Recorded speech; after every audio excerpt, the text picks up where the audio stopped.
Lin, I shall once again create a world with you. The haunting words of Obito echoed in Lin Yu's mind. The scene shifted. He found himself standing in a river of blood, cradling the lifeless body of Lin, drenched in crimson. Lin Yu was bewildered. What is happening? Wasn't I at home watching Naruto? He looked up to see a blood moon looming overhead, with towering trees behind him. From one of the branches, a body of mist ninja hung lifelessly, raining blood upon the ground. His right arm was missing, a broken branch protruding from his shoulder, while the winding Zetsu enveloped his frail form. Is this a dream? He murmured, bending down to pick up a shuriken, lightly grazing it against his face. The sharp sting jolted him with a vivid realization. This is not a dream. I have truly crossed over and into Obito's body during this period. Obito, are you all right? Winding. Zetsu inquired with concern. His words were in Japanese, and perhaps due to the synchronicity of worlds, Lin Yu understood him perfectly. I'm fine after a moment of daze. Lin Yu responded, quickly acclimating to his new reality as a devoted fan of the anime and web novels. Let's return to Madara-sama, winding Zetsu stated. Indeed, Madara had orchestrated the scenario for Obito to witness Lin's death, instilling despair in him, compelling him to return to Madara's side and willingly succumb to his indoctrination, becoming a loyal puppet in the resurrection of Madara and the execution of the Moon Eye plan. But alas, the one standing here was not the pitiful Obito, but Lin Yu, a transcendent traveler. As a diehard fan who had watched Naruto no less than 10 times, Lin Yu was acutely aware of every pivotal moment in the series. He comprehended the essence of the Naruto world more than anyone else in this reality, and thus he would never fall into Madara's schemes like Obito, meeting a tragic end. He had even begun to entertain a preliminary vision. I'm sorry, Lin. I can no longer create a world with you, for your presence alone is far from sufficient. Lin Yu surveyed his surroundings, the moisture in the air, the patterns of the gravel on the ground, all intricately detailed before his eyes. This the first observer perspective of the Sharingan? Truly remarkable, Lin Yu mused, redirecting his gaze towards Lin. Her body was still warm, but he was not so wicked as to disturb her peace. He intended to preserve Lin's body for later, but where would he store it? Naturally, in the Kamui dimension. Gently, he laid Lin's body down, covering his right eye with his hand, allowing a sliver of light to seep through his fingers, focusing on Lin, feeling a subtle connection. A surge of warmth coursed through him, converging towards his right eye. This is chakra, Lin Yu exclaimed, realization dawning upon him. His right eye felt scalding, the pupil quivering, veins appearing, for this was his first attempt at utilizing ocular techniques. He had to exert considerable effort to succeed. Whoosh! Finally, the familiar spatial vortex manifested before him, rotating counterclockwise under his command as Lin's body was drawn into the Kamui dimension. Lin Yu exhaled, glancing at Kakashi, who lay unconscious in a pool of blood not far away. Kakashi remained blissfully unaware of the unfolding events. Lin Yu rose and approached Kakashi, flipping his body over, and the first thing he did was remove Kakashi's mask to behold his true visage. This was a long-standing enigma from the beginning of Naruto to its conclusion and beyond. Upon seeing Kakashi's face, Lin Yu couldn't help but marvel. Truly, he is a handsome one, no wonder. Lin was utterly captivated by him. Yet, Lin Yu was not so petty as to wish harm upon Kakashi out of jealousy. He would respect the original storyline and spare Kakashi's life. However, those not of the Uchiha clan cannot bear the power of this Manjiki. Allow me to relieve you of some burden. Kakashi. With that, Lin Yu placed his hand upon Kakashi's left eye socket, and with a swift motion, Kakashi's left eye was extracted. This eye rightfully belonged to Obito, and Lin Yu had no qualms about reclaiming it. Unlike Obito, he had no aversion to seizing readily available power. Most importantly, the power contained within that eye was Kamui, the most enigmatic of the Manjiki. Sharingan techniques, Amaterasu, Tsukuyomi, and Kagaya's abilities paled in comparison to Kamui. Only divine beings could rival it, but their cooldown was far too long.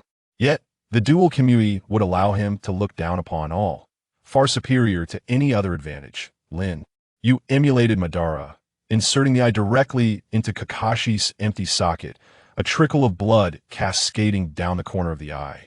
Thanks to the presence of Hashirama cells, the optic nerve quickly reconnected, and Lin Yu's left eye opened, revealing the three-dimensional design of a double Mangeki Sharingan. The world he perceived had transformed. Indeed, it is clearer than with a single eye, and power continues to surge forth. Just as Madara stated, whether it be the Sharingan or the Rinnegan, only when one possesses a pair can true power be unleashed. Lin Yu was exhilarated, but his heart was not yet at ease. One more hurdle awaited him. Madara at that was the reverent title bestowed upon Uchiha Madara by Naruto fans, and he was indeed one of Lin Yu's favorite antagonists. However, now that he had crossed into the Naruto universe, Madara stood as the first obstacle before him. The underground base, the outer path golem, loomed large, with Madara seated upon a stone chair in front of it, his neck connected to three white tubes extending from the golem. Relying on it for sustenance, to cling to life, that I shall sever the cause and effect of this world. For that, I have returned, Lin Yu declared, adopting Obito's tone, his face composed while his heart raced.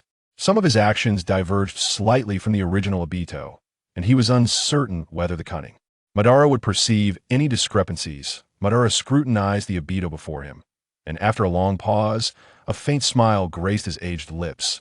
If no one else has discovered it, I trust. Phew.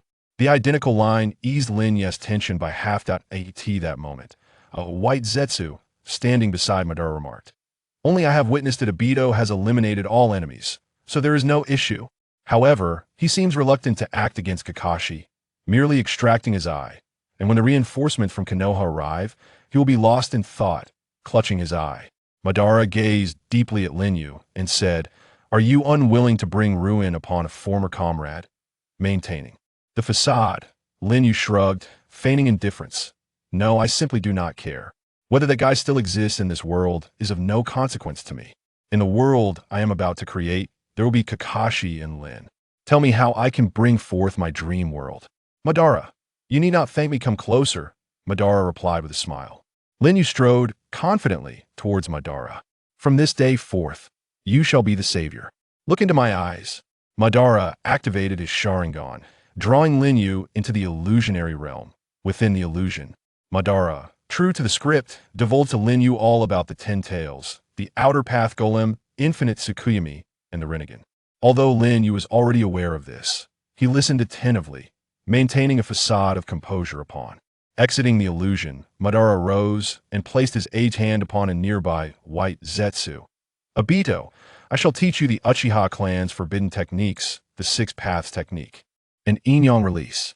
Crackle, crackle. Half of the white Zetsu transformed into pitch black, giving birth to Black Zetsu, and Lin Yu cast a deep glance at it. "I have infused my will into it. You may consider half of it as me. This is a degraded product, and you can utilize these beings produced by yin-yang release as pawns." With that, Madara formed hand seals. Crackle. A black rod emerged from the chest of the Hashirama clone, cultivated by the outer path golem. "That rod is the embodiment of my consciousness. You can utilize it when employing the Six Paths technique." With everything arranged, Madara stepped forward, and with a crack, the three tubes connecting him to the golem shattered. Exhausted, Madara slumped back onto the stone chair, gasping, "Ha ha! Ah, it is done. In this time before my resurrection, you are Uchiha Madara." Lin Yu fixed his gaze upon Madara until his last breath. "Madara, rest assured, your resurrection is but a distant dream. The Moon Eye plan shall never come to fruition. However, I shall gather the tailed beasts and resurrect the Ten-Tails, transforming into the Ten-Tails Jinchūriki. Obito, let us commence Madara's grand design. First, we must venture to the Hidden Rain village to locate Nagato and cultivate his Rinnegan in preparation for Madara's revival." Kuro and Ju approached. "I comprehend, yet the order shall require some alteration." Swish. Lin Yu activated his Mangeki Sharingan, focusing his left eye on Kuro. He intended to eliminate Kuro right then and there. "Kamui, WH, what are you planning to do?" Kira's expression turned to one of sheer terror. This is what it means to sever the ties of causality. With a sharp crack, Kurizetsu was forcibly separated from Shirazetsu by Kamui, thrust into the realm of time and space. In an instant, Hayato followed suit, transitioning into this enigmatic dimension. Within this realm, Kurizetsu lay upon a square slab, its brown eyes filled with fury as it gazed upon Hayato. Why have you done this? I am the will of Madara. Hayato responded with a smile. No, you are not Madara's will. You are Kagaya's will. You have manipulated the Uchiha stone tablet, enticing Madara into the Moon Eye plan, with the sole objective of resurrecting your mother, the Ōtsutsuki Kagaya. At this revelation, Kurizetsu felt as if struck by lightning. How do you know this? You cannot be an ordinary child. Who are you really? Who I am is of little consequence. What matters is that you shall perish here, Hayato declared, forming the hand seals for fire release while simultaneously employing Kamui. Fire release, storm of flames. The inferno, distorted by Kamui, surged forth with amplified ferocity, engulfing Kurizetsu.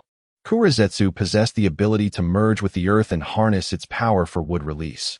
Yet, within this Kamui space, its capabilities were utterly rendered ineffective. How infuriating! It screeched as the flames scorched its form, eliciting a cry of agony. Nevertheless, it was Kagaya's consciousness. Thus, it was not so easily vanquished. It shouted to Shirazetsu, who enveloped Hayato's body. Shirazetsu, don't just stand there, impede the scoundrel.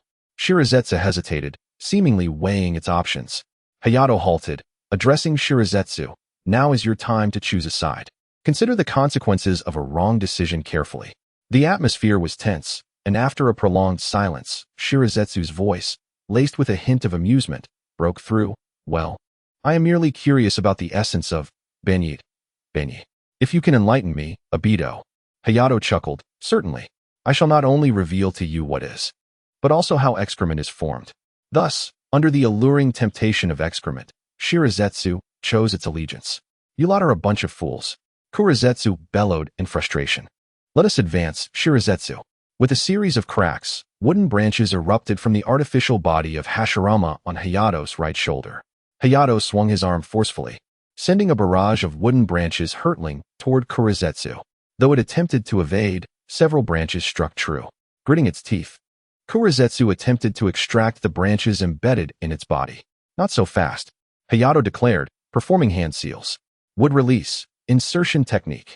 Crack, crack, crack. The branches sprouted barbs, transforming Kurizetsu into a veritable sieve.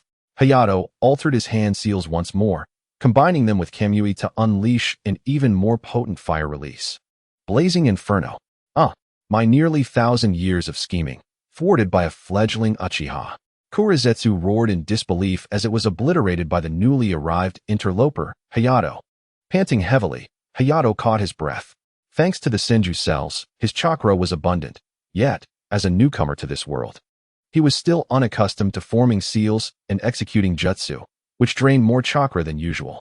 However, as he grew more familiar with the seals and chakra, such depletion would diminish. Departing from the realm of Shunwei and returning to the cave, the recent upheaval had alarmed all the White Absolute. They abandoned the golem and encircled him. Lin Yu remained vigilant, prepared to slip back into the Shunwei space at the slightest disturbance. At that moment, the Vortex Absolute spoke. Worry not. The hearts of the White Absolute are interconnected. Besides, we have never held an affinity for Madara. He regards us as inferior artificial beings, mere pawns at his disposal. Yet, we artificial beings possess emotions as well. Ah Fei, you truly are a commendable child, Lin Yu mused, feeling a wave of relief wash over him. For the ensuing period, Lin Yu refrained from leaving the cave. Under the guidance of the White Absolute, he diligently practiced the utilization of chakra, mastering fundamental techniques such as concentrating chakra at the soles of his feet and adhering it to the water's surface and the ceiling, along with the application of basic ninjutsu. Uchiha Obito's chakra attributes were remarkably comprehensive: fire, wind, lightning, earth, water, and yin, yet he lacked the yang attribute. Deep within the cave, Lin Yu discovered the vessel Madara used to store biological entities and preserved Rin's corpse within it. Furthermore, he unearthed the treasured ninja tools and scrolls that Madara had kept in his lifetime. Thus, half a year passed, and Lin Yu had attained a foundational mastery of various essential skills, brimming with confidence in his ocular prowess. Even in the face of shadow-level adversaries, he felt no trepidation. However, the thought of confronting beings of the Sage of Six Paths caliber instilled a sense of unease. Setting aside Kagaya Ōtsutsuki, formidable foes such as Ōtsutsuki Kinshiki, Ōtsutsuki Momoshiki, and the transcendent Ōtsutsuki Ishiki from the era of Boruto loomed ominously. The current capabilities were far from sufficient to withstand them. Thus, the Ten-Tails became imperative. And to revive it, the power of the Rinnegan was essential. Nagato possessed a pair of Rinnegan readily available, but the original owner was Madara, which would impose a significant burden on Lin Yu. He could only transplant one, an act tantamount to sacrificing half of his ocular might. Lin Yu was unwilling to incur such a cost. The Rinnegan evolved from the Sharingan and could wield the original Mangekyo's power. Rather than resorting to such a hasty method of transplantation, Lin Yu preferred the path of personal evolution. However, to evolve the Rinnegan, the combined forces of the Senju and Uchiha clans were required. Currently, Lin Yu possessed a pair of Mangekyo Sharingan, yet the Senju's power remained incomplete. His left half was merely a common white absolute, far too inferior. The pressing matter was to obtain a complete sage body of Hashirama. Lin Yu gazed up at the Hashirama artificial body upon the golem. According to the white absolute's description, this construct lacked consciousness, yet was the most faithful replica, nearly identical to Hashirama himself. However, Lin Yu was unaware of how to fuse with this Hashirama artificial body.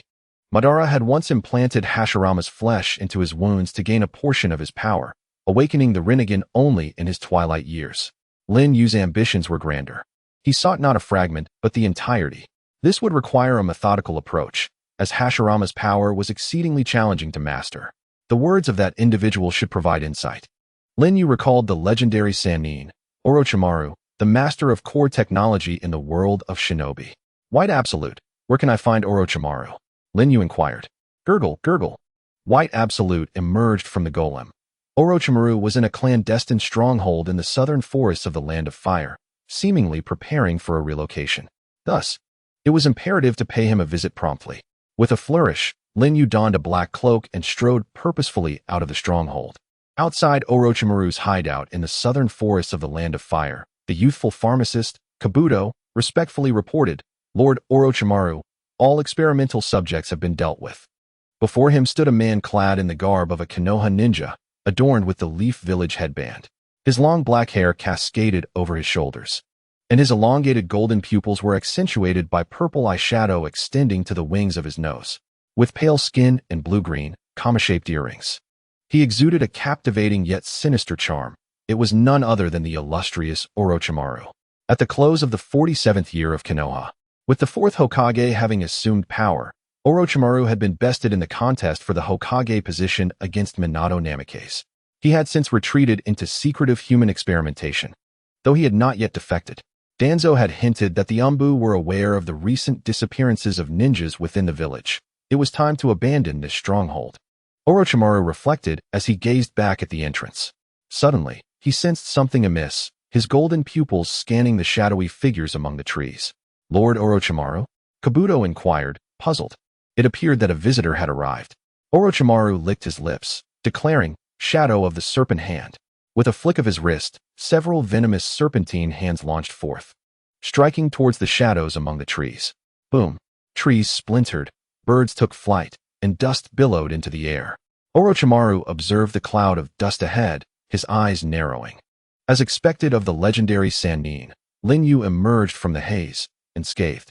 The serpent hands retracted into Orochimaru's sleeves as he placed one hand on his hip.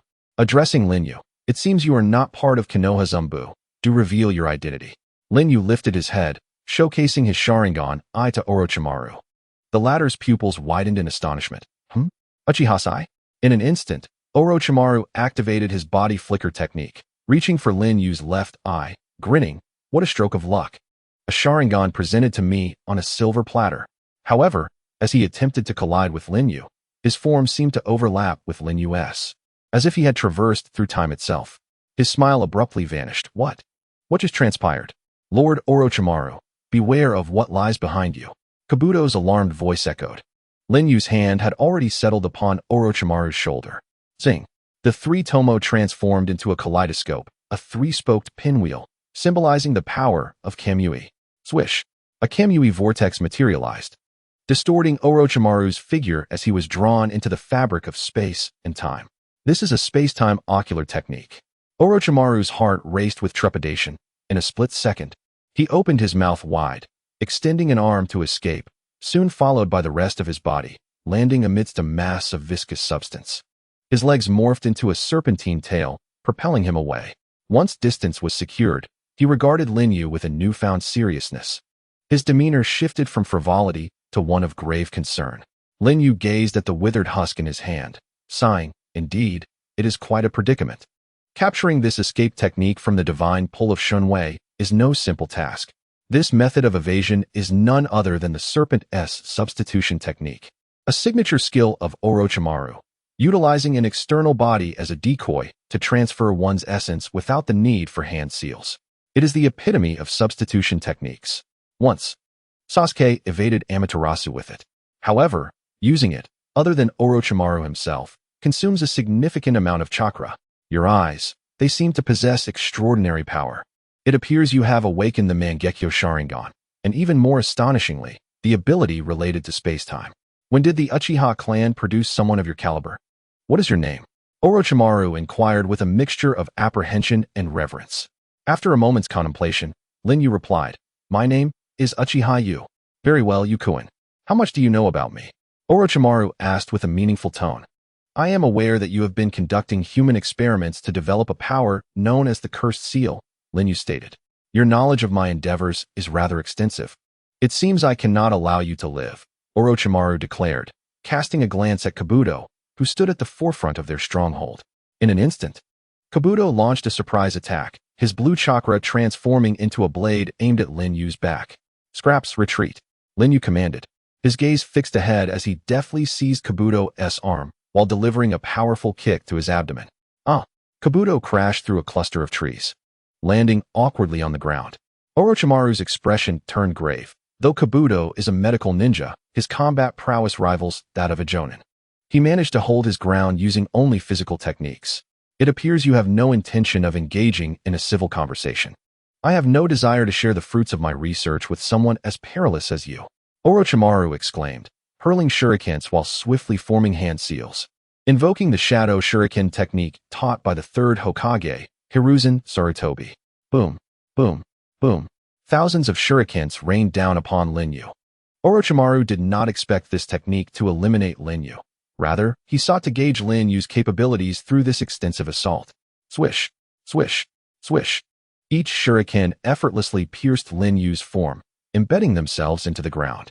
Indeed, his body was penetrable. However, it seemed that to strike his opponent effectively, one must materialize at the precise moment of mutual attack. With Kabuto incapacitated, the only recourse was to summon that esteemed individual. True to his reputation as one of the legendary three ninjas, Orochimaru quickly discerned Lin Yu's abilities through such a brief probe. He bit his finger, forming seals with unwavering focus. In, Wu, Yu, Shun, Wei, and pressed both hands against the earth. Summoning technique, 10,000 snakes. Boom. A colossal cloud of smoke erupted, revealing an immense serpent coiling upward, towering several meters high. The fearsome vertical pupils of the 10,000 snakes gazed down at Lin Yu, while Orochimaru, positioned above, commanded, "Damn you, Orochimaru. You dare summon me for a mere human. Believe me, he is no ordinary human. He possesses the power of the Sharingan and wields exceptionally troublesome ocular techniques. To face him alone makes me somewhat apprehensive," Orochimaru admitted. The 10,000 snakes scrutinized Lin Yu once more. Upon closer inspection, his eyes are indeed distinct, evoking a most detestable sensation within me. In conclusion, deliver to me 100 live sacrifices, or I shall devour you whole. With a chilling command, Quan Shi unleashed his enormous serpentine form, displaying extraordinary agility. A thunderous crash echoed as Lin Yu's position was struck, creating a substantial crater. He leapt into the air, his hands forming intricate seals, his chest swelling with energy. Fire release, great fireball technique. A blazing inferno erupted, engulfing Quan Shi. After 6 months of rigorous training, Lin Yu's fireball proved to be as powerful as his previous storm dance. As the flames dissipated, a charred shell emerged, crumbling and shedding its skin. Lin Yu gazed into the gaping hole beneath the disintegrating serpent skin. Had the true body burrowed underground? Suddenly, the ground trembled as Quan Shi's massive tail burst forth, followed closely by its head, fangs bared and lunging towards Lin Yu, only to pass harmlessly through his form. What? Who is this kid? Quan Shi pondered in confusion. Lin Yu darted to the side of Wan Shi, hands forming seals before striking the earth. Earth release, earth spike. Boom, boom, boom. From the area where Wan Shi coiled, numerous sharp, colossal rocks jutted upward, piercing its body relentlessly. Now is the moment. Yet, at that instant, the formidable Orochimaru executed his seals. Boom, boom, boom. Countless serpent heads emerged from the ground, each spitting forth a Kusanagi, sword aimed at Lin Yu. Targeting me as I manifest my technique, there's no other choice, Lin Yu murmured, as wooden sprouts erupted from his left arm, transforming into towering trees, their trunks entwined with vicious thorns, shredding the descending serpent bodies. Orochimaru was utterly astonished. Would release. You possess the powers of both Uchiha and Senju clans. Cursed Orochimaru. Should you survive, I shall settle this score. The injured Wan Shi bellowed in rage before vanishing in a puff of white smoke. Crack. Lin Yu twisted his body, separating from the trees. The swirling mask, formed of intertwined vortexes, opened to reveal his face, alongside another Sharingan eye concealed beneath the mask. Both Mangekyo Sharingan housed the power of Susanoo. The right eye, a defensive force, could absorb both self and external entities into an alternate space, while the left eye, an offensive prowess, could distort the fabric of space itself, impervious to any existence, even the Ten-Tails. With a flicker, Lin Yu's left Mangekyo pattern spun, focusing on Orochimaru's right arm. Susanoo. Crack. The space warped, and one of Orochimaru's arms was brutally severed, dragged into the alternate realm. Ouch. Orochimaru clutched the bleeding stump, his expression fraught with desperation as he prepared to execute a substitution technique to restore his arm. You might conjure a brand new version of yourself, but next time, this ocular technique will snap your neck. Lin Yu's icy warning reverberated, causing Orochimaru to halt all resistance. For he understood that before those eyes, any defiance was futile. Had Lin Yu harbored such intentions, he would already be dead. What is your objective? Orochimaru inquired. The first Hokage, Hashirama Senju, is no mere imitation. He embodies true power. Lin Yu replied solemnly. Orochimaru's pupils quivered, and after a prolonged moment, he lowered his head, from the shadows of his visage emanating a bewildered laughter. Ha ha ha ha. So it is like this. He raised his gaze, licking his elongated tongue, as his golden slit-like eyes gleamed fervently at Hayato. In a hoarse, deep voice, he remarked, "It seems that I am not the only one attempting to approach that realm. Undoubtedly, you have already outpaced me. Since our objectives align, very well. Allow me to lend you my assistance." With a whoosh, a familiar vortex manifested within the subterranean cave, transporting Hayato, Orochimaru, and Kabuto back to their base. The spatial movement of the Kamui also requires a marker. However, unlike the Flying Thunder God technique, which utilizes incantations for marking, Kamui employs visual markers. In other words, any place once visited can be traversed back and forth with Kamui. Standing before the Outer Path statue, Orochimaru was utterly astonished. His footsteps had traversed the 5 great nations, and he had encountered countless formidable figures in jutsu. Yet this was the first time he truly felt the insignificance of his being. This power does not belong to this world. Coming here was indeed the right choice. Orochimaru's eyes sparkled with fervor towards the myriad of phenomena and the truths of existence.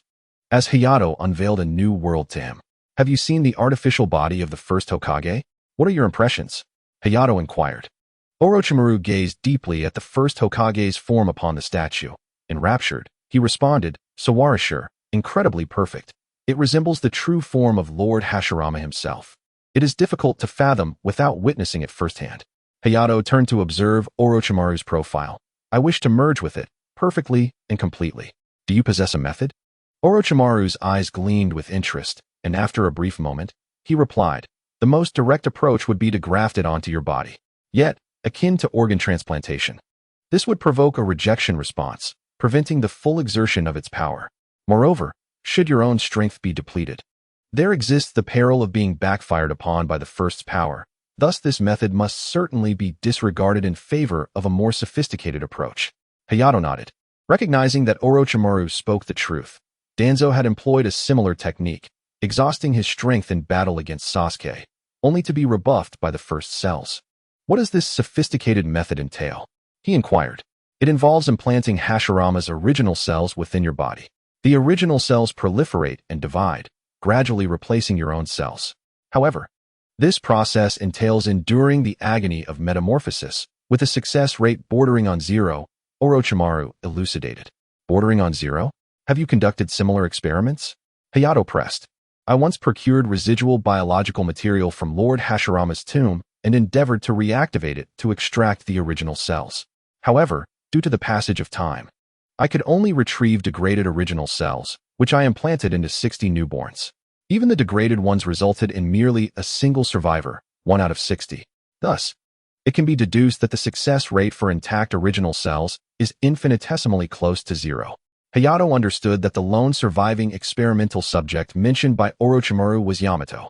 Indeed, compared to other users of Hashirama's cells, Yamato appeared more human and was capable of utilizing the wood release techniques more comprehensively, albeit with significantly diminished potency. It is often said that the original wood release dominated the world, while the subsequent wood release focused on afforestation. The disparity is evident. What if it succeeds? Lin Yu inquired. Orochimaru chuckled with an almost manic glee. The legend of the god of ninjas shall be revived.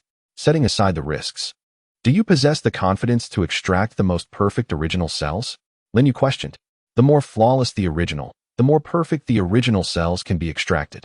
This replica of Lord Hashirama is already infinitely close to the original, yet there remain slight imperfections. With just a small catalyst, it could attain absolute perfection. Regrettably, that catalyst is likely unattainable. Orochimaru's tone was laced with profound regret. A catalyst? What kind of catalyst? Lin Yu probed. The sole infant who survived back then. I abandoned him in the apparatus. He should have perished long ago, Orochimaru lamented. Upon hearing this, Lin Yu exhaled with relief.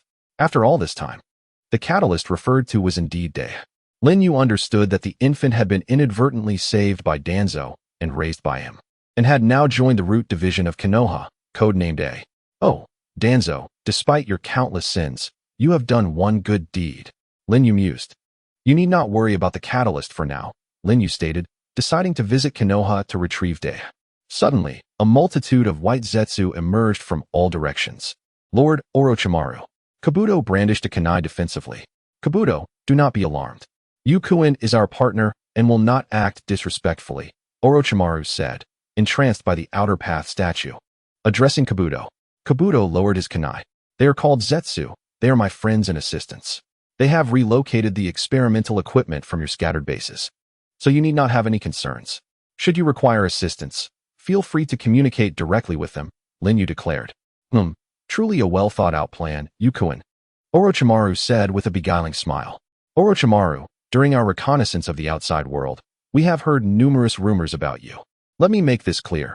Should you entertain any nefarious thoughts, you will not leave here alive. The white Zetsu warned. Oh dear, I am truly flattered. Do not worry. I will not recklessly jeopardize such a vital experimental site before unveiling the veil of truth. Rest assured, Yukuin, Orochimaru replied, casting a sidelong glance at Lin Yu. Lin Yu replied with a faint smile.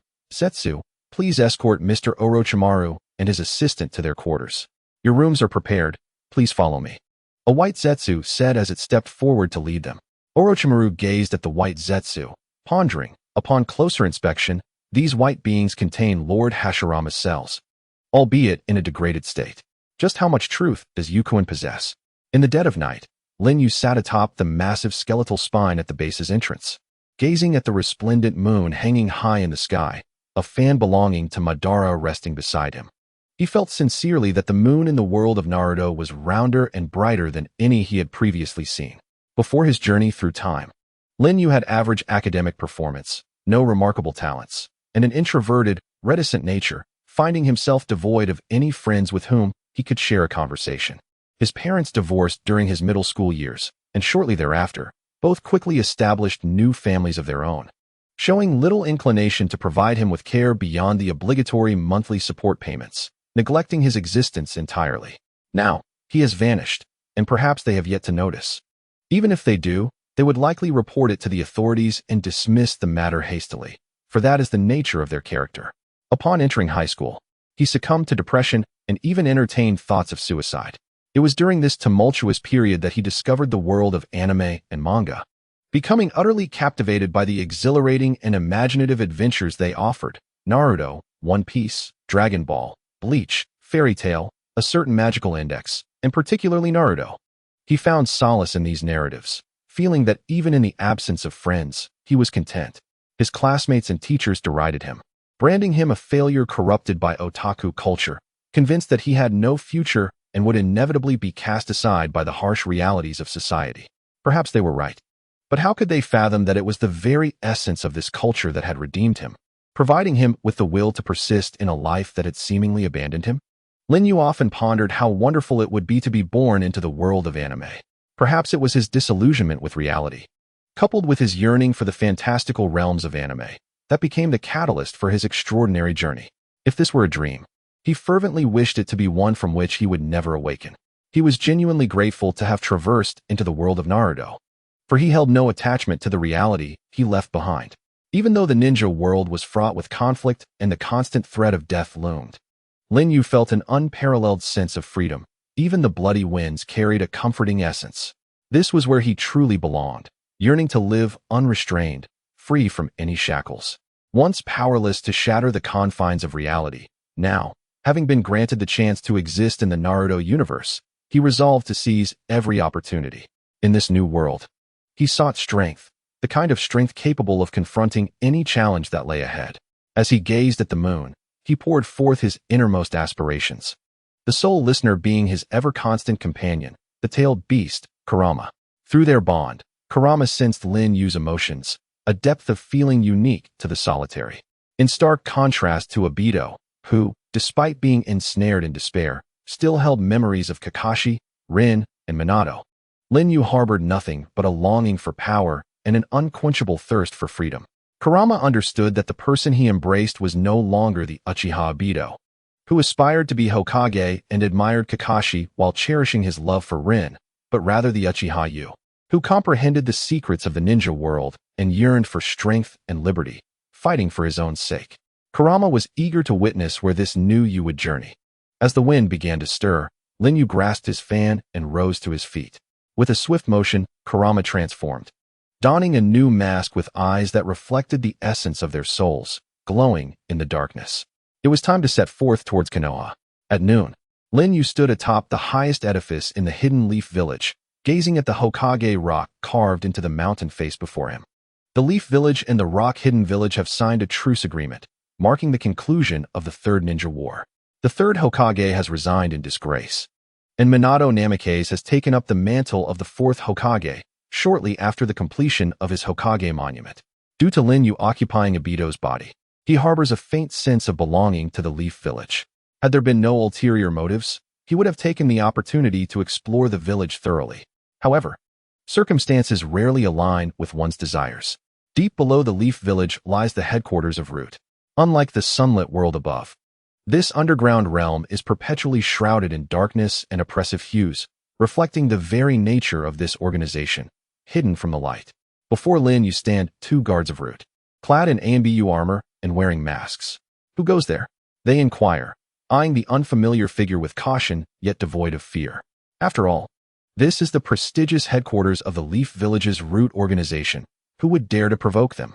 Noticing the masked individual, they surmise he is likely a member of the fourth Hokage's direct ANBU, come to convey orders. However, given Danzo's profound animosity towards Minato, Root would not extend a warm welcome to the ANBU. Lin Yu is not here to engage in idle chatter. He raises his head, and the three-tomo Sharingan beneath his mask gleams with light, an illusion of the Sharingan. The two guards' eyes widen in shock, losing focus as they succumb to the hypnotic Jinjutsu. Where is Danzo? Lin Yu inquires coldly. On the second underground level, in the training room, one guard answers dully. Lin Yu muses, "Oh, he hasn't gone out on a mission? I have arrived at the perfect time. Where is Danzo?" He presses further. "Lord Danzo has gone out," the guard replies. During this period, Danzo has been clandestinely liaising with Orochimaru. His current outing is to a new stronghold revealed in a secret correspondence from Orochimaru. Yet, this is of no concern to Lin Yu. He has come solely to retrieve Yamato. With a thud, both guards collapse to the ground, and Lin Yu strides past them. This scene is also witnessed by ninjas in the Root monitoring room. Intruder alert. There is a breach. In a flurry, members stationed at the massive crosswalk gather, some scaling the walls, others hanging from the ceiling, their gazes menacing as they fixate on Lin Yu. Unfazed, Lin Yu continues his advance onto the walkway. Any intruder in Root's domain shall be executed. Swish, swish, swish. Shuriken and kunai rain down from all directions, yet they inexplicably pass through Lin Yu's form, embedding themselves in the walkway, a surreal spectacle that astonishes the members of Root. Impossible. It went through. What is happening? Is that guy using a unique ninjutsu? Physical attacks may have penetrated his body, yet I can distinctly feel his chakra. One member reflects calmly, forming peculiar hand seals aimed at Lin Yu's retreating figure. Buzz. Lin Yu slows his pace as another figure manifests within his consciousness. The secret technique of the Yamabuchi clan, he muses. The wind technique is effective. Now's the time. Members of Root surge forward to attack, but once again, all their strikes pass through him. Fire style, Dragon Flame Jutsu. Lin Yu forms hand seals, unleashing 4 fiery dragons that sweep outwards. Under the all-encompassing and relentless fire technique, no one could escape unscathed. Had it not been for the timely intervention of a ninja skilled in water techniques from the Root organization, half of them would likely have perished. What is happening, Fong? Said Yamashiro Fong, trembling with trepidation. His mental prowess is extraordinarily formidable. My mind-body switch technique was unraveled in mere seconds. This is indeed troublesome. What could be the motive behind attacking while Lord Danzo is away? The black-clad youth beside Fong urged, once more, employ the mind-body switch. Yet, he declared, just a few seconds will suffice. With my technique, I can eliminate him in an instant. The youth shed his outer garments, his form enveloped in a shroud of darkness. This was Toryun, a descendant of the oil-wielding clan, endowed with a unique constitution. He and Yamashiro Fong were both later appointed as Danzo's guards. Though they were still quite young at this moment, Fong concentrated his chakra, forming the hand signs for the mind-body switch, aiming it at Hayabusa as Toryun charged forth. But would the same stratagem prove effective against Hayabusa? With a sharp sound, Hayabusa's left eye transformed into a kaleidoscope, locking onto Feng's head with the power of the Mangekyo Sharingan. In an instant, Feng's head was severed, spiraling into the vortex of the Sharingan, blood gushing several meters high, while the headless corpse collapsed to the ground. As for Toryun, due to the failure of the mind-body switch, he passed through Hayabusa's form. In that fleeting moment, Hayabusa pressed his right hand against Toryun's shoulder, unleashing the vortex of the Sharingan, absorbing him. Pain surged through Hayabusa's right hand as the vortex tightened around him. Indeed, even the nano-level poison insects were formidable enough to pose a threat. While the Sharingan could disregard all physical attacks and ninjutsu, it seemed to harbor vulnerabilities. If the mind-body switch could succeed, then illusions would surely be no challenge. It appeared that for such exceptionally skilled ninjas, one must remain vigilant. Perhaps I should consider utilizing that fellow's eyes to synthesize the eternal Mangekyo Sharingan. Hayabusa mused softly. Who was that individual after all? Witnessing 2 elite members of their own side being vanquished in an instant left the remaining Root members paralyzed with shock, their hands trembling around their ninja tools. He could annihilate Fong in a heartbeat. What hope did we have against such an adversary? Hayabusa remained indifferent. His purpose was solely to confront Yamato, devoid of any desire for indiscriminate slaughter. Yet, the rules of the ninja world were unforgiving, especially for the Root. A measure of bloodshed and intimidation was essential. Suddenly, Hayabusa's gaze fixed upon a diminutive ninja at the back of the crowd. Found you. That individual was indeed the one Hayabusa sought, designated as A within the Root. Later transitioning to the Konoha Umbu with the codename Tenzo, and eventually becoming known as Yamato in the 7th Squad. In the original narrative, although Yamato was exploited, he ultimately met a favorable end. However, what Hayabusa desired required him as a stepping stone. Your story concludes here. A. This is your demise. Hayabusa advanced towards A. There is no way I will allow him to act with impunity within the territory of the Root. The members of Root rallied in defiance. Yet, with Fong and Toryun absent, all their attacks bore no consequence against Hayabusa, who strode through blades and flames, approaching it with relentless determination. Follow me obediently. Perhaps it will spare you some suffering. Wood style, great force technique. With a swift formation of hand seals, for wooden pillars emerged from his sleeves, extending forth to entangle Lin Yu. His target was Jia. Although he lacked a physical form during defense, his offensive capabilities were assuredly tangible.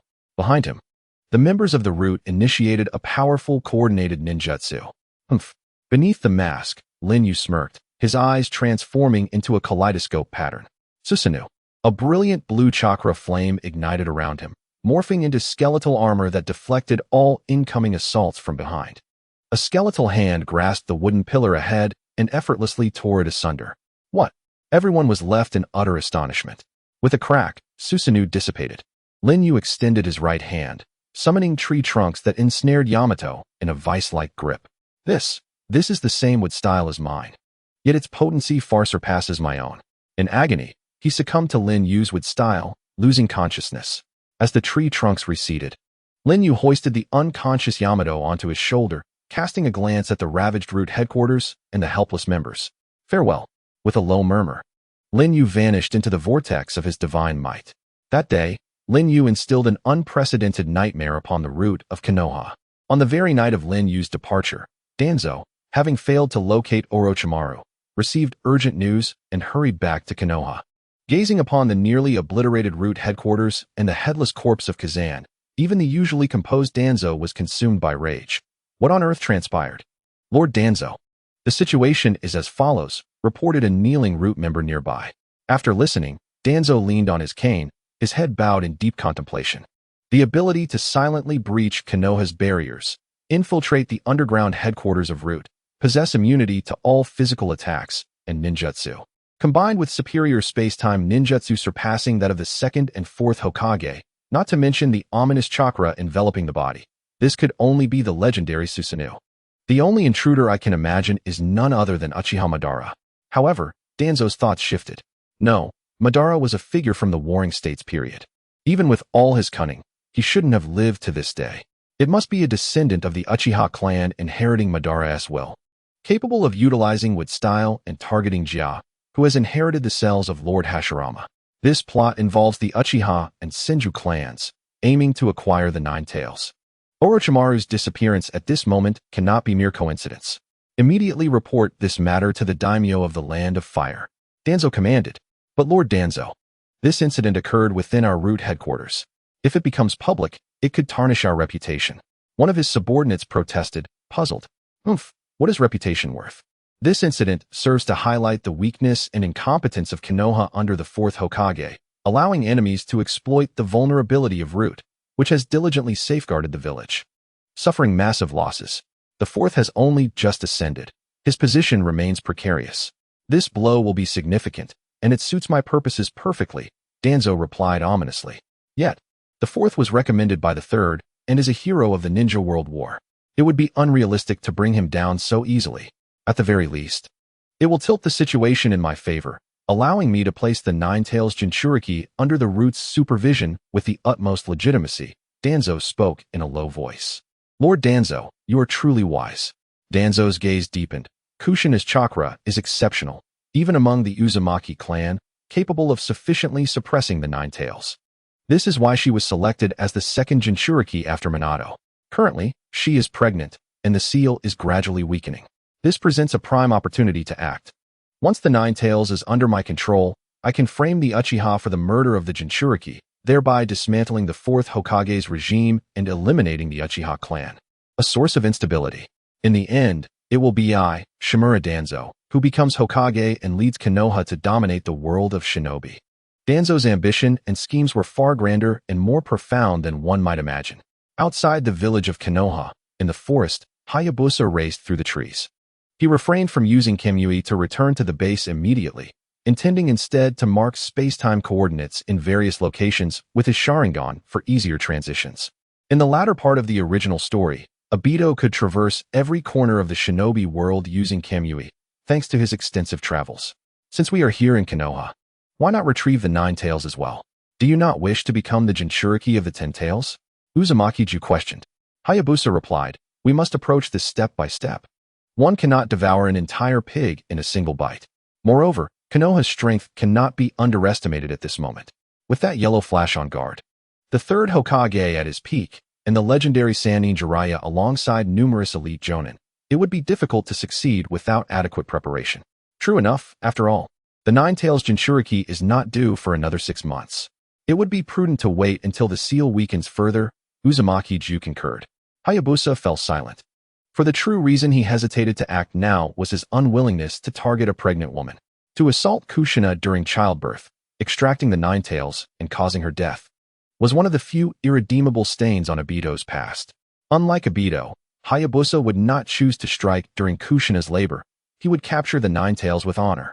Even if Kushina were to perish after the extraction, that would be a separate matter, as it concerned Hayabusa's principles. Enough marking for now. It's time to head back, Hayabusa remarked, surveying his surroundings.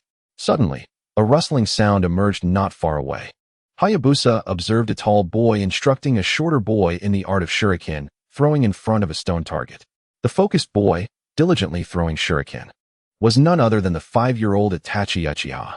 Beside him, guiding the practice, was the 8-year-old Shursui Uchiha, whose 3 tomo, embedded in his crimson irises, were in stark contrast to his youthful visage. Hayabusa's eyes sparkled with interest. Shursui Uchiha, known as Shunshin Shursui, was hailed as the most formidable Jinjutsu prodigy in Uchiha history. While Itachi shocked the entire village by awakening his Sharingan at the age of 8, few knew that Shursui had opened his eyes even earlier. At the tender age of 7, after merely a year of honing his skills, he had mastered the 3 tomo. With precision, Itachi's shuriken struck the bullseye from 10 meters away. Itachi, let me teach you how to hit targets in their blind spots, Shursui smiled. Blind spots? How could one make a shuriken curve? Itachi exclaimed in astonishment. Like this. Shursui stacked 2 shurikens at a slight angle and effortlessly hurled them. Clang, clang. The 2 shurikens collided mid-flight, altering their trajectories and striking the bullseye behind the stone with precision. Impressive, as expected of brother Shursui. When will I be able to achieve such skill? The young Itachi marveled. With your talent, a bit of practice will suffice. In fact, when I was your age, I hadn't. Suddenly, Shursui's pupils flickered as if he sensed something, and he looked up. A gust of wind swept through, rustling a multitude of leaves. Brother Shursui, what is the matter? Itachi inquired. It's nothing, perhaps just my imagination, Shursui murmured, gazing at the empty treetops. TSK, remarkable insight. If I may be so bold. The potential contained in those eyes of yours is unparalleled, far surpassing what you can see from afar. The vortex is truly extraordinary. Of course, otherwise, he wouldn't have been chosen by Lin Yu. Shursui, I shall await the awakening of your eyes, for you possess the worth that merits my patience.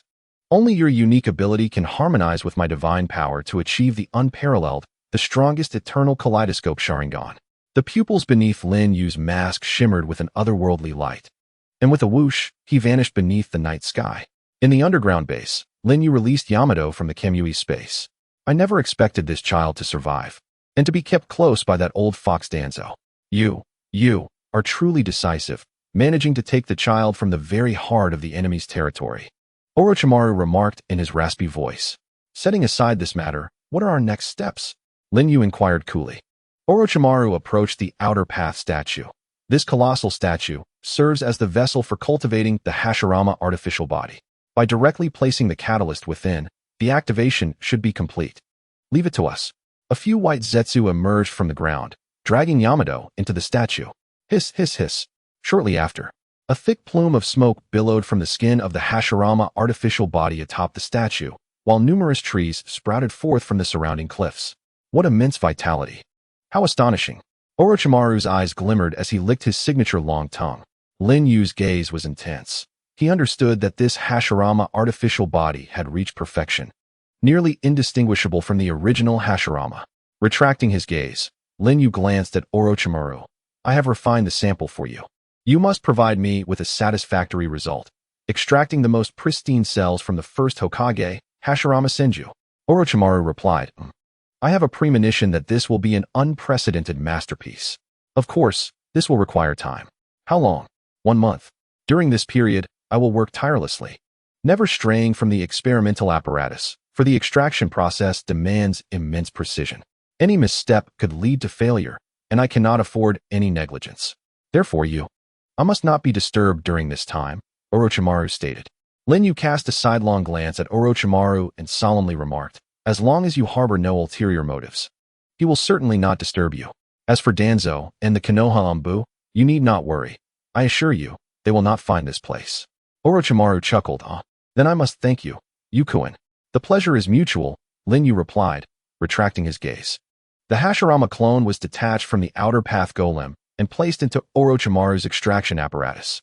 After setting up another barrier around the underground base to secure it, Lin Yu stood before the outer path golem, lost in thought. Approximately 3 months prior, Lin Yu was still engaged in training his ninja skills.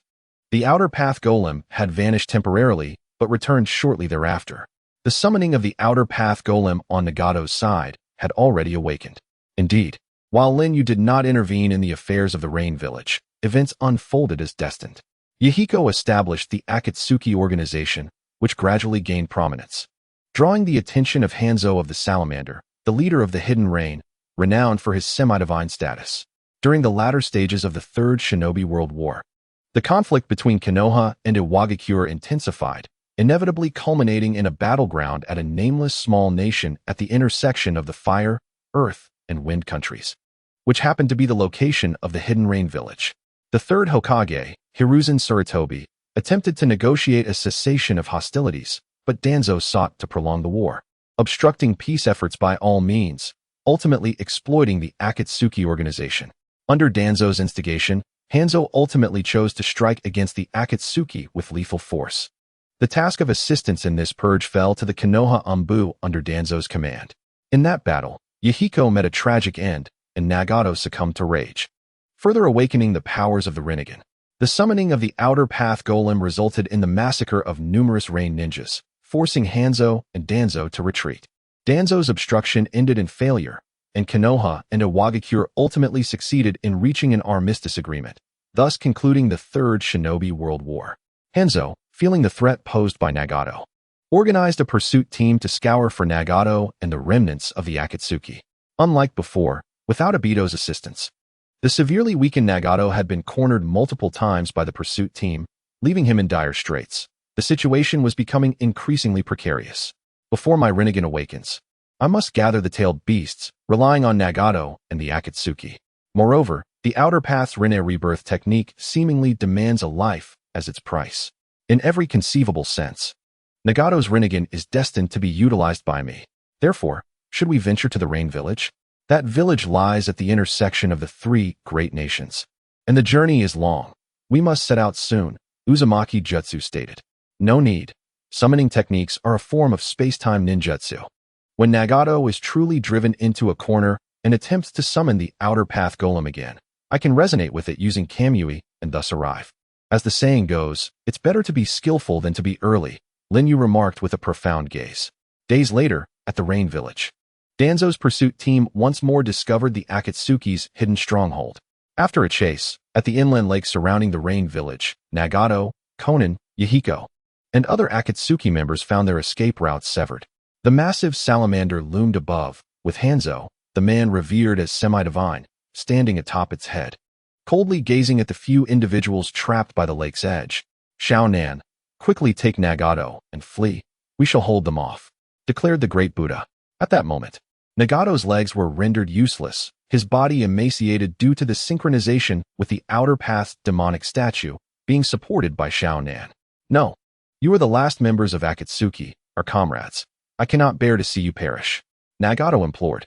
Nagato, you are the hope of Ōtsutsuki, the inheritor of Yahiko's will.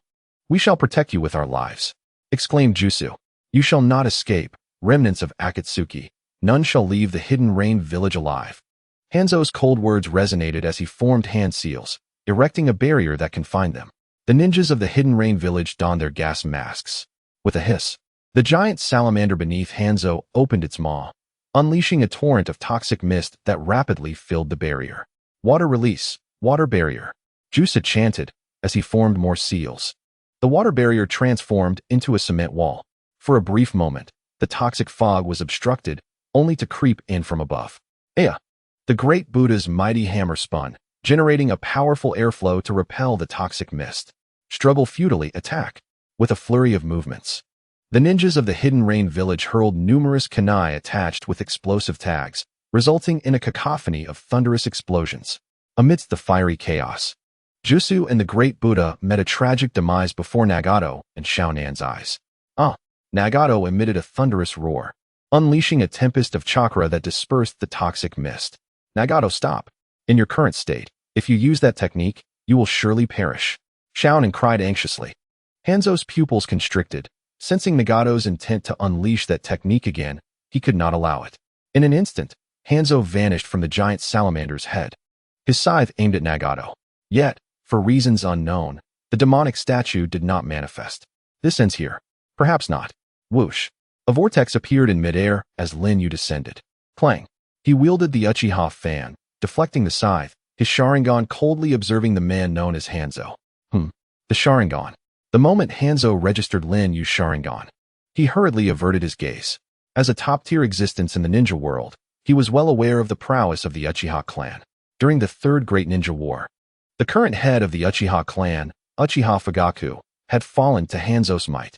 In that battle, Fugaku's comrades sacrificed themselves to save him, prompting Fugaku to awaken the Mangekyo Sharingan.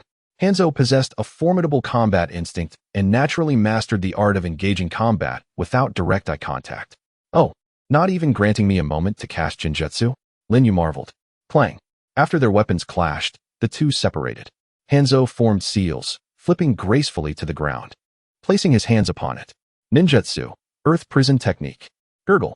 Purple venom surged from the earth, swallowing Jutsu and the great Buddha's corpses, instantly reducing them to mere skeletons. Xiao Nan, supporting Nagato, attempted to retreat, but the venom swiftly corroded the ground, quickly encroaching upon them. Gurgle. In midair, Lin Yu's gaze sharpened. He had summoned the poison pool, sealing off my landing point, and even Nagato and Xiao Nan were within the attack range. There was no escape left. Susanoo. Crack. The azure chakra flames enveloped Lin Yu entirely, transforming into a skeletal form of Susanoo. Upon landing, it shielded both Konan and Nagato within its embrace. Who are you, and why do you save me? Nagato inquired. My identity is of little consequence. What truly matters is this, Nagato. You should not perish in such a place. You have yet to unleash the true potential of your Rinnegan. Lin Yu's voice resonated behind him. You know my name and my eyes. Nagato was astonished. In time, you shall come to understand, Lin Yu replied solemnly. Meanwhile, Hanzo, positioned atop the head of the salamander, gazed gravely into the distance. The kaleidoscopic Sharingan, Susanoo, can actually withstand my deadly poison? Does Akatsuki harbor such formidable individuals? Yet, he declared, fire style, exploding great flame formation. With a thunderous roar, countless explosive tags erupted from the ground, coiling around the Susanoo. Lin Yu's Sharingan detected. The number of explosive tags exceeded 1,000, summoned in real time rather than being preset traps. This form of Susanoo could not endure such a deluge. Nagato's expression grew more serious. Hanzo's fire technique was an enhanced version of the attack that had previously scorched his leg. Had he not harnessed the power of the Rinnegan to absorb part of the explosion's might, his fate would have been dire. Yet, the scale of this attack was magnitudes greater than before. Die. Hanzo formed hand seals. The explosive fire soared skyward, evaporating the rain within dozens of meters. Amidst the flames, two orbs of golden light emerged, the eyes of Susanoo. As the fire subsided, a scene unfolded before Hanzo and the assembled rain shinobi that left them in shock. The tattered skeletal form of Susanoo rapidly mended itself, sinews and tendons weaving between the bones, forming a layer of flesh that enveloped the skeletal structure. Susanoo had entered its second form. A massive, jet-black shuriken materialized within Susanoo's grasp. What is that? Hanzo's pupils constricted. The shuriken of divine might. With a surge of energy, Susanoo launched the shuriken. Not good. Hanzo leaped back swiftly.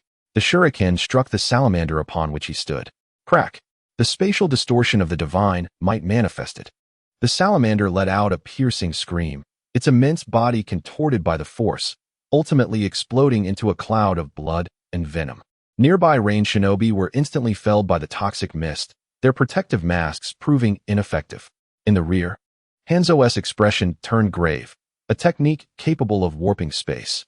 This is a power more terrifying than that Rinnegan. To obliterate the salamander in an instant. What other secrets does Akatsuki conceal? Whoosh. The shuriken of divine might soared toward Hanzo once more. It's coming for me. If it hits, I'm finished.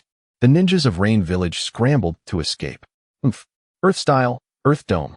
Hanzo scoffed, slamming his palm onto the ground, causing a massive boulder to detach and rise into the air. Boom. Upon the impact of the Shinkai Shuriken against the colossal boulder, a distortion in space emerged. resulting in the shattering and transference of the stone. Within the Susanoo, Lin Yu raised an eyebrow, exclaiming, "Ah." He has discerned that the Shinkai Shuriken triggers spatial distortion upon striking a physical entity. Instantly, he conceived of employing this ruse, truly befitting of Hanzo. However, his voice faltered as Lin Yu's gaze sharpened. "In the second strike, how shall you respond?" Whoosh! From the shadow of the previous Shinkai Shuriken, another shuriken spun forth, hurtling towards Hanzo. The Shinkai Shadow Shuriken. What? This maneuver utterly surpassed Hanzo's expectations. At this proximity, even the body flicker technique would prove insufficient. Boom. Ah! The Shinkai Shadow Shuriken struck Hanzo, and under the spatial distortion, his form was shredded. Yet, astonishingly, his body transformed into mere earth, an earth-release shadow clone, cleverly concealed amidst the toxic mist from the explosion of the salamander. Even my Sharingan failed to detect this, truly remarkable. As for the real body, Lin Yu cast his gaze downward. Crack! The ground beneath Lin Yu fractured, and a chain erupted from the earth, ensnaring his weaponized fan. It appeared Hanzo had identified the weakness of the Susanoo, which lay beneath. This vulnerability was indeed a shared flaw of the half-formed Susanoo, with a technique of physical prowess. The chain's scythe strike commenced. Crack! The other end of the chain, adorned with a venomous scythe, lunged at Lin Yu's neck. For any other individual, this would be a decisive strike, yet Lin Yu was an exception. The Shinkai possessed an infinite margin for error. Whoosh! The scythe passed through Lin Yu's form, inflicting no harm whatsoever. Hanzo, concealed beneath the soil and manipulating the scythe, gasped in astonishment. It was time to conclude this. Whoosh! Lin Yu crouched, his right arm plunging into the tumultuous earth, infusing it with wood-release chakra. Wood-release, hell's chaos. Crack! Crack! Crack! Countless wooden branches erupted from the ground, blossoming forth. Amidst the piercing screams, all rain hidden shinobi present, regardless of their rank, were mercilessly pierced and slaughtered by the chaotic blossoming of wood release. Boom! Mere seconds later, a tremendous roar echoed as Hanzo emerged from the depths of the earth, his protective armor shattered. His left arm grievously wounded by the chaotic wooden spikes, blood streaming profusely. After the wood release struck, it could proliferate within his flesh. Had Hanzo not exerted his formidable chakra to suppress the burgeoning branches, he would have surely been rendered a mere vessel of blood. Huff, huff, huff, Hanzo gasped, looking at Lin Yu with a palpable sense of trepidation. He had fought countless battles, yet for the first time, he found himself so thoroughly suppressed. His strategy was impeccable, yet none of his attacks bore fruit. The kaleidoscopic Sharingan, a technique that manipulated space, along with the formidable Susanoo as a defense, was complemented by a form of flexible defense that transcended even the ethereal techniques, seemingly flawless. Astonishingly, he was also able to wield wood release. Although I kept my ultimate secret jutsu in reserve, its deployment would come at a great cost, leaving the possibility of defeating him uncertain. With profound contemplation, Hanzo gazed at Hayabusa and solemnly declared, "You are a rare and formidable warrior in my lifetime. The prowess you possess far surpasses that of the legendary Sannin of Konoha. Pray, reveal your name." "Uchiha Hayabusa," he replied with resolute conviction. "Uchiha Hayabusa, I shall remember your name. From this day forth, I, Hanzo of the Salamander, shall regard you as my equal. Your name will echo from the Hidden Rain Village to the 5 great nations. We shall meet again, and at that time, the victor shall be determined." With those words, Hanzo activated the body flicker technique, vanishing amidst the blood-soaked rain. As Hanzo departed, Hayabusa found his breath quickening.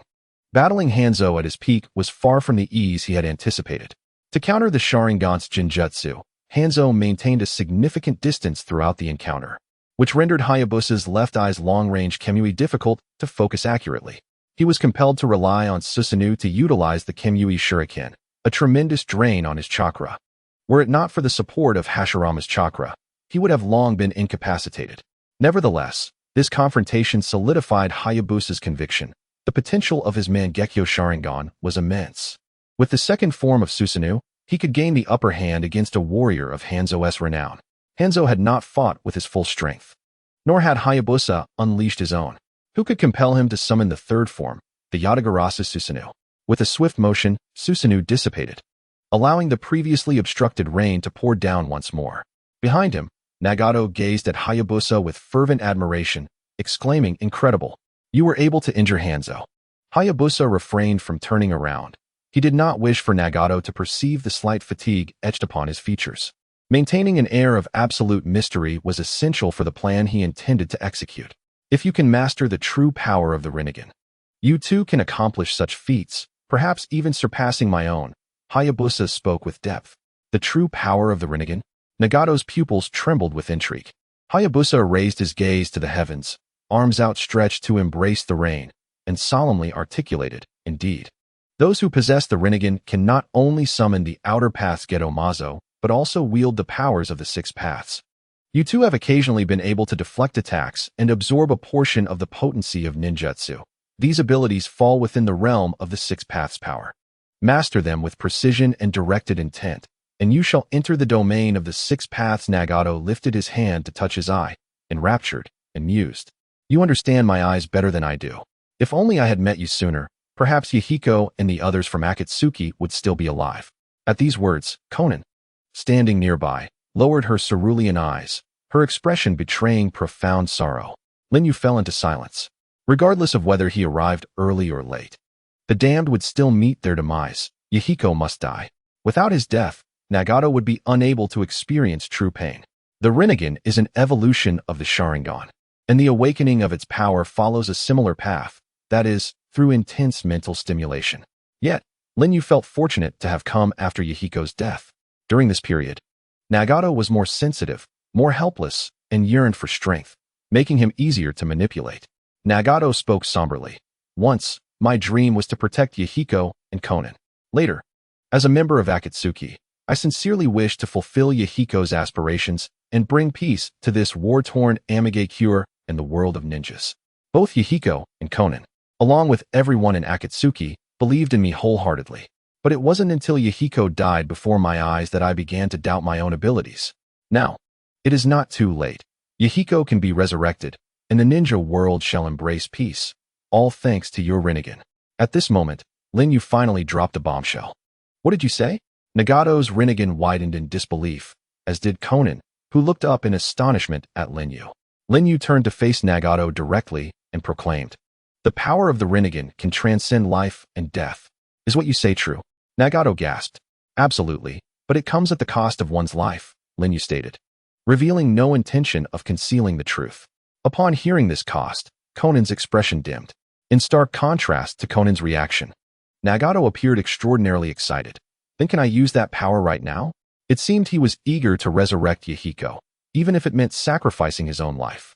Lin Yu thought to himself, "Nagato, your spirit is commendable, and I admire it. However, it is a pity that, whether in Kishimoto's narrative or my own, you are destined for a tragic end." He gazed deeply into Nagato's eyes and said, "It can be done." Then Lin Yu interrupted Nagato, "But consider this.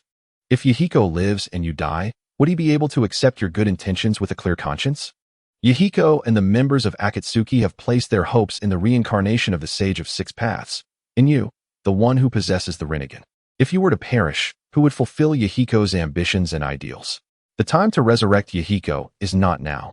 At least wait until you have completed Yahiko's wishes. Then you may decide for yourself. Nagato seemed to awaken from a dream. "Yes, you are right. So, how can I bring peace to the ninja world?" Having laid the groundwork, Lin Yu delved into the main topic. First, you must master the six paths techniques of the Rinnegan, which will ensure your invincibility. Based on that, you should reorganize Ōtsutsuki and gather and utilize the power of the tailed beasts. Tailed beasts? Those legendary colossal chakra beasts? Nagato inquired. "I know there are 9-tailed beasts in the world, and Konoha possesses the most powerful of them all, the 9 tails. Nagato continued. Lin Yu responded, "Indeed. The 9-tailed beasts were originally one entity, their powers divided by the Sage of Six Paths before his death, in hopes that future generations could harness this power to bring peace to the world. You are the reincarnation of the Sage, endowed with the Rinnegan, bearing this heavy responsibility since the moment of your birth. If you are interested, I can share more with you." "I am interested. Please tell me everything." Nagato replied without hesitation. Beneath the mask, a faint smile graced the corners of Lin Yu's mouth. "Follow me, and I shall reveal to you the entirety of this world." With a whoosh, the divine whirlpool emerged, engulfing Nagato and Konan within its depths. Days later, outside the Rain Village, atop a towering structure. Nagato found himself ensconced within a chakra transmission device, his back adorned with numerous black rods. The iron door creaked open, and Konan stepped inside. Clad in the Akatsuki's fiery garb, her pale lips now embellished with a black lip stud. Beside her stood a striking young man with tea-colored hair, his demeanor cold and unyielding, similarly dressed in the fiery cloak, with black rods adorning his nose and ears. Indeed, it was Pain, the embodiment of Nagato, formerly known as Yahiko. I never anticipated I would once again fight alongside Yahiko. Mr. Yu, this is all thanks to you, Nagato remarked, casting a glance at the shadow nearby. There. Lin Yu rose, draping a black cloak around himself. It is nothing. This will compensate for your lack of mobility and safeguard your true self. Now, I must take my leave. Mr. Yu, I shall forever honor you as the unseen leader of Akatsuki, Nagato fervently proclaimed to Lin Yu's departing figure. Lin Yu paused momentarily, responding with a soft acknowledgement. As he departed, Nagato turned to Pain. The current leader of Akatsuki will always be you, Yahiko. What shall our next course of action be? Pain replied, let us heed Mr. Yu's counsel. We will first gather defected ninjas from various nations, regardless of their origins or pasts, focusing solely on their strength. We shall transform Akatsuki into a multinational mercenary organization, accumulating wealth and power, and when the time is ripe, we will begin to collect the tailed beasts. Thunder rumbled ominously amidst the oppressive clouds, as if the sky were lamenting. Lin Yu stood in the rain, gazing back towards the Rain Village, murmuring, this eternally weeping nation is most suited for darkness to take root. Today, pain shall be born. Having resolved matters concerning Nagato and Akatsuki, Lin Yu did not remain idle. He resolved to refine certain aspects before Orochimaru achieved his results. Life is inextricably linked to the essentials of clothing, food, shelter, and transportation, and the world of Hokage is no different. In terms of attire, Lin Yu had no particular preferences. The black robe left by Madara aligned perfectly with his aesthetic. Traveling was effortless, as his divine prowess surpassed anything the post-Hokage era's lightning chariots could offer. His accommodations were adequate. The underground base featured a bed and a group of white Zetsu to keep him company, ensuring he was not bored, though he still yearned for the warmth and presence of a woman. As for sustenance, thanks to the cells of the first Hokage, he could survive without food. However, though eating was not a necessity, it did not imply he lacked the desire for it. For instance, he had long wished to savor the legendary taste of Ichiraku ramen. Regrettably, he found himself devoid of funds. Madara's legacy included his ninja tools, jutsu, and even the outer path golem, yet it lacked currency. This was understandable, as Madara had distanced himself from the mundane, dedicating his life to the Moon Eye plan, having long lost interest in earthly pleasures, thus rendering money unnecessary. Yet Lin Yu was different. Some might question why, with Lin Yu's capabilities, he could not simply dine and dash, taking what he desired without consequence. However, such bullying of the common folk was far from Lin Yu's character. Thus, he found himself in need of money, devoid of any funds, prompting the necessity to earn. The methods by which a ninja can acquire wealth are rather diverse. The most rudimentary approach involves becoming a bandit or a robber, preying upon the common folk and merchants. However, Lin Yu would certainly not entertain such a notion. A somewhat elevated option would be to offer oneself as a mercenary to individuals or organizations, providing protection for specific figures or executing designated targets. Yet, Lin Yu also abhors this path, as serving others entails a subservience that contradicts his yearning for freedom. Another alternative is to serve a ninja village, undertaking missions for remuneration. Yet, he refrains from this as well. Although he could return to Konoha in the guise of Uchiha Obito, he wishes to avoid forming deep connections with the village, for the ambitions he harbors are destined to clash with Konoha, even leading to conflict. Unnecessary entanglements would only hinder his endeavors. Once indecisive, he now aspires to pursue his goals with unwavering determination in the world of Hokage. In a sense, his ninja way aligns with that of Naruto. Therefore, he resolved to emulate Kakuzu's method of earning, hunting the ninjas listed on the bounty roster and exchanging their bounties for substantial rewards.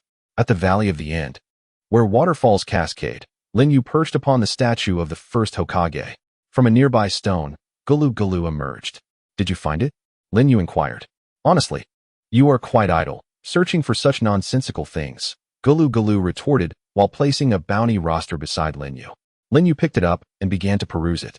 This roster cataloged the bounties of various ninja villages and arranged them according to the amount of the reward. Adhering to the principle of proximity, Lin Yu opened the Konoha ninja bounty list. To be listed on the bounty roster, a ninja must possess considerable strength.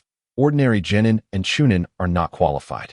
At the very least, the individuals listed are of special jounin rank or represent a significant threat as rogue ninjas. Furthermore, the majority of ninja bounties range from 5 million to 10 million ryo. Those exceeding 10 million are typically formidable or highly dangerous individuals. The bounty for Yakushi Kabuto, a Konoha spy and rogue ninja, stands at 10 million ryo. Lin Yu disregarded him and flipped further. Hatake Kakashi, son of the White Fang, Konoha Jounin, has a bounty of 13 million ryo. However, next to the figure of 13 million, a red cross indicates a revision to 11 million ryo. Oh, how could Kakashi's bounty be reduced by 2 million ryo? That's thanks to you, came the reply. Ah, indeed. Lin Yu recalled that the first act upon his arrival was to extract Kakashi's eye, inevitably diminishing Kakashi's value in the eyes of his benefactors.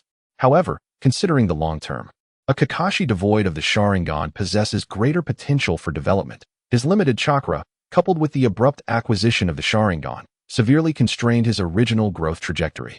As the son of Konoha's White Fang, adept in the secret techniques passed down by his father, he might still attain the strength of a Hokage. Lin Yu continued to flip through the roster. Sarutobi Asuma, Konoha Jounin, son of the third Hokage, carries a bounty of 15 million ryo. I recall that during Asuma's peak, the bounty was 35 million ryo. Ah, that must have been after he became one of the 12 Guardian Ninja, Lin Yu murmured, continuing to flip through the pages. He discovered a bounty list that included nearly everyone, from elite Jonin of Konoha, the legendary 3 ninjas, to the 3rd and 4th Hokage. The bounties for Akimichi Dingza, Yamanaka Kaichi, and Nara Shikaku, representatives of the Konoha's Ino Shikicho, were 20 million, 25 million, and 28 million ryo, respectively, commensurate with their strength. Tsunade Jiraiya and Orochimaru each had bounties that were relatively consistent, standing at 50 million, 52 million, and 55 million ryo, with Orochimaru's slightly higher due to his involvement in perilous experiments and notorious reputation. As for the 3rd Hokage, Hiruzen Sarutobi, and the 4th Hokage, Minato Namikaze, their bounties were 66 million and 77 million ryo, respectively. The formidable strength of the peak Hiruzen should not be overshadowed by the younger Minato. The significant discrepancy in their bounties likely stemmed from Hiruzen's diplomatic demeanor and fewer enmities. These individuals had long been regulars on the bounty list, with their rewards persistently displayed. Yet none dared to claim them, as they weighed their own capabilities. As Lin Yu turned to the final page of the Konoha section, he was taken aback to find a newly added page. Upon seeing it, a peculiar expression crossed his face. Uchiha Yu, identity unknown. Assisted rogue ninjas from Amage Cure, evaded pursuit by Hanzo of the Salamander, and was acknowledged by Hanzo as a ninja of equal strength. Bounty, 80 million ryo. Photo missing. Abilities, unknown. Isn't this information leaking too swiftly? Lin Yu murmured. Indeed, Hanzo's words hold weight. He claimed that my name would echo across the 5 great nations. And I didn't expect it to happen so soon. Many ninjas are currently inquiring about you, including the Umbu from the 5 great nations, Baiju remarked beside him. Well, it matters not. Any adversary obstructing my path shall only meet one fate. Death, Lin Yu replied indifferently. So, who is today's unfortunate soul? Baiju teased. After pondering for a moment, Lin Yu flipped a few pages back in the list and pointed. It's him. Kidakai, a ninja with a rather sinister appearance in his photo, was a rogue from Konoha, with a bounty of 16 million ryo. Ah, this fellow, a former jonin from Konoha, failed to assassinate the daimyo of the Land of Fire a month ago and defected from Konoha. He is currently being pursued by the Umbu, Baiju explained. Where is he? Lin Yu inquired. Fortuitously, he is not far, in the nearby forest. You marked it last time, Vortex Ju replied. Then what are we waiting for? Let us claim this 16 million ryo. Whoosh. Lin Yu vanished into the vortex of Kamui. Whoosh. In the forest, the vortex appeared, and Lin Yu landed on the ground. After observing his surroundings with his Sharingan, he picked up a branch. The front showed signs of being trampled, while the rear had been deliberately severed with a sharp blade to mislead pursuers. The true escape route lies in this direction, Lin Yu mused. Gazing towards the 4 o'clock position, In the depths of the whirlpool, a profound realization dawned upon Lin Yu. Yu's analytical prowess was steadily reaching perfection. Even without the Sharingan or the Hashirama clone, he would undoubtedly evolve into an exceptional ninja. Lin Yu pursued the fleeing Bei Jie towards the north. Along the way, he discerned nearly imperceptible threads connecting explosive tags, nestled between trees and stones. Traps, you say? Very well, he mused, deftly launching a kunai to sever the threads. Boom, boom, boom. The forest reverberated with successive explosions. Bei Jie, making his escape towards the forest's exit, halted upon hearing the cacophony of blasts behind him. Adorned with the Leaf Village headband, marked by a horizontal line etched with a kunai, he bore the insignia of a rogue ninja. Has my trap succeeded? Bei Jie exhaled, retrieving a soldier pill to consume. Suddenly, at the edge of his vision, a shadow darted forward. Whoosh! Bei Jie hurled a kunai at the approaching figure. Observing the incoming projectile, Lin Yu contemplated, such a foe does not necessitate the use of Kamui for evasion. This is an opportune moment to refine my fundamental combat skills. Clang! Lin Yu skillfully deflected the kunai, landing atop a tree trunk. The Root faction? Or perhaps a member of the Umbu? Bei Jie cautioned. Neither. I am merely someone who has set his sights on your 16 million heads, Lin Yu replied nonchalantly. Upon hearing this, Bei Jie relaxed his expression, forming hand seals with a slight smirk. You are truly unfortunate. I have already dispatched several like you along my path. Whoosh! Upon completing his seals, his figure blurred and vanished. Ah, the camouflage technique, which allows one to blend with the surrounding environment, is indeed a high-level ninjutsu befitting a jonin. However, such tricks are rendered meaningless before the Sharingan. Whoosh! Lin Yu leaned back as a blade sliced above him, severing leaves. A sensory ninja? As the attack missed, Bei Jie dispelled his camouflage to conserve chakra, swiftly reappearing behind Lin Yu. It seems you excel in swordsmanship, Lin Yu murmured. Bei Jie wielded his ninja blade, unleashing the leaf-style sword technique. Crescent moon dance. Whoosh, whoosh, whoosh. Amidst the interplay of light and shadow, Lin Yu appeared to be cleaved into several segments, only to have his form transform into wooden logs that plummeted to the ground with a thud. This was merely a commonplace substitution technique. Yet what astonished Bei Jie was the speed at which Lin Yu executed it, outpacing his own swordsmanship. After all, he has attempted to assassinate a feudal lord. While he may have failed, he should possess more than just this level of skill. Lin Yu re-emerged on a tree branch behind him. Damn it! The words struck a nerve with Bei Jie, who bellowed in fury, hurling numerous shuriken that pierced the foliage, each entwined with wire. With rapid movements, he orchestrated the wires, encircling Lin Yu from all sides. This is the great blade of the windmill technique, which young Sasuke barely managed to employ against Orochimaru during the Chunin exams in the Forest of Death using the Sharingan. It appears this is not overly challenging for a jonin, Lin Yu mused, seemingly oblivious to the fact that he was the one ensnared. It is over. Bei Jie bit down on the other end of the wire, forming hand seals. Fire release, great fireball technique. A blazing inferno erupted. The flames cascaded along the steel wire, advancing towards Lin Yu. Is this the level of 16 million? Lin Yu murmured softly. With a crack, crack. His arms broke free from the steel wire, and he formed the sign of the noon, gathering chakra at his throat. Fire release, great fire annihilation. Boom, boom, boom. A torrent of flames erupted, vast as the sea, instantly melting the steel wire and engulfing the fireball, sweeping through the expansive forest. During the Fourth Great Ninja War, Uchiha Madara had once used this very technique to suppress a water formation wall created by 20 water-style ninjas of the allied forces. At this moment, Lin Yu's great fire annihilation, though not as powerful as Madara's, still bore a resemblance to 1/3 of his might. The heat waves rolled forth, and Bei Jie, watching the roaring sea of flames, despaired. What are you? Ah! Boom! The flames erupted, soaring into the sky, visible from afar. In the distance, 3 Konoha Umbu ninjas, tracking Bei Jie, halted, shielding their faces from the heat, gazing at the inferno. What level of fire release is this? Could it be that the root has acted first? The 2 male Umbu ninjas gasped in astonishment. Let us go take a look. The female Umbu led the way. Upon reaching the scene, they beheld a sight they would never forget. The fire release had carved a clearing in the forest, and at the center of the charred earth stood a masked youth in a black cloak, holding a body so scorched that its features were nearly indistinguishable. He muttered in distress, "This is quite the conundrum. I can't even recognize the face. Surely, 16 million won't go to waste like this? However, if it's just the face, I can restore it with my abilities. A voice, distinctly different in tone, emerged from the youth's body, laced with a hint of frivolity. Damn it, it's Beijia. He was a step ahead. The male Umbu ninja clenched his fists in frustration. It turned out that Beijia was originally a member of Konoha's Umbu, tasked with protecting the daimyo of the Land of Fire, yet he had inexplicably launched an attack on the daimyo.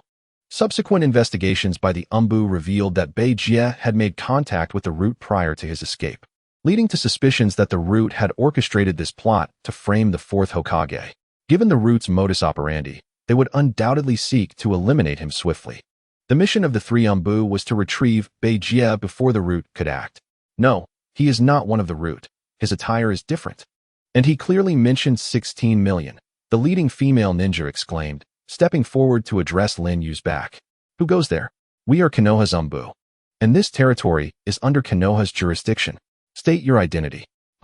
Hearing her voice, Lin Yu slowly turned his face, the Sharingan beneath his mask radiating brilliance. Close your eyes. Do not make eye contact with her. The female ninja's pupils constricted, and she shut her eyes tightly.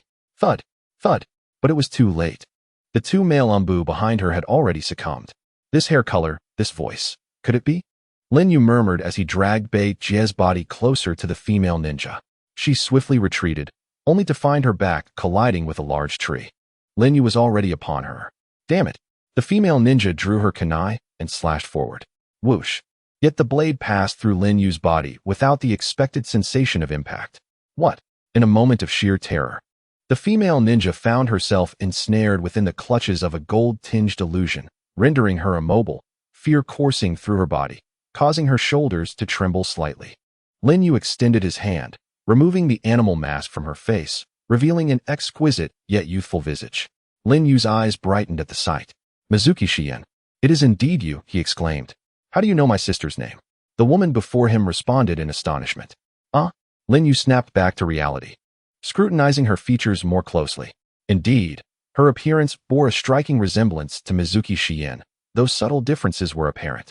It made sense, at this time. Mizuki Shien was merely 9 years old, having just graduated from the Ninja Academy, and had yet to join the Umbu. The woman before him appeared to be around 17 or 18. Could she be Shien's elder sister? What is your name? Lin Yu inquired. I am Mizuki Shion, Shien's sister. Who are you? And what are your intentions? She demanded. Lin Yu lifted his gaze to the evening sky, awash with hues of dusk. Mizuki, Shion? While they may not have appeared in the narrative of the Hokage, it does not imply their non-existence. Akin to how Kishimoto did not depict ninjas in the act of nature's call, yet that does not mean ninjas do not answer nature's call, he mused. Recalling a favorite topic of a face, Kishimoto had a penchant for embedding destinies within names, like the light of the moon racing upon the winds.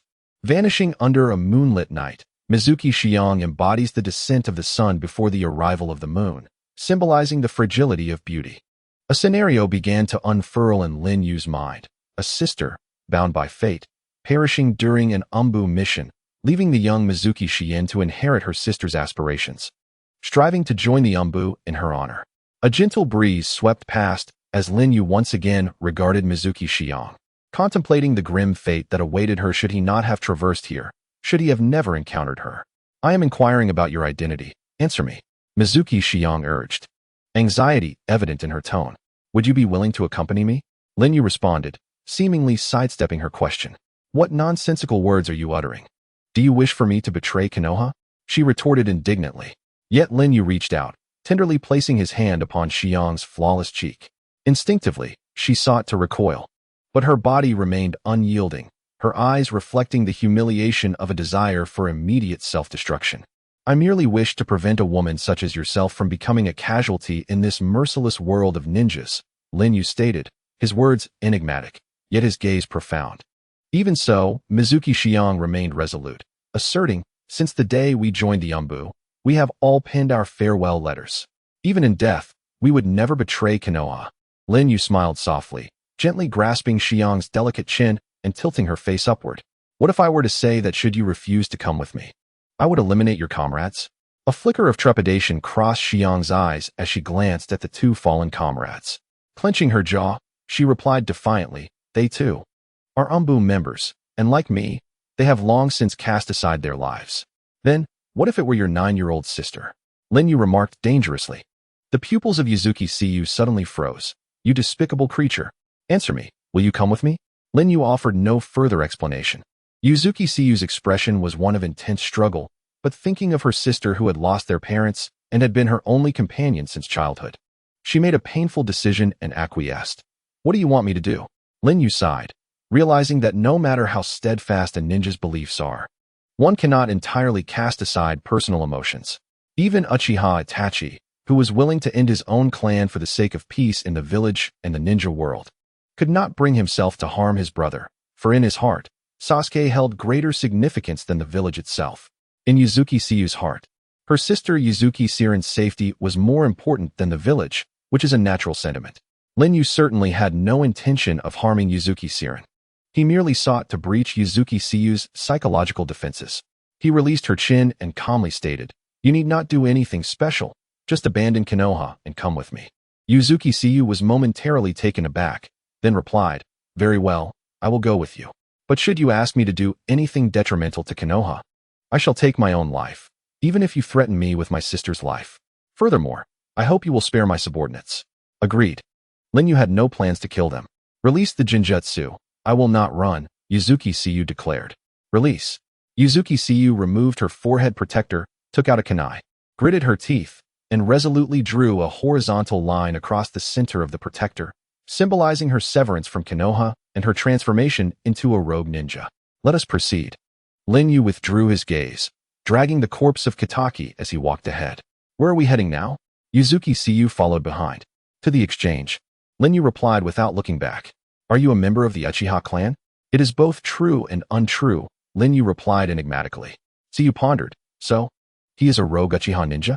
What was your purpose in killing Kitaki? Was it merely for wealth?" Siyu inquired. "Otherwise, what value would such a person have in compelling me to act personally?" Lin Yu countered. Siyu thought, "It seems he is not allied with the root. If that is a message scroll in your possession, I suggest you keep it to yourself," Lin Yu advised. Siyu was suddenly taken aback and returned the scroll she had almost drawn out.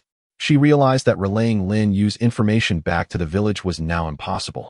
With his abilities, he could easily use his Sharingan to control my mind. So why does he not? Siyu gazed at Lin Yu's back, feeling both perplexed and increasingly curious about him. Regardless, he could pose a threat to the village. I shall stay by his side to uncover his true nature and find an opportunity to eliminate him, Siyu thought to herself. She failed to notice the faint smile at the corner of Lin Yu's mouth as he walked ahead. He may not understand the thoughts of women in the real world, but he could certainly grasp those of women from the realm of fantasy. She would not succeed. In the past, Xiaonan, in her quest to eliminate Obito, had prepared a staggering 600 billion explosive tags, yet ultimately, she met with failure. Lin Yu does not believe that Xiang possesses greater strength than Xiaonan, nor does he consider himself inferior to Obito. Furthermore, within the realm of the two-dimensional world, there exist countless instances where individuals who initially sought to terminate one another ultimately succumbed to emotional entanglement. Xiang is no different. Shortly after their departure, members of the Root organization, cloaked in black and masked, arrived at the chaotic scene. The sensory ninja from the Root team remarked that Bei Jie's presence had vanished, likely indicating his demise. "Captain, the two are alive, but there is no sign of Maoyue Xiang," one member reported while examining the unconscious bodies of two Umbu. "Eliminate them and pin the blame on Maoyue Xiang," commanded the Root team leader, clad in a white robe. "However, they are from the village. Remember, the philosophy of Root is to employ any means necessary to secretly uphold the great tree of Konoha. Only Lord Danzo can lead Konoha forward. The deaths of these two are merely necessary sacrifices," the captain asserted sternly. "Understood," responded the team members. With a swift motion, the ninja's blade ruthlessly pierced the hearts of the two Umbu. It is truly ironic that these two Umbu, having narrowly escaped Lin Yu's clutches, fell victim to their own comrade's treachery in an instant. In truth, Lin Yu had long seen through such machinations. Thus, he sought power. For it is only through strength that one can enjoy the privilege of freedom and pursue the desires that one truly yearns for. Outside a restroom on the outskirts of the Land of Fire, Lin Yu paused. Do not misunderstand. With the cells of Hashirama coursing through him, Lin Yu has no need for sustenance, nor does he require the facilities of a restroom. He had come to this location as it housed the nearest exchange for gold within its confines. Wait here, he instructed Mao Xiang, before dragging Bei Jie's lifeless body into the restroom. As he stepped inside, the swirling vortex of Ju detached from Lin Yu. What is the matter? Lin Yu inquired. It's rare to find myself in a human restroom. I wish to study the sensation of needing to relieve oneself, Ju responded, maintaining his peculiar fixation. Just don't make a mess, Lin Yu replied, dismissing the matter. He proceeded to the wall, giving it a gentle push, which revealed a hidden door. Within the dimly lit exchange, a row of refrigerated cabinets awaited, intended for storing corpses. Lin Yu carelessly discarded Bei Jie's body onto the floor and coldly stated, "Let us exchange." The manager of the exchange, a burly man with a thick beard, leaned against the counter, a cigarette dangling from his lips as he surveyed the lifeless form before him. Although Bei Jie's face had been restored to a recognizable state by Ju, the extent of the damage was unprecedented for the manager. He could not help but raise his gaze, scrutinizing the young boy before him, secretly astonished. For the boy's age was in stark contrast to the grim offering he had brought. In this realm of ninjas, judging a person by their appearance is an exceedingly foolish endeavor. During times of war, it is not uncommon to encounter young individuals possessing extraordinary abilities. The youth before us is undoubtedly one of them. The bearded man placed his cigarette aside, stepped forward, and laid the lifeless body of Kitaki into the cabinet. He then perused the bounty ledger, marking Kitaki's page with a crimson cross, and retrieved a money box from the safe, placing it before Lin Yu. In the black market, there are unwritten rules. Both parties refrained from asking unnecessary questions, exchanging corpses for payment. Lin Yu did not follow in Kakuzu's footsteps, meticulously counting the money. Instead, he hoisted the money box and turned to exit. Is this your first visit? Aren't you going to count the amount? The bearded man lit another cigarette and, unable to contain his curiosity, inquired about Lin Yu's retreating figure. Lin Yu paused, but did not turn around. There's no need. The bearded man's expression was intriguing. In this world, it is unwise to trust so easily. Are you not afraid that I might cheat you out of your money or that it might be counterfeit? Lin Yu turned, his demeanor indifferent. Wouldn't that be even better? I would have every reason to eliminate you and seize all your wealth. His nonchalant words belied an unwavering confidence in his formidable strength. The bearded man halted, the cigarette poised at his lips trembling, as even one who spent his life among the deceased felt a chill run down his spine. He was serious. Regaining his composure, the bearded man hastily replied, "You jest, young brother. Our organization only profits from the dead. We never deceive the living. I look forward to our next collaboration." Lin Yu averted his gaze and exited. In the short term, he would certainly not return, as his need for money was rather minimal. Upon leaving the exchange, he was met with a scene that rendered him speechless. A Fey was squatting before a latrine, poking at a long-dried pile with a wooden stick. "Could you refrain from employing wood release in such a peculiar manner?" Lin Yu remarked. With a plop, a Fey discarded the stick, dusted off his hands, and proclaimed, "I have just invented a technique more powerful than wood release." "What technique?" Lin Yu inquired. "Ninjutsu, earth release." A Fey formed hand seals. Nothing occurred. The air fell silent. Did it fail? A Fey scratched his head awkwardly. In this cramped space, the atmosphere was thick with absurdity, and Lin Yu felt the very air grow ludicrous. "What a remarkably curious technique," he commented coldly, making his way outside. A Fey shrugged and attempted to approach Lin Yu, only to be met with disdain. "No thanks. You reek." Lin Yu opened the money box, tossed a stack of bills onto the ground, shot a Fey a look, and walked out. "Well, never mind," a Fey said, collecting the money and sinking into the ground. Awaiting outside, Yuzuki Siyu caught her first glimpse of Lin Yu. He appeared so remarkably young. Although she did not recognize Obito, she was astonished to see such strength embodied in someone who seemed even younger than herself. "Where to next?" Siyu steadied herself and asked. 100 miles away. "To my residence," Lin Yu replied. 100 miles? Even at full speed without rest, it would take 2 days and nights, Siyu remarked. In the blink of an eye, Lin Yu's hand rested upon the shoulder of the setting sun, transforming the 3 comma-shaped jewels into a kaleidoscope. Whoosh! The vortex of divine might manifested. This is the eye technique of space and time. In astonishment, the setting sun was drawn into the divine vortex, followed closely by Lin Yu himself. The whirlpool vanished. 100 miles away, within the underground base, The setting sun gazed upon the unfamiliar surroundings, a landscape strewn with white absolutes and enigmatic magical statues, her heart in turmoil. After approximately a minute, with a gurgling sound, Ah-Fei's head emerged from the ground. Too slow, Lin Yu remarked. Unlike you, I cannot disregard the confines of space. Ah-Fei candidly retorted. Is everything prepared? Lin Yu inquired.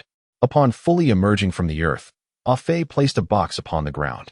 Lin Yu addressed the setting sun. Your room has been prepared. It is right next to mine. Additionally, this box contains a change of clothes for you, along with some ninja-specific bento. Please make do for now. I will soon establish a private hot spring for your exclusive use. Having conveyed these instructions, Lin Yu disregarded the astonished expression of the setting sun and, with the money box in hand, proceeded toward his dormitory. After a brief moment of astonishment, the setting sun followed closely behind him. At the threshold of the room, Lin Yu halted. In the evenings, stay in your room and do not wander about the base. If anything arises, you may summon Ju, referring to those white fellows. With that, Lin Yu pushed open the door and entered his chamber. Creak. In the stillness of the night, the door to the adjacent room quietly opened, and the setting sun emerged, illuminated by the dim light. She paused momentarily before Lin Yu's door, contemplating whether to rush in and confront him, but quickly shook her head in resignation. She was no fool, aware that success would not come so easily. At the very least, she needed to uncover the secrets hidden here. The setting sun gazed at the iron door at the end of the corridor, tightly shut. While the other rooms in the corridor were wooden, this one was obstructed by a formidable iron barrier, leading her to speculate that it concealed some significant secret. Stealthily, she approached, halting just outside the iron door. After confirming that no traps were set outside, she glanced up at the skylight above. Releasing chakra from her feet, she ascended along the wall to the skylight, retrieving a small mirror to extend toward it. Through the reflection, she glimpsed the scene within the stone chamber. Inside were large experimental apparatuses. With a particularly striking sight, cylindrical vessels filled with a green liquid, within which a person was suspended. The surface of the vessel was blurred, preventing her from discerning the individual's features, but it appeared that numerous tubes were connected to their body. Drip, drip. At the end of the apparatus, an outlet released a drop of golden-hued blood at intervals, which fell into a glass tube, now nearly 1/3 full. Before the apparatus stood a tall man, clad in a flowing white robe that lent him an ethereal quality. His long hair cascaded down, exuding an alluring charm. A peculiar shape fashioned from a coarse rope adorned his lower back, rendering his silhouette shrouded in mystery as he intently observed the experimental equipment. For some inexplicable reason, Ōtsutsuki felt a strange familiarity in his figure, reminiscent of a man they in the Konoha Enbu had long monitored, a figure of extreme danger and dread. Suddenly, the man ceased his actions and slowly turned, and Yuya felt as though an invisible hand had seized her heart, choking her breath. The serpent-like pupils of the man glinted with a fierce, murderous intent. Ah! Yuya gasped, losing her balance and collapsing to the ground. Her heart raced frantically, and she panted with urgency. There was no mistake. It was Orochimaru, one of the legendary Sannin of Konoha. How could he possibly be in such a place? The sound of footsteps echoed behind her. Did I not instruct you to remain in your room and refrain from wandering about? Lin Yu observed the still-shaken Yuya. I shall return to rest, Lin Yu declared. Within the stone chamber, Kabuto cast a questioning glance at Orochimaru. Do not concern yourself. Let her be, Orochimaru rasped. Very well. Kabuto acquiesced, retreating. Humph. It seems that despite Yukuin's formidable strength, he is still a tender-hearted Uchiha youth. I wonder if my most exquisite creation can evoke a miracle within him, Orochimaru mused, gazing at the golden blood collected in the glass vial. A rapturous smile gracing his lips. As night fell in Konoha, a vortex suddenly appeared above the shadowy streets, heralding the arrival of Lin Yu. Clad in black, he melded seamlessly with the darkness, his hood obscuring a new orange mask adorned with black patterns. Through the mask's eyeholes, his Sharingan glimmered brilliantly in the night. At last, I have arrived, he reflected upon seeing the character's Ichiraku ramen. With a flick of the curtain, he entered the establishment. Welcome, exclaimed the owner of Ichiraku. Clad in a chef's garb, his youthful visage unmarred by the passage of time. Nearby, his daughter, Ayam, slumbered peacefully in a stroller. Lin Yu settled into the rightmost seat at the table, against the wall. This time he had come alone, opting not to accompany Fei. fearing that his incessant prattle about mundane topics would spoil his appetite. Ichiraku ladled rich pork bone broth into a bowl, skillfully retrieving noodles with a strainer and placing them into the savory soup, garnishing it with scallions and pickled ginger, creating a harmonious blend of color and aroma before presenting it to Lin Yu. Here you are, sir, your pork bone broth. The enticing aroma wafted through the air, igniting Lin Yu's taste buds, and he could hardly contain his eagerness. He deftly separated his chopsticks, removed his mask, and bowed his head to indulge in the meal. With a slurp, the noodles entered his mouth, springy and smooth, the broth rich and flavorful, delicious beyond compare. This ramen surpasses even the finest Lin Yu has ever tasted by a factor of 10, and once the chopsticks are in motion, one cannot stop. Just as Lin Yu was savoring each bite, two ninjas lifted the curtain and strode into the noodle shop, and remarkably, it was none other than Might Guy and Kakashi. Guy, clad in his signature green jumpsuit, and Kakashi, with his left eye concealed beneath a black mask, revealed not the Sharingan beneath, but rather a hollow socket. Boss. 2 bowls of miso chashu, Might Guy exclaimed, his large eyes sparkling as he flashed a peace sign to the shopkeeper, then plopped down in the left seat. Kakashi, unhurried, settled into the central position, casually turning his head and momentarily distracted by Lin Yu's profile, partially obscured by long hair. Here are your miso chashu, Uncle Ichiraku announced, placing the bowls before them, prompting Kakashi to return his gaze. I say, Kakashi, our current score stands at 20 wins and 20 losses. Shall we make this contest a race to see who can finish their ramen first? Guy suggested energetically as usual. Apologies, but I lack the enthusiasm for such a challenge at the moment, Kakashi replied, his tone listless as he broke apart his chopsticks and lowered his mask, eating with indifference. Guy regarded Kakashi with a complex expression. 6 months prior, Kakashi had lost Rin and his Sharingan, suffering severe psychological trauma after being rescued back to Konoha. He had remained in the village's sanatorium for rehabilitation until a month ago, now persisting in this despondent state. Redirecting his focus, Guy grasped his chopsticks and devoured the noodles voraciously, finishing in under a minute, then gulping down the broth. Setting down the bowl and wiping the soup from the corner of his mouth, he earnestly regarded Kakashi. Kakashi, as your rival and dear friend, I can understand your feelings. I have endured similar hardships, referring to his father, Might Daisuke. To wallow in despair is a desecration to the memory of those lost. What I wish to entrust to you from Obito is not merely his eyes, but his will. If he were alive, he would surely not want to see you like this. Kakashi paused, his chopsticks halting, as he sighed. I understand all that you say, yet even with understanding, I cannot find peace. I failed to protect Rin, and thus I feel unworthy of that eye. I believe this is Obito's way of punishing me from beyond, reclaiming his eye because he must despise me deeply. Guy furrowed his brow. Kakashi, are you not being a tad too obstinate? Perhaps, but I have resolved to join Root. Kakashi declared, shocking Guy. Bang. Guy shot up, incredulous. Root? Kakashi, are you serious? Noticing Uncle Ichiraku's gaze upon them, Guy realized he had lost his composure. Apologizing before sitting down and quietly asking Kakashi, is this the fourth's intention? Kakashi replied, no, this is my own decision. 2 weeks ago, Root's headquarters was attacked by mysterious ninjas, resulting in the deaths of several members. Danzo exaggerated the incident, reporting to the daimyo of the Land of Fire that the fourth had deliberately allowed enemies to infiltrate, seeking to undermine Konoha's foundations. Guy frowned. Would the daimyo truly believe such nonsense? Kakashi remarked, had it been earlier, it might have been different.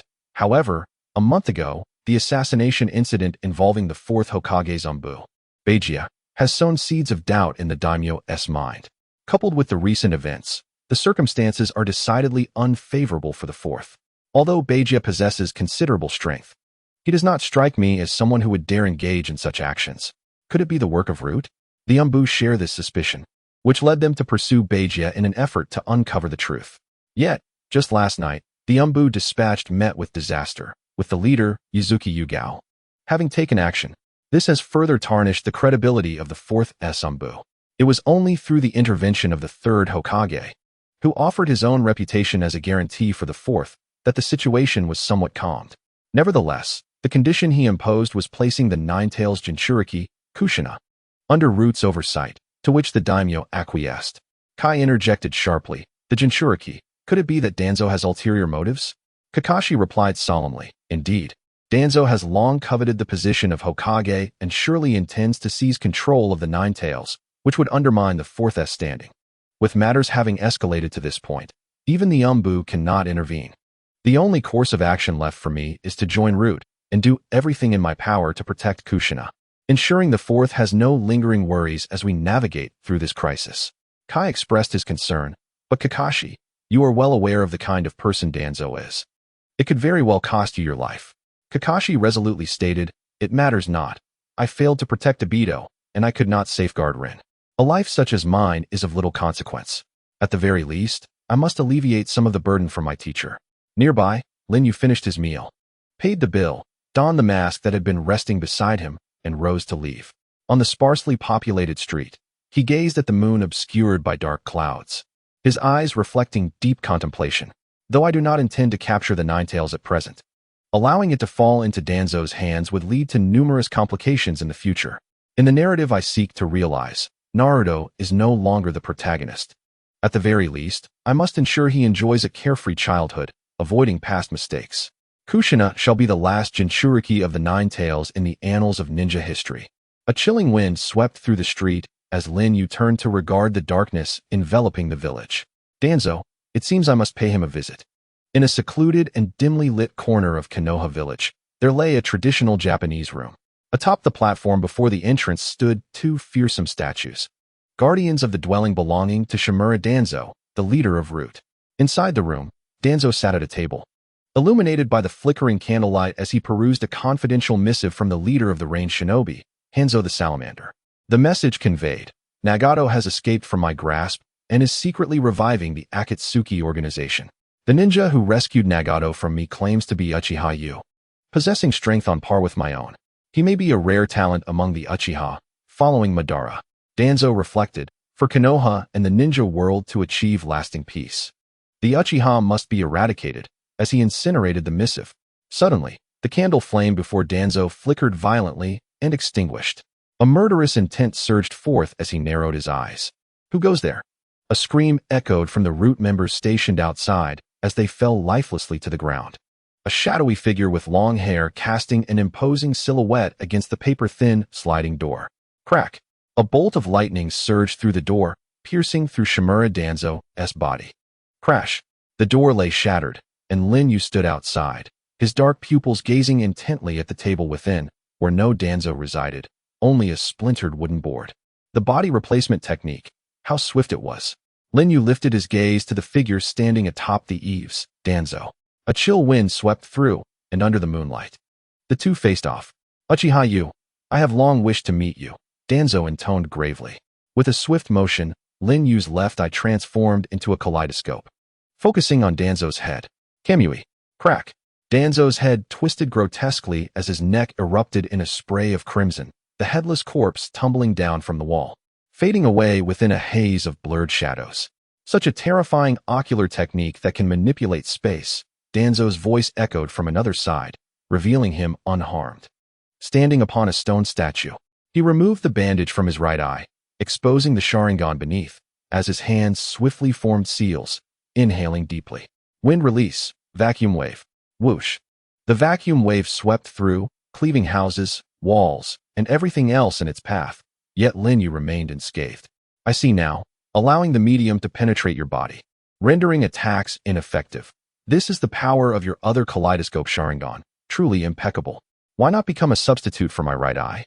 Danzo proposed, unveiling his right eye, which transformed into a desolate white, forever devoid of light.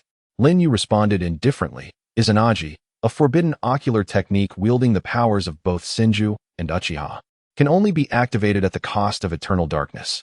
Thus, your right eye, implanted with Hashirama cells, along with the 10 Sharingan upon it, exists for this very purpose, Orochimaru's masterpiece, no doubt. What? Hearing Lin Yu's words, Danzo's pupils constricted. He was thoroughly aware of my secrets.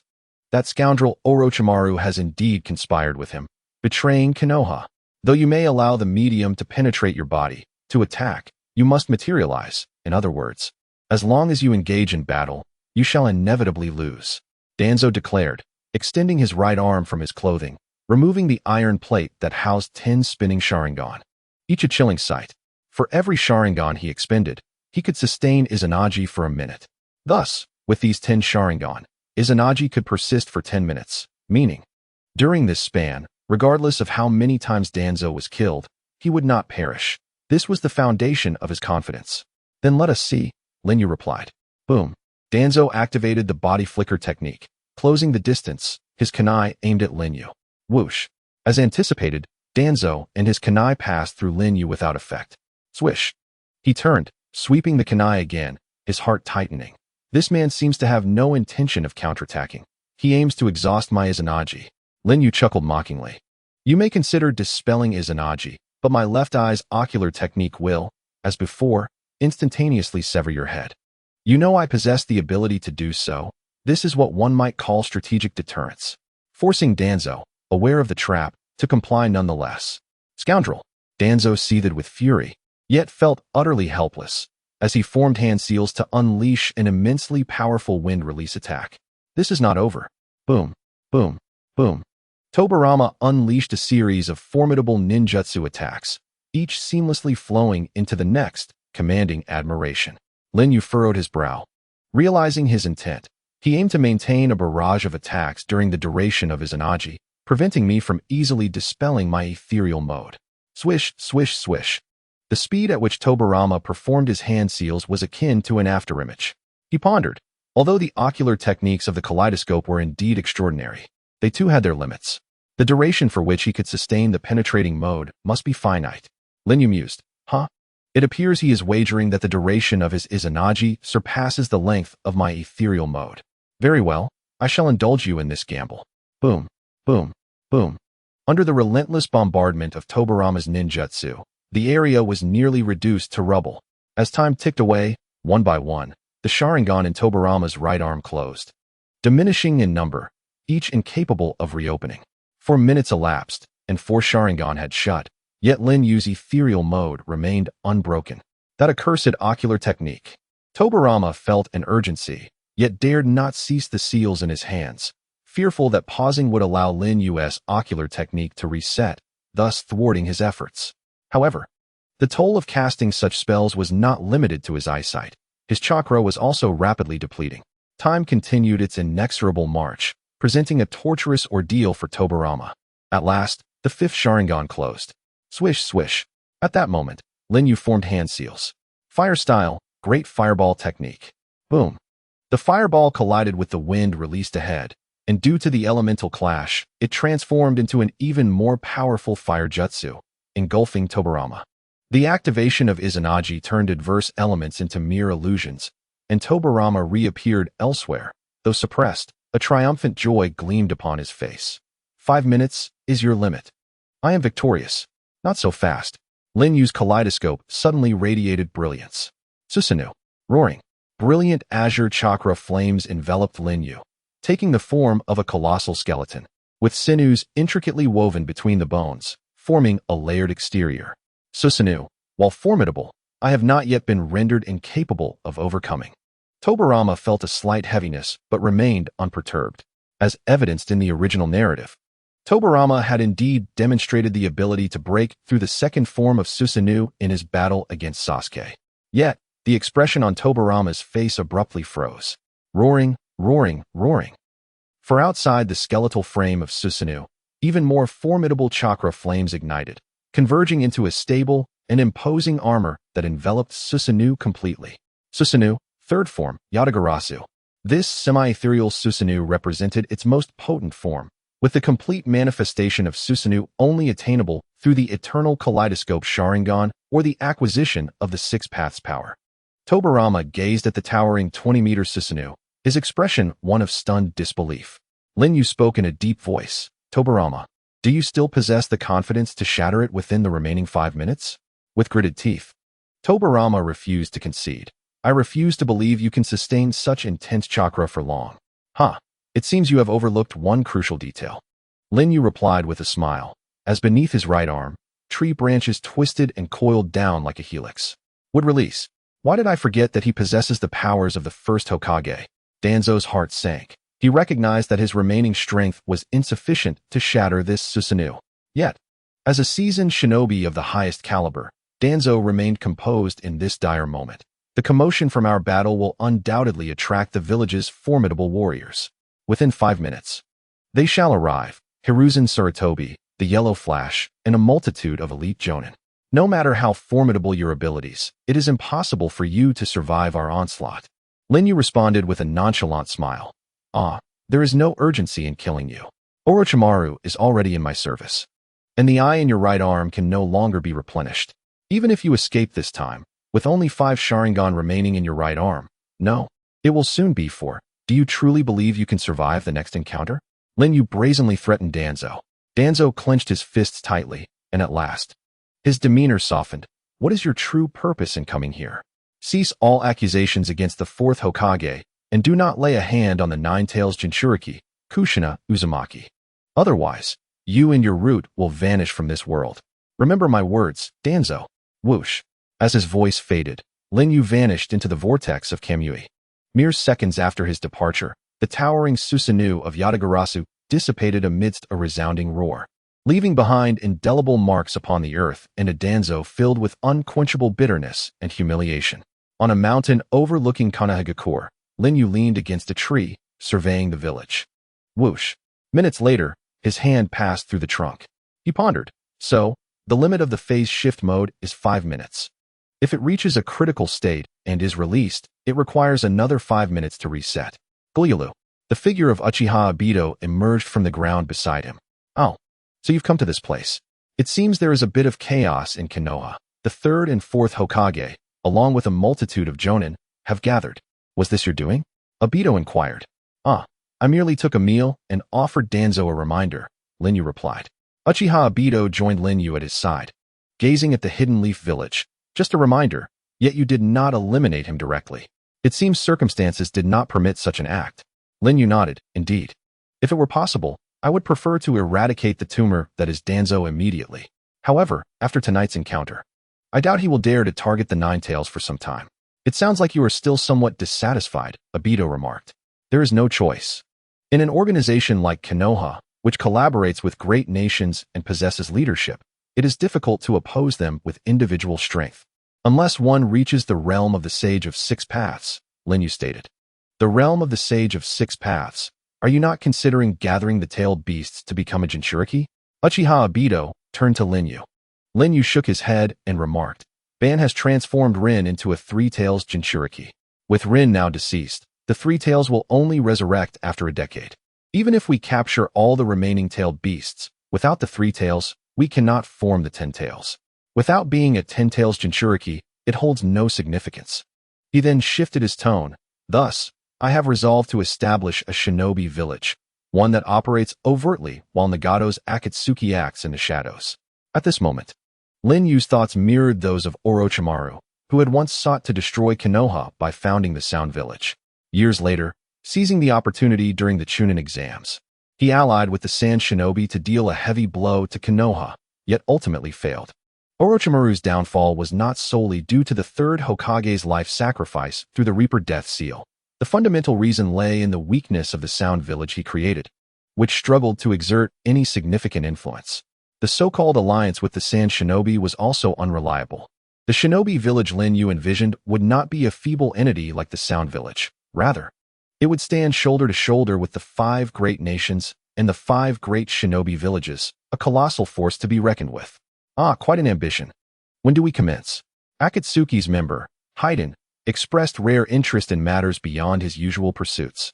Once I acquire the true power of the 1st Hokage, Hashirama Senju, we shall begin, Lin Yu declared with fervor. So, in a fortnight's time? Asked Uzumaki-ju. Let us return and prepare. Before I report back to Orochimaru, I have another place to visit to accomplish a task, Lin Yu stated as he activated his Kamui, departing alongside Uzumaki-ju. In the underground base, Lin Yu donned a striking new attire, the armor worn by Uchiha Madara during the Warring States period, with the Uchiha fan slung across his back.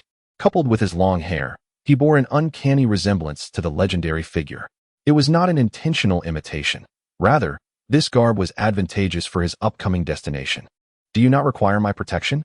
Haiden inquired. No, I yearn to experience the thrill of battle firsthand, Lin Yu replied. While having Uzumaki-ju envelop him would indeed bolster his defense and enhance his wood-release techniques, it often left Lin Yu with a sense of dissatisfaction, as battles would conclude before he could fully immerse himself in the experience. As his ocular prowess continued to ascend, he grew increasingly ravenous for combat, a true embodiment of the Uchiha's inherent nature. Very well, Haiden conceded, donning a black cloak in preparation to accompany Lin Yu. Just then, Yuzuki approached. "Where are you two headed?" she asked. "What? Do you wish to accompany us?" Lin Yu paused and turned to inquire.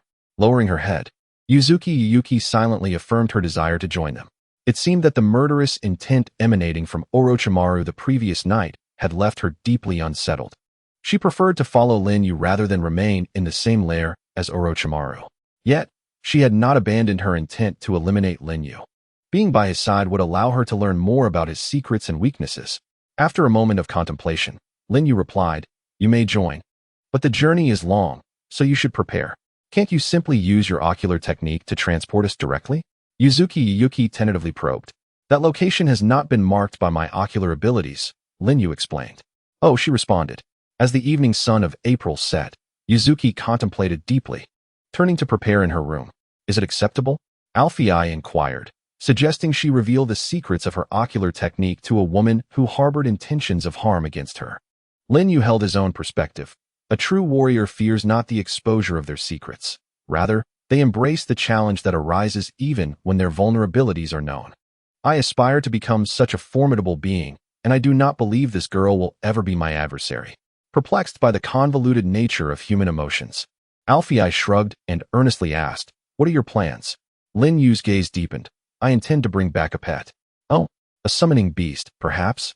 "Not in the conventional sense of a summoning beast. With Kushina currently pregnant, the Nine-Tails is not an option. Thus, the Eight-Tails, being second only in power to the Nine-Tails, presents itself as the optimal choice." It became clear that Lin Yu's intention was to venture to the Land of Lightning's hidden cloud village to capture the Eight-Tails. Oh, not as a Jinchūriki, but as a summoning beast to command, akin to how Madara once wielded the Nine-Tails. If you are heading to the hidden cloud, wouldn't it be advantageous to capture the Two-Tails as well? With your ocular prowess, managing two-tailed beasts alongside the Nine-Tails should not pose a significant challenge, Alfei conjectured. Such an imbalance among the tailed beasts would provoke chaos, leading to warfare, Lin Yu pondered thoughtfully. Indeed, for an extended period, the 5 great nations' ninja villages have relied on the tailed beasts to maintain a delicate balance of power, thereby preserving a semblance of peace. The Land of Lightning controls 2 tailed beasts. Should it lose one, the equilibrium remains intact, but the simultaneous loss of both would tip the scales, potentially igniting the 4th Great Ninja War prematurely. "Oh, are you one who values peace?" Alfei expressed surprise. Lin Yu refuted, "No, I merely fear the outbreak of war and the consequent loss of Jinchūriki. When a Jinchūriki perishes, the tailed beast also dies. And the greater the chakra reservoir of the beast, the longer the revival process. Should any unforeseen event occur, my plans would inevitably face further delays. Indeed, the chakra volume of the 3 tails is minimal, requiring a decade for revival, while the others range from several years to decades, with the 9 tails, possessing the greatest chakra, taking over a century to resurrect." Lin Yu's eyes darkened. "This fragile piece must endure until the moment my Sharingan fully awakens. Just a wall away." Yuzuki pressed her ear against the door, her back drenched in cold sweat as she overheard their conversation. The 3 set forth on their journey to the Land of Lightning.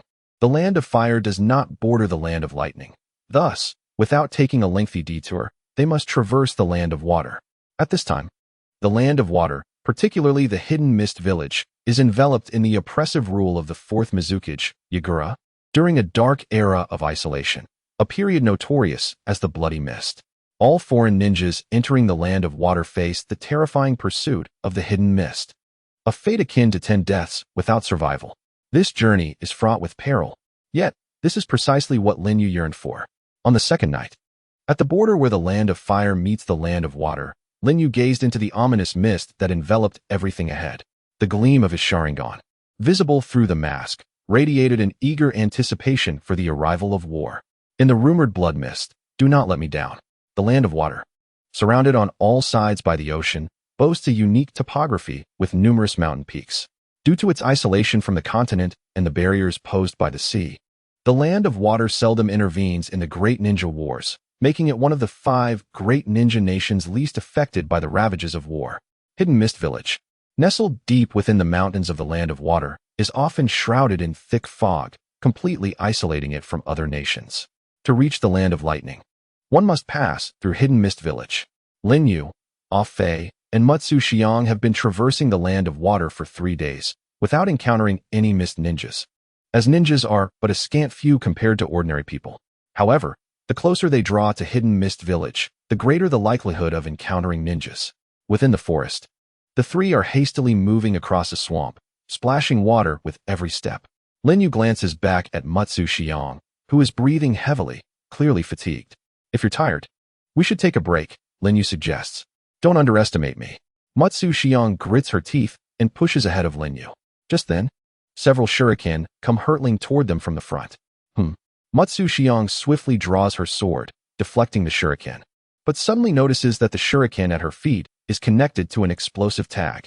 Exhausted, she cannot evade in time and thinks to herself, this is bad.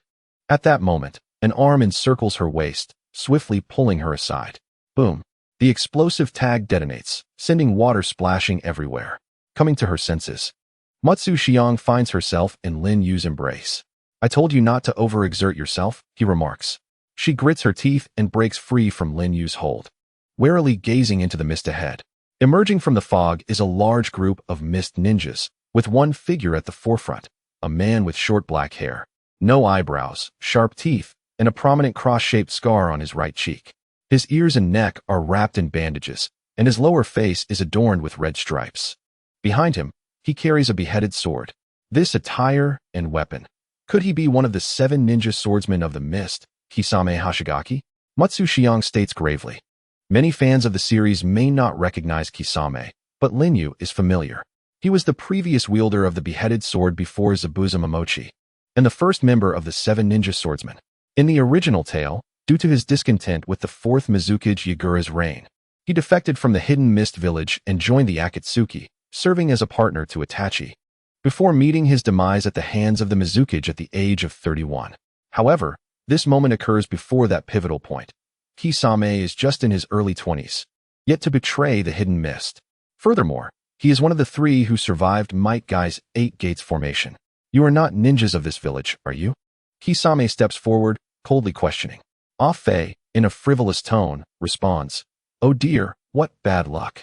To encounter the infamous 7 ninja swordsmen right at the start. How I wish to go home. Kisame frowns, gazing at Mutsu Xiang's forehead protector beside Lin Yu. A rogue ninja from Konoha?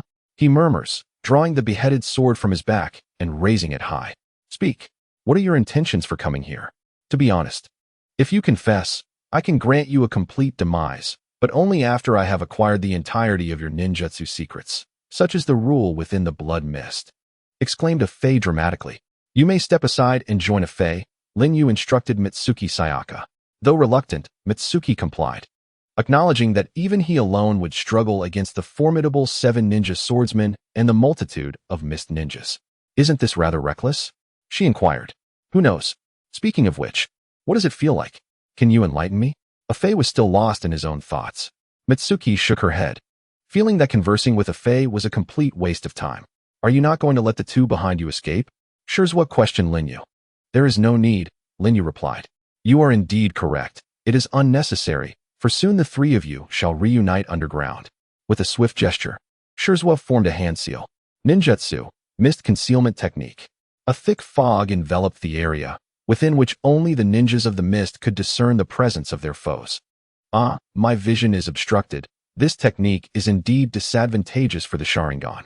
However, once an attack is initiated, it will inevitably create a disturbance, Lin Yu murmured, as lightning chakra coiled around his right hand, launching forward from behind.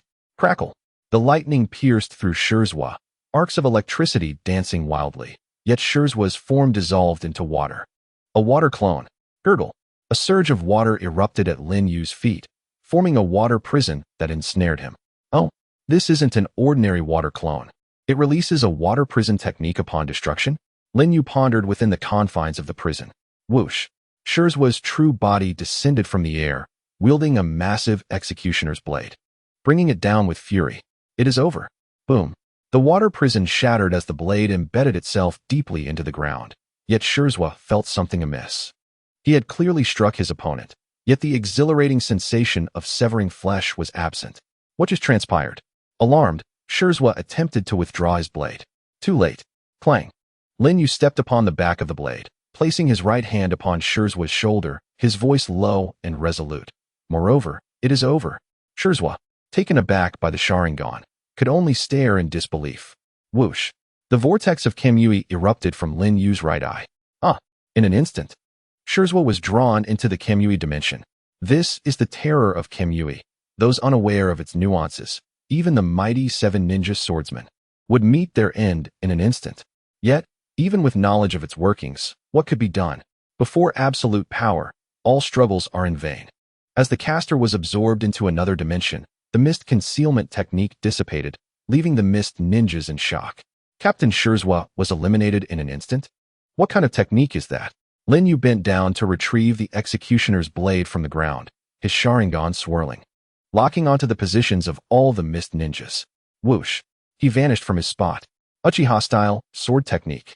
Flash, flash, flash, flash. The glint of the blade danced as mist ninjas fell, one after another, beneath the edge of the executioner's blade. This must be a deception. Mitsuki's pupils trembled. A minute later, the ground was stained red with the blood of the mist ninjas. Bang! Lin Yu plunged his executioner's blade into the ground, casting a cold, penetrating gaze towards the shadows of the forest, and declared, "Do not lurk in secrecy. Come forth." A moment of silence was followed by rustling sounds. Shirzong was utterly useless, much like his executioner's blade.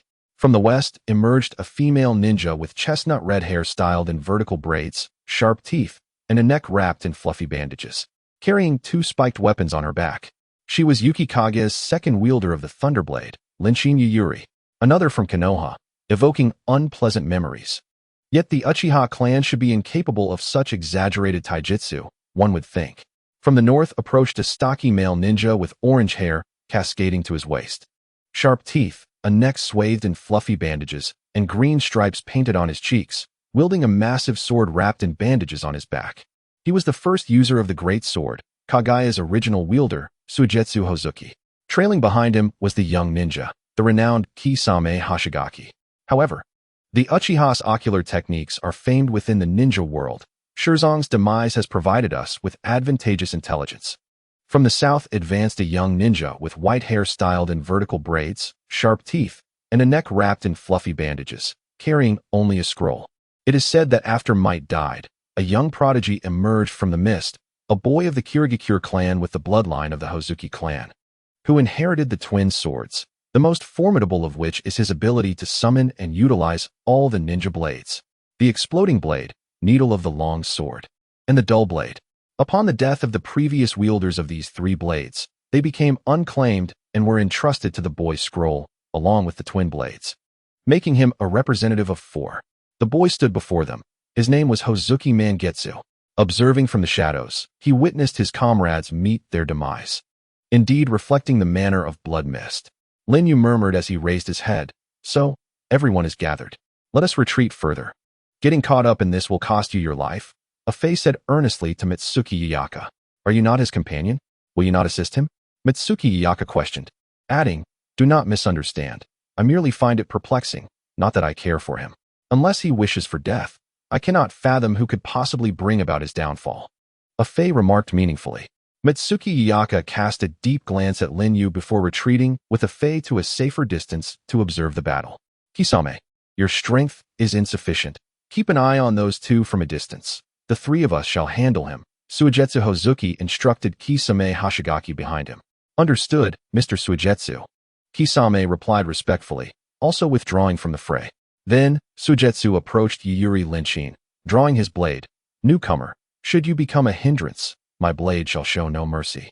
With a proud demeanor, Suigetsu, a veteran of the 7 ninja swordsmen, spoke with an air of arrogance. Having barely salvaged a life from a mere Konoha genin, you should refrain from meddling here. Lin Jinyu ruthlessly retorted, her arms crossed as she unsheathed the Raikoya from behind her, positioning it at her side.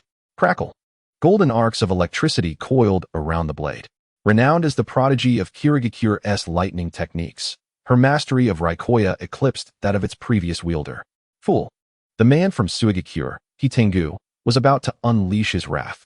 You both better silence yourselves, lest you wish for your blades to be reclaimed by me. Goto Mangetsu appeared between them, dramatically unfurling a scroll. At this range, Mangetsu could manipulate these ninja tools at will, even though he was not their master. Thus, Hitengu and Lin Yu had no choice but to obediently close their mouths. Upon the scroll lay 7 sealing formations, inscribed with the names of 7 ninja blades. Among them, for formations corresponding to the long, dull, explosive blades glowed, indicating the presence of the weapons. Mangetsu spread the scroll on the ground, bit his finger, and let a droplet of blood fall upon the glowing formation. He then performed a series of hand seals, and the array radiated with light. With a piercing gaze, Mangetsu directed his attention to Lin Yu. Returned the broken blade. Buzz, buzz. Lin Yu felt the executioner's great sword quivering violently in his grasp, as if yearning to break free.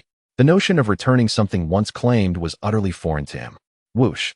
Lin Yu's right eye activated, drawing the executioner's sword into its depths. The light from the scroll faded, causing Mangetsu to frown. The connection between the scroll and the ninja blade had been severed.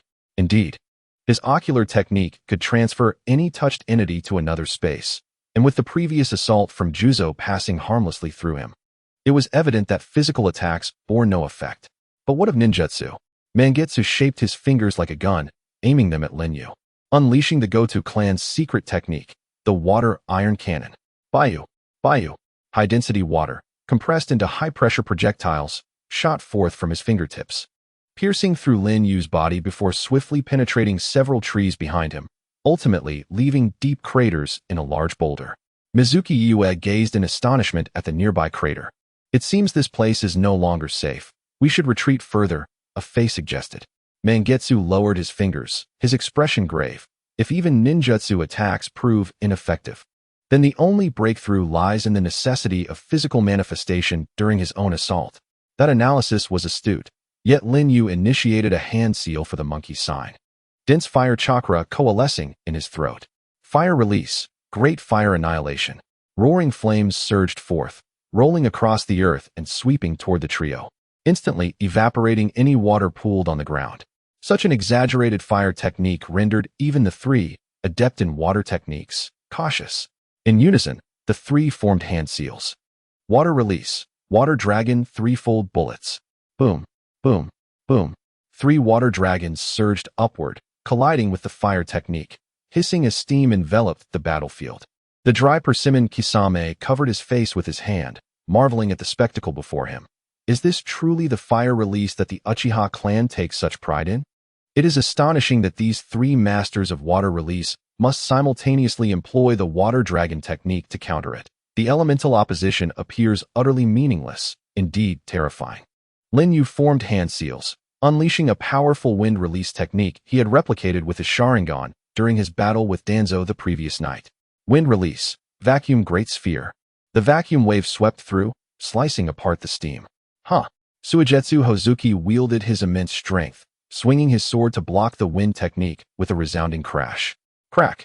With a flash of lightning, Kirin Uchiha appeared beside Lin Yu in an instant, her twin blades entwined with golden lightning, striking down in a crosscut. Clang! Lin Yu drew the Uchiha fan from behind, deflecting the lightning slash. This fan can absorb my lightning release chakra, thought Kirin Uchiha, astonished in midair. Lin Yu praised, concentrating your lightning chakra in your feet to activate the body flicker technique, and then launching your attack at the precise moment of my technique's manifestation. Truly a testament to your genius as a lightning release kunoichi. However, the Uchiha's rebound technique. Crack! The absorbed lightning slash exploded from the fan's surface. Kirin Uchiha was flung back, her feet dragging along the ground as she retreated to her comrades. Blood streaming from her shoulders. Gritting her teeth, she exclaimed, his fan not only blocked my lightning slash, but even rebounded it back. That fan is an artifact from Madara's era. During the 4th Great Ninja War, Madara used it to deflect Naruto's mini-tailed beast bomb. I'll draw close to lure him in. Kirin, prepare your ranged attack. Hozuki Mangetsu declared, summoning his twin blades. Understood. Kirin Uchiha rose. Lightning release. Natural lightning. She forcefully struck her lightning blade toward the heavens, rumbling thunder resonating as the sky was split by natural lightning. Swish. Ōtsutsuki Mangetsu, wielding his twin blades, charged toward Lin Yu across the water. Water release. Great water arm technique. As he ran, his wrists transformed into massive arms. Twin blades release. With chakra infused, his blades grew immense, resembling colossal hammers descending from above. Boom. The blade struck Lin Yu, crashing into the ground and creating a massive crater. Swish. Lin Yu pivoted, reaching for Ōtsutsuki Mangetsu's shoulder. Now our chance, include me. Ōtsutsuki Mangetsu shouted. Swish. However, Lin Yu's hand passed right through Ōtsutsuki Mangetsu's body. Mangetsu gasped in surprise. This guy is feigning an attack, turning our strategy against us. He has already seen through Kirin's technique. Lightning blade technique. Thunder Gate. In the distance, Kirin Uchiha plunged her twin blades into the ground. Crackle. The natural lightning she had previously summoned surged forth, guided by her lightning blade, unleashing a widespread lightning attack. Yet, the only one to scream in agony from the lightning strike was Ōtsutsuki Mangetsu. Crackle. If I hadn't used the water transformation technique in time, it would have been disastrous, but this lightning has still inflicted significant harm upon me. Ōtsutsuki Mangetsu's form dissolved into a puddle of water, spreading across the ground. Then allow me to escort you on your journey. Hiss. The formidable lightning release chakra coalesced in Lin Yu's right hand, emitting a sharp, piercing shriek, an unmistakable signature technique of Kakashi Hatake, the lightning release. Chidori. He feigned an attack, thrusting towards the unsuspecting Manazashi, the moonlit specter. At that moment, Lin Yuri leaped into the fray, entwining the dual blades crackling with thunder, as Lin Yu's eyes, concealed beneath his mask, glimmered with cunning intent. Whoosh. Whoosh. The dual blades once again passed through Lin Yu's form, yet this time, the ruse was executed with unparalleled authenticity. What? By the time Lin Yuri sensed the anomaly, it was too late. The two lightning blades impaled Manazashi. The latter let out a tortured cry. Before Lin Yu lay the unguarded back of Lin Yuri. He recognized an undeniable truth. When wielded effectively, the divine might could indeed lead to demise. Crack. Lin Yu's electrified right hand emerged from Lin Yuri's chest. Wow. Lin Yuri spewed forth a torrent of blood, his eyes wide with disbelief. There was no salvation. Lin Yu withdrew his arm, and Lin Yuri collapsed lifelessly to the ground. His peripheral vision caught sight of the horrified expression on Sukka's face, the pufferfish demon. What follows next? Whoosh. His right eye's divine might absorbed its essence, manifesting like a specter behind Sukka, reaching out towards the demon's shoulder. Is it over? Suddenly, a sword lunged from the side, wielded by the formidable Kisame Hashigaki. Lin Yu instantly shifted to a penetrating mode. The sword passed through, and simultaneously, the pupils beneath Lin Yu's mask interlocked with Kisame's gaze. Illusionary Sharingan. Kisame's pupils constricted. Sukka sensed the disturbance behind him, swinging his massive blade in retaliation. Lin Yu deflected with his fan. With a clang, he leveraged the force to retreat. Kisame, well done. Had it not been for your intervention, I would have been in dire straits just now, Sukka thought, shaken. Crack. Without warning, Kisame's sword had already sliced through Sukka's throat. Kisame-you. Plop. Sukka fell to his knees, clutching his bloodied throat, his eyes, stained with crimson, fixated on Kisame. Yet, Kisame appeared entranced. Was it the illusion of the Sharingan? To die? Once again, in this relentless cycle, Sukka succumbed to the inevitable, his life extinguished in despair. Fate is indeed intriguing. In the original narrative, Sukka met his end at the hands of his loyal subordinate, Kisame Hashigaki. Here, Lin Yu orchestrated a similar fate for him, with Lin Yuri and Sukka both vanquished. The sole survivor, Manazashi, remained pinned to the ground by the lightning blade, the incessant discharge of electricity rendering his semi-liquid form completely paralyzed, unable to move. Kisame. Finish off Manazashi. Lin Yu commanded within the illusion. Kisame, in a daze, approached Manazashi, raising his sword high to deliver the final blow. Crack. Blood erupted. Yet, Lin Yu's eyes narrowed in anticipation. To his astonishment, Kisame plunged the sword into his own thigh, drenched in cold sweat, gasping for breath. Through the excruciating pain, he liberated himself from Lin Yu's illusionary grasp. Even Lin Yu could not help but sincerely exclaim at this moment, Kisame Hashigaki, you truly live up to your reputation. The weary Kisame sighed. Even I would not willingly succumb to illusionary arts twice. However, the fact remains that I have slain my superior. Thus I have no face left to see the fourth Mizukichi. As he spoke, he drew out the Raikiri that had sealed off the movements of Aoigiri Mangetsu. Mangetsu rose, his expression grave. I fear we may not meet the fourth Mizukichi, for this individual's strength is even more terrifying than Lord Shichikichi. Lin Yu remained noncommittal, stepping forward to lift the discarded Samahata with his foot, clutching it in his hand. He absorbed its chakra with his right eye, and then kicked the corpse of the watermelon mountain puffer fish aside. Boom, boom, boom. The azure chakra flames ignited as Susanoo was unleashed, entering its second form. Cloaked in the majestic armor of Susanoo, Lin Yu advanced toward Kisame and Aoigiri Mangetsu with an overwhelming presence, proclaiming, "If you wish for me to spare your lives, then you must shatter this Susanoo. To be granted a chance at survival is indeed a delightful offer, yet I find no joy in it." Kisame lamented, awestruck by the formidable Susanoo. Aoigiri Mangetsu echoed this sentiment, unfurling a scroll. Bang, bang, bang. Summoning the needle of the long blade. Summoning the blunt blade of the hammer. Summoning the explosive blade. Kisame, select any blade from these that suits your fancy, Mangetsu declared. In that case, I shall not hold back, Kisame replied, his gaze flitting among the three shinobi swords. The needle of the long blade resembled a colossal sewing needle, connected to resilient wire at its rear, boasting the strongest piercing power among the 7 blades, capable of stitching enemies together upon piercing them. After weighing the needle in his hand, Kisame ultimately set it aside. Its lightness rendered it ineffective for him. The blunt blade of the hammer featured a rope attached to the blade on one end and a hammer on the other.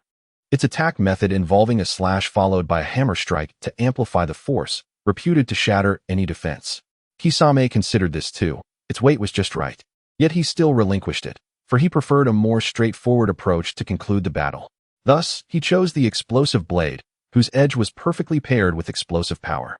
Upon striking an enemy, the explosive scroll would unleash a potent blast, with the ferocity of the slash directly correlating to the intensity of the explosion, possessing the most lethal destructive force.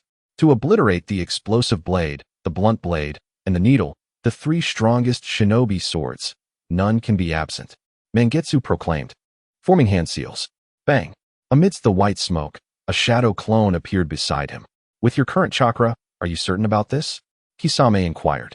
There is no time to consider that. This concerns the survival of our 7 ninja swordsmen of the mist, Mangetsu replied. Lin Yu intoned gravely, come forth. Let me witness the true destructive power of the ninja swordsmen of the mist. Mangetsu, in his original form, wielded the dual blades of the flounder, circling behind Susanoo, his arms transforming into torrents of water as he poured chakra unreservedly into the blades, which took on an exaggerated form.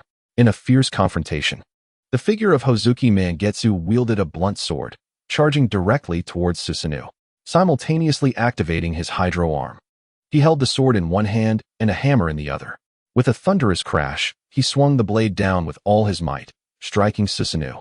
The impact resonated as the hammer fell heavily upon the sword's hilt, creating a crack upon Susanoo's exterior. Release the flounder, Hozuki Mangetsu commanded, unleashing his power as the flounder struck forcefully against Susanoo's back. The simultaneous assault resulted in an expansion of the fissure on Susanoo's front. With a booming sound, Hozuki Mangetsu's shadow clone dissipated, revealing his sweat-drenched form as he shouted, Kisame now. With a resolute yell, Kisame Hashigaki leaped high, swinging his explosive sword down upon the crack in front of Susanoo. The ensuing explosion from the blade engulfed Susanoo entirely, creating a cacophony of destruction. Both Kisame and Hozuki were propelled backward by the force of the blast. In the distance, Uzumaki's pupils constricted, and his grip tightened involuntarily. Truly remarkable. The 7 ninja swordsmen, Kisame Hashigaki and Hozuki Mangetsu. I, Uchiha Yu, acknowledge your prowess and shall refer to you as the 2 demons of Kirigakure. Today, I grant you clemency. Should you find yourselves without refuge in Kirigakure in the future, consider joining Akatsuki. Come to my village of ninjas, he declared. Emerging unscathed from the fiery explosion, Lin Yu addressed the battered and exhausted duo. Upon hearing Lin Yu's promise, Hozuki Mangetsu and Kisame simultaneously exhaled in relief. Though they had adapted to the harsh environment of the land of blood mist and earned their current status, they were not inclined to recklessly abandon their lives. Lin Yu retrieved the Raijin's sword from the ground and approached Ōtsutsuki Mangetsu, tossing a beheading sword before him. "One blade for another, would you object?" he inquired. Ōtsutsuki Mangetsu managed a wry smile, responding, "Even if you were to take all 7 blades, what could I possibly say?" Lin Yu remained non-committal, merely asking, "You have a younger brother, correct?" Ōtsutsuki Mangetsu hesitated before replying, "Yes, his name is Suigetsu, and he is not yet 2 years old." "Bring him along when you come to report," Lin Yu instructed, turning to walk towards Kisame Hashigaki. Watching Lin Yu's retreating figure, Ōtsutsuki Mangetsu questioned, "Are you so certain that I will lose my place in Kirigakure?" The 7 ninja swordsmen hold a position just below the Mizukichi, even in the land of blood mist. "We are indispensable." Lin Yu did not respond to Ōtsutsuki Mangetsu's inquiry and approached Kisame Hashigaki, whose arms bore the marks of the explosion's recoil, flesh torn and bone visible. It was evident how immense the power had been behind his final strike. After a moment of contemplation, Lin Yu made a decision. He drew the Daikatana Samahata and placed it before Kisame Hashigaki, then picked up the explosive blade and said, "From this day forth, you shall be the new master of the Daikatana Samahata. I shall keep this explosive blade in my possession." Unexpectedly, Kisame remarked, "Wait a moment. While the destructive power of the flying raindrops is formidable, in terms of characteristics, Samahata is indeed the strongest among the 7 ninja swords. Surely you are aware of this?" After witnessing Lin Yu's immense strength, Kisame addressed him with utmost respect. How could Lin Yu be oblivious to the might of Samahata? It possesses the extraordinary ability to absorb the chakra of tailed beasts, and merging with it not only amplifies one's sensory perception, but also grants an almost immortal regenerative capability. However, Lin Yu would never choose to merge with Samahata for such trivial benefits. The resultant form would be far too grotesque. He had no desire to become a half-man, half-fish creature akin to the fishmen from One Piece. All Lin Yu sought to merge with was the Ten-Tails. After careful consideration, it was best for Samahata to find a more suitable wielder. In the original tale, Kisame Hashigaki, faithful to his beliefs, refused to betray his comrades even unto death. When captured, he bit off his own tongue to escape, conjuring a shark to devour him, ultimately fulfilling the mission entrusted to him by Obito with unwavering loyalty.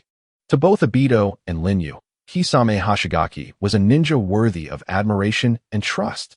Lin Yu sincerely stated, "A fine sword deserves a worthy wielder.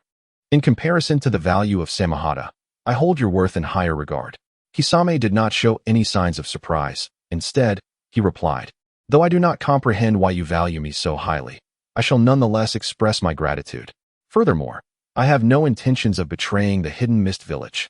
I hope you understand this." Lin Yu responded, "The choice lies in your hands. I merely provide you with a platform. Should you one day discover that both your comrades and your own existence are illusory, and you find yourself unable to discern your true identity, 2 paths will present themselves before you. If your heart still yearns for darkness, then seek the organization known as Akatsuki in the Hidden Rain Village. If you aspire to the light, then come to the Hidden Shadow Village." Just moments ago, Lin Yu had named his future ninja village Hidden Shadow Village. Thus he would bear the name of the shadow. Kisame chuckled. To name it Akatsuki, yet symbolize darkness. To name it hidden, yet signify light. If I may be so bold, your choice of names is rather perplexing. Lin Yu smiled and replied, "The facade of things often contrasts starkly with their essence. Does this not reflect the absurd yet authentic nature of our ninja world?" Kisame responded, "At present, I cannot foresee that step. Perhaps, as you say, I will eventually face a choice. However, at this moment, my heart still leans towards the light. You mentioned that joining Akatsuki requires a journey to the Hidden Rain Village. How does one reach the Hidden Shadow Village?" Lin Yu answered, "It does not yet exist, but it will soon come into being. When the time arrives, its name will resonate throughout the ninja realm, and the path to it will not be difficult to find. Yet, I fear that by then, your heart may long for darkness." "Ha ha ha. Let us hope your prophecy does not come to pass," Kisame respectfully replied. With that, Lin Yu turned and departed. As he passed by the lifeless form of Ringo Yuri, he paused for a moment, surprised to see her. In his understanding, Raikuya was still in the possession of its first master, Haishu Reiku. She was one of the 3 from the 7 ninja swordsmen who had successfully survived from the clutches of Mado Dai, remaining alive until the era of Naruto. However, Upon closer reflection, it was merely an original plot devised by the animation team. It appears that the narrative crafted by the animators is not recognized within this world of Naruto. The evidence lies in the fact that Raikuya is not in the hands of Haishu Reiku, but rather inherited by Ringo Yuri. Furthermore, Ringo Yuri is a remarkably distinctive kunoichi, youthful and beautiful, yet Lin Yu did not feel compelled by her appearance. Instead, he seized the opportunity and struck decisively, demonstrating that he was not one to be swayed by mere allure. The reason he initially spared Yuzuki Uyase, however, was due to her name and the significance it carried, which slightly touched the icy recesses of his heart. Sunset, this is for you. Approaching Yuzuki Uyase, Lin Yu produced Raikuya. You brought this for me? Yuzuki Uyase appeared genuinely surprised. Is there any other reason? Lin Yu replied.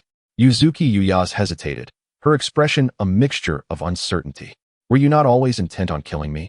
With such a powerful ninja blade, wouldn't that increase your chances of success? Lin Yu remarked with a hint of jest. Don't regret it later.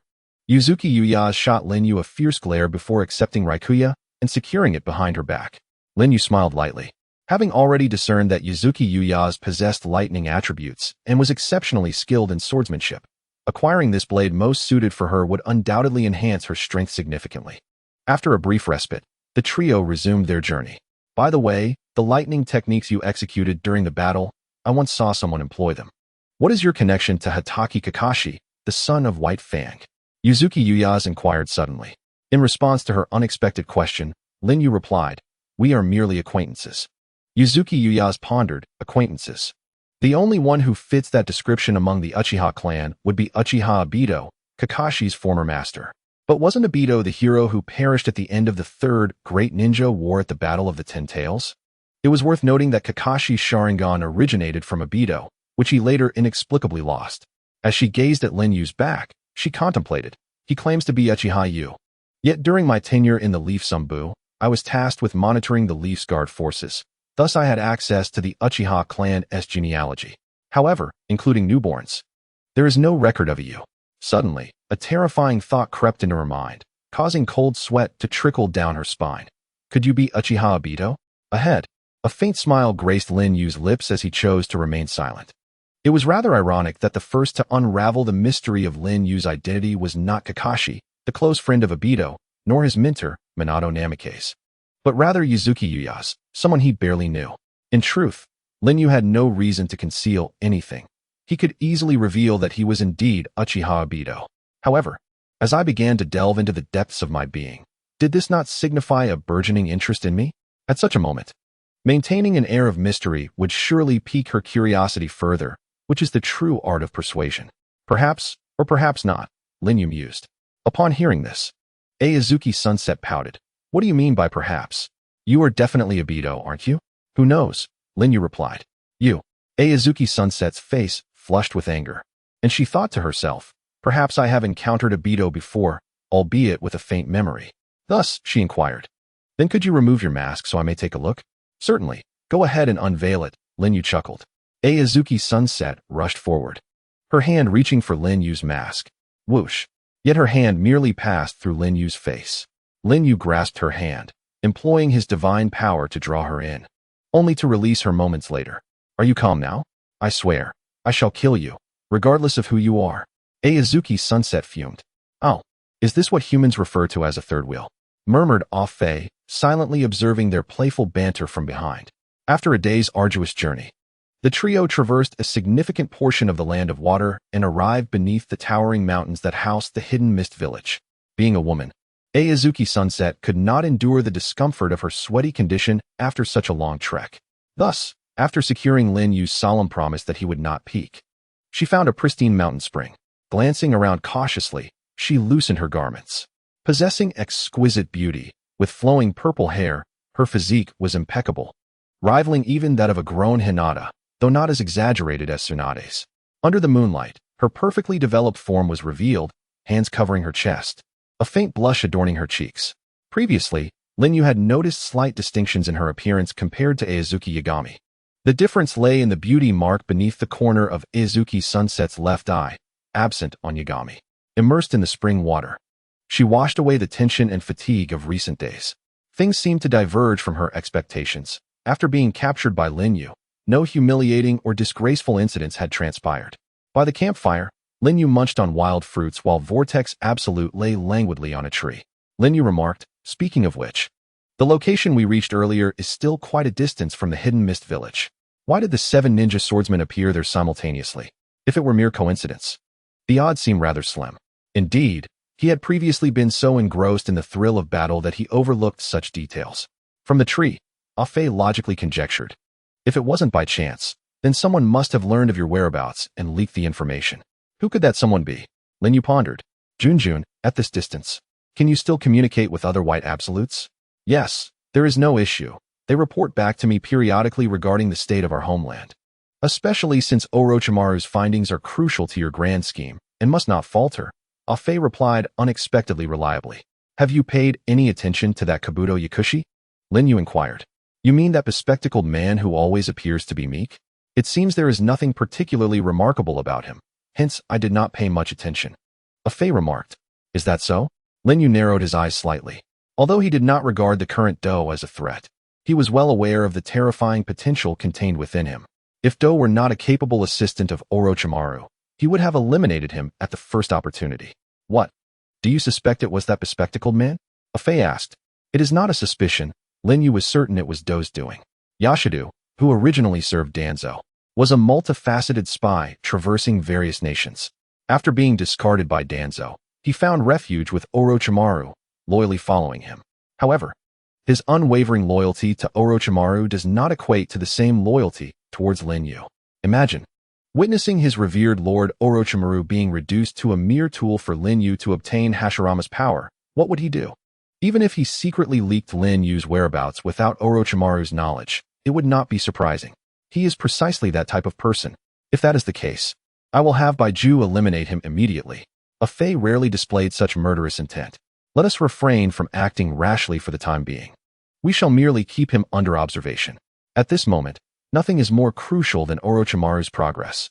The Hashirama cells pertain to my future, and thus, I cannot allow anything to disrupt Orochimaru's advancements. Even if it is indeed Do's machinations, I must feign ignorance. Though Lin Yu spoke thus, his eyes brimmed with murderous intent. He had never imagined that someone could plot against him in this world of ninjas. Therefore, he had resolved that once he obtained Orochimaru's results, he would immediately eliminate Yashido, even if he were innocent. As the evening sun bathed the land, Ōtsutsuki Xiang returned and frowned upon seeing the fire before Lin Yu. Do you not possess basic ninja knowledge? Lighting a fire while camping at night is a grave mistake, as you may be discovered by enemy ninjas at any moment. Isn't that even better? If I were to be killed, you would be free, Lin Yu replied with a smile. You. Ōtsutsuki Xiang gritted his teeth, unable to retort, and could only stomp in frustration. Suddenly, the bonfire that had been blazing brightly just a moment ago flickered violently and extinguished. Subsequently, a vast expanse of mist engulfed the entire mountain, a fog not born of nature, but rather the mist-hidden technique. However, this particular mist-hidden technique far surpassed that of the 7 ninja swordsmen of the mist. In this blood mist, only one person could execute such a formidable mist-hidden technique. To overcome the 7 ninja swordsmen of the mist single-handedly, I had no choice but to take matters into my own hands and eliminate the intruder. From within the mist, a strikingly beautiful young man with green hair and purple eyes approached, his voice clear and reminiscent of a child's. Lin Yu rose calmly and said, I did not expect to meet you so soon. The master of this blood mist, the 4th Mizukage, Yakura. The large-scale mist-hidden technique employed by Yakura rendered visibility nearly non-existent, which was particularly disadvantageous for the Sharingan. Therefore, my first priority was to dispel it. From the scroll left by Madara, Lin Yu had learned a plethora of powerful ninjutsu, including the 5 elemental natures of ninjutsu. He swiftly formed a series of intricate hand seals, extending his arms forward. Wind release, typhoon. As the frenzied hurricane swept through, a dense fog dissipated, revealing the figure of the 4th water shadow, Yagura, concealed within the mist, with emerald hair and violet eyes. A scar resembling a stitched wound adorned his left eye. He wielded a staff-like weapon, embellished with green flowers at its hook-like tip, which he anchored into the ground as he stood defiantly against the tempest, his purple pupils brimming with indignation. As if the fog concealment technique he took pride in had been undone, causing him great embarrassment. Once the wind-natured typhoon passed, Yagura formed seals with one hand, twirling his staff, and subsequently unleashed a powerful wind technique. The clash of two opposing air currents erupted, generating a colossal convective storm. Both Afei and Yuzuki were hurled away. Yuzuki, drawing her ninja blade from behind, plunged it into the earth, shielding her face with one hand as she gazed upon the combatants amidst the storm, pondering. Both are monsters. As the storm subsided, Lin Yu vanished from his original position, his right hand enveloped in lightning, charging toward Yagura. Water release, water mirror technique. A circular water mirror emerged before Yagura, reflecting Lin Yu's advancing image. With a ripple, the mirror distorted, projecting the mirrored Lin Yu, whose image of the Chidori collided with the true Chidori in Lin Yu's hand. Crackle. The two forces annihilated each other, their power identical. A smirk graced Lin Yu's lips. Just as I anticipated, Yagura would employ this technique, thus I shall unreservedly replicate it. Indeed, Lin Yu's true intention was to utilize the copying ability of his Sharingan to replicate Yagura's ninjutsu. Otherwise, the opportunity to engage with a shadow-level master would be squandered. Before my water mirror technique, even S-rank ninjutsu could be perfectly replicated, Yagura declared loftily. Is that so? Lin Yu's left eye, the Mangekyo Sharingan, focused on the mirror. Kamui. Crack. The water mirror disintegrated. Nanny? Unable to replicate. His ocular technique indeed surpasses my water mirror technique. Yagura exclaimed in shock. This time it's your head. Lin Yu's left eye zeroed in on Yagura's head. Not good. Water release. Water break wave. The fourth water shadow, Yagura, constantly enveloped himself in a layer of specialized water chakra, which allowed him to manipulate light and refract it without forming seals, rendering his image indistinct. In Lin Yu's eyes, Yagura's figure shimmered like a reflection upon a lake, wavering unpredictably. Kamui. Yet he still activated his ocular technique. With a scream, the distorted light settled, and Yagura was sent flying, a long trail of blood marking his path. Clutching his staff with one hand and pressing against his left ear with the other, blood flowed profusely from beneath his palm. Although Kamui had missed its mark and failed to sever his head, it had indeed taken one of his left ears. At that moment, the distance between Yagura and Lin Yu exceeded the effective range of Lin Yu's left eye's long-distance Kamui. Truly worthy of being the fourth water shadow. He found a way to survive my attack. Such resilience is rare, Lin Yu remarked with a smile. Damn Uchiha, I will slay you. Yagura's youthful visage contorted with a fierce expression, his murderous intent intensifying. Water release, water break wave. A jet of extremely high-pressure water erupted from his mouth, transforming into a sharp blade of liquid, instantly slicing through the ground and passing through Lin Yu, a demonstration of his penetrating power. With a swift change of the Yagura imprint technique, he executed a diversion. Whoosh. The water column split into two. One continued to overlap with Lin Yu's body, while the other shot towards the setting sun of Yuzuki. Lin Yu frowned, sensing the peril. In his current state, he was unable to intercept it. Crack. Yuzuki, with both hands gripping the thunderblade, drew the sword, which was instantly enveloped in electricity. Crossing the blades in front of her, she managed to block the water wave.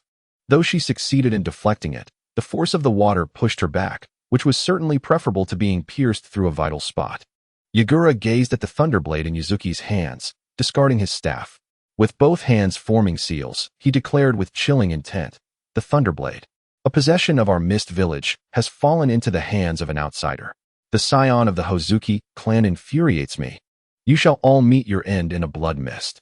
Water release, great water burst. He unleashed a torrent resembling ocean waves, instantly forming a colossal elliptical water domain that submerged everything within dozens of square meters, including those trapped within its depths.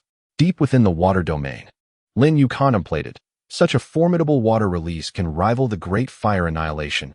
Indeed, he is a man worthy of the title of Water Shadow. Afei, I leave Yuzuki's safety to you. Ugh. In another part of the water domain, Yuzuki found herself completely sealed by the water pressure, unable to breathe or move. Crackle. Fortunately, Afei's body unfolded, enveloping Yuzuki. If you wish to survive, be compliant. I am saving you for Lin Yu's sake, Afei said, and Yuzuki ceased her resistance. Gurgle. Afei descended to the bottom of the water domain, submerging into the earth. Moments later, a kilometer away from the core battlefield, Afei emerged, leaving Yuzuki behind. Cough, cough. Yuzuki gasped violently, her breaths heavy as she gazed at the vast elliptical water domain below, realizing that Lin Yu remained trapped within. Do not worry. He is not so easily defeated, a Fae reassured her. In the heart of the battle, Yagura pondered, The woman's chakra has suddenly vanished from the water domain.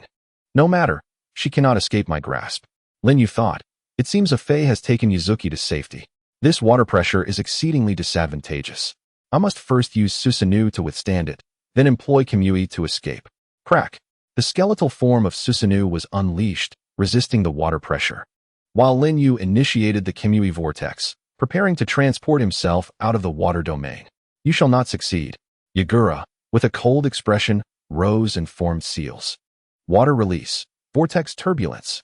The entire water domain began to spin rapidly, forming a massive whirlpool, at its core where Lin Yu and his Susanoo resided.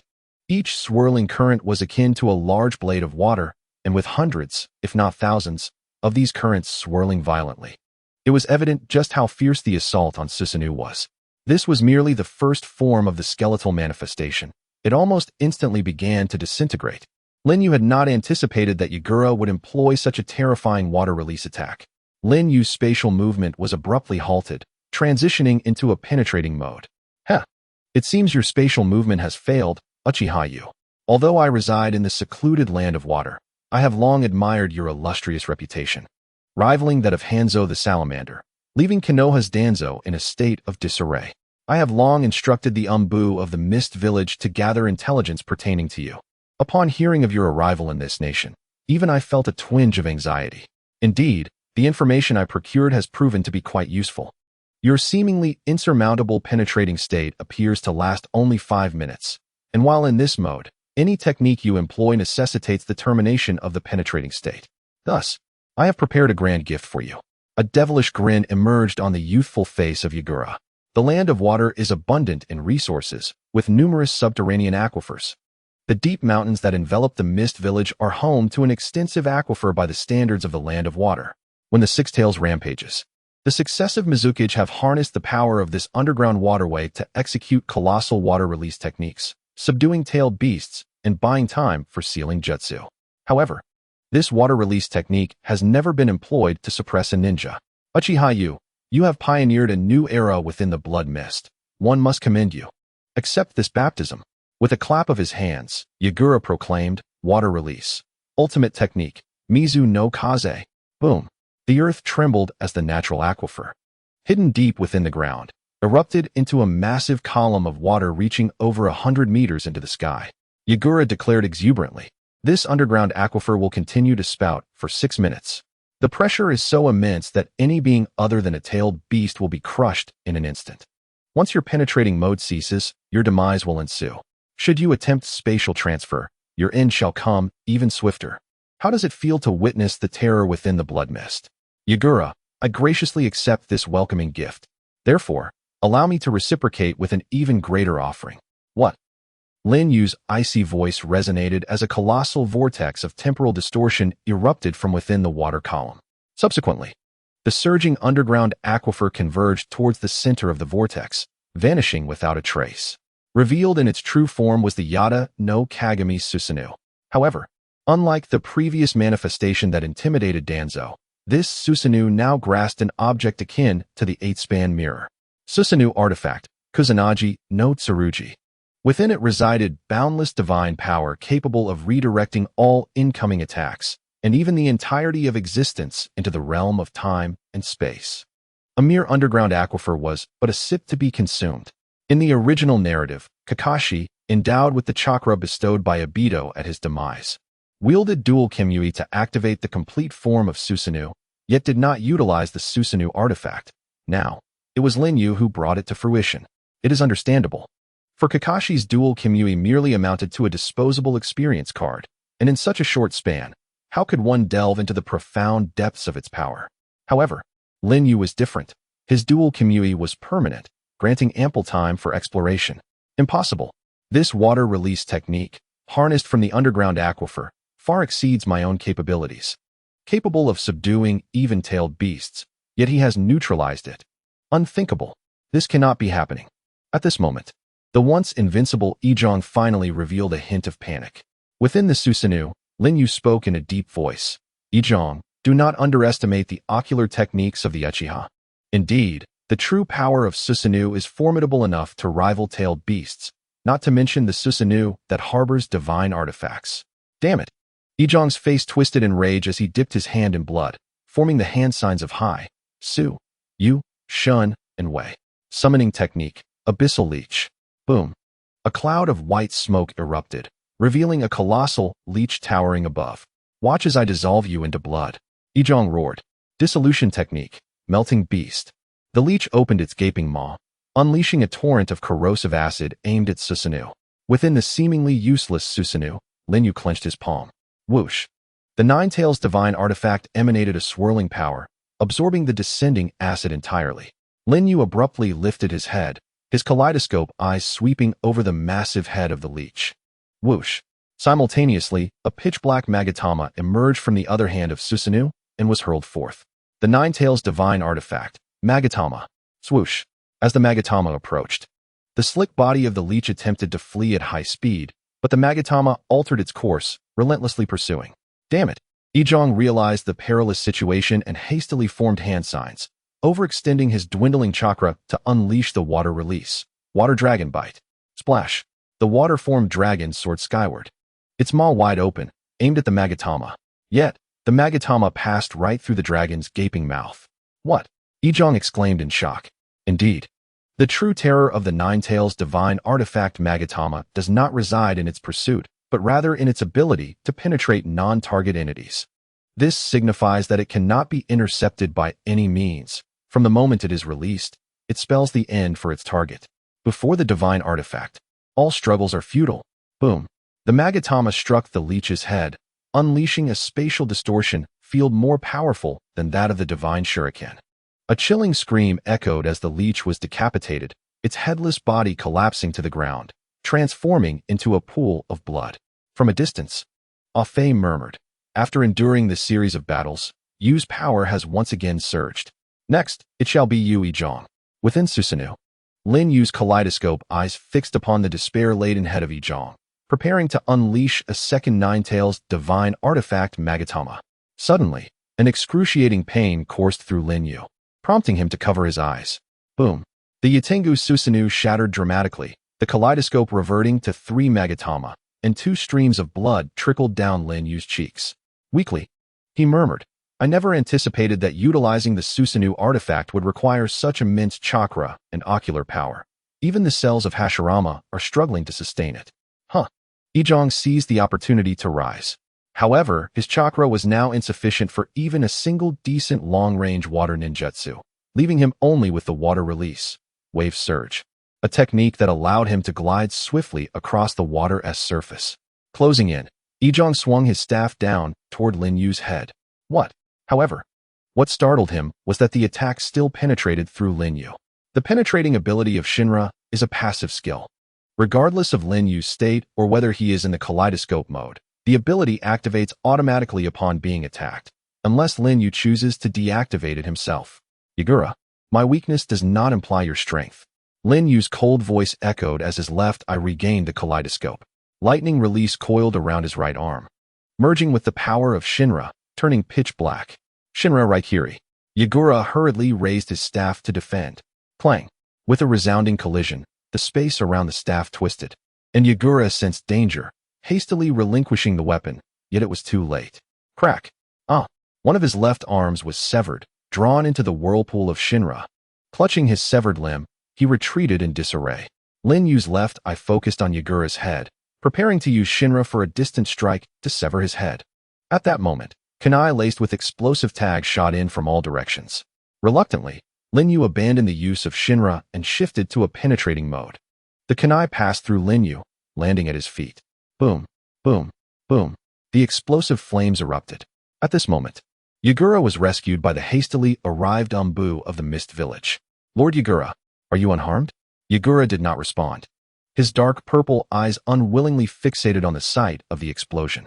Return to the village. What about the intruder? The Umbu inquired. It matters not. Let us depart quickly. With that, Yagura had already fainted on the shoulder of the Mist Umbu.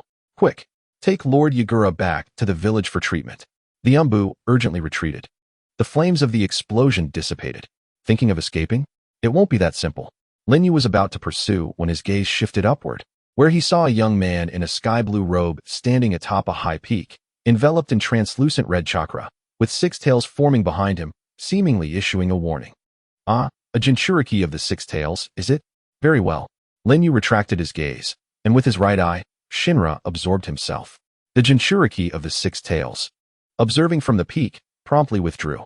The Mist Village ultimately belonged to a great nation.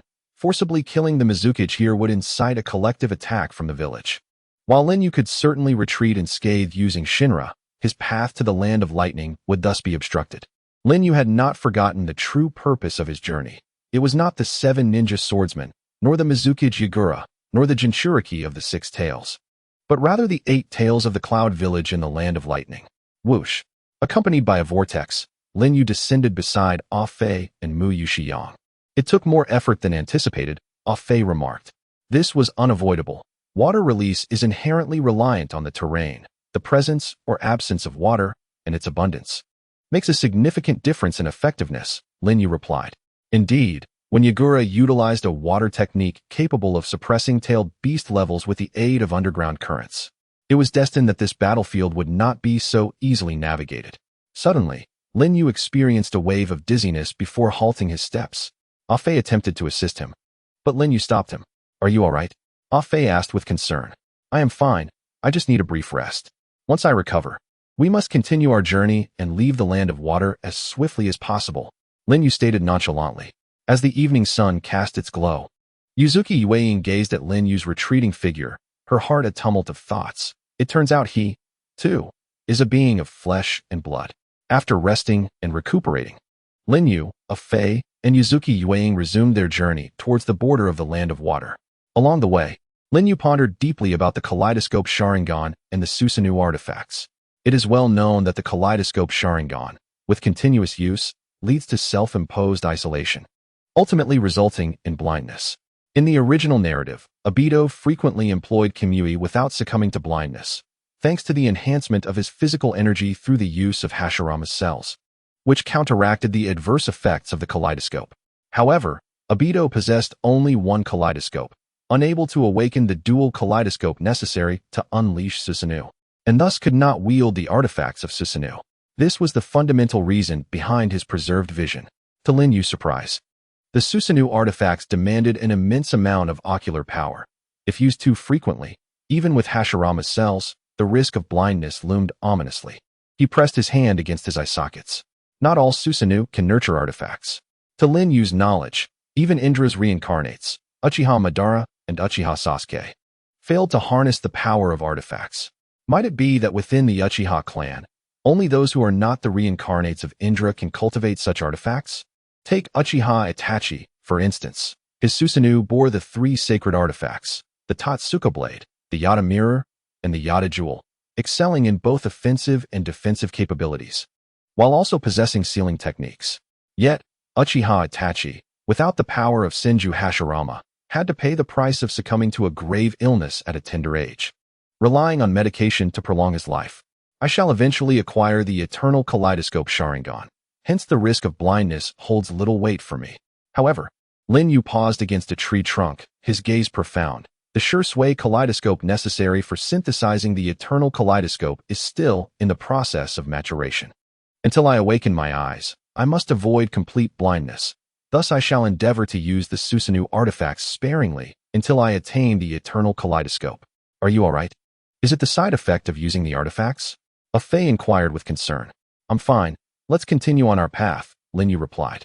The Mist Village had not dispatched further pursuers. The 7 ninja swordsmen and the Mizukage had suffered consecutive defeats, and even the Blood Mist Village was likely intimidated. Yearning for Lin Yu, this harbinger of calamity, to vacate the borders of the Land of Water swiftly. Thus, after 2 more days and nights, the trio departed from the territory of the Land of Water, arriving in the Land of Lightning. The Land of Lightning, characterized by towering peaks that pierce the clouds, reverberates with deafening thunder, lending to its name. The rivers on the central mountain range create a winding coastline at their estuaries, and the land boasts numerous hot spring regions. The ninja village of the Land of Lightning is known as the Cloud Village. Cloud Village is home to both Two-Tails and Eight-Tails Jinchūriki, revered for their mastery in swordsmanship and physical combat. To bolster their national strength, they diligently study the ninjutsu and tools of foreign nations. In the original tale, Cloud Village executed numerous nefarious schemes, including the ill-fated Gold and Silver Horn team, which even led to the demise of the second Hokage, Senju Tobirama. The Nine-Tails, attempting to infiltrate Konoha, ultimately met with failure due to the formidable prowess of the Yellow Flash, Minato Namikaze. Subsequently, their ambitions turned towards the esteemed Hyuga clan, specifically targeting the Byakugan, and they dispatched ninjas to abduct the young heiress, Hinata Hyuga. Although their plans once again ended in failure, they resulted in the tragic sacrifice of Niji's father, Hayashi Hyuga, leaving the young Niji with a twisted character and exacerbating the rift between the main and branch families. How ironic it is that the plundering village of Kumogakure could not have foreseen that one day, the hand of predation would reach above their heads. This time, it is not the fledgling Sasuke, but rather the formidable Shura, Hayabusa. He would not repeat Sasuke's previous blunders, which nearly led to their annihilation at the hands of Killer Bee, where he left with nothing but an octopus tentacle, bringing disgrace to Obito before the Akatsuki members. Near the borders of the Land of Lightning, a solitary Kumogakure ninja found himself violently thrust against a tree. Cursed, he painfully gazed at the approaching masked figure. "Where is the Eight-Tails Jinchūriki, Killer Bee?" Hayabusa asked coldly. The Kumogakure ninja, gasping for breath, lifted his head, his gaze dripping with contempt. Kumogakure ninjas would never betray their comrades. I must concede that point. Your unity indeed facilitates the plundering of resources from other nations, Hayabusa retorted incisively. You, Kumogakure ninja shot back, no matter how you phrase it. We will never yield to brute force. With a swift motion, Hayabusa seized the man's head, lifting him into the air. Beneath the mask, his Sharingan glowed ominously as he fixed his gaze on the ninja's eyes. Is that so? Yet the fear in your eyes betrays your inner turmoil. The Kumogakure ninja's gaze flickered with uncertainty, his body beginning to tremble. And fear presents an opportunity. Hayabusa's frigid words resonated as the Sharingan emitted an eerie light. Jinjutsu, Sharingan. The Kumogakure ninja's eyes widened in shock before losing focus, falling into a trance. Cloud Thunder Gorge. Training. Hayabusa carelessly discarded the ninja aside, a smirk gracing his lips. Fate at Cloud Thunder Gorge is indeed intriguing. Behind him, Obito glanced at the twitching, frothing ninja on the ground, reflecting, such a simple jinjutsu has utterly shattered the psyche of a high-ranking shinobi. After employing that artifact, Hayabusa's ocular prowess has truly reached new heights. Had it been Obito instead, it would have taken years to achieve such power. In the original tale, Obito infiltrated Kirigakure, manipulating the then-perfect Three-Tails Jinchūriki, Yagura, with his Sharingan Jinjutsu. However, that moment in time is 10 years ahead of the present, and currently, Obito is far from possessing such ocular strength. This indicates that aside from the Dual Kamui, Hayabusa has already surpassed Obito by a considerable margin. The following day, at dusk, in Cloud Thunder Gorge, the light was blinding. Is it already evening? You foolish, wretched beings. After training all day on an empty stomach, as a lover of rap, I've decided dinner shall be sukiyaki. Yeah, the young Karabi, adorned with dark skin and black sunglasses, emerged from the inner chamber, performing an eccentric rap and executing flamboyant dance moves. Upon spotting three unfamiliar figures on the platform below, he recognized the lead individual, who wore a mask, none other than Lin Yu. Karabi leapt down to confront the trio. At last, I have found you, Ninja Realm Kaishukuin, Lin Yu remarked. Kaishukuin? Karabi tilted his neck, wearing a perplexed expression. Although he had no comprehension of who Kaishukuin was, he was accustomed to pursuing rhythmic patterns. With exuberance, he began to chant. You call him Kaishukuin, but you are Kaishukuin. Your entire family is Kaishukuin. Cabbage and dragon whiskers, plus insect grass. Tonight we feast on deep-fried Kaishukuin. Oh, foolish fool, scoundrel wei. At that moment, even the notoriously absurd Afe could not resist commenting. This guy must have something wrong with his head, while, rather than being told my head is messed up, I'd prefer to take care of it myself. You, resembling a soy sauce paper, scoundrel, foolish fool. Karabi retorted with fervor. Lin Yu, may I join the fray? Afe inquired. Patience, this one is my quarry. Lin Yu replied, a battle-hungry smile gracing his lips. After nearly a week of arduous travel, I can finally face a tailed beast. Step back, both of you. Lin Yu commanded, directing his words to those behind him. Afei and Uzumaki Sunset retreated to a distant peak. With a swoosh, the explosive blade was unleashed from the vortex of Shinra as Lin Yu charged toward Karabi. Karabi, the foremost master of Hokage blade techniques, let me witness your prowess. As Lin Yu advanced, Karabi continued his rap unperturbed. Eyes like daggers, oblivious to my presence, charging toward me without a second thought. It's all so baffling. So passionately absurd. Foolish fool, scoundrel. With the explosive blade approaching, a thunderous sound erupted, causing the ground to tremble. As the dust settled, it became evident that Karabi had caught the explosive blade barehanded, skillfully avoiding the detonating scroll at the blade's tip, gripping the unsharpened section of the weapon, with the explosive edge barely a centimeter from his forehead. As the saying goes, great skill begets great courage. The explosive blade's remnants were swallowed as Karabi declared. A hair's breadth off can lead to catastrophe. Foolish fool, scoundrel. Taste my technique. With a powerful twist of his hand, Karabi sent the explosive blade flying, catching it as it descended and swinging it toward Lin Yu. It seems I am truly ill-suited for wielding a blade, Lin Yu remarked with a faint smile.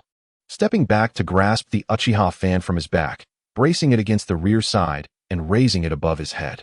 With a clang, he blocked Karabi's downward strike. Uchiha rebound. Boom. The explosive flames were deflected by the fan, sending Karabi sprawling, rising from the ground in a disheveled state. He pondered aloud while regaining his footing.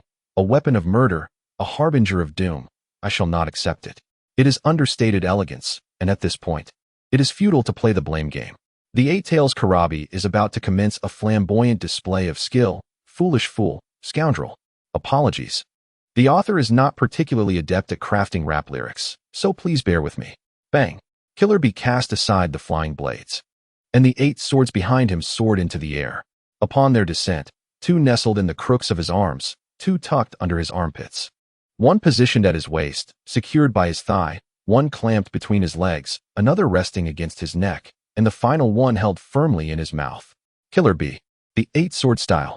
In the distance, what was that posture? Yuzuki Uyaz was astounded, unable to close her mouth. Indeed, only a monster could master such a sword technique. One that even the Sharingan might struggle to comprehend. Will you evade using Kamui's penetration? Or was it a Fae who murmured? Lin Yu pondered. Although he could utilize the penetration mode to evade, a swordsman of Killer Bee's caliber was unparalleled in the ninja world. Such an opportunity was exceedingly rare. A perfect chance to hone his Sharingan's dynamic visual abilities. In a fleeting moment, Lin Yu made his decision. With a graceful movement akin to a butterfly, Killer Bee rolled and leaped. Astonishingly, those 8 blades seemed poised to fall at any moment, yet they adhered to Killer Bee's body in a mysterious manner. The 8 swords closed in, their assault like a tempest. Lin Yu brandished his fan to counter, the Sharingan beneath his mask whirling rapidly, attempting to capture the trajectory of the 8 swords. It was indistinct, too swift. Lin Yu found himself overwhelmed. Several gashes opened on his shoulder and arm. This marked the first time he had been injured in battle since crossing into the world of Naruto. Yet having chosen to use this as a means to sharpen his insight, he paid no heed to the price. Seizing an opening, Lin Yu executed a backflip, and Killer Bee followed suit. Clang, clang, clang. The two engaged in a mid-air clash numerous times. Lin Yu landed first, and Killer Bee launched 3 blades, which Lin Yu swiftly rolled away from. The moment Killer Bee touched down, he retracted the 3 blades and initiated a new wave of assault. Whoosh, whoosh, whoosh. The 8 tails, like a swarm of bees, manipulated the 8 blades with seamless grace, appearing before, behind, beside, and above Lin Yu. The blades were so swift they left afterimages in the air. This technique was formidable. Lin Yu could not help but marvel that though it was not a bloodline limit, the Sharingan could not replicate it. This was the strongest swordsmanship, unique to Killer Bee. Employing a term from martial arts novels, Killer Bee epitomized the realm of the unity of man and sword. Even without the 8 tails, he undeniably possessed the strength of a shadow-level ninja. However, the inability to replicate did not equate to an inability to perceive. Lin Yu's pupils trembled, blood vessels appearing in the whites of his eyes. The frequency of his eye movements had reached its zenith. In this critical state, The dazzling trajectories of the 8 blades became clear before his eyes. Killer Bee launched yet another offensive. I can see it. Lin Yu's idle left hand flicked away a kunai. As the 8 swords approached, he instantly dodged 4 of them, using his fan to block 3, while the kunai met the one he could not evade, charged with lightning chakra. Crack! The kunai collided with the blade, severing it. At the same moment, the kunai carved a long gash across Killer Bee's chest. Huh! Killer Bee stared at the blood floating before him, momentarily stunned. Bang! Lin Yu executed a swift turn, his foot landing heavily on Killer Bee's chest. Boom! Killer Bee's back crashed against the rocks. Dare to toy with the lightning release before me? Watch as I dismantle you piece by piece. You foolish fool. You scoundrel. Killer Bee's wrath surged. As 7 blades intertwined with lightning were hurled relentlessly toward Lin Yu. With his Sharingan fully activated, Lin Yu deftly wielded his lightning kunai, parrying them with a series of clangs. Crack! After deflecting 3 blades, his kunai broke in 2, one half in his hand and the other falling away. Unperturbed, Lin Yu tossed the remaining half forward, striking down yet another blade, his body leaping into the air. As 2 blades whizzed past him, one above and one below, the 7th blade drew near. In midair, with no room for evasion, he swiftly caught the other half of the kunai that had yet to touch the ground, deflecting the trajectory of the 7th blade with a resounding clang. The entire sequence appeared slow, but transpired in the blink of an eye. This was the ultimate artistry only achievable when the Sharingan's insight reached its zenith. Upon landing, Lin Yu rose with an air of composure. Impressive. Even Killer Bee, who had been engrossed in his rapping, was left astounded by Lin Yu's display. There was no other choice. Growling. A translucent red-tailed beast chakra seeped from his body, transforming into a cloak of beastly energy, with 8 tails swaying. Killer Bee's center of gravity lowered as he charged forward, shaking the ground with his formidable power. You are strong, but I am the 8 tails, Killer Bee. Lightning release, lightning plow. Boom. His powerful arm thrust against Lin Yu's chest, a technique that had once sent Sasuke's innards flying. Bang. Lin Yu was sent hurtling backward, crashing into the mountainside, debris flying. Way. Killer Bee raised his arms in a victorious cheer.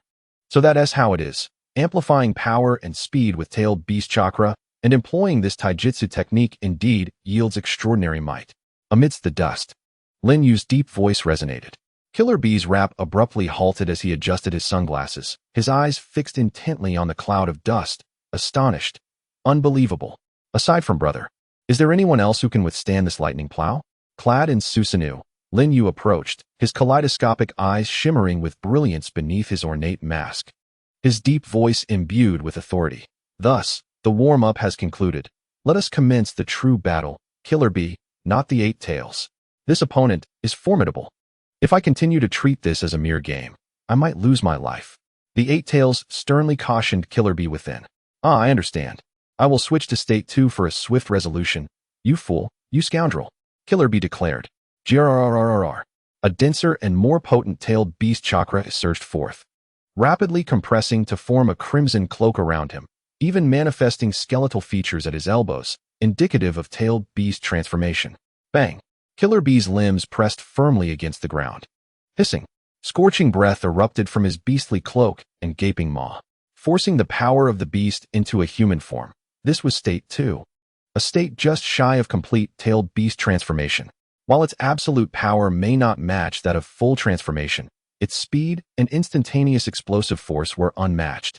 Whenever Karabi enters this form, it often signifies the imminent conclusion of the battle.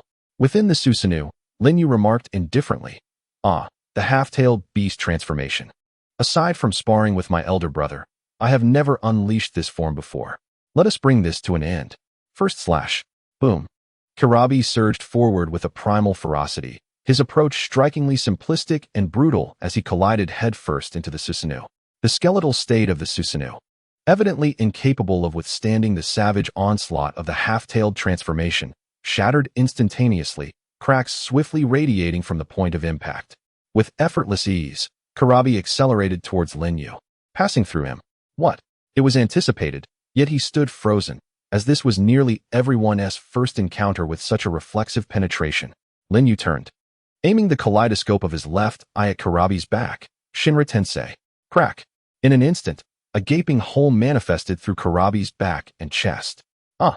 The transformation was undone, and Karabi plummeted to the ground, his body collapsing into a pool of blood.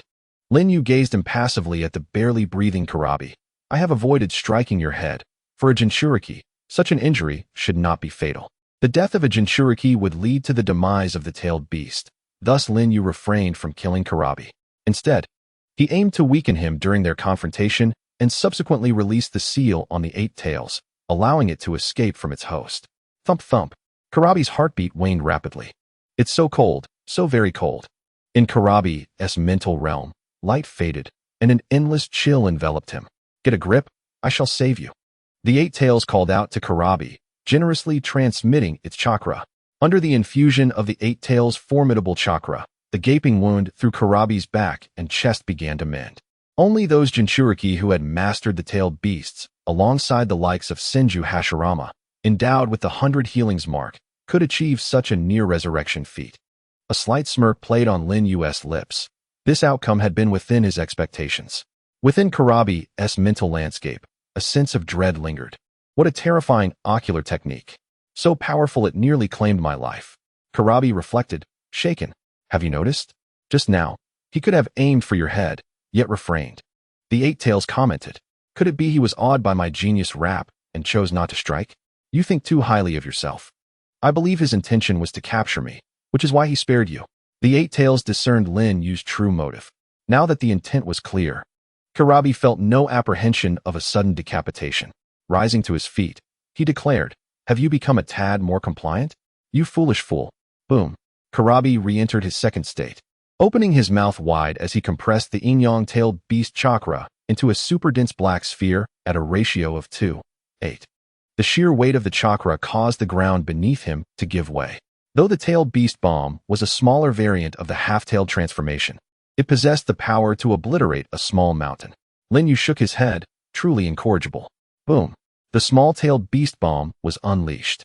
Without a hint of hesitation, it penetrated through his body. Boom. Accompanied by a brilliant flash, a small mountain in the background behind Lin Yu vanished. Is this the power of a Jinchūriki? On the opposite mountain, Yuzuki Yuang was taken aback. How formidable. Not only physical attacks, but even the tailed beast bomb can penetrate. It's incredible. He is truly insurmountable. Karabi exclaimed in awe. His abilities are too enigmatic. Without information, there's almost no chance of victory. It would be prudent to retreat. The 8 tails suggested. I concur, but there is something I still need to ascertain. Karabi opened his mouth wide and began to gather another tailed beast bomb. Lin Yu remained indifferent. Here it comes again? No matter how many times, it's merely a waste of chakra. Suddenly, Karabi changed direction, aiming the tailed beast bomb at another location, which turned out to be the mountain where Ōtsutsuki and Yuzuki Yuang were located. What a cunning move, Ōtsutsuki remarked. Bang! The tailed beast bomb was launched, soaring swiftly. Damn it! Lin Yu cursed under his breath, activating Susanoo in an attempt to intercept it. There's no time. Lin Yu's left eye, the Mangekyo Sharingan, was fully activated, piercing through the void, tracking the airborne tailed beast bomb. Catch up to it, Kamui. It's over. The tailed beast bomb was almost upon them. And under that looming pressure, Yuzuki Yuang felt despondent. Whoosh. Just at the critical moment, space distorted, accompanied by that familiar vortex, as the tailed beast bomb was diverted into the realm of time and space. This shocking scene delivered a profound impact on Yuzuki Yuang's heart. Lightning Reaper. Almost simultaneously as Lin Yu unleashed his Kamui, Karabi, in a semi-tailed beast transformation, launched the Lightning Reaper towards Lin Yu. Crack! The Susanoo enveloping Lin Yu shattered momentarily, and the Lightning Reaper was about to strike Lin Yu's chest. If it hit solidly, even if he did not perish, he would be gravely injured. He is trying to save me. Yuzuki Yuang's eyes trembled violently, ready to rush forward, but Ōtsutsuki pressed down on her shoulder, saying, remain calm. Crack! Suddenly, thick trees erupted from Lin Yu's right shoulder, binding Karabi tightly, as branches continued to ensnare his limbs. Yuzuki Yuang let out a deep sigh of relief. Damn it! Would release. He can also use would release. The 8 tails exclaimed in astonishment. Would release? The legendary bloodline limit of the first Hokage, Hashirama Senju. Such diverse abilities. How powerful. Who is this ninja? However, one thing can be established. He must materialize to launch an attack, which is his weakness. What a fool. Karabi marveled. Now is not the time for such thoughts. We must break free from this would release. Hurry, the 8 tails urged. Understood, 8. Complete tailed beast transformation. Boom. The trees restraining Kurabi shattered. Lin Yu retreated, gazing at the colossal figure revealing itself before him, feeling the overwhelming chakra. Yet he sensed every cell in his body rejoicing. The moment has finally arrived. I have awaited you for so long. 8 tails. The 8 tails' true form is a colossal beast, resembling a giant bull adorned with 8 octopus-like tentacles for a tail. Originally, it boasted 2 majestic horns atop its head. However, during the rampage of the previous Jinchūriki, Brubi, the 4th Raikage severed its left horn, leaving it with only one. The cause of Brubi's rampage is inextricably linked to Orochimaru, and it was indeed Brubi's demise that thrust the young Kurabi into the role of the 8-Tails Jinchūriki. He did not disappoint, becoming the first man capable of mastering the 8 tails with perfection. At this moment, however, this man finds himself cornered by Hayato, compelled to reveal his tailed beast form. I bring forth your annihilation, and thus you shall perish. The true visage of this Jinchūriki is that of a monstrous creature. Behold the transformation. The 8 tails, now transformed, began to rap while swaying its body, exhaling copious amounts of air from its nostrils. Hayato jestingly remarked, "Your nostrils still breathe. You truly are a bull-headed rascal." Suddenly, 5 clusters of azure flames ignited at his fingertips as he bent down, pressing his palm against the ground. I shall no longer allow your reckless rampage. Uchiha Flame Array. With a swift motion, the earth erupted in fierce flames, coalescing into a crimson lotus barrier that enveloped a significant portion of the Yunlei Gorge, effectively partitioning the battlefield to prevent Akihito and Yuzuki Siku from intervening. Outside the barrier, Yuzuki Siku gasped in awe. This barrier technique surpasses even the 4 Crimson Flames array. He is able to summon it single-handedly. Akihito murmured, yet, it still falls short of the 4 Crimson Sun array, though it should be more than sufficient to defend against the 8 tails-tailed beast bomb. Inside the barrier, only Hayato and the 8 tails remained. Hayato rose, declaring, "Now, let us relish the thrill of battle, 8 tails. Do not disappoint me." With a fierce roar, the 8 tails raised its head, gathering terrifying tailed beast chakra within its maw, forming a massive tailed beast bomb. This was a genuine tailed beast bomb, far superior to the diminutive version produced under partial transformation. It would not be an exaggeration to state that a single blast could level an entire mountain. Hayato's eyes gleamed with intensity. Excellent, just like that. Bear witness. The azure chakra flames enveloped him, transforming him into a colossal figure not unlike the 8 tails, a Yatagarasu Susanoo. Boom, boom. The mountains trembled under the weight of the Susanoo and the tailed beast, teetering on the brink of collapse. But this was merely the beginning. The 8 tails opened its enormous mouth and consumed the tailed beast bomb, then unleashed an overwhelming wave of golden light forward. Boom! The explosive energy surged within the barrier, causing the walls of the Uchiha Flame Array to ripple like waves, yet showing no signs of breaking. This immense energy required an outlet, and suddenly, a breach opened at the top of the barrier. Bang!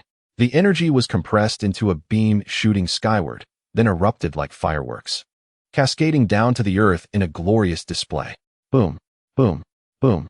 After several seconds, explosions reverberated from all directions, causing the ground to tremble. What level of battle is this? Yuzuki Siku, astonished by the opaque barrier, clenched her fists anxiously, her expression tense.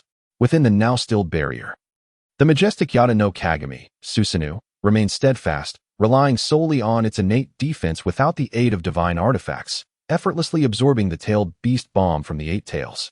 Inside Susanoo, Lin Yu gazes at the smoke-emitting, astonished 8 tails and coldly remarks, "I expected something more formidable. Is this all there is? Very well, I shall not hold back." With a sharp sound, black shurikens coalesce in Yata no Kagami's hand. Kamui Shuriken, triple shot. The 8 tails, not to be outdone, retaliates with its own rapid-fire tailed beast bombs. Bang, bang, bang. Upon contact with the Kamui shurikens, the tailed beast bombs explode, yet their destructive force is absorbed by the spatial vortex triggered by the shurikens. In the mental realm where Kurabi and the 8 tails reside, Kurabi sweats nervously. That was close. If I had been hit, it would have been certain doom. The 8 tails responds. It seems that the black shurikens can only be utilized with the aid of that chakra giant. We must first dismantle it. Kurabi replies. But the defensive power of that chakra giant is astonishing. It's a world apart from the previous skeletal form. The Eight Tails asserts, to shatter that, we will need a far more potent tailed beast bomb. However, in this damned barrier, the explosion would also harm us. Inflicting 1,000 on the enemy would cost us 800. Karabi declares, if brute force is futile, let us resort to sealing techniques. Aba, use that move. Sealing technique. Infinite wrath. With a roar, the Eight Tails expels a torrent of ink, swiftly spreading towards Susanoo. Lin Yu maneuvers Susanoo to leap. But the ink suddenly transforms into 8 colossal black octopus tentacles, tightly ensnaring Yada no Kagami, while the inky hue rapidly envelopes it. Lin Yu's eyes narrow slightly. All is set. I merely need to count to 3, and that behemoth will be completely immobilized by the ink infused with Eight Tails chakra. 1, 2.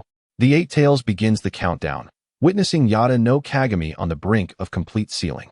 Well done, forcing me to this extent. Lin Yu closes his eyes, and upon reopening them, a remarkable ocular power radiates forth. Susanoo artifact, Kodo Ōtsutsuki. With a whoosh, a powerful Kamui vortex erupts in the void, causing the ink enveloping Susanoo to swiftly recede, all absorbed into the colossal shield held by Susanoo. What? Both Karabi and the Eight Tails are taken aback. Kamui Mark 8.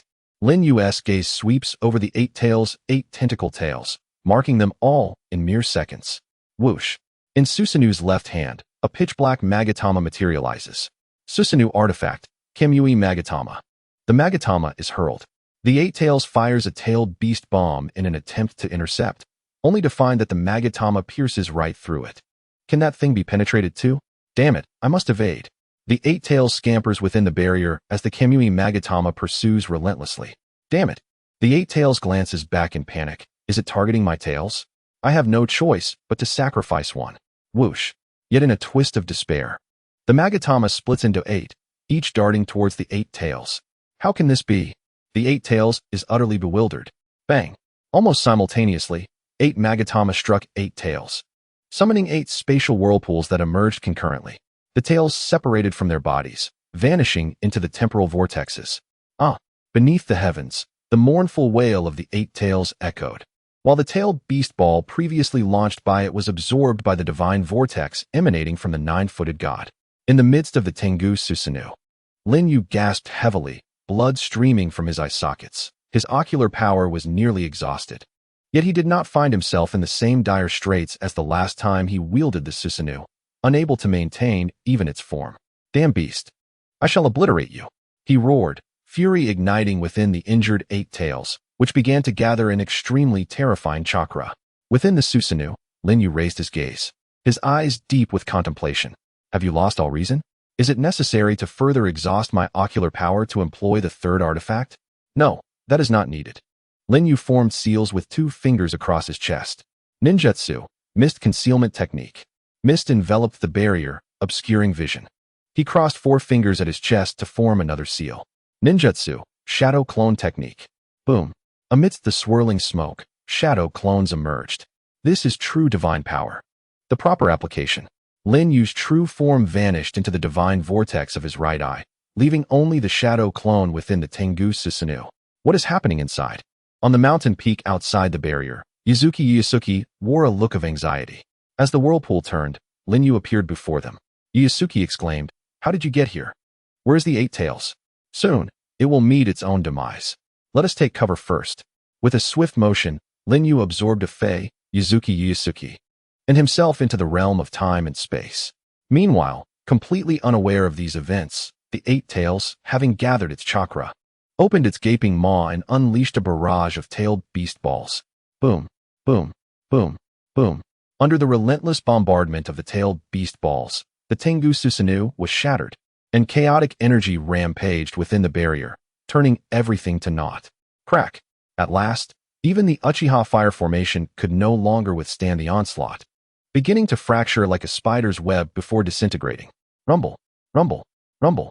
Without the constraints of the barrier, the explosive light surged in all directions, engulfing the towering mountains one after another, erasing them from existence. The explosion swept across the entire cloud thunder gorge, and its residual shockwave even reached the hidden village of Rain, 10 miles away. The fourth wreckage, was lifting weights in his office when suddenly the building trembled, debris falling around him. What is happening? I looked out the window to see a colossal light on the horizon, his pupils constricting. That is in the direction of Cloud Thunder Gorge. Something has gone awry. Boom. He broke through the wall and dashed outside. After a full 8 minutes, the explosive light finally subsided. Whoosh. In midair, the whirlpool spun, and Lin Yu reappeared, landing atop a floating piece of driftwood as he surveyed his surroundings. Yunlei Gorge has ceased to exist. As far as the eye can see, there is only an endless expanse of sea, with fragments of stone and rubble floating upon its surface, emblematic of the previous carnage. Lin Yu could not help but exclaim, "The power of the tailed beasts can only be truly understood through personal experience. Its vastness is beyond comprehension. This mere dispersed strength is already so formidable. One can only imagine the cataclysmic force that would arise should it unite. Kyubi, one day, I shall acquire your might." Lin Yu's gaze fixed upon the bloodied Karabi, sprawled atop a fragment of stone. At this moment, let me seize this scattered portion. Whoosh. The scene shifted to Karabi's spiritual realm. Bye. Pull yourself together, bye. Do not despair. I shall use my tentacles to create clones and liberate you.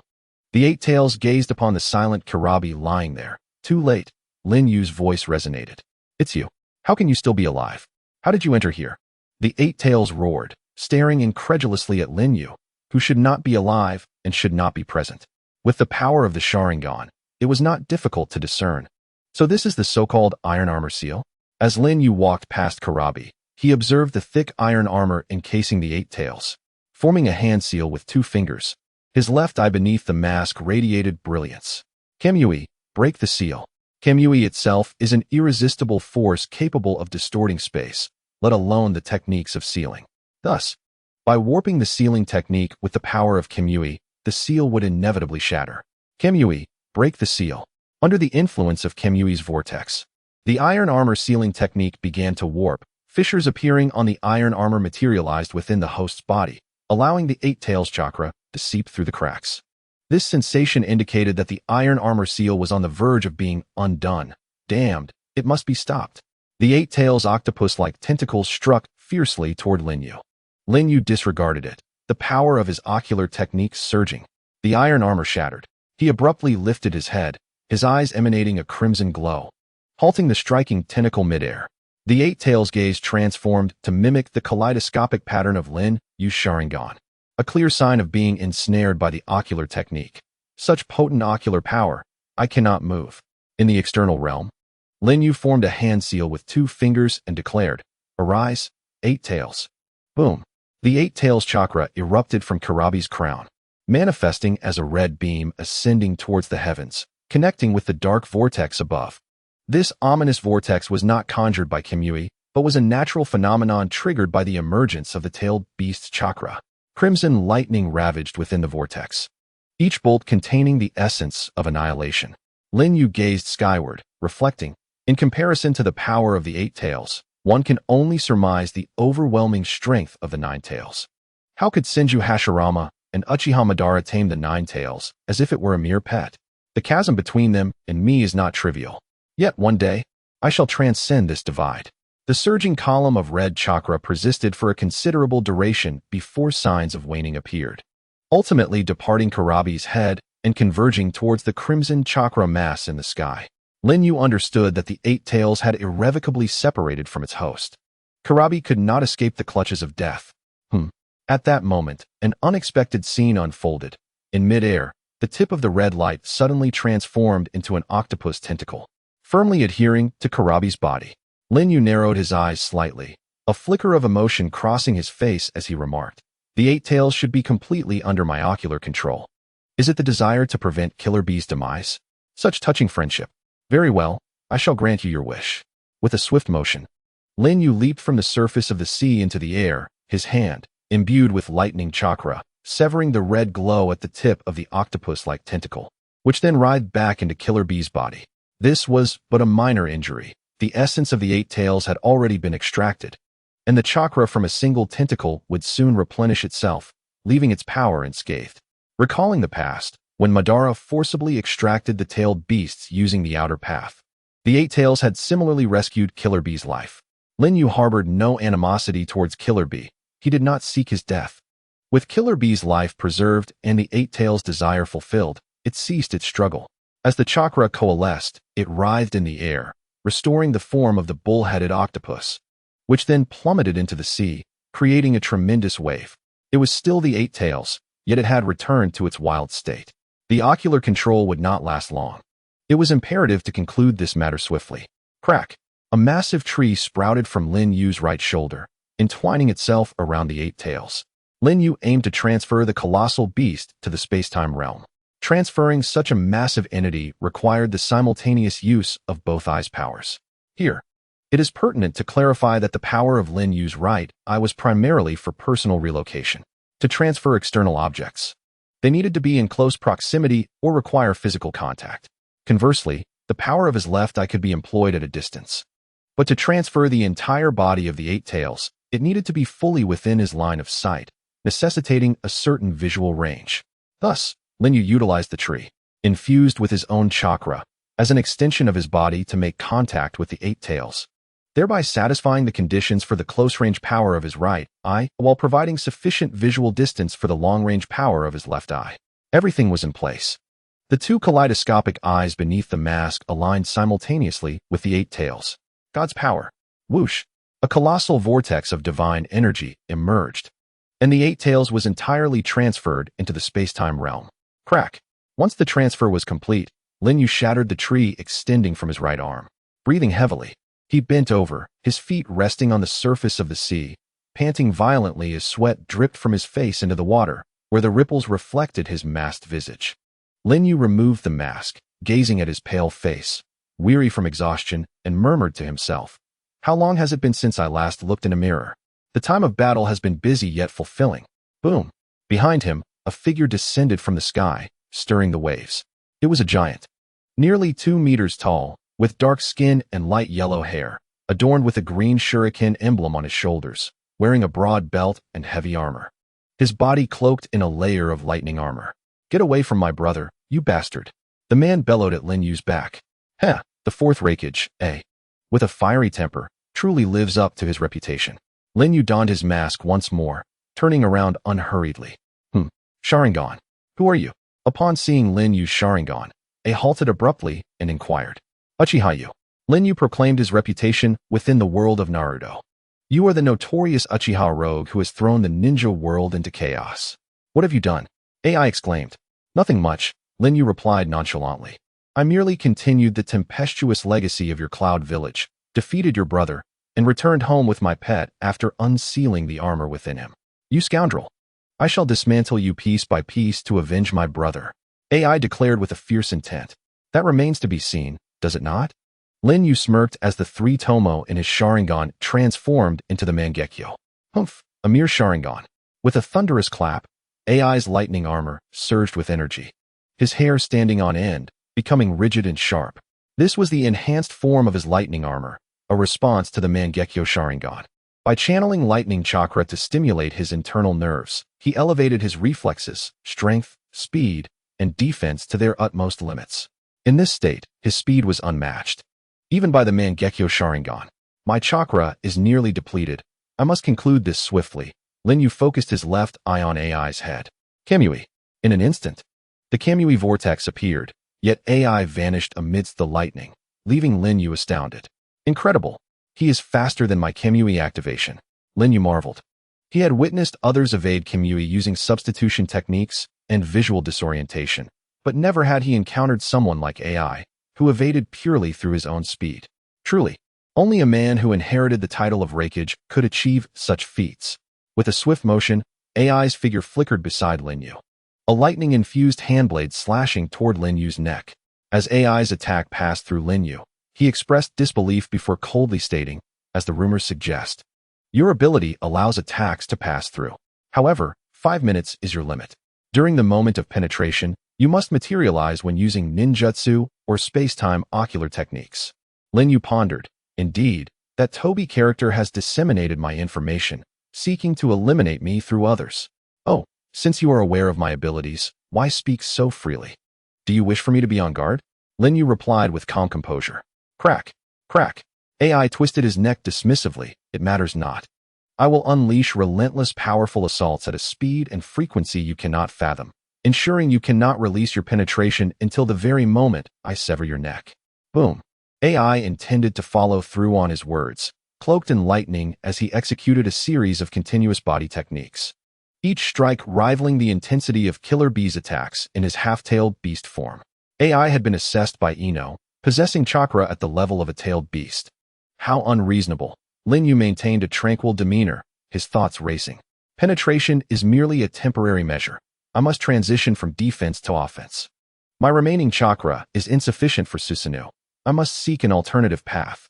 With him clad in such fierce lightning armor, sustaining this high-intensity assault will undoubtedly deplete his stamina. I shall seize the moment when his movements slow to strike decisively. Lin Yu's Sharingan whirled as he closely monitored AI's movements. The erratic posture gradually became predictable until the rakeage thrust from the front was perfectly captured by Lin Yu. Now, Kamui Raikiri. Lin Yu released the intangibility and advanced towards AI. In the fleeting moment before AI's piercing arm reached him, Lin Yu lowered his center of gravity and aimed for AI's chest. It is over. Thud. Suddenly, a sharp pain surged through Lin Yu's eyes, and his body stiffened abruptly. Damn it. The side effect of ocular strain struck at this very moment. In a moment of desperation, Lin Yu sharply twisted his body to the side. Crack. AI's figure passed through Lin Yu, blood splattering as Lin Yu's right arm was severed. Die. AI swiftly turned back to pursue. Lin Yu's gaze hardened, and instead of activating intangibility, he kicked his severed hand towards AI. At that moment, AI's focus was solely on Lin Yu, and his arm was struck by the flying severed hand. Whoosh. The lingering Kamui Raikiri on the severed hand triggered a distortion in space-time. Crack. AI's arm was twisted off, along with Lin Yu's severed hand, both spiraling into the vortex of time and space, vanishing from sight. Whoosh. AI's footsteps abruptly halted as he gazed at his bleeding stump, his eyes wide with disbelief. Fourth Raikage AI, we shall meet again in the near future, and in the name of shadows, we shall duel once more. Whoosh. Lin Yu disappeared into the vortex of his right eye. AI, staring at the spot where Lin Yu vanished, averted his gaze and approached Killer Bee, lifting him with one hand, tears streaming down his face. Brother, my elder brother will surely avenge you. Brother. Killer Bee uttered a faint whisper. Oh, B. AI exclaimed in overwhelming joy. Whoosh. The scene shifted to the space-time continuum. Lin Yu located his severed hand and reattached it. The healing power of the Senju cells activated, completing the reattachment. Lin Yu moved his newly restored arm, feeling no discomfort. All set. A bit later than anticipated, Ah-Fei and Yuzuki Yuhi approached. Yes, encountered a slight inconvenience while wrapping things up, Lin Yu replied nonchalantly. Ah-Fei glanced at the severed hand belonging to the rakeage. Small arcs of electricity still flickering over it, murmuring, doesn't seem like a minor inconvenience. Lin Yu responded, it's inconsequential now, what I desired is already in hand. Let us return. Orochimaru's side should also be nearing completion. The journey from the homeland to the land of lightning took 7 days and nights. Yet the return home took less than 7 seconds. Both the land of water and the land of lightning have been explored, and from now on, I can freely traverse between these two nations using Kamui, Lin Yu stated. Among the 5 great nations, only the land of wind and the land of earth remain. Shall we make a trip there when time permits? Ah-Fei suggested. No rush. We cannot lower ourselves to make a spatial mark without a dignified purpose. It must be accompanied by a worthy objective, Lin Yu replied. Well, that is true, Ah-Fei shrugged. Speaking of which, where is Yuhi? Lin Yu turned to look behind him. Upon landing, she returned to her room, burdened with thoughts, perhaps overwhelmed by the stimuli of the journey. After all, she was not like us, who do not require sustenance or the relief of bodily functions. Lin Yu lowered her gaze. Lost in contemplation, I shall first check on the progress with Orochimaru. In the stone chamber, the cylindrical glass vessel bubbled with a green liquid, where the artificial body of Hashirama was immersed. The tubes connected to its back writhed like serpents, emitting a chilling sound of compression. After some time, a drop of golden blood fell from the extraction apparatus into the glass tube, soon to be filled. Excellent, it's almost complete, my masterpiece. Orochimaru's eyes were bloodshot, his expression entranced. He had gone nearly a month without food or rest, not even closing his eyes. Lord Orochimaru, you should take a break. I can handle things here," offered Kabuto with concern. "Kabuto, please step aside. I need to concentrate," Orochimaru replied without looking back. As Kabuto obediently exited the room, he pondered, Lord Orochimaru's pursuit of truth is truly captivating. Yet there are those who wish to exploit his obsession for their own nefarious ends. Lowering his head, he adjusted his glasses, the large lenses reflecting light, and a cold smile crept upon his lips. But I shall not allow them to succeed. They have yet to return, and likely never will. After all, what a terrifying place the Blood Mist is. For a ninja with leaked information, how could one possibly escape alive? Uchiha, may you repent underground for underestimating me, Kabuto. He chuckled darkly, unable to contain his mirth. Suddenly, a voice interrupted. Oh, what brings you such joy? Do share with me. Kabuto's laughter ceased abruptly as he turned to see Lin Yu leaning against the wall, arms crossed. His eyes widened in shock, his face pale and drenched in sweat. You have returned? Yet, true to his nature as a seasoned spy, Kabuto quickly regained his composure. How delightful. I have wonderful news to share with you. What kind of news? Lin Yu inquired, maintaining an impassive demeanor. Thanks to the collaborative efforts of Lord Orochimaru and myself, the extraction of the first Hokage's original cells has proceeded even more smoothly than anticipated. Thus, the results will be ready ahead of schedule, within 3 days. You shall possess a physique equal to that of the god of ninjas, Senju Hashirama. Kabuto exclaimed with enthusiasm. That is indeed splendid news. Once accomplished, Kabuto, I shall ensure you are well rewarded. Lin Yu responded with a faint smile. Kabuto knelt before Lin Yu, placing his right hand over his heart. It is an honor to serve you, my lord. Then I shall count on you, Lin Yu said, turning towards her room. I bid you farewell, my lord.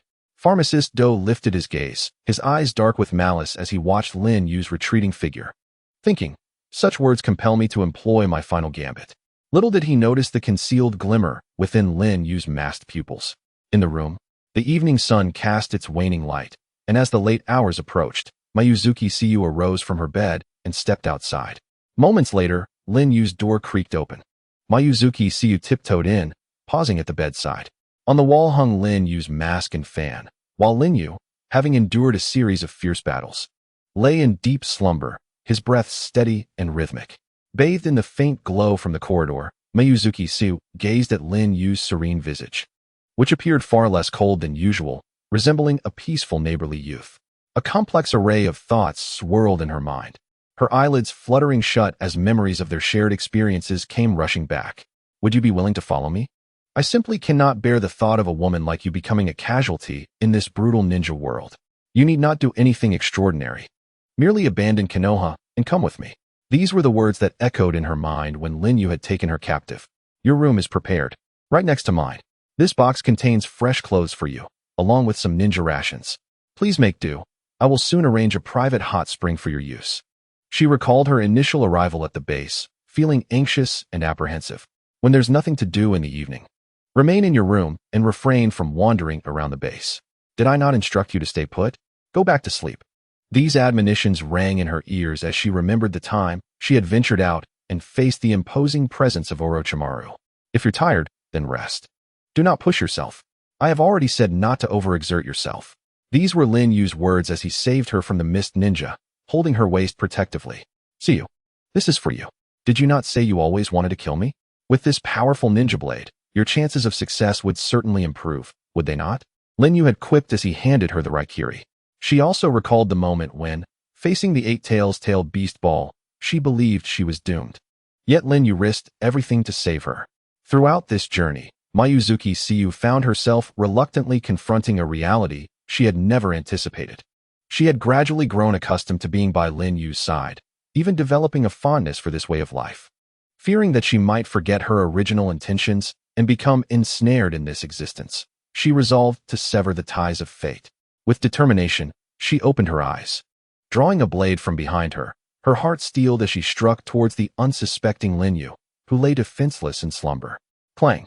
The blade pierced Lin Yu's body. Emerging from beneath the bed, his breathing ceased abruptly. Gasping, Ōtsutsuki felt nearly faint, lacking the strength to withdraw the blade. She staggered towards the doorframe, tears streaming down her cheeks as she turned back. Forgive me, your power is too formidable. One day, it will threaten the village. Leaving Lin Yu's room, Ōtsutsuki did not flee. Instead, She returned to her own quarters, sitting in the corner, her head bowed and knees drawn close, quietly awaiting the inevitable consequences of her actions. Yet, until the following morning, no unusual events transpired. Yuzuki Sayaka stepped out of her room, her heart laden with suspicion, only to encounter Hayashi Yu, who was emerging from his room, stretching lazily. Stunned, Sayaka stood frozen, her lips parting and closing, unable to articulate a word. "Oh hail, did you wake up to relieve yourself?" Hayashi greeted her with a smile, playfully teasing. "By the way, you left something in my room. I retrieved it for you." With that, he tossed the knife Sayaka had used the previous night onto the ground. Sayaka gazed at the blade on the floor, then at the seemingly unharmed Hayashi, and exclaimed, "Why are you unscathed?" Hayashi replied, "You are indeed not foolish. You understood my ability to penetrate and chose to act while I was in slumber. However, you might not realize that my ability remains effective even in deep sleep." Understanding dawned upon Sayaka, her expression turning melancholic, yet for some inexplicable reason, a sense of relief washed over her from a hidden corner of her heart. She then picked up the knife and thrust it towards her own heart, intent on ending her life. Hayashi's eyes narrowed as he stepped forward, grasping the blade with his hand. Blood dripped onto the floor. Hayashi's hand was wounded, and he questioned, "What are you doing?" Sayaka responded, "Since my intentions have been unveiled, I have nothing left to say. I followed you to find an opportunity to kill you. If that is unattainable, then I must resort to taking my own life." "Is it because you fear for your sister?" Hayashi queried. "Initially, yes. But after being by your side, I came to realize that a man like you would never harm an innocent girl." "Then, it must be for the village," Hayashi surmised. "Konoha nurtured and taught me. Knowing that you might pose a threat to it, I cannot remain indifferent." "Is this what they call the will of fire?" Hayashi murmured, lowering his gaze. "Moreover, I still do not comprehend the meaning behind your words back then." Hayashi understood that Sayaka referred to his reluctance to see a woman like her become a victim in this cruel world of ninjas. "Very well, look into my eyes," Hayashi commanded, raising his head, the three-tomo transforming into a kaleidoscope. The scene before Sayaka shifted. In the Konoha cemetery, a woman almost identical to her was paying respects at a gravestone. "Captain Sayaka, Lord Godame summons us." A man from the Umbu called from behind. "Understood," Sayaka replied, donning the Umbu's animal mask before vanishing in a flash. "Is that Sayaka?" She joined the Umbu. Sayaka, as an observer, felt a mix of surprise and suspicion. "You may wish to see what is inscribed on the gravestone," Hayashi suggested beside her. Approaching the gravestone, Sayaka read the inscription, "Grave of the Moonlight Gale, Lover, Yuzuki Sayaka. Established in the 61st year of Konoha." Sayaka's lover has passed? The 61st year of Konoha? That is 14 years from now. "Look at this one too." Hayashi pointed to another gravestone, recently visited and adorned with flowers. Sayaka followed his gaze, suddenly frozen in shock. "Grave of Yuzuki Sayaka, sister, Yuzuki Sayaka, established in the 48th year of Konoha." The vision concluded, returning to reality.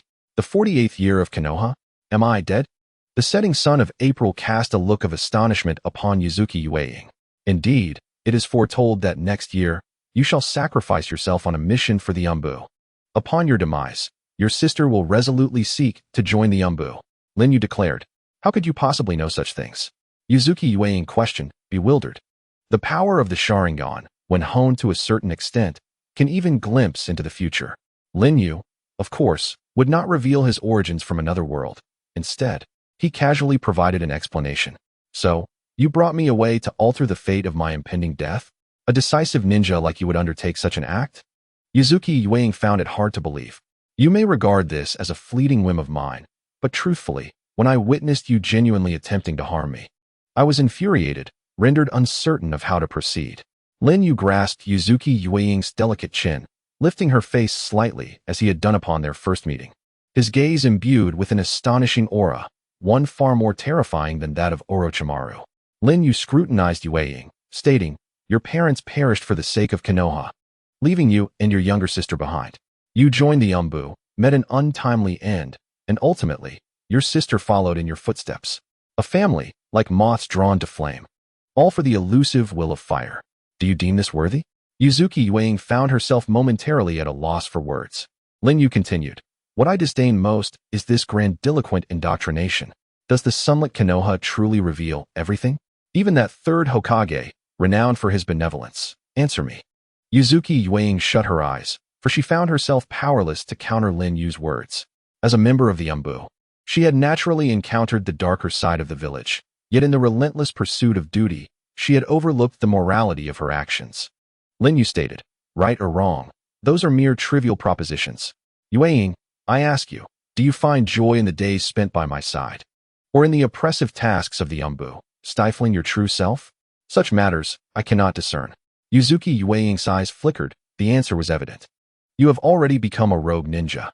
The shackles upon you have vanished. Why not heed the true desires of your heart?" Lin Yu leaned closer to Yueying, whispering in her ear. Suddenly, Yueying's body trembled slightly. She raised her hand that clutched the knife, trembling, but ultimately let it fall. Clang! The knife hit the ground, and Yueying wrapped her arms around Lin Yu's neck, responding passionately to his kiss. Lin Yu remarked, "Impressive, isn't it? There are even greater things yet to come." Yuzuki Yueying surprisingly exhibited no resistance. She closed her eyes and implored, "Can you promise me not to act against the village?" Lin Yu paused his movements. As the warmth by her ear faded, Yuzuki Yueying opened her eyes, gazing at Lin Yu with a sense of longing, pleadingly saying, "As long as you promise me, I will offer my entire world to you willingly." Lin Yu raised his left hand and gently brushed away the tears from the corner of Yujetsu's eyes, solemnly declaring, "Yujetsu, the decisions I have made cannot be hindered by anyone. Therefore, I shall not offer you any hollow promises. I will eventually journey to Konoha, for it holds what I seek." After saying this, Lin Yu lowered his gaze to the knife at his feet and added, "Moreover, you did not repeat your previous mistake. Which brings me some solace, Yujetsu." The lightning chakra that had been brewing in his unraised right hand dissipated. Had Yujetsu not sheathed her weapon moments ago, his hand would have unhesitatingly pierced her chest. Despite his compassion for her, Lin Yu would never condone a second instance of her murderous intent. Under Yujetsu's stunned gaze, Lin Yu turned and walked away. As she watched his retreating figure, Yujetsu leaned against the wall and sank to the ground. Realizing that the moment she had put down the knife signified her defeat in their clash with this man, what would the future hold? She decided not to dwell on it any longer. 2 days passed, and Lin Yu had fully recovered from the exhaustion of battle. He returned to the realm of Kamui, a space vast and boundless, where entities transported here would be placed in different locations based on the point in time.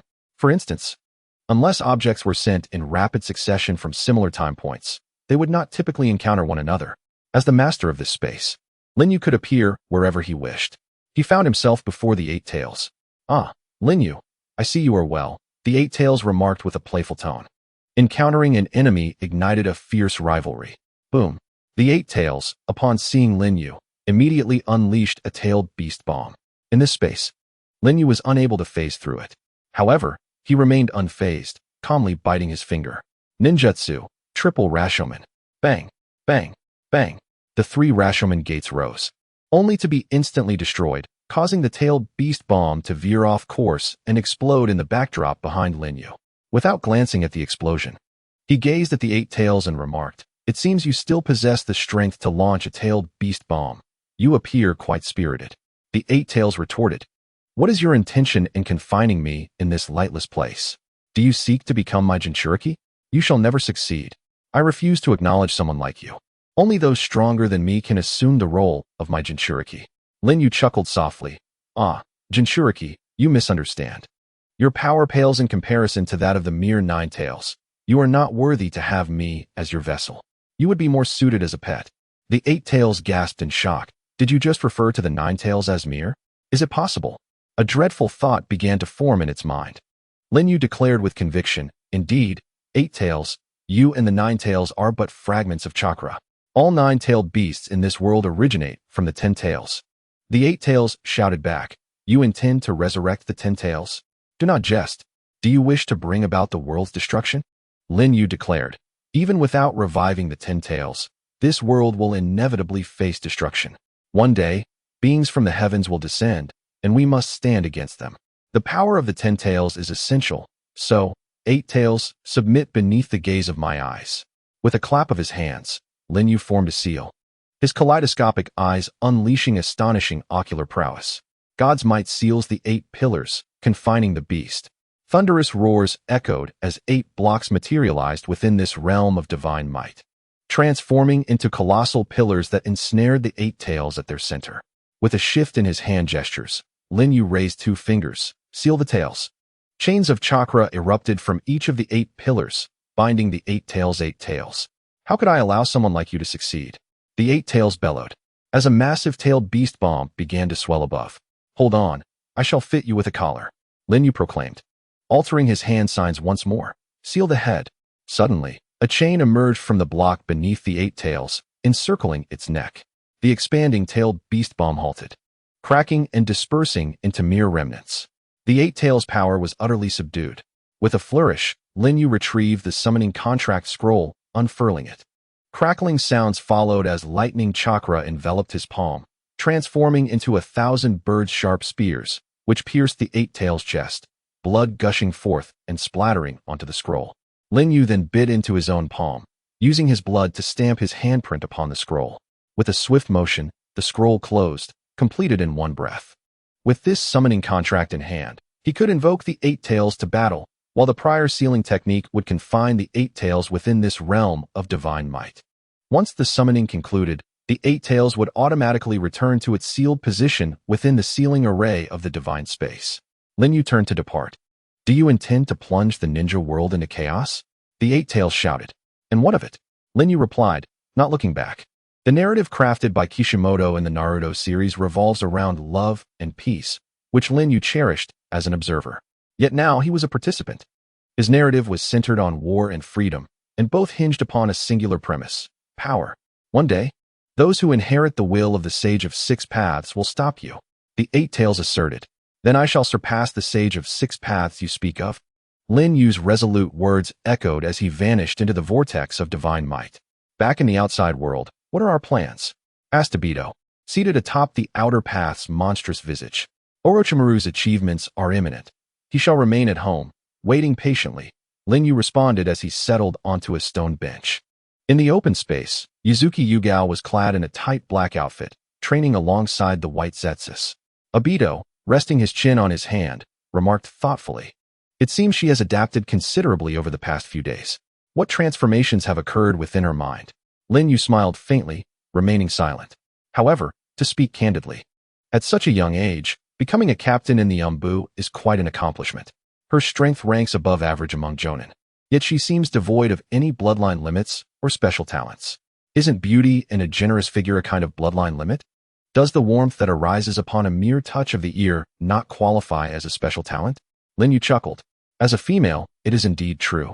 But as a ninja, it seems rather difficult to commend, Afei remarked. Lin Yu responded, the wealthy rely on technology, while the impoverished depend on mutation. There are countless ways to empower an individual. I do not expect her to engage in battle, but at the very least, she will not be a hindrance. Crackling thunder reverberated as lightning split the ground, forcing the white Zetsu back. The perspiring Yuzuki Yuyaz rose, having overheard Lin Yu and Afei's conversation. I possess a bloodline limit as well. Oh, and what kind of bloodline limit might that be? Lin Yu raised an eyebrow. After a moment's contemplation, Yuzuki Yuyaz shook her head. However, it likely won't be of any use. By the way, she hesitated briefly. Didn't you say you would prepare a hot spring for me?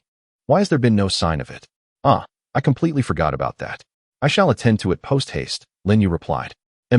She nodded, her cheeks flushed, preparing to return to her room to cleanse herself and change attire. Girdle. At this moment, white Zetsu surged forth from the outer path's golem.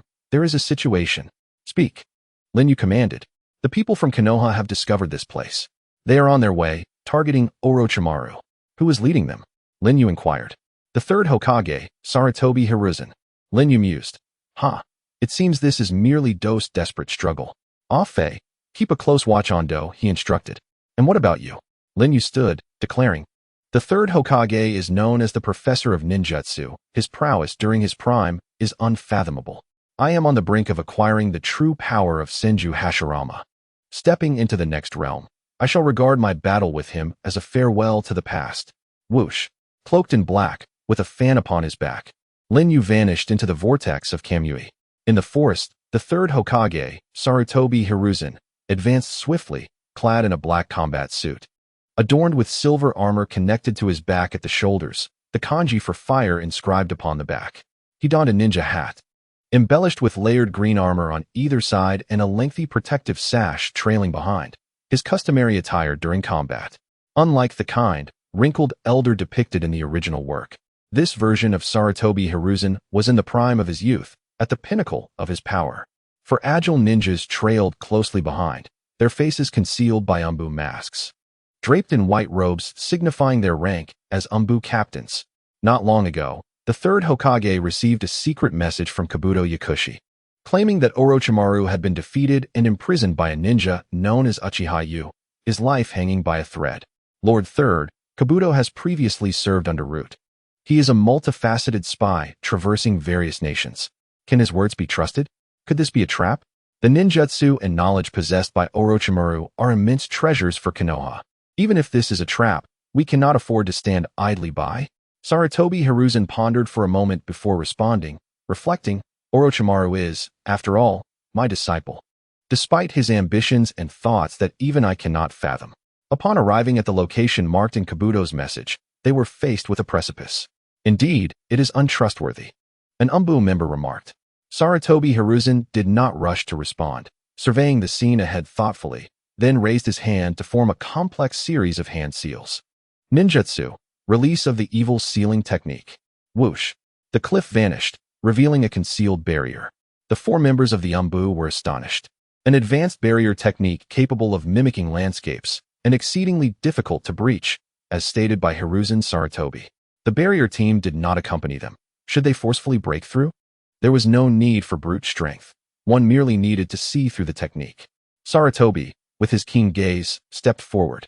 With a swift motion, 5 fingers ignited with 5 different chakra natures, pressing against the barrier. In an instant, a gate appeared upon the barrier. The 4 umbu squad leaders were filled with admiration. Let us proceed. It seems someone has been anticipating our arrival, the third Hokage proclaimed gravely as he entered the gate. The 4 umbu squad leaders exchanged glances, nodded in agreement, heightened their vigilance, and followed closely behind him. As the winds whipped up sand, Hayabusa sat atop a massive beast's spine, his garments billowing. Beneath his mask, the Sharingan gazed at the man emerging from the storm, offering praise. Indeed, Hiruzen Sarutobi, the third Hokage, has arrived here with remarkable ease. Sarutobi halted several dozen meters away from Hayabusa, a distance just beyond the limits of the Sharingansai techniques. The elder's combat experience was unmistakably beyond that of his juniors. Sarutobi gazed towards Hayabusa. You must be Uchiha Yu. I have heard that my disciple, Orochimaru, has fallen into your hands. As his teacher, I have come to offer my apologies and, if possible, to retrieve this wayward disciple for some proper guidance. Hayabusa mused. So this is his ploy, but it matters not. The reasons are inconsequential. No one will take Orochimaru from him. Moreover, Hayabusa wished to personally experience the prowess of another titan of the shinobi world, the peak of the third Hokage's strength. Tilting his head, Hayabusa replied, Orochimaru is indeed with me. But whether you can take him back depends on your ability as a teacher. How audacious to speak thus to the third Hokage, the umbu squad leaders murmured, preparing to advance. Stand down, Sarutobi commanded, halting them. Third Lord, do not act recklessly. I shall take the lead. Sarutobi swiftly formed hand seals. Ninjutsu, wind release, sandstorm. A tempest erupted, stirring a formidable sandstorm that obscured all vision. Targeting the Sharingan right from the outset? More effective than the mist technique, indeed. It appears this battle will not disappoint. Hayabusa leaped down from the beast's spine. Whoosh! A shuriken sliced through the wind. Ninjutsu, 1000 shuriken shadow clone. As Sarutobi completed his hand seals, one transformed into 1000, overwhelming the area, leaving no escape. Thud, thud, thud. Yet the shurikens, without exception, passed through Hayabusa, embedding into the ground only to be buried by the swirling sand. Whoosh! Sarutobi's figure appeared mid-air, rapidly forming hand seals. Fire release, Fire Dragon Flame Bullet. Roaring flames erupted as he unleashed 3 colossal fire dragons that surged from the left, center, and right, crashing into the beast's spine where Hayabusa sat, exploding into a massive fireball. Lin Yu remained unscathed, while Sarutobi Hiruzen's gaze grew somewhat grave. Indeed, as rumored, both physical and ninjutsu attacks could penetrate through defenses. Though limited to a 5-minute duration, this could be turned to exploit the depletion of the opponent's chakra, enabling a defensive counterattack. Lin Yu praised. Truly worthy of being a professor of ninjutsu, your understanding of combat is so profound, far surpassing those who merely recklessly unleash techniques. However, a question arose. How do you intend to counter my penetrating abilities? In midair, the third Hokage formed a peculiar hand seal directed at Lin Yu. Lin Yu furrowed his brow. Could it be? The corner of Hiruzen's mouth lifted. I possess the chakra of 7 attributes: wind, lightning, water, earth, fire, yin, and yang. Thus, as long as I am not within the realm of a bloodline limit, I can utilize all secret techniques currently existing in Konoha. The heart-turning technique employed by the Yamashiro clan through yin release is certainly no exception. It turned out that in the original narrative, the elderly third Hokage was unable to perform certain ninjutsu due to age-related depletion of chakra. However, the situation was different now. He was at the peak of his powers. Heart-turning technique. Oh no. Lin Yu's pupils constricted as he prepared to dodge. Buzz. Lin Yu's body froze in place. As Sarutobi Hiruzen's spirit momentarily seized control, such formidable mental strength. It seems even I can only maintain control for less than 10 seconds. Heart-turning successfully activated. Xian Cho, use your technique to attack me, he commanded, borrowing Lin Yu's body to shout at a squad leader. Lord Third. Xian Cho hesitated, concerned that while in the heart-turning state, any damage would also be inflicted upon the third Hokage. Do not worry. I will release the heart-turning technique the moment your attack is about to land. Understood. Xian Cho drew his ninja blade and leapt into action. Supersonic Thunderblade, utilizing lightning release to generate high-frequency vibrations. He aimed for Lin Yu's neck with a swift slash, achieving a penetrating power that surpassed even wind techniques. In the realm of the mind, the heart-turning technique, was it? The Yamashiro clan shall face utter devastation due to your performance today. Lin Yu's cold voice echoed. Crack. A colossal hand suddenly grasped Sarutobi Hiruzen's spiritual form. Behind him loomed a gigantic figure, emanating an astonishingly malevolent aura. Could this be the dreadful chakra? Sarutobi Hiruzen was suddenly taken aback. That was the power of Susanoo. Even without being unleashed externally, it could awaken within, transforming into formidable spiritual energy. Heart-turning technique, dispel. Ugh. Sarutobi Hiruzen opened his eyes. Blood trickling from the corner of his mouth, having suffered injuries in the spiritual confrontation. He turned to Xian Cho, who was still oblivious and approaching Lin Yu, urgently shouting. Xian Cho, retreat. It was too late. Lin Yu lowered his head to evade Xian Cho's lightning slash. Simultaneously, Chidori ruthlessly pierced through Xian Cho's chest. Thud. Gazing at Xian Cho's lifeless body on the ground, Sarutobi Hiruzen wiped the blood from his mouth and silently rose. Meanwhile, Lin Yu stood expressionless, confronting him. The wind and sand intensified, the howling winds seeming to weep beneath the intertwining murderous intent of the two. The duel between Uchiha Yu and the peak third Hokage had only just begun. Bang, bang, bang. Sarutobi Hiruzen divided himself into 4 shadow clones, encircling Lin Yu and preparing to form hand seals. His mind raced. The heart-turn technique had been deciphered by him. Using it again would only lead to self-inflicted suffering. However, his penetrating ability remained a significant nuisance. Although a continuous barrage was theoretically feasible, it would consume an unimaginable amount of chakra. It was wiser to utilize shadow clones to keep him cautious, compelling him to hesitate upon materialization, thus making it easier to expose vulnerabilities. Lin Yu gazed at the surrounding shadow clones, pondering, attempting to distract me, truly cunning. Unfortunately, I too can employ shadow clones, and with the strength of 1,000 hands. My chakra far surpasses his. Lin Yu formed hand seals and summoned his own shadow clones, with clones restraining clones, the original facing the original. Everything remained unchanged. Sarutobi Hiruzen furrowed his brow at the sight. Indeed, I have been outmaneuvered, but fortunately, I have made preparations for contingencies. 5 Nature Transformation Great Multi-Strike Technique. Sarutobi Hiruzen coordinated with his 4 shadow clones, each unleashing different elemental ninjutsu of fire, lightning, water, earth, and wind. Lin Yu thought, though the attributes are complete, they are all B-rank techniques. This level I can replicate in an instant. He swiftly copied the 5 Nature Transformation Great Multi-Strike Technique, both his original and clones forming hand seals and launching a counterattack. Boom, boom, boom. The spectacle of 10 ninjutsu colliding in explosive grandeur was nothing short of breathtaking, leaving the three captains of the Umbu utterly astounded. What on earth have I just witnessed? To be able to rival the breadth of ninjutsu with the renowned professor of the third Hokage, when did the Uchiha clan produce such a prodigy? I now wonder if Danzo's policy towards the Uchiha was indeed justified. Even my former comrade, Uchiha Kagami, could not wield the Sharingan to such an extent. How fortunate it is that he is not my foe. Sarutobi Hiruzen maintained the ninjutsu with one hand while retrieving a kunai with the other, hurling it towards Lin Yu. Targeting my materialization was a sound strategy. But what could a kunai accomplish? At the very least, it should have had an explosive tag attached. Lin Yu deftly sidestepped, the kunai whizzing past him. Suddenly, from the corner of his eye, he caught a glimpse of peculiar patterns on the kunai. Could it be? Bang, bang, bang, bang. The four shadow clones of Sarutobi Hiruzen vanished simultaneously. Whoosh. Then, without warning, the original appeared behind Lin Yu, a kunai imbued with wind chakra lunging toward Lin Yu's back. Swish. Yet it passed through. What?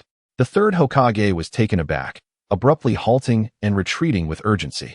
Lin Yu turned, extending his hand toward the third. The near-range Kamui of his right eye primed and ready. Flying Thunder God technique. So you possess it as well, third Hokage? Had I not sensed something amiss with the kunai, it would have been truly disastrous. Observing the approaching hand, the third Hokage thought, my mastery of the Flying Thunder God pales in comparison to that of the second and fourth Hokage. At this distance, I cannot afford to delay.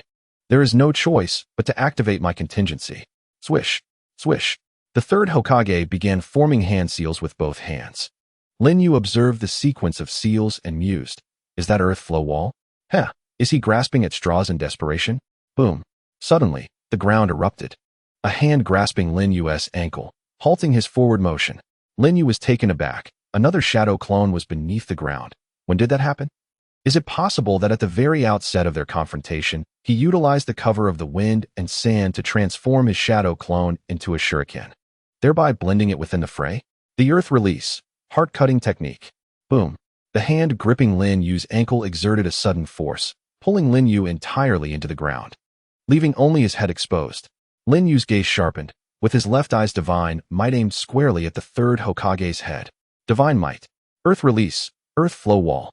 Almost simultaneously, Sarutobi Hiruzen slammed his hands onto the ground, raising a wall of earth with a thunderous crash. Crack. The earth flow wall was pierced by the divine might, but thanks to the minuscule delay of less than a second, Sarutobi had dodged a fatal blow. A piece of flesh was torn from his shoulder, revealing stark bone beneath. Whoosh. Lin Yu emerged from the earth, gazing at the third Hokage, who had retreated to a safe distance. He couldn't help but exclaim, to wield conventional ninjutsu with such extraordinary finesse, third Hokage, you truly deserve the title of ninjutsu professor. He had to admit that his own understanding and application of conventional ninjutsu paled in comparison to that of the third Hokage. The third Hokage was not a Jinchūriki, nor did he possess the Sharingan, the wood release, or the monstrous taijutsu of the raikage, and he lacked the myriad bloodline limits found among the other village leaders. Yet, with a solid foundation and exquisite ninjutsu, he stood atop the ninja world. He demonstrated to the world that even mere mortals could approach the divine realm. However, a mortal is ultimately still a mortal, bound by limitations. While Lin Yu admired him, he would not hesitate to defeat him with absolute strength. He raised 2 fingers before his chest, a sign of opposition in the ninja's etiquette, signifying his acknowledgement of the third Hokage's prowess. The third Hokage, upon witnessing this gesture, reciprocated with the same sign, his inner turmoil matching Lin Yu's. I once suspected his true identity to be that of the founding ancestor of Konoha, Uchiha Madara. But now it is clear he is not Madara, but rather a unique prodigy of the Uchiha clan, who, although currently inferior to Madara, will inevitably rise to greatness one day. The third Hokage, blood staining his shoulder, formed hand seals. Boar, dog, rooster, monkey, and sheep. Summoning technique. King of monkeys, Enma. Bang. Enma made his entrance. Sarutobi, it has been 10 years since you last summoned me. This time, it is truly unavoidable. I beg of you, Enma. There is no need for such pleasantries between us. Bang. Enma transformed into his adamantine form, wielding a staff of the utmost flexibility. Sarutobi, holding the staff, swung it amidst a tempest. Lin Yu murmured. The summoning beast Enma, possessing a body of adamantine and limitless transformations, boasts physical strength that rivals that of the Hokage, making him quite a formidable opponent. Should I summon the Eight Tails? No, the disturbance caused by the tailed beast bomb would be too great. It could very well obliterate my own stronghold. At this critical juncture, Orochimaru's results must not falter. His eyes gleamed with the brilliance of the Mangekyo Sharingan.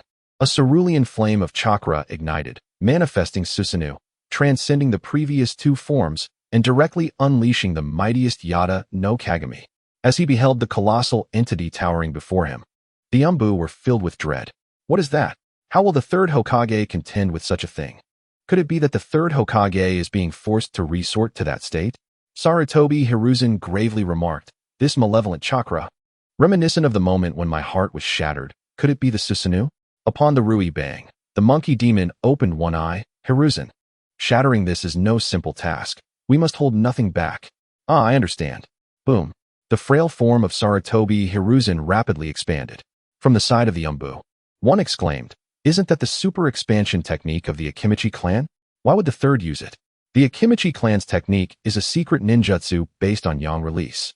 And the third Hokage is the only one outside the Akimichi clan capable of wielding it. However, due to his lack of the clan's robust physique, the cost of its use leaves him utterly exhausted, bedridden for half a month. The third Hokage has truly been driven to the brink. The Rui bang, clasped in Sarutobi Hiruzen's grasp, also grew immensely. Onward, monkey demon. Roar. Boom. Boom. Boom. The super-expanded Sarutobi Hiruzen, with earth-shaking strides, charged towards Lin Yu's Susanoo. The Yatengu Susanoo materialized a colossal sword, not a divine artifact, and struck forth. Rumbling. The collision was akin to two mountains colliding. Within the underground base, debris and rubble cascaded in the stone chamber. Oh dear, how noisy it is outside. Could it be a grand tribute to my extraordinary work? Orochimaru chuckled alluringly. Lord Orochimaru, the third Hokage has arrived. You are most aware of his prowess. Even that Uchiha, you cannot escape this calamity. We must leave this place post-haste. Kabuto urged. Humph, Kabuto, you underestimate Yu's strength. Before the power of those eyes, even that monstrous old man would be no match, Orochimaru retorted with a grin. Kabuto, gazing at Orochimaru who was reluctant to depart, thought, forgive my disrespect, Lord Orochimaru. Such a noble sovereign as yourself should not be exploited. Therefore, even if it means rendering you unconscious and dealing with the aftermath, I shall not hesitate. Buzz. Blue chakra enveloped his hand as he stealthily approached Orochimaru from behind, aiming for the back of his neck. Crack. Yet, a powerful hand seized his wrist. Kabuto stared in disbelief at the figure of Uzumaki Obito. Afe. Do not push your luck, you wretched dog. The abyssal black pupils of Uzumaki Obito radiated an icy, bone-chilling murderous intent. Boom, boom, boom. The plains echoed with thunderous roars as Susanoo and the Rui bang clashed repeatedly. Even the impenetrable armor of Susanoo began to show numerous cracks. Yet, blood seeped from the Rui bang. It seemed that even the formidable body of the monkey demon could not withstand the might of Susanoo. Panting heavily, Sarutobi Hiruzen leaned on the Rui bang, gasping for breath as beads of sweat and blood, the very essence of his being, slipped from him. One can only imagine the dire consequences this would entail. Within the Susanoo, Lin Yu gazed at Sarutobi Hiruzen and said, the only being that can contend with this Yatengu Susanoo, aside from the tailed beasts, is you. Third Hokage, even in death, you shall have much to be proud of. The dark figures cried out anxiously. Third Hokage, please cease your actions. It is not too late to withdraw now. There are still the fourth and numerous powerful warriors in the village. There is no need for you to confront this monster alone. The great ape also urged, Sarutobi. They speak the truth. You can retreat now, and he will not stop you. However, that would result in losing the opportunity to eliminate him. Who knows how many ninjas would perish in future encounters. For the sake of Konoha, I must exert every ounce of my strength. Sarutobi Hiruzen once again brandished the Enma staff and charged forward. The Susanoo met him head-on. Boom. Two colossal shadows intertwined. Crash. The Enma staff fell to the ground, transforming back into the bloodied form of the great ape, which could no longer endure. Sarutobi, I am sorry. I can assist you no further. The great ape lamented. Thank you, my old friend, Sarutobi Hiruzen replied. Bang. The great ape vanished. Sarutobi Hiruzen turned, and the Susanoo mirrored his movements. Third Hokage. How many times must you astonish me? Lin Yu sighed. Suddenly, the shadow of the Susanoo entwined with that of Sarutobi Hiruzen. This was the Nara clan's secret technique, shadow imitation jutsu. After activating the enhanced multiplication technique, the enormous shadow proved powerful enough to even restrain the Susanoo, albeit briefly. Sarutobi Hiruzen shouted, Shinmu, Shinin, Shinmi, I cannot maintain this for long. Please, break that Susanoo. Understood. The three Dark Squad leaders replied in unison, landing on three surrounding boulders. Shinmu formed hand seals. Lightning release, for pillar bind. Boom. For massive stone pillars erupted from the four sides of the Susanoo, unleashing formidable lightning. Shinin formed hand seals. Earth release, mud drop. Boom. A large fissure opened in midair, and a massive mass of clay plummeted down, engulfing the Susanoo. Shinmu formed hand seals once more. Lightning release, 16 pillar bind. Boom. Thunderous roars resounded as 16 additional pillars rose to seal off every side, including the top. Shimi formed hand seals. Fire release, searing technique. Boom. Within the sealed confines created by the 20 lightning pillars and the clay, a powerful fire release erupted, igniting the surroundings. Under such a ferocious combined assault, the Yatengu Susanoo, already marred with cracks from numerous strikes of the Enma staff, finally broke apart, its muscles and tendons stripped away, leaving only a frail skeleton to protect Lin Yu, clearly unable to sustain itself for long. This collaborative ninjutsu accounted for even the duration of my penetration, I must concede. The people of Konoha are exceptionally capable. Very well, I shall respond with my utmost power. Lin Yu's eyes, adorned with the kaleidoscope, brimmed with blood, and he unleashed his full ocular prowess. Boom. Azure flames erupted, swiftly restoring the rapidly disintegrating skeletal form of the Susanoo, as muscles and tendons entwined in haste. Culminating in the re-encasement of the formidable heavy armor, the Yatenga Susanoo was reborn. But that was not the end. In the hands of the Susanoo, a colossal divine shield materialized, radiating an unprecedented aura of divine might. The Susanoo's sacred artifact, the Kusanagi Sword of the Divine. The flames were absorbed, the clay was consumed, and even the shattered remnants of the lightning pillars were taken in. Astonishingly, even the shadow imitation technique beneath Susanoo was devoured. Dust returns to dust, earth returns to earth. Yet Susanoo stands unwavering. How could this happen? The three captains of the Umbu trembled with disbelief. Were they still unable to prevent it? The third Hokage sighed. His energy depleted, his body frail, lying upon the ground, utterly devoid of strength to move. Boom. As Susanoo dissipated, Lin Yu closed his eyes, adjusting his breath, and approached the third Hokage. Do not approach the third. The three Umbu captains interposed themselves. Get out of my way. Lin Yu unleashed a powerful lightning release beneath his feet. The three fell to the ground, incapacitated. Lin Yu stepped over them, halting before the third Hokage. He had vanquished the legendary third Hokage, Sarutobi Hiruzen, in his prime. This would surely become sensational news throughout the ninja world. Uchiha Yu, will you spare my disciple, Orochimaru? Sarutobi Hiruzen remained fixated on his student. I had no intention of harming him. So what is there to discuss about sparing him? Lin Yu replied. What did you say? Sarutobi Hiruzen was taken aback. He speaks the truth, sensei. This is my own choice. A raspy yet magnetic voice emerged from behind. Lin Yu turned to see Orochimaru approaching, accompanied by Akatsuki's member, who cast a reassuring glance at Lin Yu, indicating that all was well. The anxiety that had burdened Lin Yu for a month finally lifted. Orochimaru stepped forward, positioning himself slightly behind Lin Yu on his left, symbolizing his respect for Lin Yu. Is it truly so? Sarutobi Hiruzen said after a brief hesitation, his voice tinged with sorrow. Yukun, for the sake of him being my teacher, please spare his life, Orochimaru implored Lin Yu. Lin Yu reflected, the once infamous traitor, Orochimaru, now pleads for his teacher's life. It seems he did not originally intend to annihilate Konoha. Considering your contributions, I shall let him go, Lin Yu stated, only to add. However, I have personally dealt with Do. Orochimaru appeared to understand Lin Yu's implication. Lin Yu glanced at Akatsuki, who nodded in affirmation. Then there are no objections. Lin Yu concluded. The third Hokage inquired, Orochimaru, I ask you, is the disappearance of populations in the villages surrounding the Land of Fire, as well as the vanishing of ninjas, connected to you? Orochimaru candidly admitted, Yes, it was all my doing. I used to be apprehensive about being discovered. But now there is no need for concern, as you lack the strength to deal with me, sensei. Orochimaru, do you truly not wish to return to the village? Even if I were to absolve you of your punishment? Sarutobi Hiruzen attempted to sway him. I seek to approach the truths of this world. A village cannot satisfy my desires, sensei, Orochimaru replied.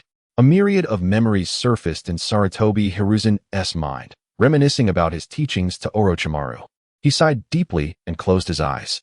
Lord Third, the Umbu captains exclaimed in alarm. Do not worry, he has merely fainted. If we hurry and take him back for Tsunade to treat, there may still be hope, Orochimaru reassured them.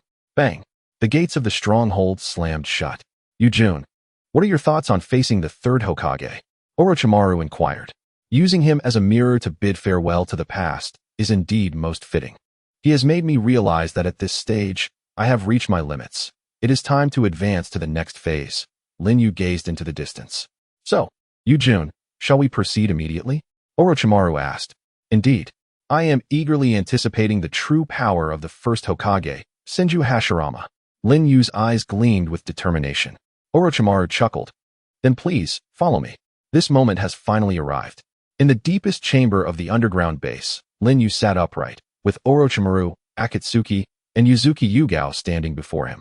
Orochimaru produced a glass vial filled with golden blood, each drop representing the culmination of his utmost efforts, containing within it the pathway for Lin Yu towards a radiant future. Yujun, before we commence, do you have any inquiries? Orochimaru asked. How long will the entire process take? Lin Yu inquired. It varies from person to person, but for the vast majority, the process concludes in less than a second. This is due to the overwhelmingly potent vitality of Hashirama's cells, which, upon contact with the blood, can transform into a lethal poison, causing the recipient to perish instantaneously. Yet, this is perhaps the most merciful outcome, as the pain is fleeting, Orochimaru explained. But if one does not perish in that moment, what then? Lin Yu questioned. Haha, Orochimaru replied with a sinister smile. If you survive the initial injection, congratulations. You will experience a torment worse than death. For the subsequent 60 seconds, the blood infused with Hashirama's original cells will circulate through your veins, causing your blood to boil, truly boil, even hotter than water at its boiling point. This will result in a dramatic spike in blood pressure, rupturing your blood vessels. And your body temperature will soar to unimaginable levels. All biological functions will cease, and you will teeter on the brink of life and death, entering a state akin to suspended animation. During this suspended state, your organs will gradually succumb to necrosis due to lack of oxygen.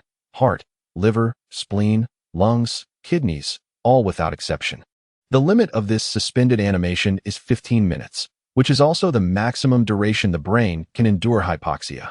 If you can awaken before brain death occurs, and control your chakra to guide the partial infusion of Hashirama's power for organ repair, you may survive. Otherwise, you shall enter an eternal slumber, Lin Yu stated. So, if I do not awaken within those 15 minutes, I will perish, correct? Precisely, Orochimaru confirmed. What then are the conditions for awakening? Lin Yu asked.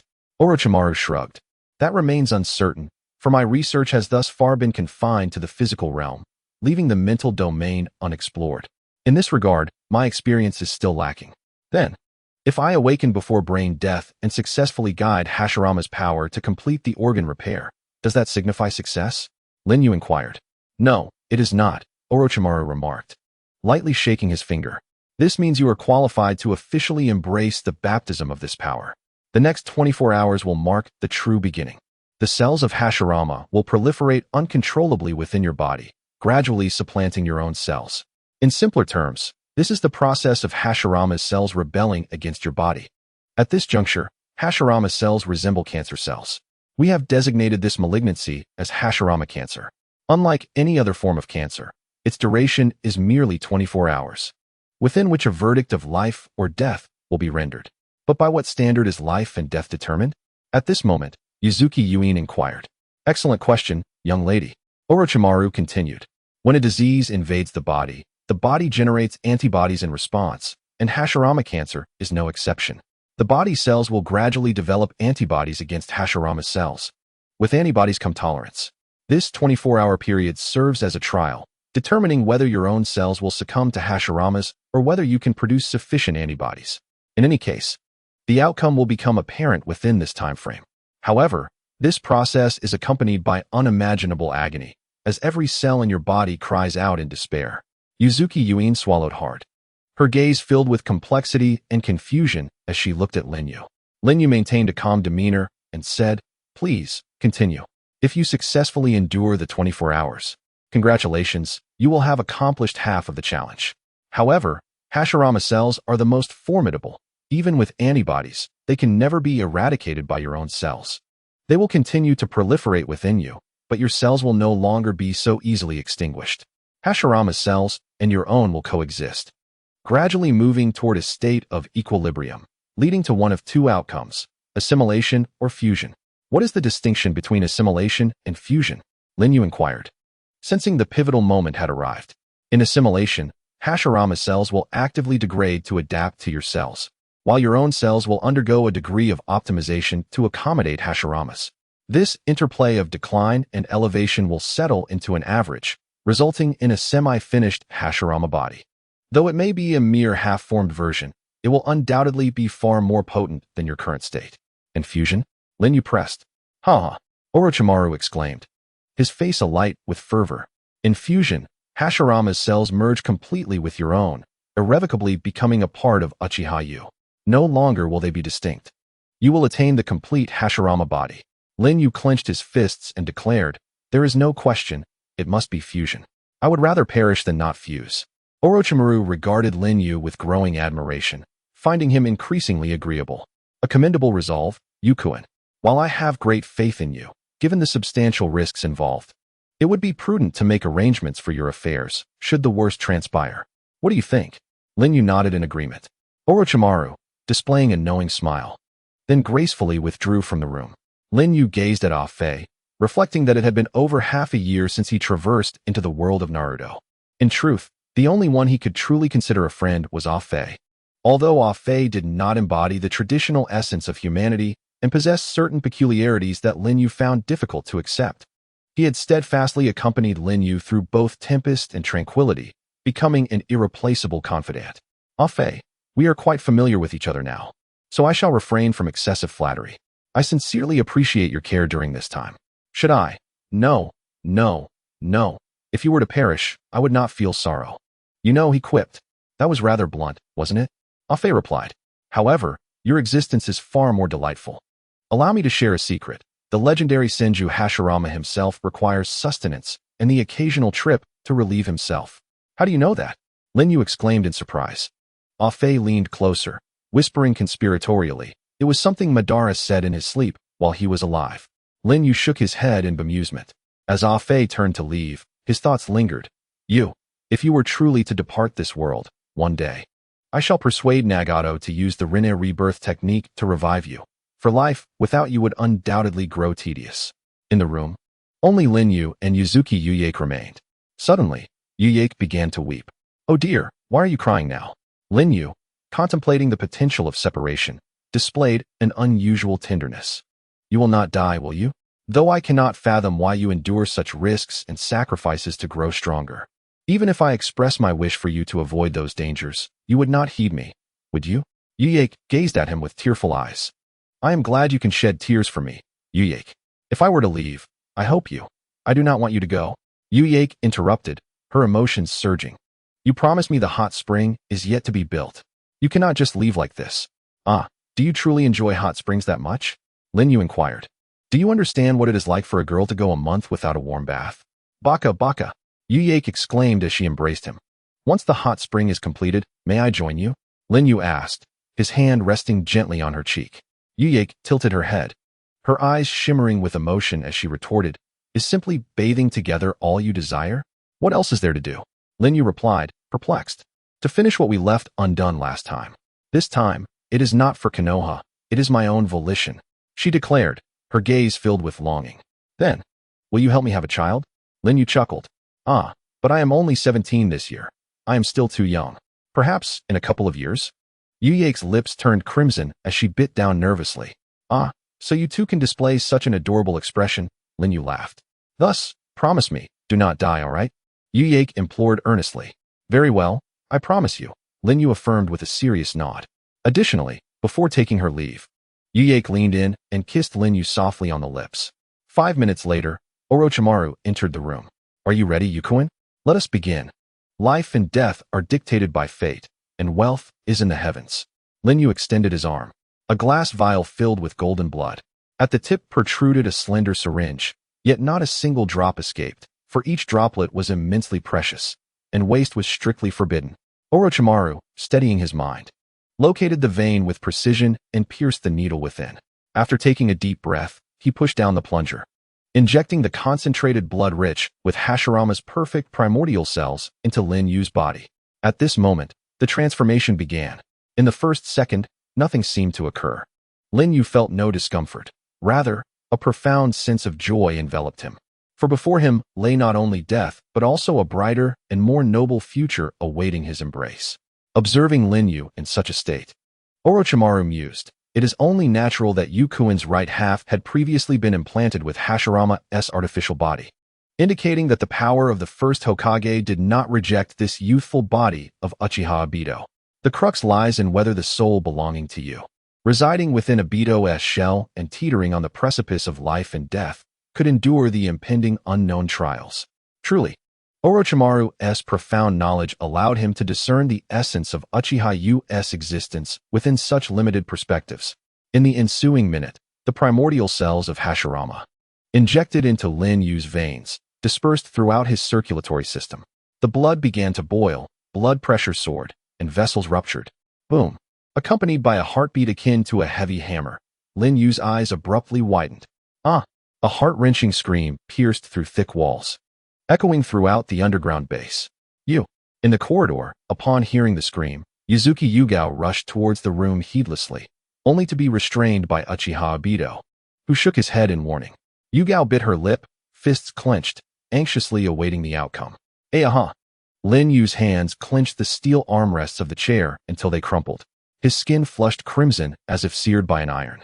Hot steam erupted from every pore of his body, and everything reflected in his eyes turned a deep crimson. Suddenly, his eyes rolled back, leaving only a milky white in the pupils, and the scream ceased. Thud! Thud! The heartbeat within his chest grew weaker, ultimately fading to silence. His eyes gradually closed, and his head drooped limply as all vital signs ceased, plunging Lin Yu into a state of suspended animation. Has it begun? Orochimaru retrieved a pocket watch, his gaze fixated on the moving hands, waiting in solemn anticipation. In an expanse of azure, occasionally streaked by shooting stars, lay the sea of consciousness, the deepest recesses of Lin Yu's subconscious. Here, Lin Yu wandered blindly. Drip! Suddenly, ripples formed on the water's surface beneath his feet, revealing a memory from before his transcendence. It was night, thunder rumbled outside, and a pale, thin boy huddled beneath the covers, desperately covering his ears. This was a younger Lin Yu. Yet he was not afraid of the thunder. In the adjacent living room, Lin Yu's parents were embroiled in a tumultuous argument over trivial matters. The sounds of a kettle shattering, a table being overturned, and dishes crashing to the floor left indelible scars on his tender psyche, far more profound than any thunderclap. As the urge to relieve himself became unbearable, Lin Yu, in desperation, threw off his covers, slipped into his slippers, and approached the door leading to the bathroom. Suddenly, as he grasped the doorknob, a glass cup smashed violently against the door panel. That night, Lin Yu remained confined to his room, refraining from venturing out.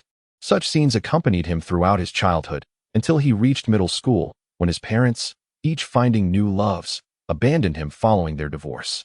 Ironically, this abandonment felt like liberation to him. Yet, the nightmares persisted, shifting to his high school years. Lin Yu navigated his daily commute alone and dined in solitude at the cafeteria. During physical education classes, while his classmates engaged in spirited activities, he sat in isolation at a corner of the playground. He had no friends and refrained from socializing, perpetually alone in every task. Being alone, it seemed, was not inherently negative. Lin Yu cherished the tranquility of solitude. However, why was it that his desire for seclusion, which affected no one, attracted violence and ridicule? The scene shifted again. Boys seated behind him hurled discarded chicken bones at the back of his head and flung remnants of sunflower seeds at his face. When it snowed, an unfamiliar boy stuffed a large snowball down the back of his collar. A soccer ball struck his face, and he was ridiculed whether he retrieved the ball or not. Facing a barrage of mockery or physical assault, enduring such beatings became routine. He had sought help from teachers, only to be told that if others were not bullied, he should reflect on his own behavior. Accepting that he was timid and weak, he resolved to resist. Yet, when he finally retaliated, he was summoned to the teacher's office, where he faced stern reprimands and threats of parental notification, only for his busy parents to decline involvement, leaving the teacher to handle the situation. Was he unworthy of existence in this world? Lin Yu succumbed to depression and began to despise life. He recalled a time when he spent an entire week gathering over 100 sleeping pills from various pharmacies, ultimately consuming them in solitude within his rented room. Was this finally the end? However, the landlord discovered him and called for an ambulance, leading to his hospitalization for gastric lavage. His divorced and preoccupied parents eventually arrived, splitting the medical expenses before departing without uttering a single word to him, not even a harsh one. This was sheer apathy, fulfilling only their legal obligations, devoid of any familial warmth. While many parents may not be like this, Lin Yu existed within a cold-hearted family where the warmth of kinship was a distant luxury. Upon returning to school post-recovery, his life resumed its monotonous course. Fortunately, no classmates dared to provoke him, perhaps out of fear that he might attempt to take his own life again. Yet, the cold and disdainful gazes remained omnipresent, until one day, while browsing a roadside stall, he chanced upon a pirated collection of Naruto manga, which introduced him to the enchanting world of anime, spiraling him into an obsession. He genuinely felt that reality had become utterly inconsequential. He is perceived by teachers and parents as one of those hopeless otaku, irrevocably ensnared by the allure of the second dimension, destined to be mercilessly eliminated by the fierce competition of society. Perhaps this is indeed the case. Lin Yu felt no desire to refute it, nor did he have the energy, for anything pertaining to the third dimension had become utterly inconsequential to him. The reflection upon the water's surface vanished, frozen over. This realm of the spirit gradually succumbed to darkness. Lin Yu halted his steps, crouched down, burying his head within his knees as his consciousness blurred and faded away. He knew that death was imminent. Lin Yu murmured, "So, in the end, have I truly failed?" He pondered, why had the version of him from the third dimension traversed to this place? For you at that moment, the world of reality was akin to hell. Similarly, for Uchiha Obito, the world of shinobi was hell. At the intersection of these two dimensions, both of you, feeling ensnared in a hellish existence, resonated with one another's souls. Thus, your souls transcended dimensions, exchanging bodies. You became Uchiha Obito, the Hokage, while he transformed into the reality-bound Lin Yu. At that instant, a voice resonated before Lin Yu. He lifted his head to behold another version of himself. Lin Yu paid no heed to the inexplicable nature of this encounter or how this doppelganger possessed such knowledge. Instead, he eagerly inquired, "What would happen if I were to perish here?" The figure before him gazed far beyond, responding, "Perhaps you would return to your original body." For Obito has not relinquished all his obsessions. He still clings to Rin. In other words, would he revert back to the profoundly mundane reality? Indeed, that realm lacks the Sharingan, Kamui, Susanoo, chakra, and ninjutsu. It is filled solely with the weighty, suffocating reality in which you possess no power to shatter. Such a reality, I absolutely refuse to accept. Therefore awaken. I am the indomitable will within you. The figure before him extended a fist towards him. Lin Yu, smiling, reciprocated the gesture, their fists colliding. Whoosh. Before him, the embodiment of Lin Yu's will transformed into a radiant golden light, illuminating this dim spiritual realm, rekindling a brilliance even more resplendent than before. Meanwhile, outside, 15 minutes had elapsed. Orochimaru closed his pocket watch, gazing at Lin Yu, who remained bowed and motionless, his heart heavy with melancholy. Has this fleeting breeze of Yukuin come to an end? Yet my pursuit of truth cannot cease. Yukuin, I shall claim your eyes. Orochimaru stepped forward, extending his hand towards Lin Yu. Just then, Lin Yu's lowered head lifted, revealing his kaleidoscopic Sharingan, shimmering with a mesmerizing intensity. How powerful! This ocular prowess is unprecedentedly formidable. Orochimaru abruptly halted, his body drenched in cold sweat. Orochimaru, what are your intentions? Lin Yu's gaze was profound, his voice calm. Nothing, Yukuin. Orochimaru replied, lowering his hand respectfully. I shall watch quietly from the sidelines. Lin Yu bowed his head once more. channeling the power of Hashirama to rapidly mend his withering organs, a scorching vapor rising from his skin, yet the iron-like crimson had vanished. Orochimaru stepped aside. Thoroughly impressed, Yujun surpasses my expectations, excelling beyond imagination. The metamorphosis continues. Since Lin Yu's consciousness awakened from a state of suspended animation, 12 hours had elapsed. Yet, this brief span felt like an eternity, stretching like a half-century. Initially, his limbs contorted uncontrollably, rendering him unable to sit steadily. Consequently, he instructed Orochimaru to procure thick iron chains to restrain his limbs. Even so, his body trembled incessantly, the chains clanking ominously as Lin Yu endured both agony and exhilaration. I can perceive the power of Hashirama surging through me, like a plague ravaging my form. This strength sends every cell in my being quaking, lamenting fiercely. Yujun, shall I administer a painkiller? While it may not stop the suffering, it could provide some relief. Orochimaru suggested. Lin Yu shook his head in refusal, his expression electrified. No, this pain allows me to truly grasp the magnitude of Hashirama's power. Once I master it completely, to what heights will I ascend? Just the thought sends my blood racing. Orochimaru mused. The restless blood of Uchiha flows thickly within Yujun. Suddenly, cracks appeared on Lin Yu's right arm and cheek. Orochimaru's brow furrowed slightly, and as time passed, his expression grew increasingly grave. What is it? Lin Yu noticed Orochimaru's unease. Orochimaru pondered. Does Yujun not realize his condition? Indeed, it is as I suspected. He then procured a mirror. Upon seeing his reflection, Lin Yu's pupils constricted involuntarily. The right side of his body had nearly transformed entirely into wood, grotesque branches and leaves sprouting forth. What is happening? Lin Yu inquired of Orochimaru. After gathering his thoughts, Orochimaru gravely explained. Your right side was severely injured, nearly destroyed. The white Zetsu employed as a substitute is a degraded product of Hashirama's cells, having almost lost its flesh-like properties and leaning towards a plant-like nature. This explains your lack of metabolic need. However, Hashirama himself is a human with extraordinary vitality and energy. The white Zetsu on your right side, catalyzed by Hashirama's life force, is reverting to its plant essence. This oversight is regrettable. Despite my meticulous calculations, I failed to foresee this. Orochimaru felt a twinge of frustration and remorse. Even the most astute of sages can overlook details. Even the brilliant Orochimaru is not exempt. Yet now was not the time for lamentation. Lin Yu inquired, what will happen if this continues? Orochimaru replied, you may transform into a towering tree, tearing apart your body. Lin Yu clenched his fists. Orochimaru declared, I shall prepare for surgery immediately to remove the white Zetsu from your right side before disaster strikes.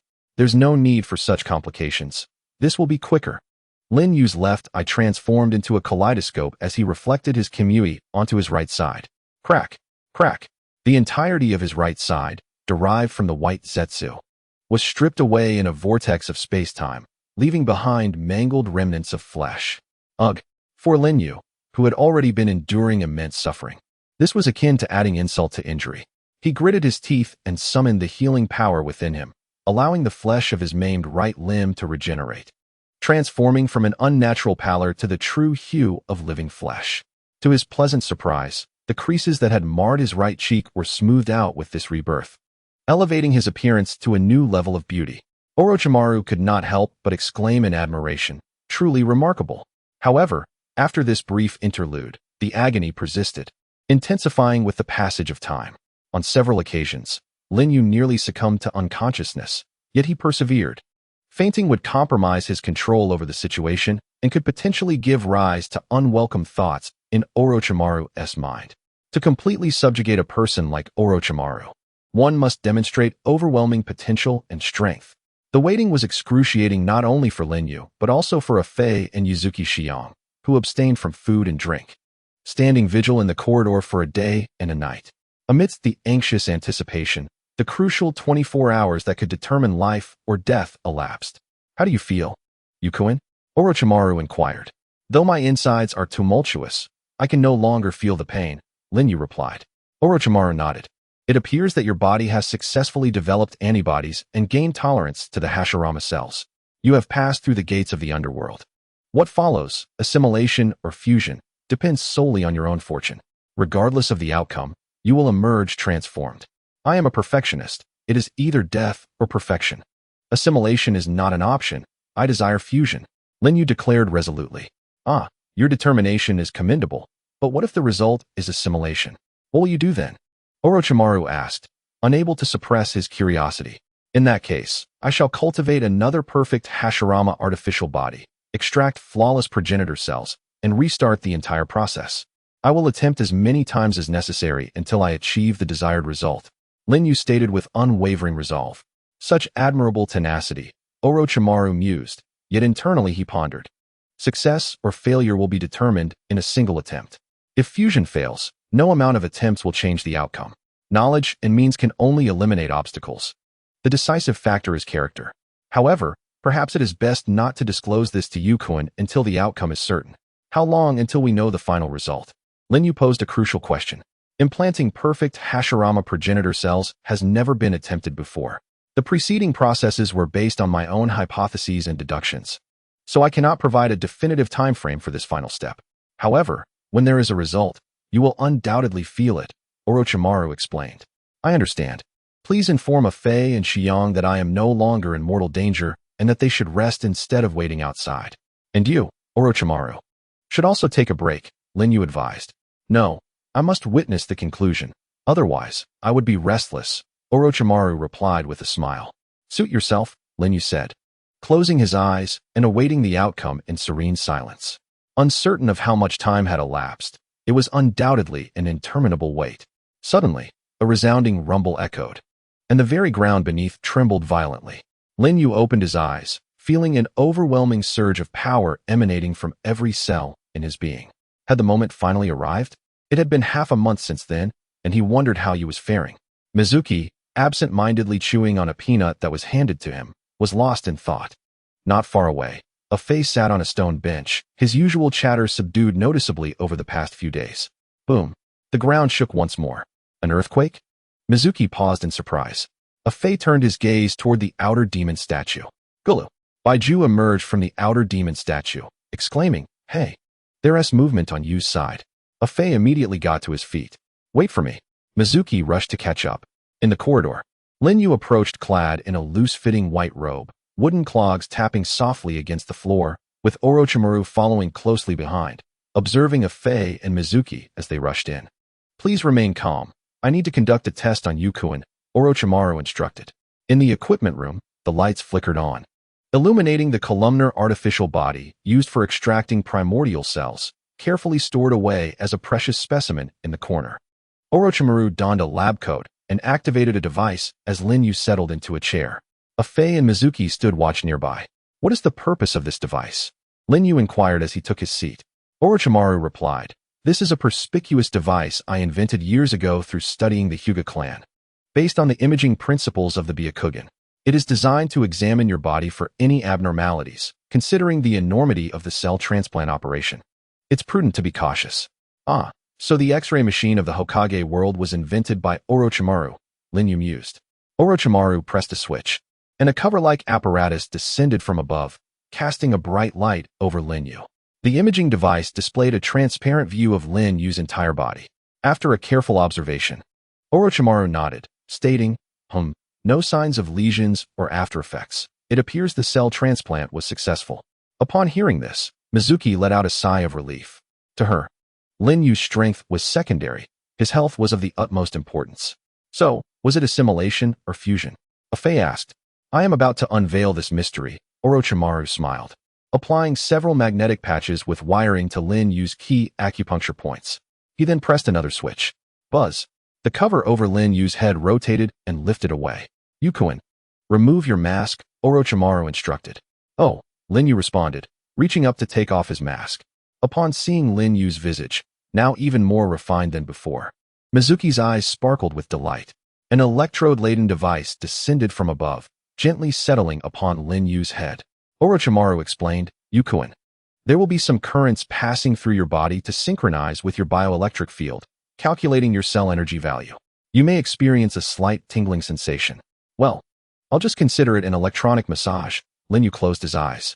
Orochimaru pressed another switch. On the screen, numbers began to rise rapidly, swiftly surpassing 100,000.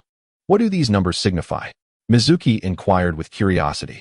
The calculation of cellular energy values has been completed, and I shall now elucidate its underlying principles. The human body comprises approximately 14 billion cells, each containing a certain amount of energy. The aggregate of cellular energy constitutes the total energy of the body, which, alongside mental energy, forms the well-known concept of chakra. Orochimaru turned his gaze toward the device's screen, where the value had exceeded 300,000, yet showed no signs of ceasing its ascent. I developed this cellular energy detection device by quantifying bodily energy values. Quantification? Does that not require a benchmark, a fundamental unit? What is your standard? Asked Yuzuki Yu, who was once an elite member of the Umbu and had received relevant training. A pertinent inquiry indeed, Orochimaru replied. I find myself in need of an assistant. Would you care to consider the position? The mere thought sent shivers down Yu's spine as he expressed disinterest. To accommodate all demographics, I define the average energy value of a newborn as the benchmark, establishing it as the basic unit of 1. The energy value for an average adult is set at 10, with individual variations deemed negligible. Those who have undergone rigorous training, such as ninjas, possess energy values that far exceed this figure. Typically, a Genin measures at 100, a Chunin at 200, a Jounin at 500, and an elite Jounin at 1,000. The leaders of the ninja villages, known as Kage, boast energy values surpassing 3,000, while those with exceptionally rare physiques may approach 10,000, 10,000 being the absolute ceiling for individuals lacking the power of Hashirama.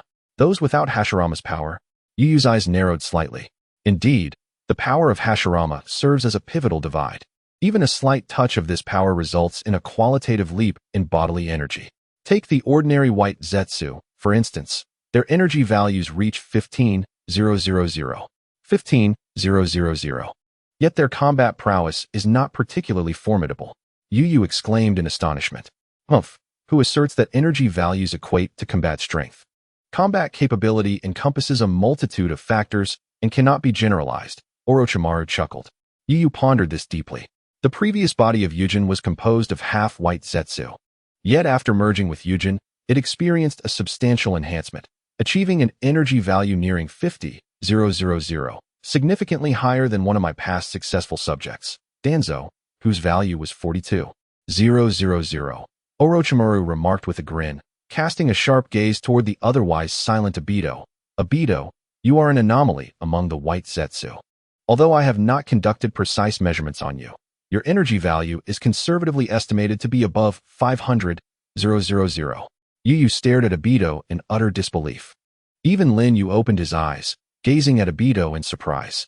Obito, with his unfathomable gaze, looked back at Orochimaru and remarked, Orochimaru, I must admit I previously underestimated you.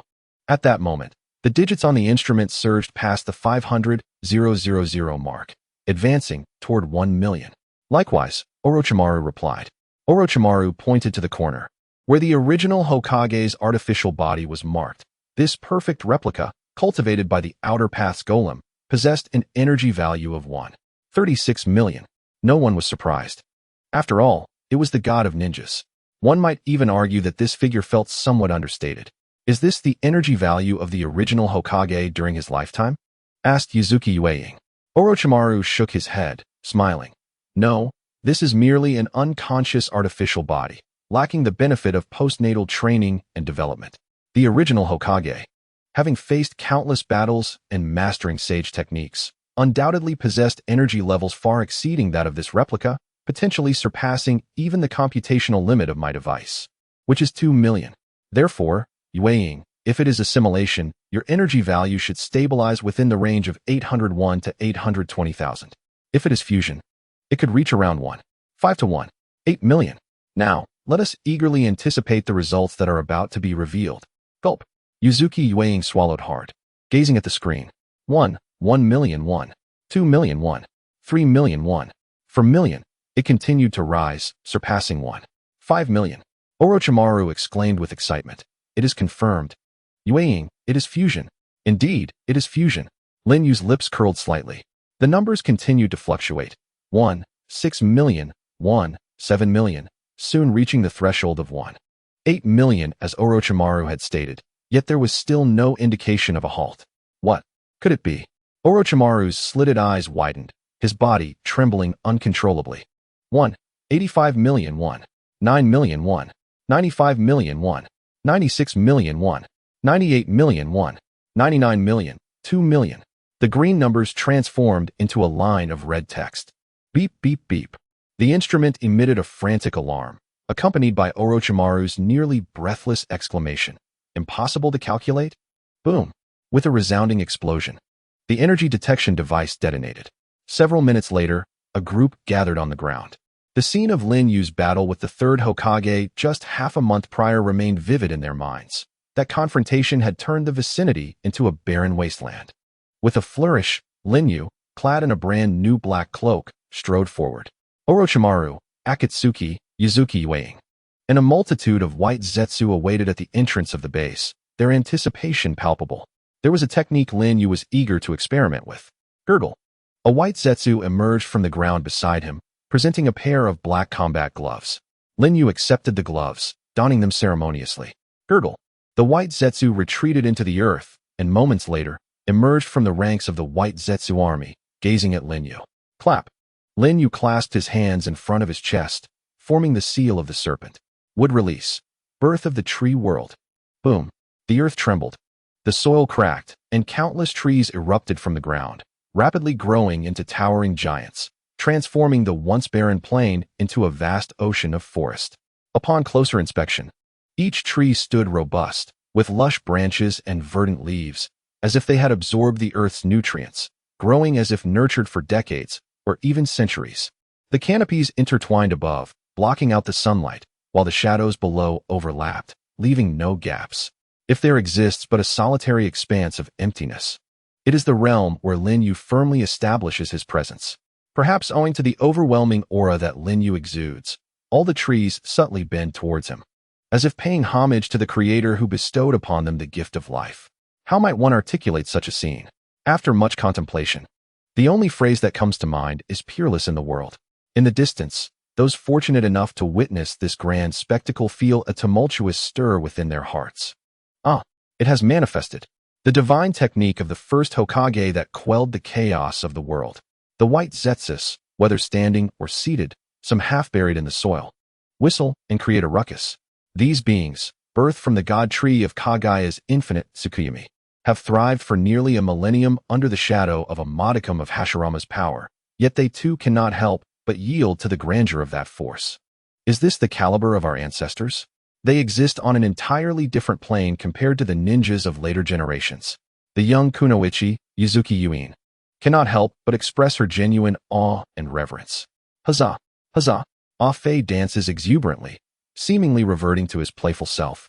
Yet the thoughts swirling in his mind remain unknown to others. It appears that from this moment forth, you truly no longer requires my protection.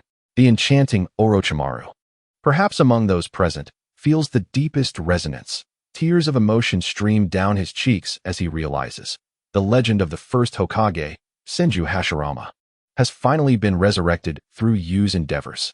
In the clearing of the forest, Lin Yu lowers his hands, having completed the hand seals. Gazing upon the myriad of creations he has brought forth, he rejoices, stating, "My goal has finally taken its first step." Indeed, the first step. The dual godly might was merely the initial configuration, not to be counted. The body of Hashirama and the power of wood release are just the beginning. They are among the essential elements Lin Yu must acquire to awaken the Rinnegan. The next element is the eternal Mangekyo Sharingan. Lin Yu is uncertain whether possessing Hashirama's body and the eternal Mangekyo Sharingan will enable him to awaken the Rinnegan. Yet it is unequivocal that without awakening the eternal Mangekyo Sharingan, he cannot attain the Rinnegan. Furthermore, there exists the power of sage techniques and the strength of the Ten-Tails. Step by step, he will gather the elements that constitute the power of the Sage of Six Paths, the progenitor of ninjutsu, to revive the legend. But is the power of the Six Paths the ultimate goal? Not at all. The ancestor of the Hyuga clan, the brother of the Sage of Six Paths, Ōtsutsuki Hagoromo, created the lunar Ōtsutsuki lineage, possessing the powers of the Byakugan and the Rinnegan. The perfectionist Lin Yu cannot overlook this. He too shall acquire it. Only in doing so can he draw closer to the power of the chakra mother, Ōtsutsuki Kagaya. Indeed, Kagaya, a deity that has, throughout the ages, only been sealed and never slain. Lin Yu will ultimately bring her to an end, transforming into the true Ōtsutsuki. The wedge, a mysterious power unveiled only in the era of Boruto, possesses an existence that rivals the Rinnegan. The reality that one who has slain a deity is no longer a mere mortal speaks of the wedge. This is a contract of deity slaying that can only be obtained by vanquishing a member of the celestial Ōtsutsuki clan. Those who possess it will reap the full power of the deity they have slain, transforming into a true Ōtsutsuki. Lin Yu sought to acquire the wedge from Kagaya Ōtsutsuki, for only then would he possess the qualifications to challenge the Ōtsutsuki clan. His vision and ambition extended far beyond the confines of the mere ninja world. The home planet of the Ōtsutsuki clan remained a mystery to him, its location unknown, and the means to reach it eluded him. Yet, Lin Yu was resolute. One day, he would harness his own strength to arrive there and confront the Ōtsutsuki clan. He aimed to defeat those even more formidable than Kagaya, including the clan's leader, who commanded this divine lineage. The road ahead was fraught with challenges. With such thoughts, Lin Yu emerged from the euphoria of having obtained the power of Hashirama. He turned to face Orochimaru, stating, "Orochimaru, come with me. Our next endeavor is about to commence." Orochimaru replied with a smile, "Yukun, I would be delighted to accompany you. However, may I indulge in a brief slumber first? I have not closed my eyes for nearly 2 months." Upon hearing this, Lin Yu glanced at Orochimaru's pronounced eye bags and deep dark circles, feeling an unexpected twinge of embarrassment. Indeed, Orochimaru had his own pursuits. Yet Lin Yu had insisted on recruiting him as an employee. Now, not only had he become a renegade ninja of Konoha, but he had also risked the life of his dear disciple, Kabuto. It was only fair that Orochimaru requested a well-deserved unpaid leave. Thus, Lin Yu nodded and said, "It is indeed midwinter, and snakes do require hibernation. Please rest well and recuperate. However, I suspect that when you awaken, the ninja world will have undergone a remarkable transformation." "Oh my, I am truly looking forward to it," Orochimaru replied, his eyes already closed as he stood there, succumbing to sleep, a testament to his exhaustion. "Ju, please assist Mr. Orochimaru in resting. Be gentle and do not disturb him," Lin Yu instructed Baiju. Two Baiju approached and hoisted Orochimaru's precious form onto their shoulders. "Look at how soundly he sleeps. I doubt a kick would rouse him," one remarked. "That would be most disrespectful." To achieve Lin Yu's goals, Orochimaru, the custodian of the core technologies of the Hokage world, was indispensable. "At last it is done. I have scarcely slept well these past days." Under the setting sun, Yuzuki Yugao nestled in Lin Yu's embrace. "I am sorry for causing you worry," he said, wrapping his arm around her shoulder. Suddenly, a peculiar noise echoed. Yugao blushed. Could it possibly be my stomach growling? However, upon reflection, she realized she had just eaten and was not hungry. She turned her gaze to Lin Yu, who was also looking at his own stomach. The sensation of hunger, that yearning for sustenance, was something Lin Yu had not experienced in a long time. It felt quite foreign. "Are you hungry?" Yugao inquired. "Yes, I am feeling a bit hungry. This body indeed feels more like a living person now," Lin Yu replied. "Let us find something to eat. This can be considered our first date," she suggested, playfully twirling a strand of her purple hair, her cheeks flushed by the sunset's glow. "Very well, let us head to Konoha." With that, Lin Yu took Yugao's hand, and in the blink of an eye, they arrived at the village of Konoha using Kamui. Certainly, given the sensitive identities of these two individuals, they could not afford to make a grand entrance. Both donned masks for this purpose. The familiar Hokage Rock, the well-known architecture, and the bustling throngs of people stirred a complex array of emotions within Uzumaki Yu as she revisited her childhood home. After all, this was the place where she had grown up, and though she had distanced herself from the village due to Hayabusa's influence, her young sister, Uzumaki Yin, still resided here. Hayabusa was aware of this and had brought Yu to Konoha for that very reason. After purchasing some dango at a shop, Hayabusa inquired, "Would you like to see your sister?" Uzumaki Yu paused, looking at Hayabusa with surprise. "Is that possible?" "Of course. You have already forsaken the village for my sake. How could I ask you to abandon your sister as well?" Hayabusa replied with a gentle smile. "Thank you, Hayu," Uzumaki Yu expressed, deeply moved. At the Konoha Ninja Academy, 9-year-old Uzumaki Yuyin was finishing her classes, and at that moment, the school day had just concluded.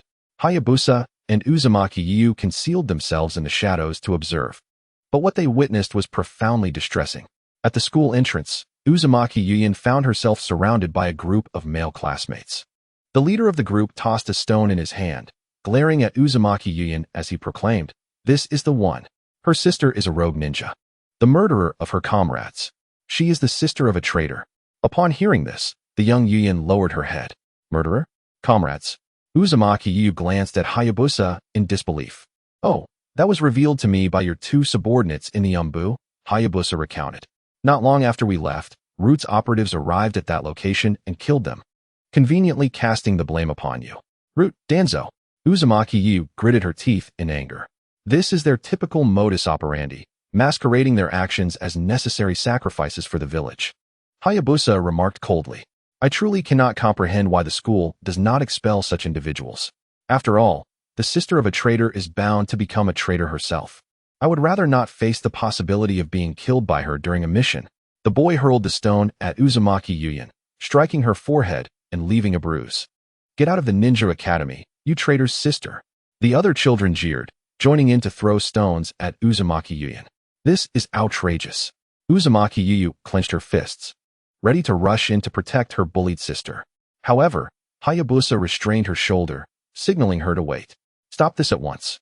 A young boy rushed in, engaging in a scuffle with the bullies. "Suki no Kaze, why are you meddling? Are you trying to shield the sister of a traitor? It is not Yuyin's fault. Why do you unjustly direct your anger at her?" Suki no Kaze defended Uzumaki Yuyin, but soon found himself overwhelmed by the other children. "This is not a place for your fights. Cease immediately." Only then did the teachers of the Ninja Academy emerge to intervene as the commotion escalated. The initial aggressors left begrudgingly, casting scornful glances at Uzumaki Yuyin and even spitting on the ground as they departed. To Uzumaki Yuyu's dismay, the teachers displayed no intent to discipline the offenders. In fact, there was a peculiar glint in their eyes as they regarded Uzumaki Yuyin. On the way back, Yuzuki Yukino sorrowfully wiped away her tears, declaring, "I cannot believe my sister would betray our village, nor can I accept that she would betray her comrades. Surely, she must have her reasons." Moonlight Gale gently offered her a handkerchief, reassuring her, "Yukino, disregard their slander. No matter what transpires, I shall protect you." Lin Yu mused, "Oh, how unexpected. That frail Moonlight Gale has been a master of charm since childhood. No wonder Yukino is so infatuated with him as she matures." The expression on Yuzuki Yuin's face was deeply troubled. Lin Yu comforted her, "Rest assured, Yuin, your sister is like family to me. In the near future, I shall provide her a safe haven, I promise." Yuzuki Yuin nodded, recognizing there was no reason to resist the vast environment of Konoha. Indeed, there was no refuge left for Yuzuki Yukino. Observing Yukino's plight, Lin Yu was reminded of Naruto in his youth. Naruto had grown into a hero, saving Konoha and earning the respect of both ninjas and villagers alike. But was it truly Naruto's ninja way that changed their hearts? No, fundamentally. It was because Naruto possessed a formidable background. His ancestors had long paved the way for his growth, and he himself had worked diligently, culminating in a joyous conclusion. What did Yukino possess? Only Moonlight Gale, who was but a fleeting shadow. "Let us explore another place," Lin Yu suggested to Yuin. Indeed, she consented, nodding gently. Lin Yu led her to the outskirts of Konoha, where the Uchiha clan resided. "When did the Uchiha clan relocate to such a remote area?" Yuin inquired, bewildered. "According to Juzo, it has been no more than half a month," Lin Yu replied. Yuzuki Yuin quickly understood. It seemed the rumor of the third Hokage's injury at his hands had spread like wildfire, and the village's suspicion towards the Uchiha had intensified. Lin Yu confirmed, "Precisely. Especially Danzo. This is the result of his machinations." Yuin turned to Lin Yu. "The Uchiha are your kin. Will you not intervene?" Lin Yu merely smiled enigmatically, offering no reply. In the monitoring room of Konoha Zumbu, a member was tasked with surveilling the Uchiha residential area. Suddenly, two questionable figures appeared on the surveillance camera. The Umbu swiftly adjusted the camera's angle to focus on Lin Yu, magnifying the image. However, as Lin Yu turned his face, the Sharingan beneath his mask gleamed momentarily. The Umbu member's eyes widened in shock, and he fell to the ground with a thud. The screen flickered a few times before going dark. "It's my shift now. You should take a break." A ninja entered, cloaked in a black mask and eye patch, with silver hair and a languid gaze. Upon witnessing the scene in the monitoring room, his half-closed eyes flew open, and he cautiously examined the area. There were no signs of intrusion, but it appeared someone had fallen victim to a Jinjutsu. Could the medium be the monitor? If so, did he escape swiftly? Captain Kakashi. Alert Team 6 and follow me. There's a situation with the Uchiha. What sort of situation? A formidable individual has arrived in the village. At the entrance of the Uchiha residential area, Yuzuki asked, "What is it?" "Nothing. Just a fly," Lin Yu replied, diverting his gaze as he entered the Uchiha compound alongside Yuzuki. The day was still young, yet the streets lay desolate, devoid of any soul, with even the shops shuttered. Yuzuki surveyed the surroundings, perplexed. There isn't a single person around. It shouldn't be like this at this hour. Lin Yu, understanding the situation, remarked, "They are likely gathered at the Nanga Shrine. Let us proceed there and listen." In the woods near the Nanga Shrine, Lin Yu produced a crystal ball. Do you recall the orb used by the third Hokage in the early chapters for espionage? By employing this crystal as a medium, one could perceive the village's happenings. It allows one to locate individuals at any time, provided one knows their chakra type or is near their location.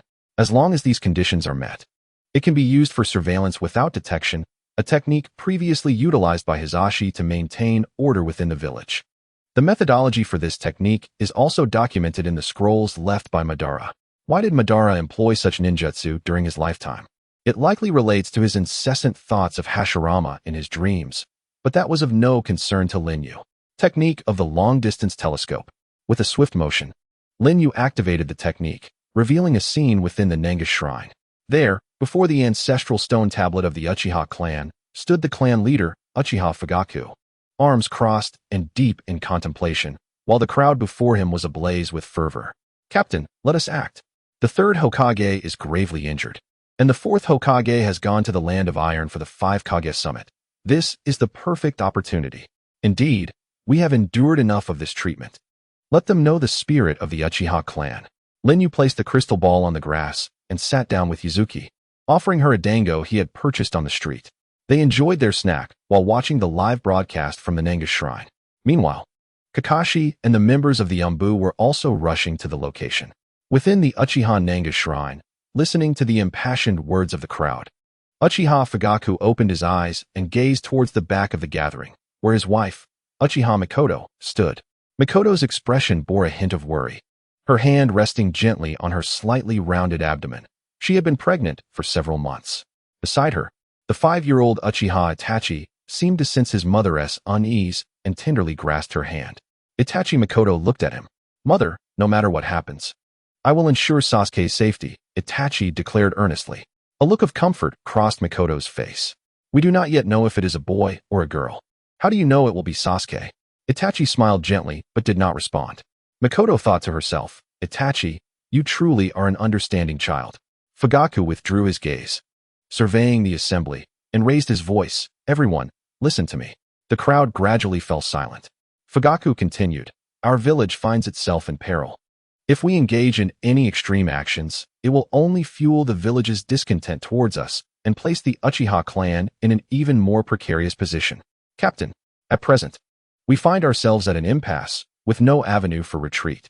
Indeed, if we continue to endure in silence, it will only lead the higher echelons of the village to perceive us as easy prey, and that would be the true calamity." Suddenly, Uchiha Fugaku spoke with authority. "Let me ask you, if war were to break out now, what chances does the Uchiha clan possess for victory?" The assembly fell silent once more, many bowing their heads in contemplation. It is true that the Uchiha clan had the audacity for rebellion due to the plethora of skilled warriors within its ranks. With prodigious talents like Uchiha Itachi, who enjoys the trust of the higher-ups and possesses near-legendary prowess, alongside Shursui, a renowned ninja whose abilities rival those of the Hokage, the clan seemed formidable. Yet, at this moment, Itachi's talents remained undisclosed, and Shursui had yet to make his mark. Nevertheless, some were still unwilling to concede. Uchiha Fugaku interrupted, "I understand your thoughts. The third Hokage is gravely injured, but do not forget, Tsunade has returned to the village. She is the granddaughter of the first Hokage and one of the legendary Sannin. Her strength is not to be underestimated. But what about the fourth? Have you forgotten the name of the fourth Hokage?" Uchiha Fugaku's words jolted the assembly. The yellow flash. That man, even if he were thousands of miles away, could appear in any corner of Konoha in the blink of an eye if he so desired. Moreover, as Hokage, The fourth oversees all major affairs of the village. Would he leave without making arrangements? His eyes and ears are likely already spread throughout the village. Fugaku's declaration swiftly quelled the heightened spirits of the gathering. There was no denying the truth in his words. How infuriating! Must our proud Uchiha clan bow before the rule of the Senju?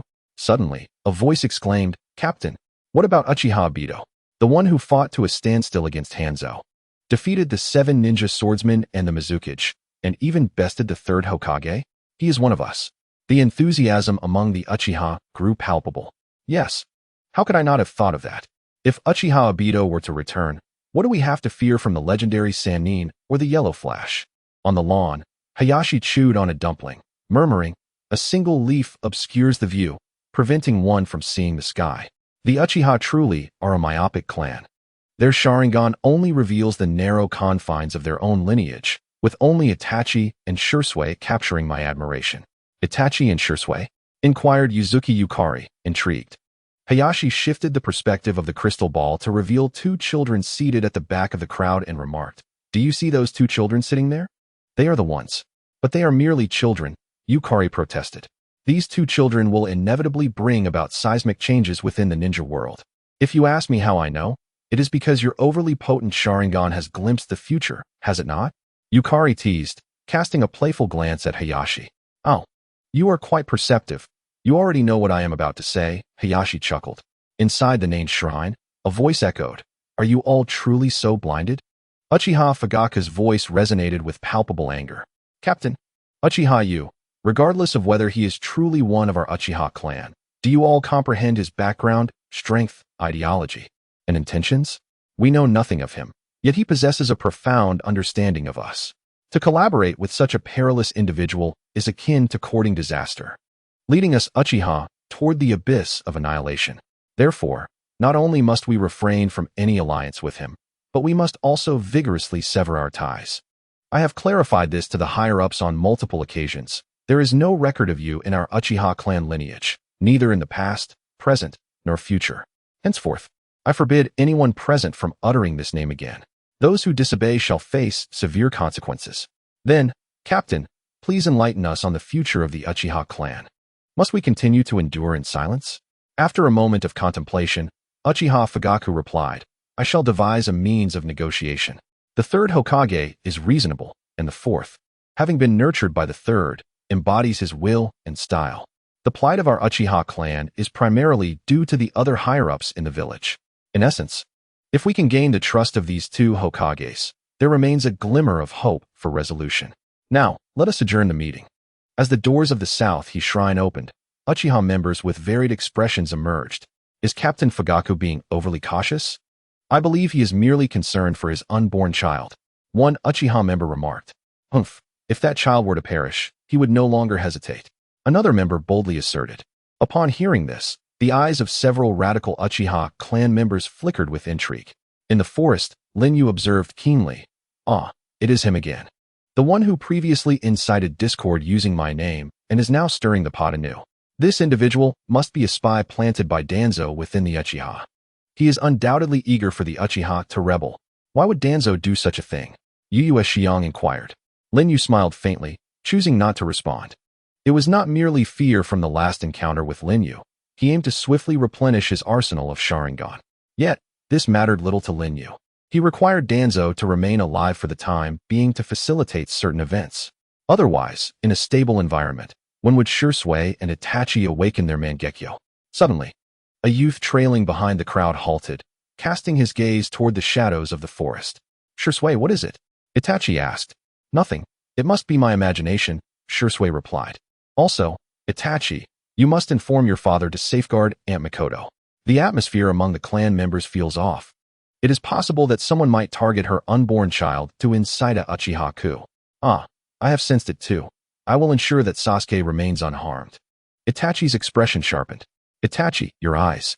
Shursui exclaimed, astonished by the glimmering tomo within Itachi's pupils. Lin Yu smirked slightly. Indeed, adversity fosters growth. As they departed the Uchiha residential area, a group suddenly materialized before Lin Yu and Xiang. The illustrious Uchiha Yu. It is indeed you, brazenly appearing in the village. Kakashi stepped forward, and as he beheld Kakashi before him, Lin Yu felt a flicker of surprise, his gaze deepening. Kakashi, it is fortunate that it is you. Had it been someone else, a simple meal could have turned fatal. Lin Yu inquired nonchalantly. Oh, to have detected my arrival. It seems there are indeed a few keen noses among Konoha's roots. Kakashi furrowed his brow, replying coldly, Roots? You seem to be mistaken. I am not part of the roots. I am a member of Konoha's Umbu. Lin Yu mused. Indeed, after I had intimidated Danzo last time, he dared not openly target the 4th and Kushina. Kakashi, you chose not to risk joining the roots, but instead aligned yourself with the Umbu directly under the 4th Hokage. However, Kakashi, while you are perceptive enough to notice my arrival, why can you not acknowledge the disparity between us? What blinds your vision? It seems necessary for me to impart a lesson upon you. Regardless of whether you are from the roots or the Umbu, your fate is sealed here. As these chilling words echoed, Lin Yu's figure abruptly materialized behind Kakashi. What? Crack! By the time Kakashi sensed the danger, he was already pierced through the front and back by kunai. Wow! Kakashi spat a mouthful of blood, and then his form dissipated, transforming into a powerful lightning strike. Bathed in the lightning, Lin Yu pondered, Humph, indeed a lightning clone. Whoosh! Kakashi's true body, concealed in the shadows, surged forth, his mind racing. To be cautious. I initiated with a lightning clone, but I never anticipated it would be dispatched so swiftly. However, it remains under my control. According to the intel, Uchiha, you must materialize the moment he attacks. Thus the lightning triggered by my clone's disappearance will surely be effective. His body must be paralyzed. Now is my chance to eliminate him. Whoosh! Kakashi wielded a short blade, enveloped in potent lightning chakra, aimed for Lin Yu's neck. Clang! Yet, Lin Yu effortlessly pinched the electrified blade with just 2 fingers. How is this possible? He should have been immobilized by my lightning. Cold sweat drenched Kakashi's back. Indeed, Lin Yu had been struck, but such a degree of lightning was merely a gentle breeze to him now. He could stand still and be struck for a decade without so much as furrowing his brow. Bang! Lin Yu kicked Kakashi away, sending him crashing through a wall. Every bone in his body feeling as though it might shatter, leaving him unable to move. Lin Yu gazed at the short blade in his hand, murmuring, The blade of White Fang, a relic of your father, destroyed in the battle at Kanabi Bridge. It seems it has been reforged.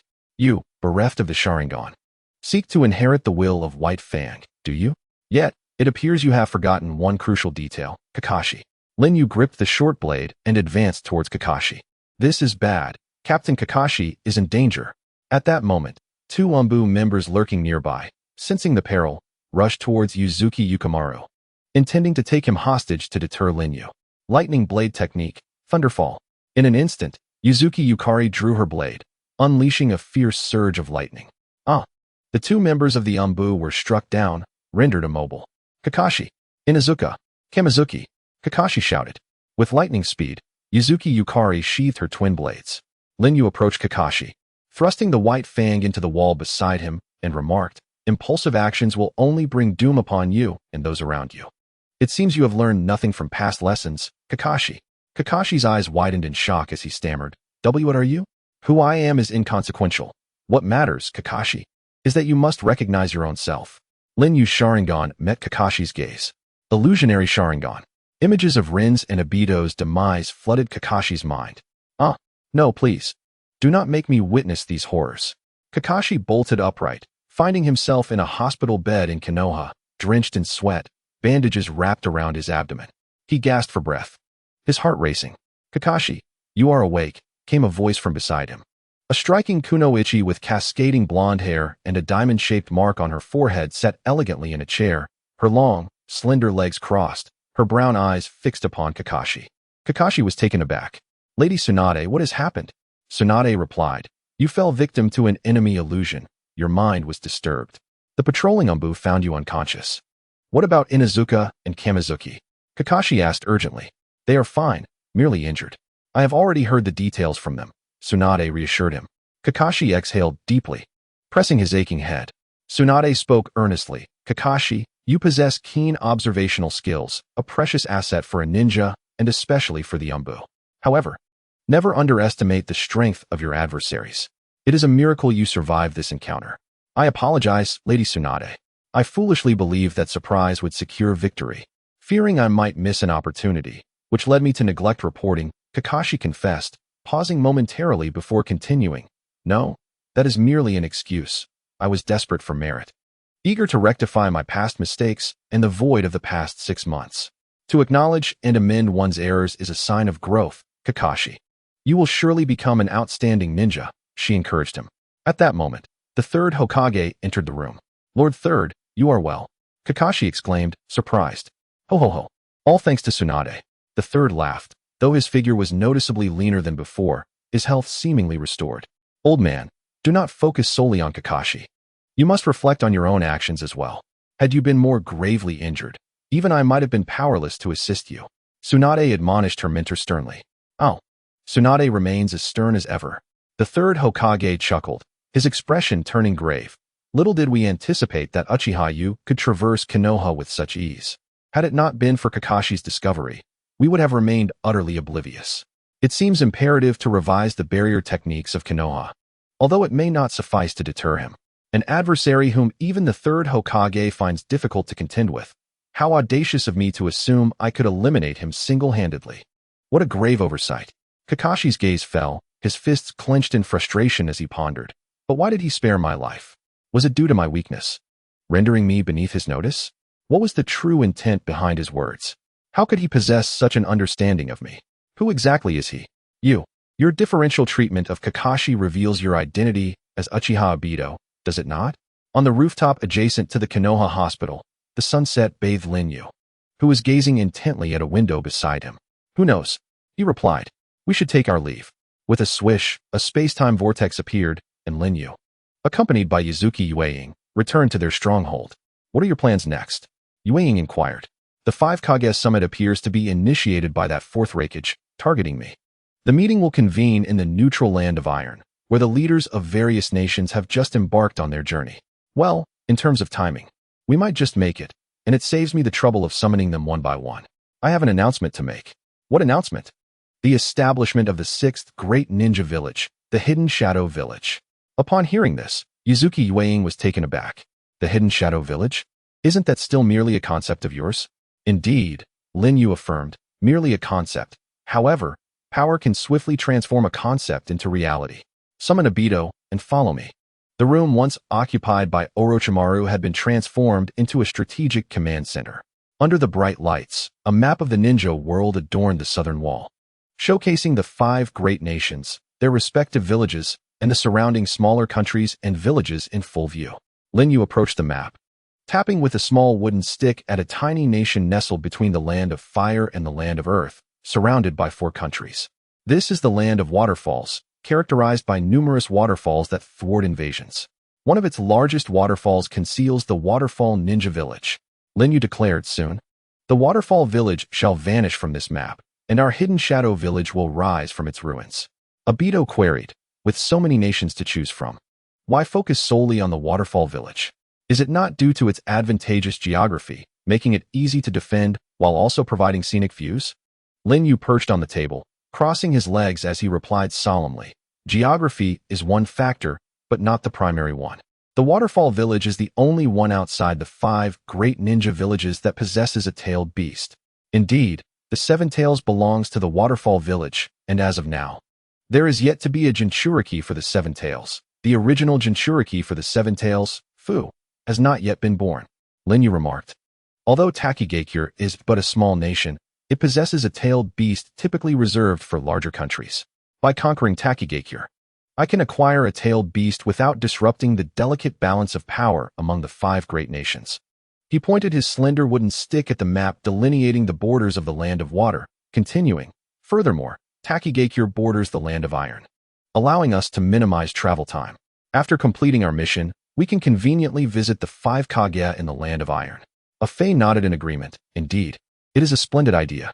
Ōtsutsuki inquired. Do you intend to directly annihilate Takigakure? Lin Yu pondered thoughtfully. No, my intention is not to engage in unnecessary conflict. The journey from the Fire Country's border to Takigakure will take a day. I plan to send a messenger to inquire if Takigakure is willing to submit to us in my name, Uchiha Yu.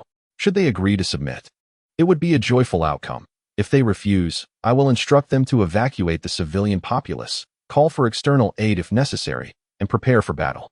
By this time tomorrow, I, Uchiha Yu, shall arrive to clear the village. Uzuki Yuyue's eyes sparkled with admiration. Indeed, you would never harm innocent civilians. Lin Yu leaped off the table, declaring, additionally, instruct the other Zetsu to transfer everything salvageable from our base. This underground facility will become a relic of the past from today onward. I shall make the arrangements immediately. The white Zetsu in attendance retreated underground, and the Zetsu began their tasks with precision.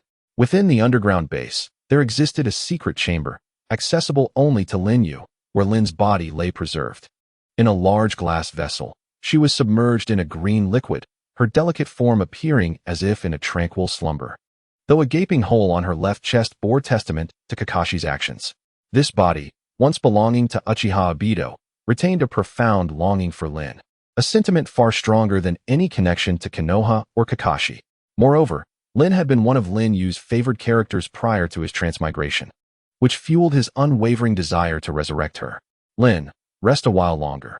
One day, I shall restore your beauty and laughter, he murmured, donning gloves and gently placing his hand upon the vessel. With a swift motion, accompanied by the swirling power of Kamui, the apparatus and Lin's body were transported to a space-time dimension, depositing them in a location accessible solely to Lin Yu. Next, he contemplated the fate of a larger entity, muttering to himself as he vanished into the vortex. In the main chamber of the base, Lin Yu gazed upon the outer path golem, bound by chains and seated with its knees crossed, towering several meters high. Though housing the shell of the Ten-Tails within the hidden village might be advantageous, it was imperative for Nagato's growth to be prioritized. His current state was lamentably weak. Lin Yu placed his hand upon the golem. A colossal vortex erupted from the right eye, drawing the outer path golem into its depths. Upon acquiring the body of Hashirama, Lin Yu's chakra expanded to an unfathomable magnitude, enabling him to effortlessly transfer such a massive entity as the outer path golem. Outside the hidden rain village, atop a towering structure, Lin Yu materialized before Nagato and Konan with a swift motion. Mr. Yu, it has been a while, Nagato greeted. Not too long, merely a little over a month, Lin Yu replied. However, your name has already resonated throughout the ninja world.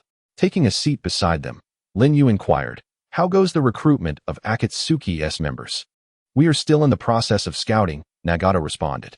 After all, our influence is still limited, but I believe we will make progress soon. Oh, it seems to be slower than I anticipated. Nonetheless, it is of little consequence. The revival of the Three Tails will take considerable time. Besides, I am on the verge of establishing my own hidden village. Nagato and Konan exchanged glances, their eyes widening in surprise. Where will this be? In the land of waterfalls. At Takigakure. The 7 tails will soon be within my grasp, and the 9 tails from Konoha will also be handled personally when the time is ripe. This way, Ōtsutsuki's targets will be narrowed down to the 1 through 6 tails, significantly alleviating the pressure. I see, Nagato remarked. Mr. Yu, you truly have given this considerable thought. Moreover, the purpose of my visit is to bestow power upon you. I intend to seal the outer path golem within your body, Lin Yu stated, his gaze penetrating. Nagato froze momentarily. Konan frowned. Why would you undertake such a reckless act? That power does not belong to this world. How can you seal such a dangerous entity within Nagato? You must understand that Nagato became what he is today because of the golem. Lin Yu assessed the gaunt figure of Nagato and replied, precisely for that reason, it is essential. The outer path golem is the vessel of the 10 tails, harboring immense life force, which can precisely compensate for Nagato's greatest flaw. But can you guarantee there will be no risks involved? Konan challenged. Nagato is a distant relative of the Senju clan, inheriting the vast life force of the Uzumaki. I assure you he will be fine, Lin Yu confidently affirmed. Konan clenched her fists, her eyes filled with concern. At that moment, Nagato interjected. Mr. Yu, I have one question. You mentioned that the outer path golem is a necessary tool for sealing the tailed beast chakra. If it is sealed within me, rest assured, I will not seal it completely. I will only partially seal it, allowing you to gain the golem's life force while still being able to summon the outer path golem to seal the tailed beast chakra when necessary. I understand, Mr. Yu. I accept, Nagato said resolutely. Konan remained anxious. Nagato, Mr. Yu is our benefactor. He would never harm us. Besides, I need power now. Nagato interrupted her. Very well. Let us commence, Lin Yu declared as he rose. Mr. Yu, Should I summon the outer path golem first? Nagato asked. Lin Yu thought to himself, while it may not be necessary, for the sake of caution, let us perform a little charade. Indeed. Considering the commotion this will cause. Let us conduct both the summoning and sealing rituals within my space-time. Whoosh. Lin Yu's right eye unleashed the power of the Kamui vortex, drawing Nagato and Konan into the realm of time and space together. Summoning technique, outer path golem. After enduring considerable agony in forming the hand seals, Nagato exclaimed, and with a puff of smoke, the outer path golem manifested behind him. In truth, the golem had already been ensnared within this temporal space by Lin Yu. Otherwise, Nagato, in his current state, would be incapable of executing such an interdimensional summoning. Mr. Yu, I leave the rest to you. Nagato gasped hurriedly after completing the summoning. Lin Yu, noticing Konan's anxious demeanor nearby, cautioned, Konan, step back. If you get caught in this, it could be fatal. Understood. After a moment's contemplation, Konan retreated to a distance, though chakra began to coalesce at her feet, indicating her readiness for any unforeseen circumstances. Lin Yu chuckled inwardly, not overly concerned. After forming the seals, he placed his hand on Nagato's abdomen. Sealing technique, 6 paths Ten-Tails coffin sealing. The outer path golem howled as it transformed, surging into Nagato's body. Nagato emitted a chilling scream. Nagato. Konan instinctively moved forward but abruptly halted, her eyes widening in astonishment. This. She beheld Nagato's emaciated form visibly rejuvenating at an astonishing rate, as the outer path golem completely entered Nagato's body. An extreme and terrifying chakra storm surged through the temporal space. Konan was blown far away. Yet Lin Yu remained unperturbed, basking in the experience, reflecting, indeed, the vitality and energy of the Uzumaki clan are only surpassed by the Senju. With a flick of his wrist, Lin Yu inscribed a half-open sealing technique upon Nagato's abdomen, releasing scorching vapors. Nagato gazed at his hands in disbelief. How do you feel? Lin Yu inquired. I feel as though I am capable of accomplishing numerous feats now. Nagato replied, his Rinnegan shimmering. You will gradually realize that it is not merely a feeling but an inevitable truth, Lin Yu smiled. Nagato lifted his gaze, peering into the endless expanse. What is it? I sense an immense chakra emanating from a distant region within this space, Nagato remarked. Lin Yu expressed mild surprise. Oh, can you perceive the chakra of the 8 tails due to the power of the golem? Do not dwell on it. Let us return, Lin Yu urged. Agreed. With a swish, the Kamui vortex revolved, transporting Lin Yu, Nagato, and Konan back to the towering edifice outside the Hidden Rain village. Lin Yu advised Nagato. Though your legs have regained some function allowing for basic movement, your mobility remains insufficient. In future battles, you must rely on the 6 paths of pain. Nagato expressed profound gratitude. Mr. Yu, you are truly my benefactor. I do not know how to repay you. Lin Yu, with a playful tone, replied, Repay? You are the reincarnation of the Sage of 6 Paths. My mission is to guide the Sage's reincarnation in fulfilling his legacy, bringing true peace to this ninja world. We are comrades united in purpose, striving toward a common goal. What need is there for repayment? Nagato felt an overwhelming sense of gratitude toward Mr. Yu. Complete the task I entrusted to you diligently. Establish the strongest mercenary group in the ninja world, and once the 3-tailed beast is resurrected, commence the collection of tailed beasts. Lin Yu proclaimed as he donned his hood. I understand, Mr. Yu, Nagato replied respectfully. Beneath Lin Yu's mask, his Sharingan cast a fleeting glance at Nagato and the silently observing Konan in the corner. Very well, I shall return to seek you at the appropriate moment. Farewell. With a swift motion, accompanied by the swirling force of Kamui, Lin Yu vanished amidst the thunder and lightning of the Hidden Rain village. Upon his return to the base, Uzuki Yugao and Obito were already prepared for departure. Let us proceed to our new home, Lin Yu declared, securing the Uchiha fan on his back as he strode forth from the cave entrance. With a resounding rumble, the base was reduced to ruins, erasing all traces of its existence. At that moment, in the land of waterfalls, within the hidden waterfall village, esteemed members, this is the message conveyed by Uchiha Yu. He will arrive punctually at this time tomorrow, and I await your responses, Black Zetsu announced, seemingly anxious to evade any repercussions, promptly burrowing into the earth, leaving the village's leaders in a state of astonishment. Village Chief, Surely he is merely indulging in alarmism.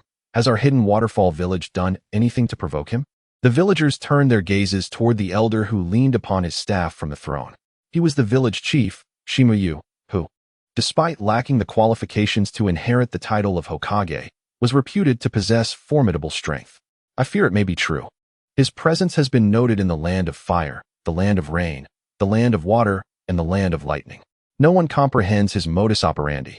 Even if he were to assault the 5 Kage summit, I would not be the least surprised. Shimuyu's remarks sent a wave of trepidation among the ninjas of the hidden waterfall. What shall we do? Are we to relinquish the position of village chief merely upon Uchiha-Yu's words? My position as village chief is inconsequential. What matters is Uchiha-Yu. He has become the target of the 5 great ninja nations. This upcoming 5 Kage summit revolves around his treatment, and regardless of how formidable his strength may be, he stands no chance of survival against the onslaught of the 5 Kage. If we were to ally with him, it would mean declaring enmity against the 5 great nations.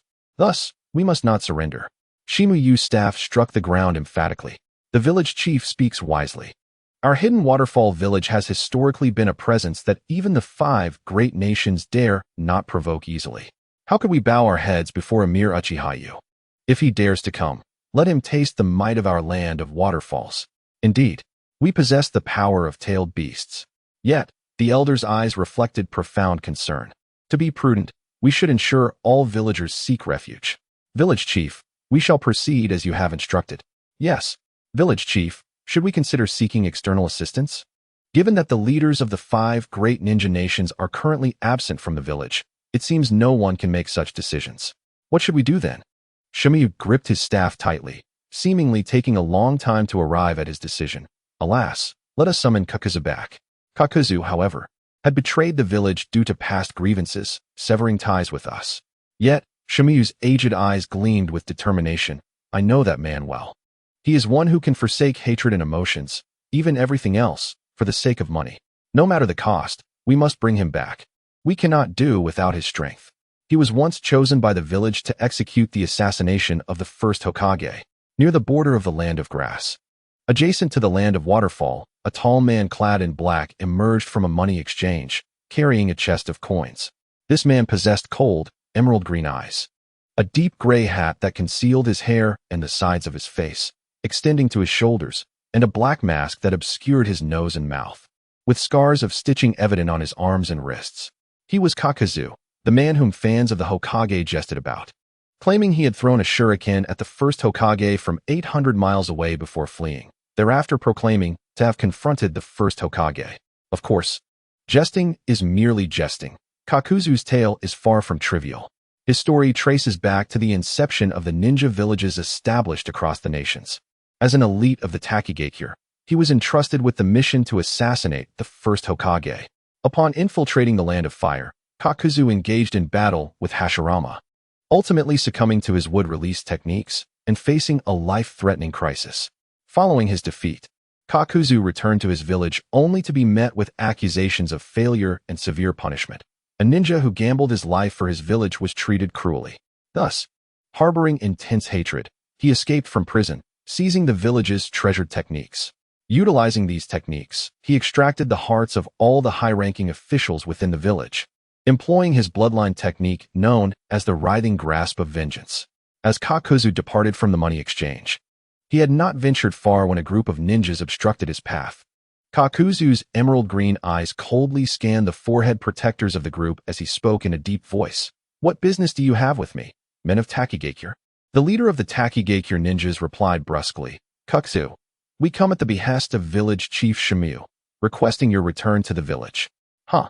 Kakuzu tilted his head, his voice devoid of emotion beneath his black mask. Is this your final message then? Crack, crack, crack. In an instant, dark tendrils erupted from Kakuzu's body, impaling the Takigakure ninjas as if they were mere insects. The tendrils, now adorned with lifeless bodies, swayed ominously as Kakuzu approached the leader, who was paralyzed with fear, and said, What is Shimiyu plotting? Speak the truth, or your heart shall serve as my spare. The Takigakure ninja trembled as he stammered, Lord Kaku, Uchiha-Yu has threatened to attack Takigakure, and our village currently lacks the strength to defend itself. Chief Shimiyu wishes to enlist your aid. Kakuzu halted, his emerald eyes flickering with interest. Uchiha Yu? The one whose head is valued at 100 million ryo on the bounty list? I believe so. The Takigakure ninja replied cautiously. Do you wish to accompany me in death? How utterly ridiculous. Kakuzu lifted him effortlessly into the air, intent on seizing his heart. Lord Kakuzu. The ninja interjected hastily. The village chief claims he understands your lingering resentment towards the village for past grievances. He is willing to offer you a substantial reward should you agree to return, a sum that will certainly not disappoint. Oh, Kakuzu's eyes sparkled with intrigue. How much? 100 million ryo, came the reply. One must have limits when looking down upon others. Kakuzu retorted angrily. This 100 million is merely a bonus. If you eliminate Uchiha Yu, you can present his head and exchange it for another 100 million, which would total 200 million. The ninja hurriedly added. This proposition seemed appealing, and Kakuzu's demeanor shifted. Ah, but I must decline. Do you think I am unaware of that man's reputation? He is the most ruthless ninja since Uchiha Madara. Confronting such an individual would require multiple lives. So then, the ninja swallowed hard, realizing that Kakuzu's concerns extended beyond mere finances. Thus, 100 million is insufficient. Make it 200 million, Kakuzu exclaimed, astonished to discover that money remained the crux of the matter. If you agree, we shall depart immediately. If not, I agree. The ninja interjected quickly. Bang! Kakuzu cast him to the ground, demanding, where's the money? The ninja scrambled to retrieve a chest of coins from a pile of corpses, presenting it to Kakuzu. The chest clearly could not contain 200 million. Are you jesting? Kakuzu frowned. The chief stated that this 20 million is a down payment to demonstrate his sincerity. The remainder will be paid upon completion, the ninja explained nervously, glancing at Kakuzu. After a long, scrutinizing gaze from Kakuzu, he finally set down the chest he was holding, took the offered one, sat on the ground, and meticulously counted the bills, moistening his fingers with saliva in a professional manner. Lord Kakuzu, silence. Do not disturb me while I count. 2 hours later, Kakuzu neatly arranged the last stack of bills, closed the chest, and rose to scan the cold corpses. Finding no valuable heads among them, he turned to the terrified ninja whose mouth was sewn shut and said, Let us go. Do not dawdle, or I shall obliterate you.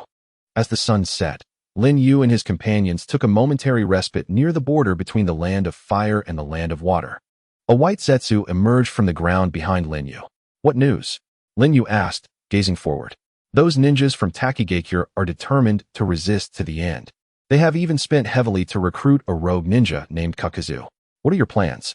Zetsu replied candidly. I offered them a chance. Since they do not appreciate it, they must not blame my ruthlessness, Lin Yu stated, rising with his fan in hand. Then let us erase Takigakure from the map of the ninja world forever. Half a day later, in the depths of night, atop the towering waterfall of the land of water, Lin Yu, Ōtsutsuki, and Yuzuki stood beneath the high sun. Below, at the entrance of Takigakure, thousands of ninjas clad in uniform attire and headbands assembled, ready for confrontation. Even the low-ranking ninjas have taken the field, with the Chunin positioned in the middle and the Jonin at the forefront. The two figures standing at the very front are the village chief of Takigakure, Shimiyu, and a man known as Kakuzu. This exemplifies the might of the ninja village. Even a small village from a minor nation is not to be underestimated by an individual. What a grand welcoming ceremony it is, Afe remarked nonchalantly, arms crossed. As the sun sets, Yuzuki Yuyue withdraws her gaze, her beautiful eyes fixed on Hayabusa's profile. You two can flank the formation, I alone shall suffice. With those words, Hayabusa leaps from the mountain's peak, cascading like a waterfall as he lands, his feet treading upon the surging currents, exuding an aura that surpasses that of 1,000 troops. Gulp. Among the ranks of the Takigakure army, many swallowed hard, some even clasping talismans and other tokens to their chests in prayer, enveloped in an atmosphere of desperate hope for the dawn to arrive. Shimuyu's aged eyes, bloodshot and intense, clutched his cane tightly as he beheld the man approaching with a leisurely gait from the edge of his vision. Hayabusa's strides accelerated, and he began to run towards the Takigakure forces. With no path for retreat, Shimiyu swung his cane and shouted, Prepare to engage. A thunderous roar erupted from the Takigakure army, akin to a swarm of locusts descending upon the land as they surged forward. The battle was set, Uchiha Yu versus all the ninjas of Takigakure. As the Takigakure ninjas charged, They hurled kunai and shuriken at Hayabusa. Ignoring them, he surged through the barrage of weapons, closing in on the enemy's front line. He leaped high, driving his knee forcefully into the chest of the foremost Takigakure ninja. Crack! The ribs shattered, and the contents of the chest cavity were violently dislodged. The man's eyes rolled back, and he fell lifeless to the ground. Boom! His corpse shot backward like a cannonball, colliding with the advancing ninjas behind, sending them sprawling, only to be trampled to death by those who followed. Such fatalities were not solely at the hands of the enemy. This is the brutal reality of a battlefield with thousands of combatants. For Takigakure, which had distanced itself from the ravages of war since the Warring States period due to its geographical advantages, this was particularly devastating.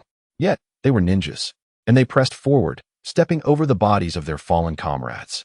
Hayabusa cast a sweeping glance, and with a swift motion, entire clusters of ninjas collapsed mid-run, some freezing in place before succumbing after a brief struggle.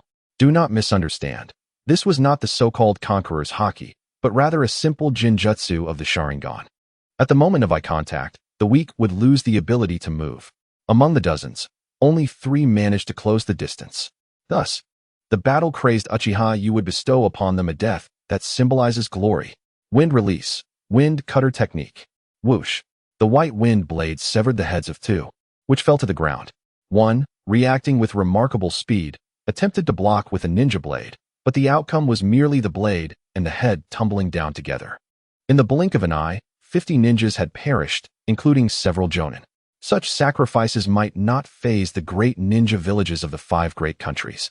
But for a small village like Takigakure, it was a devastating toll. Thousands of warriors simultaneously halted their charge, their hands trembling so violently that they could barely grip their weapons. Hayabusa stepped forward. Whoosh! Thousands retreated in unison. Such an occurrence, if recounted, would surely evoke laughter. Only those who were present could truly comprehend the tremors of fear. Just as the battle commenced, our morale was swiftly crushed. Elder Takumi, striking his staff upon the ground, shouted, "Do not falter. The enemy is but a single individual. Do not be intimidated by the tales surrounding him. He has also endured wounds and shed blood. He has even suffered a broken arm." Upon hearing this, the Takumi ninjas ceased their retreat. "Shirmu, you remain as adept as ever at stirring the hearts of men. You should be aware of the toll taken on those who have wounded him. Even that Rakage sacrificed one of his own arms," remarked Kakazu beside Shirmu. "At this juncture, we have no avenue for retreat. No matter the sacrifice required, we must prevent him from breaching Takumi village." Gripping his staff tightly, Shirmu shouted once more, "Do not recklessly engage in close combat. Utilize ninjutsu. We possess an overwhelming numerical advantage. Employ our collective ninjutsu against him. Indeed, let us use ninjutsu. With our numbers, why charge foolishly at him? A single spit from each of us could drown him," echoed the sentiment from the ranks. In the forefront, dozens of Takumi ninjas skilled in water techniques joined hands to form seals, invoking a large-scale collective water ninjutsu. Water release, river technique. With a mighty roar, they unleashed a torrent of water, transforming it into a surging river that surged toward Hayabusa. Hayabusa could permit the river to flow past him, yet deemed it unnecessary. He raised his hand and formed the seal for the fire release technique. That is the seal for fire release. Even if Hayabusa's fire technique is formidable, can it truly contend with such a vast collective water ninjutsu? Observed Yuzuki Yuyue, whose judgment stemmed from past encounters with Hayabusa's fire techniques. Beside him, Afei remarked with a knowing tone, "The circumstances have changed. Fire release, great fire destruction." Hayabusa unleashed a slender column of flame from his mouth, which, upon extending several meters, erupted into a fiery inferno. Indeed, while Hayabusa's past great fire destruction conjured a sea of flames, the present conflagration, without comparison, rendered the former merely a trickling stream. Boom! The inferno collided with the river, the flames showing no signs of waning. While the river was instantaneously brought to a boil, thick clouds of steam enveloping the battlefield, rendering visibility nearly non-existent. Suddenly, amidst the steamy haze, flames surged forth, revealing hundreds of fireballs hurtling toward them, exploding amidst the sea of ninjas. Boom, boom, boom. Each detonation annihilated several, if not dozens, of Takumi ninjas. Did the spectators not feel a strong sense of déjà vu? Reminiscent of Uchiha Madara's confrontation with the allied ninja forces? Perhaps so, yet the scene unfolding now was even more overwhelming. For the Hayabusa who had gained the power of Hashirama, his fire techniques now rivaled the peak prowess of Madara, while the Takumi ninjas were far inferior to the allied forces of that time. Once again, the Takumi ninjas found themselves plunged into despair. Our clan's water release technique has been unexpectedly subdued by a single individual's fire release. Is such a thing even conceivable? How shall we contend with such an adversary? Oh, leader, what shall we do? As despair seeped through the crowd, Lin Yu emerged, adorned in the formidable Susanoo of the Crow Tengu, striding forth from the inferno. Takihiden, I ask once more, do you wish to surrender? Lin Yu proclaimed with a commanding voice. Shimukyu gripped his staff tightly, contemplating that perhaps there was still a chance to fight. Takihiden shall never surrender, he declared with fervor. Lin Yu, shaking his head in exasperation, retorted, foolishness. The Susanoo raised its colossal blade, bringing it down upon the earth with a thunderous crash. The ground split beneath the strike, leaving no survivors in its wake, while the ensuing shockwave sent numerous nearby ninjas soaring into the air. The battlefield descended into chaos. Remain calm. Earth release ninjas. Alter the terrain to restrict that creature's movement. Shimukyu urgently commanded. Nearly 100 Earth release ninjas bent low, forming seals and striking the ground. Earth release, mud swamp technique. A massive expanse of land transformed into a quagmire, ensnaring the Susanoo within its depths. Water release ninjas further constrained that giant, particularly its weapon. Shimukyu shouted. A throng of water release ninjas surged forward, forming seals as they sprinted. Water release, water whip. With a swish, numerous water whips entwined around the Susanoo's form and weapon. Lightning release ninjas collaborate with the water release ninjas to dismantle that giant's defenses. The lightning release ninjas advanced, invoking their technique. Lightning release, lightning strike technique.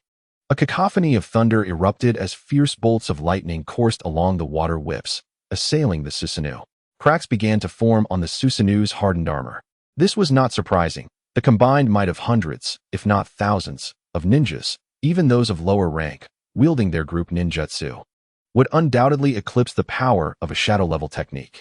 Now, all must unleash their most potent attacks, sparing no chakra, bombarding relentlessly until that colossal entity and the invader were reduced to nothingness. Boom, boom, boom. In that moment, fire, water, earth, wind, and lightning converged in a relentless barrage upon the battered Susanoo of the Crow Tengu. The collective ninjutsu unleashed by thousands had likely surpassed even that of the tailed beast. Boom, boom, boom. The explosive waves of fire and air engulfed all. The earth trembled with the relentless din Uchiha. Do you see? This is the confidence we possess in our refusal to surrender. Shimukyu shouted, pride resonating in his voice. That confidence is but a foolish and futile struggle. Came the booming response. Wood release. Birth of the world of trees. With those commanding words, amidst the explosive torrent, hundreds of towering trees erupted from the ground. What? The sight conjured a nightmarish shadow, as Kakuzu's eyes widened in disbelief. Impossible. It cannot be. In this era, how could there still be ninjas capable of wielding such immense power? Kakuzu muttered, seemingly entranced. The ground rumbled ominously. The relentless onslaught of the forest realm has instantly crushed hundreds of bewildered Takigakure ninjas, continuing its advance upon the earth. Wood release. It is wood release. Quickly flee. The terrified Takigakure ninjas scatter in all directions. However, every towering tree within this forest seems to possess a consciousness of its own, ensnaring the fleeing soldiers. Those who are caught by the branches are either strangled or pierced through, suspended in midair. Puddles of blood spread beneath the trees, resembling a hellish blood pool. No one, and no force, can withstand this surging vitality. Gazing at the horrific scene before him, the elderly leader, Shimukyu, trembles. Is it truly this powerful? Have my decisions brought harm to everyone? Regardless, Shimukyu understands that he must step forward to stabilize the morale of his troops. Resolute in his determination, he discards his cane and charges bravely to the front lines. Upon seeing their village chief throw himself into the fray, the fleeing Takigakure ninjas halt in their tracks. Warriors, behind you lies Takigakure village, the home we have inhabited for generations. Even if we must build a wall with our flesh and blood, we shall defend against this wicked forest. Shimukyu calls out, unleashing his ninjutsu, though it pales in comparison to the might of the wood release. No matter, he thinks. I shall risk it all. Death is but the worst outcome. His actions ignite the fighting spirit of the Takigakure ninjas, despite their numbers having dwindled by more than half. They unleash a torrent of ninjutsu, even more formidable than before, powerful enough to halt the advancing forest. Yet, this is their limit. Many collapse to the ground in exhaustion. Lin Yu stands atop a colossal tree, arms crossed, observing Shimuki, whose Sharingan, concealed beneath a mask, reveals a hint of emotion. This elder reminds him of the third Ōtsutsuki from a Wagakure, Inoki, who, during the battle against Madara, never wavered in his faith. Even when the Kage were repeatedly pushed to the brink of despair by Madara's overwhelming power, Inoki became the backbone of the 5 Kages, even managing to create significant trouble for Madara. Indeed, in this world of shinobi, veterans serve as a banner of hope. Lin Yu harbors deep respect for this elder. Yet he will not cease his advance. Just as he begins to form hand seals, boom, a fist hurtles toward him, causing Lin Yu to abandon his seals as it pierces through his body. There stands Kakazu on the ground formed from the accumulated trees, retracting his fist with black tendrils connecting it to his arm. Kakazu. Shimuki looks up, his expression complex as he regards the man above him. Do not misunderstand. I have no interest in protecting this village. I merely collect my fee and fulfill my obligation to eliminate threats. That is my principle, Kakazu coldly replies to Shimuki. There is another reason, unspoken by Kakazu. That man is the shadow of his life. Decades ago, after a desperate defeat and a narrow escape, Kakazu has lived in fear of the man known as Hashirama Senju. Yet he had always contemplated the day when he could once again challenge that man. Regrettably, he never mustered the courage to do so before the man met his demise. This had been a lingering regret that Kakazu was reluctant to share with anyone.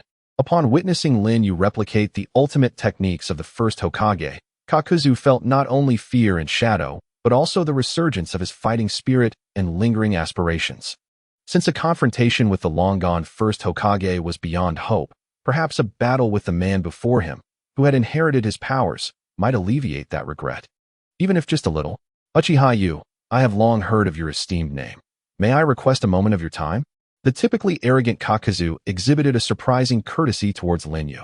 Lin Yu turned to Kakazu and remarked, "What? Shall we engage in combat?"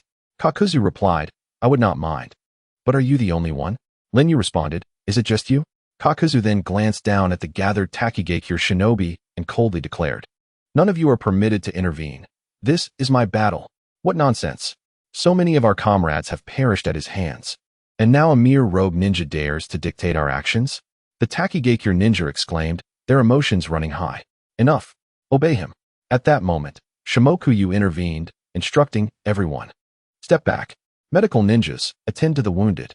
The village chief's command was followed by the Takigakure shinobi.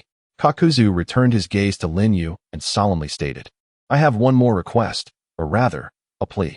Lin Yu inquired, Go on, I am listening. Kakazu's words were startling. Please, let us battle using only your wood release techniques. Lin Yu was taken aback. It was the first time he had encountered such an unconventional request. He replied, Kakazu, do you seek death? Perhaps, but even in death, money serves as a passport. Kakazu retorted. Lin Yu regarded Kakazu thoughtfully and said, Well, I cannot say I dislike that aspect of you. He lowered his arms from his chest and raised 2 fingers, forming the opposing seal that symbolizes ninja etiquette. Kakazu likewise donned the headband of the rogue ninja from Takigakure with solemnity, reciprocating with the opposing seal. The ceremony concluded. With a flourish, Kakazu tore off his robe and cast it into the wind, initiating the hand seals. Demonic illusion, earth grudge fear. Girdle, bang, girdle, bang. His back swelled like a camel's hump as 2 black monstrosities, adorned with different masks, emerged and attached themselves to his shoulders. Kakazu possessed 5 hearts, all of which he had acquired through earth grudge fear, each heart bearing the original's chakra network, enabling him to seize their chakra attributes. Thus, he could wield 5 elemental chakra types. The 2 black creatures on Kakazu's shoulders represented 2 of those hearts. Swiftly, Kakazu's hands flew to form seals. Lightning release, false darkness. Wind release, pressure damage. Fire release, head engraving. Boom, boom, boom. Simultaneously unleashing 3 immensely powerful ninjutsu techniques. Lin Yu also formed seals. Wood release, Wood blockade. Boom. Boom. Massive wooden shields rose from all sides and rapidly converged, successfully blocking the onslaught of the three formidable ninjutsu. Whoosh. Kakuzu surged forward. His entire arm transformed into a pitch-black weapon. This was Earth Release. Earth Spear, a body-hardening technique of Kakuzu, wielding tremendous destructive power. Boom. His hardened fist struck the wooden wall, which had already weakened after enduring the onslaught of three formidable ninjutsu, and successfully breached it. Boom. Another creature, adorned with the Earth Grudge Fear mask, emerged, accompanied by two others that writhed and coalesced upon Kakuzu's right arm. The Earth Grudge Fear was finally unleashed. Boom. After a brief buildup of energy, an extraordinarily terrifying chakra cannon erupted from his arm, detonating violently within the confined space of the wooden barrier. The sound reverberated as the wooden wall splintered into countless fragments. Gazing at Lin Yu, who lay nearby with a gaping wound in his chest, Kakuzu panted with a triumphant smile, "I have won." Suddenly, Kakuzu's eyes widened in horror as four massive wooden stakes pierced through his four hearts simultaneously. Lin Yu's true form materialized behind Kakuzu. The Lin Yu who had been lying on the ground had transformed into a mere wooden replica. Kakuzu trembled and murmured, "Is this the wood clone of the first Hokage?" "Kakuzu, you have been defeated," Lin Yu stated, placing a hand upon his shoulder. With a swift motion, Kakuzu was drawn into the void of space-time amidst the swirling vortex of Kamui. Lin Yu had other plans for him. He turned, extending his arm, and addressed the anxious Yu. "Where's the tailed beast? Release it. Where's the tailed beast? Release it." Lin Yu's commanding voice echoed. But Yu clenched his fists and fell silent. Although Takigakure was a small village, it possessed the formidable power of the Seven Tails. Ranked third among the nine-tailed beasts, a coveted force that had attracted the attention of foreign ninjas on numerous occasions. The five great shinobi nations had, time and again, resorted to threats and temptations in attempts to seize this power, and spies had infiltrated the village, almost succeeding. To prevent unforeseen events, Takigakure sealed the Seven Tails within a vessel inscribed with sealing techniques, releasing it only in times of crisis, and resealing it once the danger had passed. That vessel was a treasured artifact gifted by the Uzumaki clan of the Whirlpool Village, a token of friendship when the land of Waterfall and the land of Whirlpools established diplomatic ties, and each year, the Uzumaki clan would send someone to reinforce the vessel's seal. Unfortunately, with the fall of the Whirlpool Village, the members of the Uzumaki clan, in a bid for survival, retreated into obscurity, living under assumed identities, and thus, no one came to strengthen the vessel's seal anymore. Consequently, the sealing technique within the vessel gradually weakened, especially during the processes of releasing and resealing the tailed beast, when the strength of the seal significantly diminished. Several years ago, when the vessel sealed the Seven Tails once more, the sealing technique was on the brink of collapse. Should the seal be broken again, the sealing technique would fail completely, and the Seven Tails could never be resealed. Therefore, Takigakure dared not use the beast lightly, treating it as a strategic deterrent, even when faced with unprecedented adversaries. Yu had not resolved to release the Seven Tails. Village Chief, release the tailed beast. If he wished to witness the power of the tailed beast, let him regret it in despair. We do not seek future peace. We only desire to crush the enemy before us. The ninjas of Takigakure were filled with fervor. Shimushion was acutely aware that the village teetered on the brink of extinction. The so-called strategic deterrence hinged entirely on the village's survival. Resolute, he unfurled a scroll. Bang! An ancient jar materialized at the center of the scroll. The members of Tekinen swiftly recoiled. Shimushion formed a series of intricate hand signs, silently reciting, "Release." Hum. The sealing technique inscribed upon the jar flickered rapidly before beginning to dissipate. Whoosh. Shimushion abruptly retreated. Boom. A crimson beam burst forth from the jar, piercing the heavens, while a black vortex manifested in the night sky. Crackle. Red lightning danced amidst the clouds, a phenomenon reminiscent of the moment when the eight-tail seal was undone. Lin Yu gazed at the celestial spectacle, murmuring, "The power of the Seven Tails is scarcely inferior to that of the Eight Tails. Indeed, only the Nine Tails offers a true qualitative enhancement." Snap! Snap! As the chakra of the Seven Tails was liberated, cracks began to emerge on the surface of the jar, ultimately shattering into fragments as the red light departed. Thunder rumbled ominously as colossal chakra gathered in the sky, swiftly coalescing into a tangible form, revealing the true visage of the Seven Tails. It was a colossal flying insect adorned with 6 wings and a singular tail. On the mountaintop, Muyu Xiang remarked, "How grotesque." Lin Yu, observing the 7 tails hovering in the sky, chuckled. "Ah, while its power may not be the mightiest, its appearance is undeniably the most unseemly." At that moment, Shimu Xiong retrieved a talisman and affixed it to his forehead. This artifact, passed down through generations of the Tekinan village leaders, enabled communication with the 7 tails. 7 tails, for centuries you have been the guardian spirit of Tekinan village. It was only to protect you that we were compelled to seal you away. We hope you can help us avert this crisis, and in return, we shall grant you your freedom. This thought seemed to resonate with the 7 tails, whose insect-like eyes locked onto Lin Yu atop the giant tree. Whoosh! A vast reservoir of tailed beast chakra began to accumulate in its mouth. "It's the tailed beast ball, everyone retreat," Shimu Xiong shouted. The Tekinan ninja scrambled backward, their urgency surpassing that of when they had witnessed Lin Yu wielding would release. Perhaps in their minds, the tailed beast ball represented the pinnacle of power. Another unwelcome memory of the tailed beast ball surfaced for Muyu Xiang. "No matter. Let us leave it to you." Fei remained remarkably composed. As for Lin Yu, he exhibited not a hint of fear, but rather a glimmer of excitement. Boom! The 7 tails tailed beast ball hurtled toward Lin Yu, the sheer force of the initial gust rendering one breathless. "This is splendid."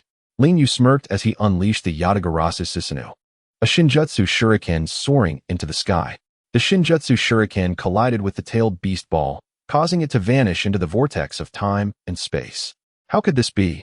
The Tekinan ninja, who had just glimpsed hope, were thrown into disarray upon witnessing Lin Yu so effortlessly dispel what they believed to be the mightiest of tailed beast balls. Do not panic. The 7 tails is the only tailed beast capable of soaring through the skies. Even if he can defend against the 7 tails assault, he cannot strike back at it. Shimu Xiong attempted to calm the crowd, yet he could not quell his own anxiety, evidenced by the beads of sweat that glistened on his trembling hands. Boom! The raven-haired Tengu Susanoo leaped into the air, soaring dozens of meters high despite lacking wings. Lin Yu's eyes sparkled with kaleidoscopic brilliance, having marked the 6 wings of the 7 tails. As Susanoo began to descend, the jubilant cries of the Tekinan echoed, mocking, "How splendid! You can't reach us, can you? Ha ha!" With a swift motion, another tailed beast ball coalesced within the jaws of the 7 tails. "That's it! Obliterate him!" the Tekinan shouted fervently.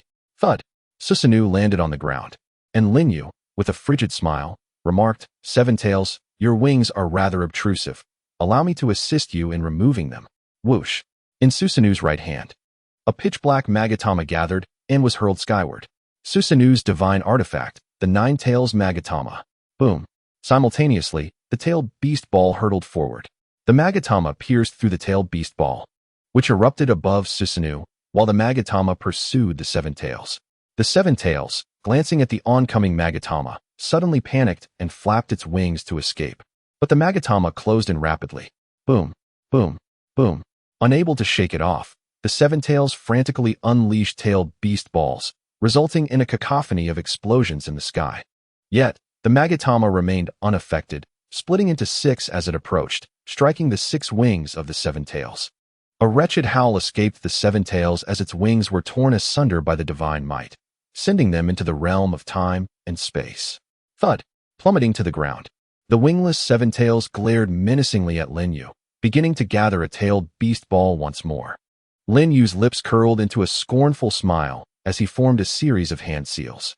Wood release, wood dragon technique. Boom! From beneath the feet of the 7 tails, a wood dragon surged forth, ensnaring its body. The 7 tails struggled in vain to escape, attempting to obliterate the wood dragon with tailed beast balls. But the dragon opened its maw and clamped down on the 7 tails form. A pained shriek resounded as the tailed beast ball, still unformed, dissipated at the edge of its mouth. The wood dragon absorbed the 7 tails chakra, rapidly growing stronger and tightening its grip. A colossal tree elevated Lin Yu closer to the 7 tails as he performed another series of seals. Wood release, wood human technique. The towering tree beneath him swiftly transformed into a gigantic wooden figure, adorned with a wood dragon coiling around its shoulders. Lin Yu's palm manifested a character, aimed directly at the struggling 7 tails. Ear expanding bind. Boom! The giant hand of the wooden figure reached forth, pressing down upon the Seven Tails crown. The chakra of the Seven Tails was thoroughly suppressed, plunging it into slumber. Whoosh! Lin Yu's left eye encompassed the immense form of the Seven Tails, unleashing a colossal long-range divine might that directly transported it into the realm of time and space, securing it within his grasp. Turning to face the Tekinen of Tekinen village, whose faces had turned ashen, Lin Yu murmured, "It's about time to conclude this." Snap! He bit his fingertip, anointing it with blood as he formed the summoning seal, slamming his palm onto the earth. Summoning Jutsu, 8 Tails. Boom! Accompanied by the distinctive white smoke of the summoning technique, the 8 Tails descended upon the land. Its eyes adorned with the pattern of the Sharingan, now ensnared by Lin Yu's ocular prowess from the moment of its summoning. What manner of creature is that? The ninjas of Tekinen village gasped in astonishment. The bull-headed octopus, with its 8 formidable tails, was unmistakably the 8 Tails. The moment Shemu Xiong recognized it, he collapsed onto the ground, acutely aware that no amount of encouragement could alter their fate. Regret consumed him. Had he heeded Uchiha Yu's call for allegiance, perhaps Takigakure would have been spared its impending doom. With such a powerful ally, the village could have rivaled the might of the 5 great nations, rendering them immune to any threats. Yet, it was too late for lamentation. Not only had he squandered the opportunity for Takigakure's ascent, but he had also pushed the village into a dire predicament. "Forgive me, my foolish decisions have harmed us all," Shemu Xiong confessed. However, the ninjas of Takigakure bore him no malice. "Chief, you need not blame yourself. You shall forever remain our hero, and we take immense pride in following you. Wherever we may go, we will continue to stand by your side," they exclaimed, moved to tears. Indeed, in the world of ninjas, bonds intertwined them all, between individuals, between villages, and even between the forces of justice and evil. Each held their own connections, differing in beliefs and aspirations, leading them down divergent paths and ultimately to conflict. In this tumult, only those with strength were deemed worthy to safeguard their connections. Lin Yu observed this poignant scene, and for the first time in ages, his hardened heart softened. With a resounding boom, the 8 Tails conjured a massive tailed beast ball and unleashed it, soaring over the heads of the Takigakure villagers, obliterating the village behind them without claiming a single life. Addressing the stunned villagers, Lin Yu declared, "Shemu Xiong, you may leave. You will spare us?" Shemu Xiong stammered, trembling. "Yes, you may leave, but only to depart. You can never be retained as my own. These individuals have lost their loved ones, and they cannot truly pledge their allegiance to me," Lin Yu replied, unafraid of their potential vengeance, simply unwilling to retain those who could not serve. Lin Yu cautioned, "Hurry and leave before I change my mind. Remember to conceal your identities and refrain from any reckless actions, or else, I understand.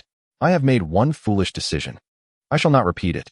Shemu Xiong vowed, and indeed, he led the villagers into seclusion, thereafter living in peace, never to speak of it again. As they turned away, the villagers cast a lingering glance back at the inferno consuming their home, bearing the remains of their comrades, departing from the land of their ancestors. With a thunderous sound, the 8 Tails vanished, returning to Lin Yu's realm. Takigakure was forever erased from the map of the ninja world, leaving behind only desolate ground, where new villages and new orders would rise. A Fae and the setting sun of Yazuki descended from the mountaintop, approaching Lin Yu from behind. The sun cast a complex gaze upon this man, pondering, "You had indeed shown mercy, proving himself not to be made of stone." "A Fae, how does my displayed power compare to what you know of Madara?" Lin Yu inquired. Do you truly wish to hear the honest truth?" A Fae responded, "Of course. If it were Uchiha Obito, he could resolve the battle in merely half the time," a Fae remarked. Lin Yu nodded, arriving at the same conclusion as a Fae. A Fae then shifted the conversation, stating, "However, when it comes to the application of wood release techniques, there is no doubt that you have surpassed Obito, for even he has not attained the complete power of the first Hokage." Lin Yu did not allow himself to become complacent. Competing in wood release with Uchiha Obito is akin to contesting ocular prowess with Senju Hashirama. Both individuals have already reached the pinnacle in their respective domains. But Obito's ambitions are grander, leaving him unsatisfied with his current strength, prompting him to dabble in wood release. Only by surpassing these two titans in ocular prowess and wood release can Lin Yu find true accomplishment. Presently, Lin Yu possesses both powers, striving to ascend with Senju Hashirama and Uchiha Obito as his temporary benchmarks. Suddenly, a group of white Zetsu emerged from the ground, bringing their families along. Hey, where's the village? We heard there's a new home. You won't make us sleep on the floor, will you? The outer path golem is gone. That was our stronghold. Where have you taken it? The White Zetsu chattered. Enough of your prattle. You lot can establish a ninja village in no time, Lin Yu retorted. With a swift motion, Lin Yu retrieved a scroll from the Kamui space and unfurled it. The scroll depicted the designs and structures of various buildings. His Sharingan whirled rapidly, absorbing the contents of the scroll into his memory. After closing his eyes for approximately 20 seconds, he reopened them, stored the scroll away, and stepped forward, forming hand seals before pressing his hands against the earth. Would release, the technique of the Senju clan. With a resounding rumble, houses sprang forth from the ground, interweaving with one another, each detail meticulously rendered. Thus, a ninja village was born. Incredible! Exclaimed Yu Xiang, covering her mouth, her beautiful eyes sparkling with admiration. This is the embryonic form of our village. I will provide further details upon my return, Lin Yu stated.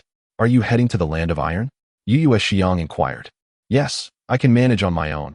You all settle here for now, Lin Yu replied, then turned to the White Zetsu. Furthermore, seek out the daimyo of the land of Waterfall and complete the necessary formalities. One country, one village. This system has persisted since the first Hokage quelled the chaotic era.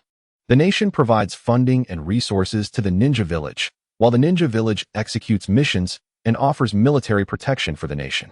Are you so sure the daimyo of the land of Waterfall will acknowledge this village? The White Zetsu asked. He has no other choice, Lin Yu answered with conviction. The hidden village of Takigakure has been destroyed, leaving the land of Waterfall without military protection. He must choose us, who are significantly stronger, otherwise, the land of Waterfall will inevitably become prey for larger nations. Lin Yu, please exercise caution when you go to the land of iron. The current ninja world is fraught with the strongest ninjas bearing the title of Kage, all residing there. Yu Xiang cautioned, her concern evident. Lin Yu smiled gently and said, Rest assured, soon the ninja bearing the name of Shadow will add another seat to the table. Thus, Lin Yu embarked on his journey towards the land of iron. The next destination, the 5 Kage Summit. In the land of iron, heavy snow blanketed the landscape. Along the necessary path to the venue of the 5 Kage Summit stood a towering mountain. At its peak, dozens of ninjas adorned with demon masks stood in wait.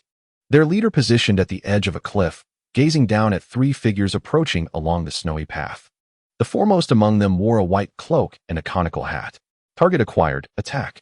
With that command, the leader's numerous subordinates swiftly formed hand seals to unleash a collective ninjutsu. Earth release, rock collapse. The ground trembled as a torrent of boulders cascaded downwards. The 3 figures below halted, gazing up at the imminent danger.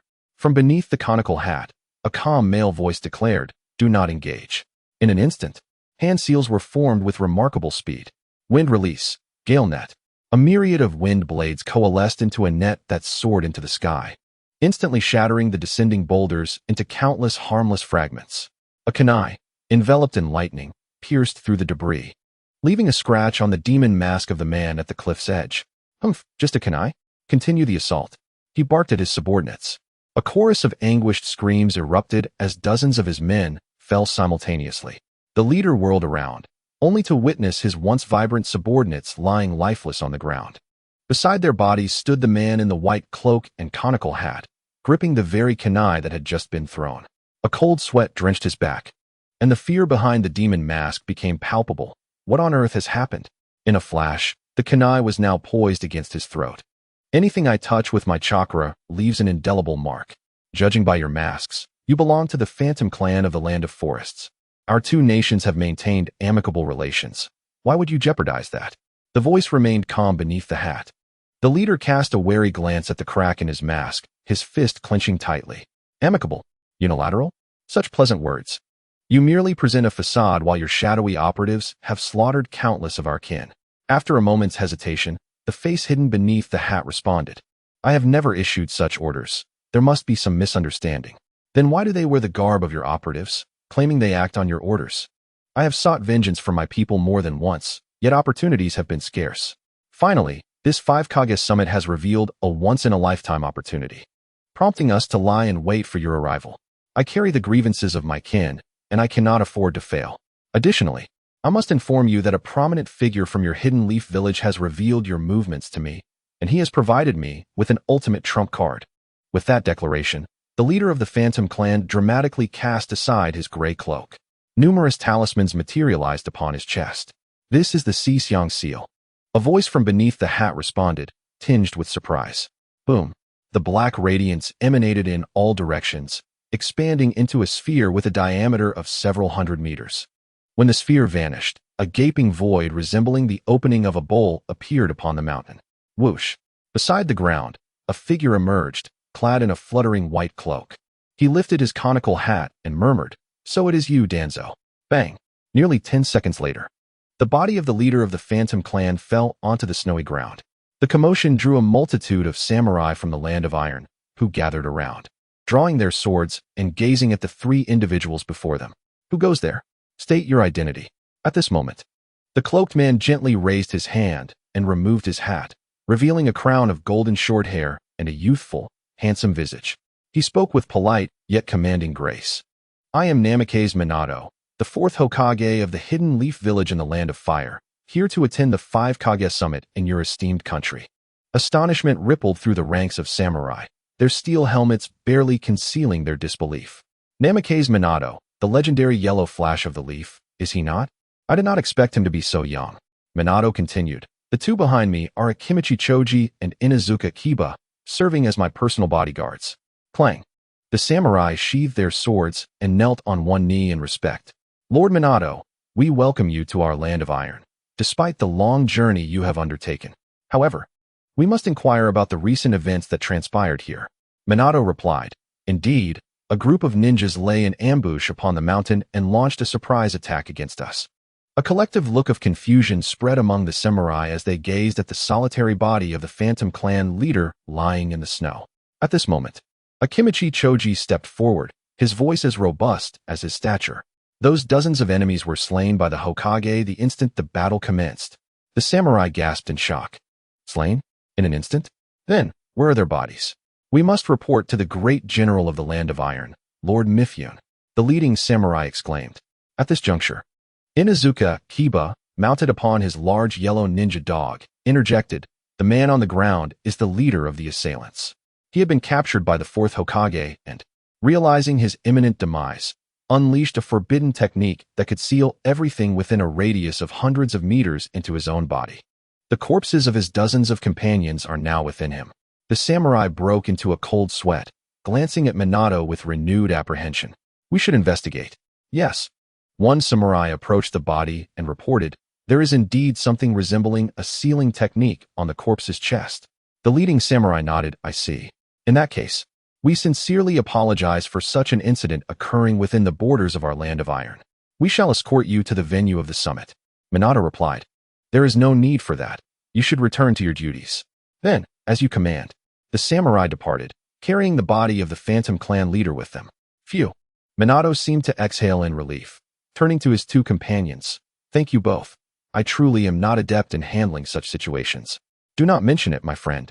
Even after ascending to the position of Hokage, you remain unchanged, Minato." Akimichi Kodo and Inuzuka Kiba, both former members of Minato's team, are older than him. From their past missions together, they have always treated Minato as a younger brother. Now that he has become Hokage, they serve as his protectors, yet privately. Minato still regards them as elder brothers. "Let us hasten our journey. I have an unsettling premonition that this summit of the 5 Kage will be fraught with undercurrents." Minato donned the Hokage hat, and within his azure eyes, a sharp glimmer flickered. In the Land of Iron, at the venue of the 5 Kage Summit, the walls were adorned with the banners of the 5 great nations: wind, fire, earth, lightning, and water. At the enormous circular table facing east and west, the other 4 Kage had already assembled, with the Hokage of Konoha being the last to arrive. The initiator of the summit, the 4th Raikage, sat at the eastern end. Despite his missing left arm, his imposing presence remained undiminished. Bam! A.'s right fist slammed onto the table as he glared at the empty seat to his left, seething, "Damn Hokage! How dare he keep us waiting like this? What a show-off! If he does not provide a compelling reason, I will not let him off easily." Lord Raikage, the Hokage, encountered an unexpected situation en route, causing a slight delay. "He should arrive shortly, so please remain patient," spoke Mifune, the general of the Land of Iron and the neutral representative presiding over the summit. Seated opposite Aemph. Unexpected situations seemed to plague Konoha the most. A snorted disdainfully, his impatience palpable. That brat-ass temperament hasn't changed at all. Perhaps that's why he lost an arm at such a young age. Remarked Inoki, the third Ōtsutsuki, from his seat to A's right, adopting a tone of an elder speaking from experience. What did you say? Mind your own back, you old dwarf. A retorted angrily. Lord Raikage, please mind your language. Urged the elite jonin of Iwagakure, Kodo, and Wonyu, stepping forward. From behind the elite jonin of Kumogakure, Todai and Troy, also advanced, creating a tense atmosphere that seemed ready to erupt. Kodo, Wonyu, step back. I am not so petty as to bicker with children over trivial matters. Inoki said with a chuckle. In this period, he was indeed a formidable figure, possessing both cunning and strength, subtly engaging in many actions reminiscent of Danzo. Yes. Kodo and Wonyu stepped back. A huffed in response. Adjacent to the Konoha's seat, the fourth Mizukage, Yagura, sat with his legs crossed. He too was missing an arm, and ironically, the same individual had taken both of their limbs. The two remaining members of the legendary seven ninja swordsmen of the mist, Kisame Hashigaki and Mangetsu, who had recently been bestowed the title of Demon of the Mist by Hade, were Yagura's guards. Opposite Yagura sat the fourth Kazekage, Raza, flanked by the elite jonin of Sunagakure, Maki, and Yura. Raza rested his arms across his chest, gazing down with an air of detached indifference. It was only when a yellow figure appeared at the entrance that he lifted his head, his gaze deepening with intrigue. I apologize for my tardiness. I appreciate your patience. The illustrious Minato Namikaze strides forth. Behind Inoki, the guard clenches his fist, and Wonyu casts a glare filled with disdain. The climax of the Third Shinobi World War. The renowned Battle of Kanabi Bridge was essentially a confrontation between two elite teams, one from Konoha and the other from Iwagakure. The Iwagakure team consisted of 5 of their most distinguished elite jonin: Jinchūriki, Hoka, Oishi, Sumo, and the East Death. Even the less remarkable Hoka and Oishi managed to push Kakashi Hitaki, Obito Uchiha, and Rinnegan to the brink of despair. Ultimately, however, all 5 were vanquished, thanks to the unparalleled prowess of the Yellow Flash. This defeat obliterated the advantages Iwagakure had established in the early stages of the war, compelling them to sign a peace treaty with Konoha. This deep-seated anguish has fostered an intense animosity towards the Yellow Flash throughout the village, to the extent that a saying has emerged within Iwagakure: whoever can eliminate Konoha's Yellow Flash will become the next Ōtsutsuki.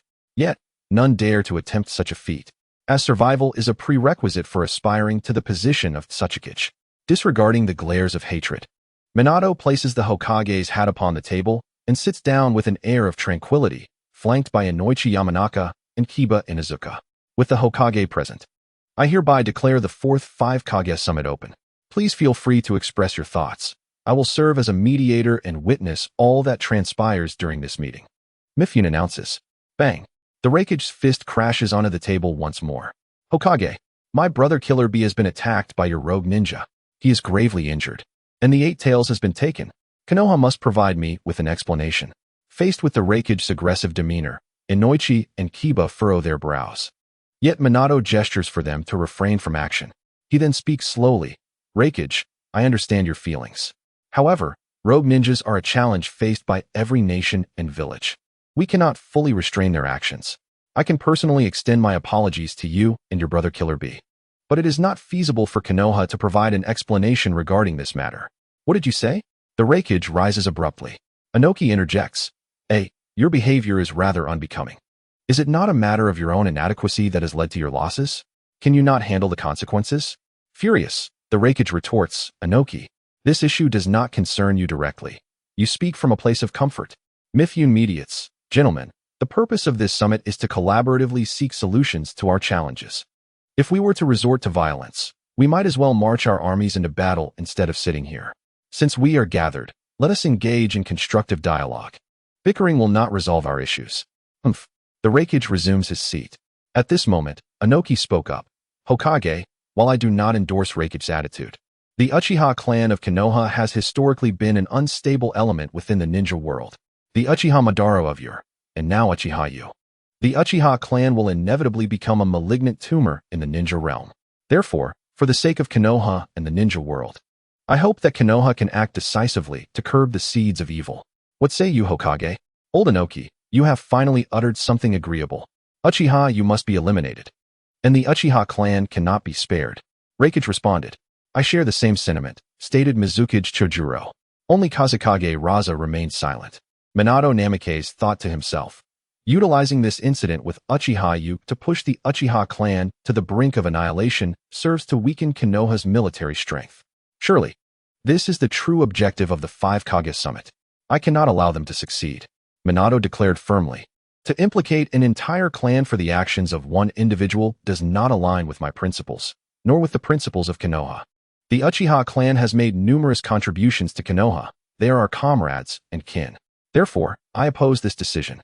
Reikage interjected, then I must propose that if you disagree, we unite to launch an offensive against Konoha. With this declaration, the atmosphere in the conference room became tense and charged. Both Inoki and Chojuro fixed their gazes upon Minato. Bowing his head, Minato supported his chin with his hands, and after a long pause, he raised his head, his azure eyes brimming with an unyielding strength. Very well. It is time to settle old scores. When the first Hokage passed away and the first great ninja war erupted, the countries of lightning, earth, and water sought to harness the power of the Jinchūriki by targeting the sealing techniques of the Uzumaki clan. In Konoha's moment of vulnerability, they besieged the hidden Whirlpool village, resulting in Konoha losing precious allies and causing my beloved to lose her homeland.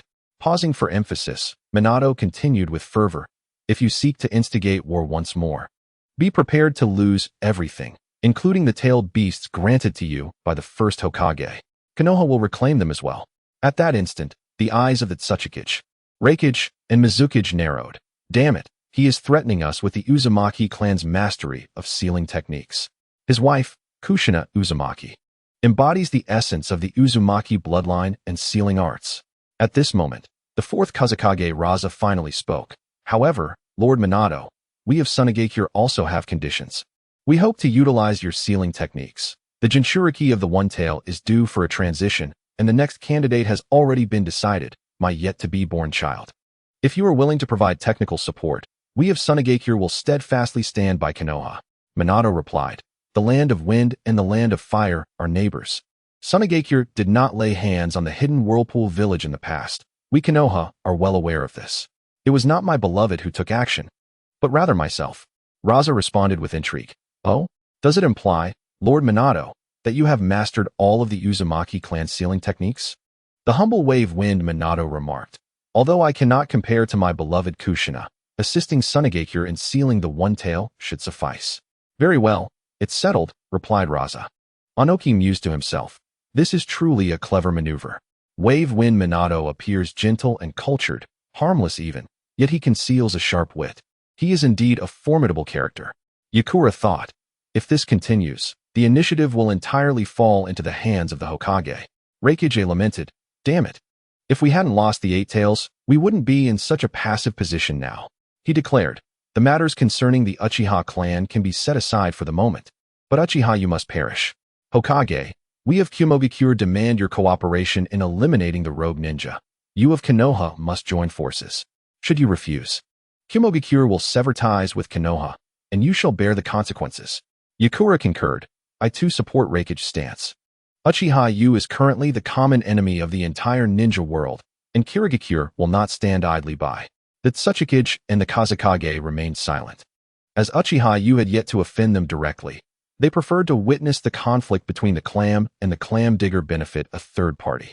After deep contemplation, Wave Wind Minato was about to voice his opinion when suddenly, a vortex of Kamui stirred the air above the conference room, and a man, exuding overwhelming pressure, descended. He landed gracefully and spoke with a calm yet commanding tone. Your discussions are quite fervent. Might I join in? By the way, I am the so-called enemy of the ninja world, Uchiha Yu. Just as the five Kage were taken aback by Lin Yu's appearance, another figure materialized in midair. His gaze sharp as an eagle's, as his katana was drawn with lightning speed. In a flash, the crescent blade's brilliance radiated, slicing through the wall behind Lin Yu. Truly, Mifyun's skill was exceptional, Lin Yu thought, slightly impressed, as he reached for Mifyun's shoulder. With a crackle, Raikage, adorned in his lightning armor, launched a heavy punch. Lin Yu chuckled coldly within. I anticipated you would strike when I materialized, you brute. With a thunderous crash, Raikage barreled through Lin Yu, crashing through the wall. I suppose you won't need your other arm either, Raikage. Lin Yu focused his left eye on Raikage's right arm, preparing Kamui. In a flash of golden light, Wave Wind Minato appeared before him, sending a Rasengan towards Lin Yu's mask. Lin Yu swiftly extended his arm, deftly seizing Wave Wind Minato's wrist. Almost simultaneously, his right eye unleashed the Kamui vortex, drawing Wave Wind Minato into the space-time continuum. With another flash of gold, Lin Yu released his grip and turned to face Wave Wind Minato, who had returned to his original position, exclaiming, "Truly, you are the Yellow Flash. Your speed is remarkable. Even I would find it unsettling to bear the troublesome flying thunder god mark, never knowing when you might appear to strike me with a Rasengan." The exchange between Lin Yu and the three shadow-level masters, including Mifune, transpired in the blink of an eye. The other Kage swiftly grasped the situation. De Yi Mu Xian pondered. Is that his space-time ocular technique? Among the Uchiha's ocular powers, it is indeed exceptional. No wonder it has caused such upheaval in the ninja world. Luo Sha contemplated. Equally troublesome is his predictive ability, as if he can see through everyone's reactions. Lin Yu surveyed the gathered crowd and declared, I am not here to engage in combat with you all. Who cares? You must die here today. The third Mizukage, Yagura, formed hand seals with one hand. Water style, water dragon tornado. A rapidly spiraling column of water, akin to a tornado, engulfed Lin Yu's figure, obliterating the wall and allowing the raging wind and snow from outside to invade the meeting room. His penetrating ability can only last for 5 minutes. Space transfer must be materialized. If he maintains a high-density and high-intensity attack, he cannot escape. However, he possesses a rather troublesome Susanoo. He must be restrained. Yagura's face twisted in ferocity as he sustained the water tornado. Humph, let's paralyze his body, rendering him incapable of concentrating his chakra. The Raikage unleashed a surge of potent lightning chakra, merging it into Yagura's water dragon tornado, transforming it into a spiraling storm of lightning. Thus, once Lin Yu exited his penetrating state, his body would be instantly paralyzed, rendering him incapable of utilizing chakra, indeed, even unable to summon Susanoo. Hokage, what are you waiting for? Do you intend to shield your rogue ninja? The Raikage shouted at Minato. Certainly not. According to the intelligence I have gathered, he can still penetrate through mediums to move in this state. The density and intensity of the attack are adequate, yet the breadth remains insufficient. We should shift the battlefield to a more open area. Swish, swish, swish. Minato swiftly formed hand seals, then grasped the kunai inscribed with the Flying Thunder God technique. Flying Thunder God space-time barrier. Whoosh. The scene shifted, and everyone found themselves on an expansive snowfield, including the ongoing ninjutsu, which had been transferred intact. Minato stated, he should not emerge in plain sight. It is highly likely he will penetrate underground. Lord Gaara, please ensure this possibility is eliminated. Although reluctant, Luo Sha, having previously sought Minato's assistance, could not remain idle. Understood, leave it to me. Luo Sha bent down, thrusting his arm into the ground. Z. Dark circles appeared around his eyes, a manifestation of his bloodline limit. Magnet release, sand gold. Magnet release, sand gold burial. Boom, boom, boom. The sand and gold buried underground flowed, causing the ground to undulate like waves. Whoosh. Minato scattered the kunai inscribed with the Flying Thunder God technique in various directions to prepare for unforeseen circumstances. He addressed the guards of the 5 Kage, esteemed guards. Please ready your respective techniques. As soon as he finds himself cornered and attempts to escape from his jutsu, coordinate with me to launch a counterattack, ensuring he is not afforded any opportunity to break free from his penetration. Understood. The elite Jonin who accompanied the 5 Kage swiftly formed hand seals, entering a state of readiness for ninjutsu. Maintain this for 5 minutes. Boom. Within the water tornado, a disturbance was felt. Yagura exclaimed, I sense his chakra manifesting within the water. His penetration has been lifted. Watergate proclaimed, Lord Wind Shadow, use your technique to completely seal his movements. Understood. Luo Sha swiftly formed seals. Magnet release, sand gold seal. Boom. Sand and gold surged from all directions, enveloping the water vortex, and as Luo Sha clenched his palm, it transformed into a golden triangular form, with a black sealing technique manifesting on its surface. Lord Earthshadow, please use your technique to end him, Watergate urged Onoki. The instigator of the turmoil in the ninja world. After many years, the Five Kage Summit was reignited, and the shadows united to target him. Yet it concluded in such a ludicrous manner, truly a bit unsatisfying. However, if you choose not to hide properly and insist on coming out to meet your demise, I cannot be blamed. Whoosh. The two scales on Onoki floated into the air, hands forming seals. Sizzle. A completely transparent white cube, embedded with a core, appeared in his hands. Farewell, troublemaking pest. Onoki pushed his hands forward, and the white cube rapidly expanded, engulfing the golden triangular form. Dust release. Original world separation technique. Whoosh. The cube dissipated, and everything within was rendered to nothingness. Mifune sheathed his katana. As expected of the Five Kage, the villain had no room to retaliate. Humph. At last, it is finally quiet. The Raikage exclaimed with satisfaction. Go underground and slowly repent for your earlier rampage in the blood mist, the Mizukage remarked coldly. Behind him, the ghostly Hozuki Mangetsu and the dry-gored Kisame exchanged glances, both eyes filled with uncertainty. Has that man truly been eliminated? Since the core figure of the summit discussions, Uchiha Yu, has been vanquished, then the fourth Five Kage Summit shall conclude, Watergate stated. Humph. Hokage, this time I shall grant you a favor. The Raikage retorted defiantly. How lonely this feels. I wonder when the next summit will take place, Onoki lamented. The Five Kage were preparing to disperse. Where will you go? Thus, when that familiar voice suddenly echoed in the icy wilderness, everyone was taken aback. What? Whoosh. The Kamui vortex appeared, and that man descended once again. Clap. This time, the moment he landed, his hands were already clasped before his chest, forming the seal of the serpent. Watergate's pupils constricted. That seal, could it be? Lin Yu's masked visage glimmered with fierce intensity. Wood release. Birth of the tree world. Boom. On the snowy plains, the tree world erupted violently. Thick trunks binding the Five Kage and their guards. Damn it, don't underestimate the Raikage with mere wood. The Raikage struggled against the trunks. But soon thicker branches ensnared him further. This is unmistakably the signature technique of the first Hokage, the birth of the tree world. Watergate marveled, and with a swift motion, he used the flying thunder god technique to free himself, then assisted the Kage and their guards in breaking free from their bindings. Lin Yu stood atop the trees, observing without intervening. Damn Uchiha Yu, how can you make me look so pathetic?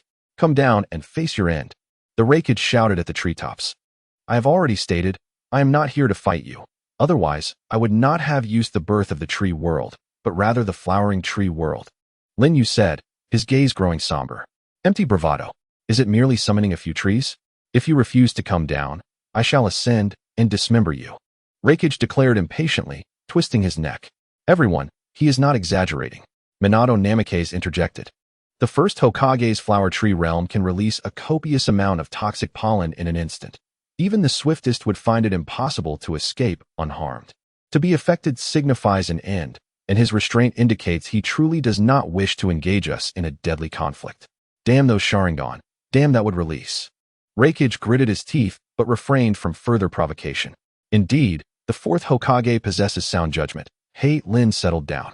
Mr. Uchiha Yu, you evaded the combined assault of the Five Kages using the first Hokage's would-release shadow clone technique, did you not? Minato gazed towards the treetop. Lin Yu raised an eyebrow. Oh, you noticed? Indeed, it is the wood-release shadow clone. It allows me to utilize all my ocular techniques and ninjutsu, and even withstand formidable attacks without vanishing, unless the clone is destroyed. Minato's expression grew serious, contemplating, as expected. Not only the flower tree realm, but even the wood-release clones must be within his capabilities, perhaps even the wood dragon and wood golem. Suddenly, Onoki, floating with his hands behind his back, remarked, the intel confirms that Uchiha Yu possesses some wood-release abilities. But to wield advanced techniques like the flower tree realm and wood-release shadow clone, what is going on? Minato responded gravely. He has likely acquired the complete cells of the first Hokage. What? Onoki gasped. Is that even possible? Hasn't your Leaf Village attempted countless times and failed? This only implies that Uchiha Yu possesses potential surpassing that of Senju Hashirama and Uchiha Madara. His current strength is even greater than when he defeated the third Hokage. I fear even I. Minato clenched his fist. This power, I too obtained only recently. Were it not for that, I would not dare to appear so brazenly before you five Kages, Lin Yu stated, contemplating. Choosing to debut with a wood clone was indeed the right decision. Otherwise, with Minato's battle intellect and Inoki's dust release, I could have been eliminated. Then what is your intention in coming here? To flaunt your power before us? Inoki inquired. Humph. Do I appear to be that dull? Lin Yu chuckled before adopting a serious demeanor. I have come to announce something.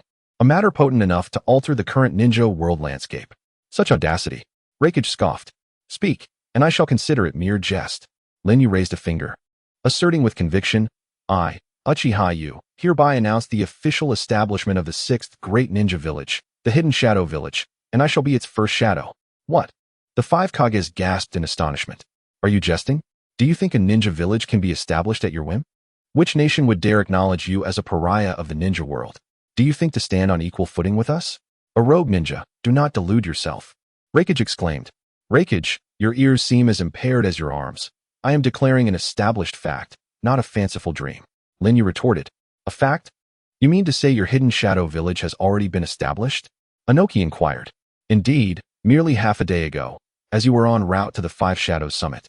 I had already reduced the hidden waterfall village of the Land of Waterfalls to mere ruins, upon which I established my own ninja village, Lin Yu remarked with nonchalance. The 5 Shadows gasped in astonishment. Impossible. The hidden waterfall village is one of the most formidable ninja villages among the 5 great nations. Possessing the power of a tailed beast, its overall strength surpassing even that of the Rain Village, which is under the command of Hanzo the Salamander. How could it be obliterated so easily? It is indeed hard to believe, is it not? Yet, regrettably, this is the truth. It must have spread throughout the 5 great nations and your respective villages, leaving only you shadows still in the dark, Lin Yu continued. At that moment, the 4th Kazekage, Raza, crossed his arms and stated, he certainly has no reason to fabricate such claims at the very moment he speaks. I indeed witnessed a massive explosion emanating from the Land of Waterfalls, precisely where the hidden waterfall village is located.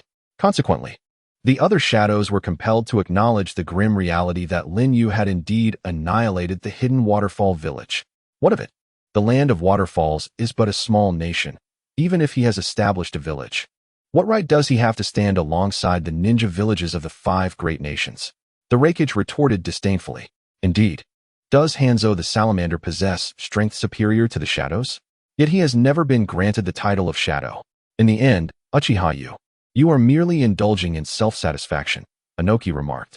Humph. However, Lin Yu chuckled at that moment. What is so amusing? The Rakage demanded.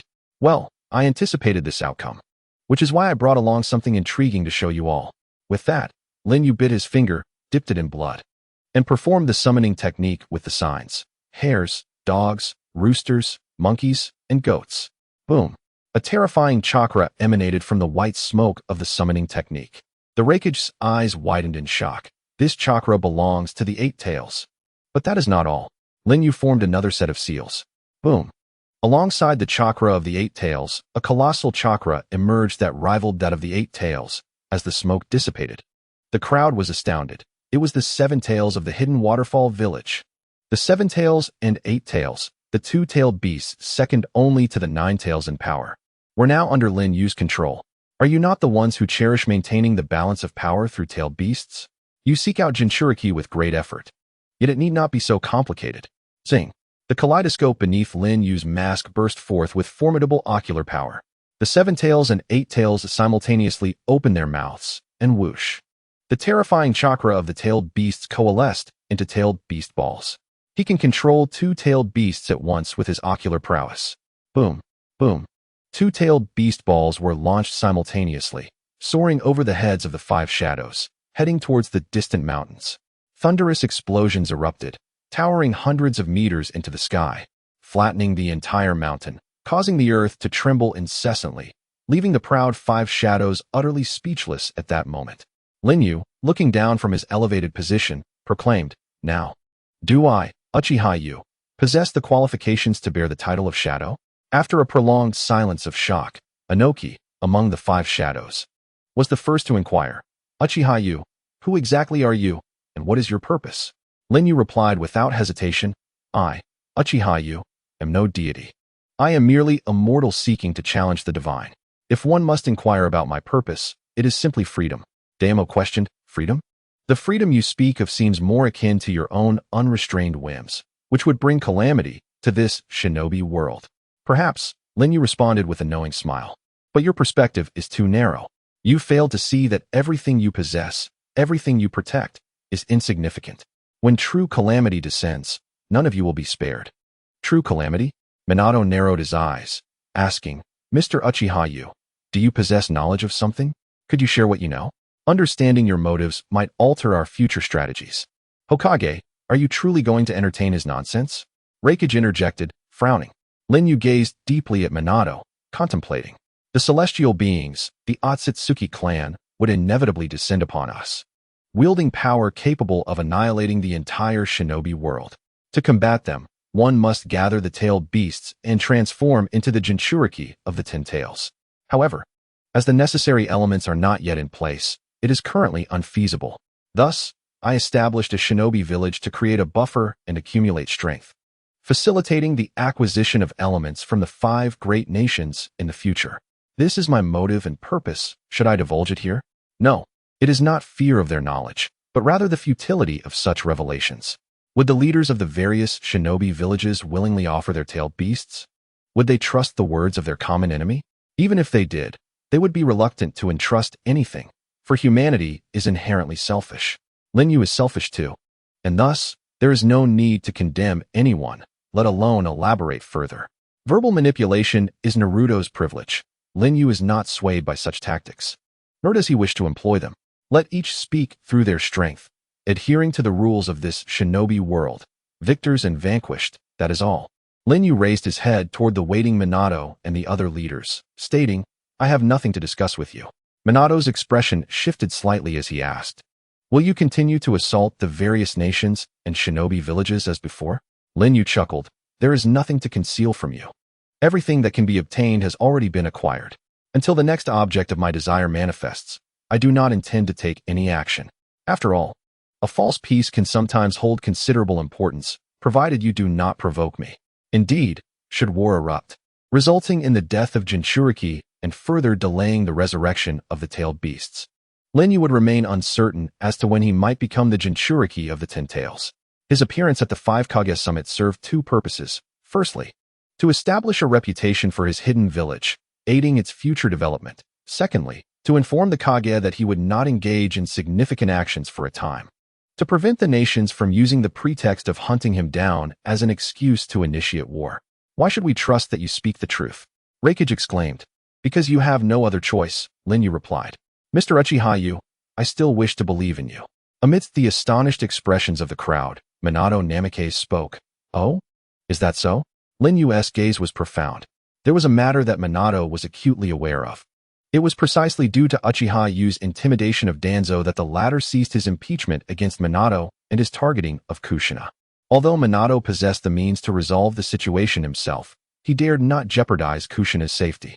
Thus, he recognized that he owed Uchiha Yu a debt of gratitude. Although he was uncertain as to why Yu had covertly come to his aid, he felt compelled to repay this favor. Therefore, Minato solemnly declared, I, Minato Namikaze, on behalf of Konohagakure, acknowledge Mr. Uchiha Yu, along with his status as the Hidden Shadow Village and his title as Shadow. At that moment, the Wind Shadow Raza also proclaimed, Sunagakure acknowledges Uchiha Yu, the Hidden Shadow Village, and the title of Shadow. For Uchiha Yu has never caused any disturbances on the soil of our land of wind. The Ōtsutsuki, Anoki, followed suit, stating, I suppose I must acknowledge him as well. For my reasoning aligns with that of the Wind Shadow. Internally, he was loath to concede. Yet the might of Lin Yu and his possession of 2-tailed beasts constituted an immense deterrent. Given that Lin Yu had not caused any trouble in the land of Earth, he seized the opportunity to gracefully withdraw while also extending a favor to Lin Yu. Seeing the 3 shadows express their acknowledgement, the Reikage and Mizukage wore grim expressions, both of whom harbored profound grievances against Lin Yu. Each had suffered the loss of an arm due to him. Lin Yu regarded the indecisive Yagura, a smirk barely visible beneath his mask, as he retrieved an object from the Kamui space, the explosive blade, splash. He addressed Yagura, saying, Yagura, this blade, a trophy from my journey in the land of water, holds no value for me, yet it is of utmost importance to you and your village, is it not? Yagura raised his eyes and coldly retorted, "What? Do you intend to bribe me?" "Bribe? You are mistaken. I am merely presenting you with a choice. One leads to nothing. Perhaps even greater loss. The other at least ensures the return of a powerful ninja blade. As a leader of a village, I believe you can make the right decision." Lin Yu replied with a smile.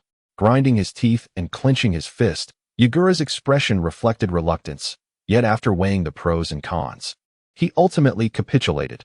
Kirigakure acknowledges Uchiha Yu, the hidden shadow village, in the name of shadow. Wise decision. This is the demeanor befitting a leader. Lin Yu remarked as he tossed the explosive blade, splash, before Yagura. Kisame Hashigaki stepped forward to collect the blade into a scroll. As he rose, he exchanged a significant glance with Lin Yu before returning to stand behind Yagura. With all four shadows having acknowledged Lin Yu's existence and status, only the Raikage remained. The fourth Raikage, clenched his fists. He was acutely aware of the shifting tides, yet he found himself unable to extricate himself from this predicament. Suddenly, a sealed glass vessel appeared in his hand, within which lay his severed arm preserved in a nurturing solution. Lin Yu smiled and said, "Raikage, your ninjutsu is formidable. Your limbs are your most powerful weapons. The loss of an arm will undoubtedly affect your strength. While you may act nonchalant, it is perhaps not entirely the case." "Is it?" The Raikage shouted. "What are you trying to imply?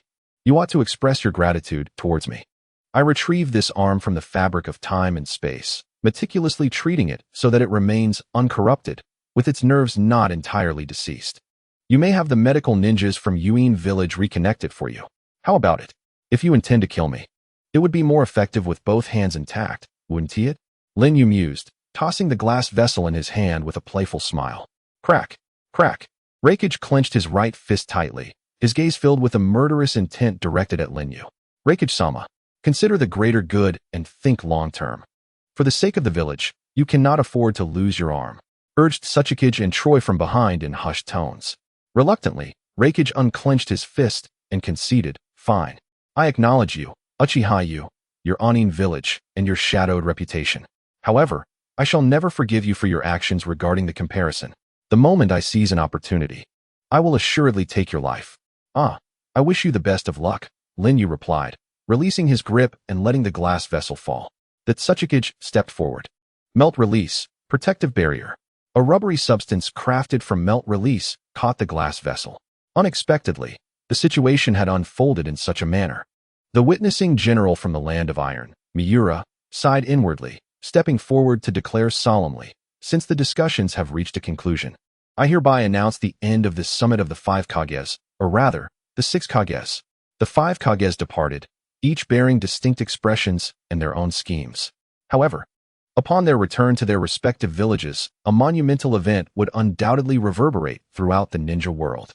The 6th hidden village, Onin, had emerged, led by the man who bore the title of the First Shadow, known as Uchiha Yu. The troublesome matters had finally come to a resolution. It was time to fulfill the promise of soaking in a hot spring with the evening sun. Gazing at the falling snow in the sky, Lin Yu afforded himself a rare, tranquil smile. Upon returning to Onin village, the land of waterfall was similarly graced by the deep winter snow, enveloping the landscape in a blanket of white. At the southernmost edge of the village, beside a cascading waterfall, stood a grand castle, its architectural style reminiscent of the legendary Tenshinkaku. It is no exaggeration to say that this structure is currently the most prestigious in the world of Hokage, with even the most skilled craftsmen requiring years to complete it. Yet, Lin Yu, utilizing the wood release technique of the Keilenju family, erected it in an instant. He named it Tianyu Pavilion, designating it as his palace. Surrounding the Tianyu Pavilion were classical walls, enclosing a vast space. Lin Yu procured cherry blossom seeds, sowing them in a nursery, catalyzing their growth with his wood release power. In the blink of an eye, the cherry blossoms bloomed, their pink petals cascading like a rain of blossoms amidst the falling snow, creating an ethereal atmosphere. Wow! Yuzuki Yueing gazed out at the romantic shower of cherry blossoms, her excitement mounting to join her beloved. Clad in a kimono with her hair elegantly styled, she followed Lin Yu, who wore a flowing white robe. The two made their way to the expansive backyard of Tianyu Pavilion, where Lin Yu intended to construct an outdoor hot spring for both of them to enjoy. It is said that for centuries, Takigakure has contemplated the creation of artificial hot springs, yet geological challenges have hindered such endeavors. Are you truly going to build a hot spring here? Yuzuki Yueying inquired. In ordinary circumstances, to access geothermal springs, one must penetrate 600 to 2,000 meters into the earth. However, the geological conditions of Takumi village are exceptionally unique. The soil is rich in hard minerals, and upon digging less than 100 meters, one encounters thick underground rock layers that impede further excavation. The tenacity of these layers is such that even a ninja would find themselves at a loss. That is indeed true, Lin Yu chuckled. But that seems excessively laborious. Perhaps we should abandon the idea. Bathing in hot water would yield a similar sensation. Bathing in a hot spring and taking a hot shower are simply not comparable, Mitsuki Sayaka empathically remarked. Moreover, if I cannot fulfill promises made to my beloved, how can I claim to be a shadow? Lin Yu's words enveloped Mitsuki Sayaka in warmth amidst the swirling snow. Without further ado, Lin Yu resolved to employ a technique. He recalled the day he battled the third Hokage, and suddenly, his right arm swelled to an enormous size. Ninjutsu, partial multiplication technique. This is the secret technique of the Akimichi clan, derived from the transformation of yang release. You have mastered it as well. Mitsuki Sayaka exclaimed in astonishment. Originally, Lin Yu possessed chakra attributes of fire, lightning, wind, earth, water, and yin. However, after acquiring the complete cells of Hashirama, the only element he lacked, yang, was now within his grasp. Boom. A violet chakra enveloped Lin Yu's right arm. This was the ability of the Senju clan, the precise control of chakra, allowing it to concentrate in any part of the body and unleash powerful gusts and boundless strength. Tsunade's formidable power stemmed from this. Yet, compared to her grandfather, Senju Hashirama, Tsunade's strength was but a shadow of his grandeur. With a mighty swing, Lin Yu's multiplied fist struck the ground. Crack! The earth instantaneously caved in, taking the shape of a nascent hot spring pool. As the multiplication faded and chakra receded, Lin Yu crouched at the bottom of the pit, tapping the ground with his fist, producing a deep, resonant sound. His gaze lowered. He fell into contemplation. Indeed, the underground rock layers were not merely hard. If a spring were to be excavated, even earth release would struggle to yield results. However, wood release was a different matter entirely. By transforming his chakra into the essence of life, he could grant trees an almost boundless growth, rendering any force powerless to impede. Boom! Lin Yu's arm plunged into the earth, unleashing the power of wood release. Wood release, wood drill. Boom! A sturdy tree sprouted from his arm, burrowing deep into the ground. The rumbling echoed. The crashing reverberated. Mitsuki Sayaka, from a distance, felt the ground beneath her feet tremble. The sound was the clash of wood release against the subterranean rock.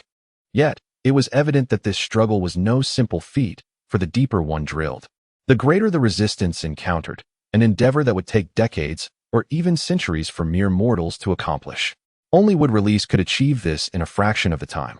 Yet, do not be mistaken, wood release is not monolithic. If Yamato were to attempt this, he would likely exhaust himself after drilling less than 100 meters. In a fleeting moment, 10 minutes elapsed, and Lin Yu had already drilled nearly 2,000 meters beneath the earth's surface. A sheen of perspiration adorned his brow. Yet he persisted without pause, cultivating an even more potent chakra to manipulate the wood release technique, burrowing deeper into the earth. Observing this, Maui Xiang felt a profound emotion welling within her heart. Crack!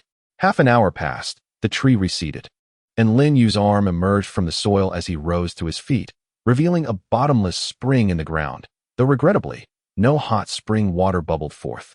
At that moment, Maui Xiang hurried over, producing a handkerchief to wipe the sweat from Lin Yu's face, gently reproaching him. Why must you be so reckless? Because I wish to soak in the hot springs with you, Lin Yu replied with a smile. A blush crept across Maui Xiang's cheeks as she shyly remarked.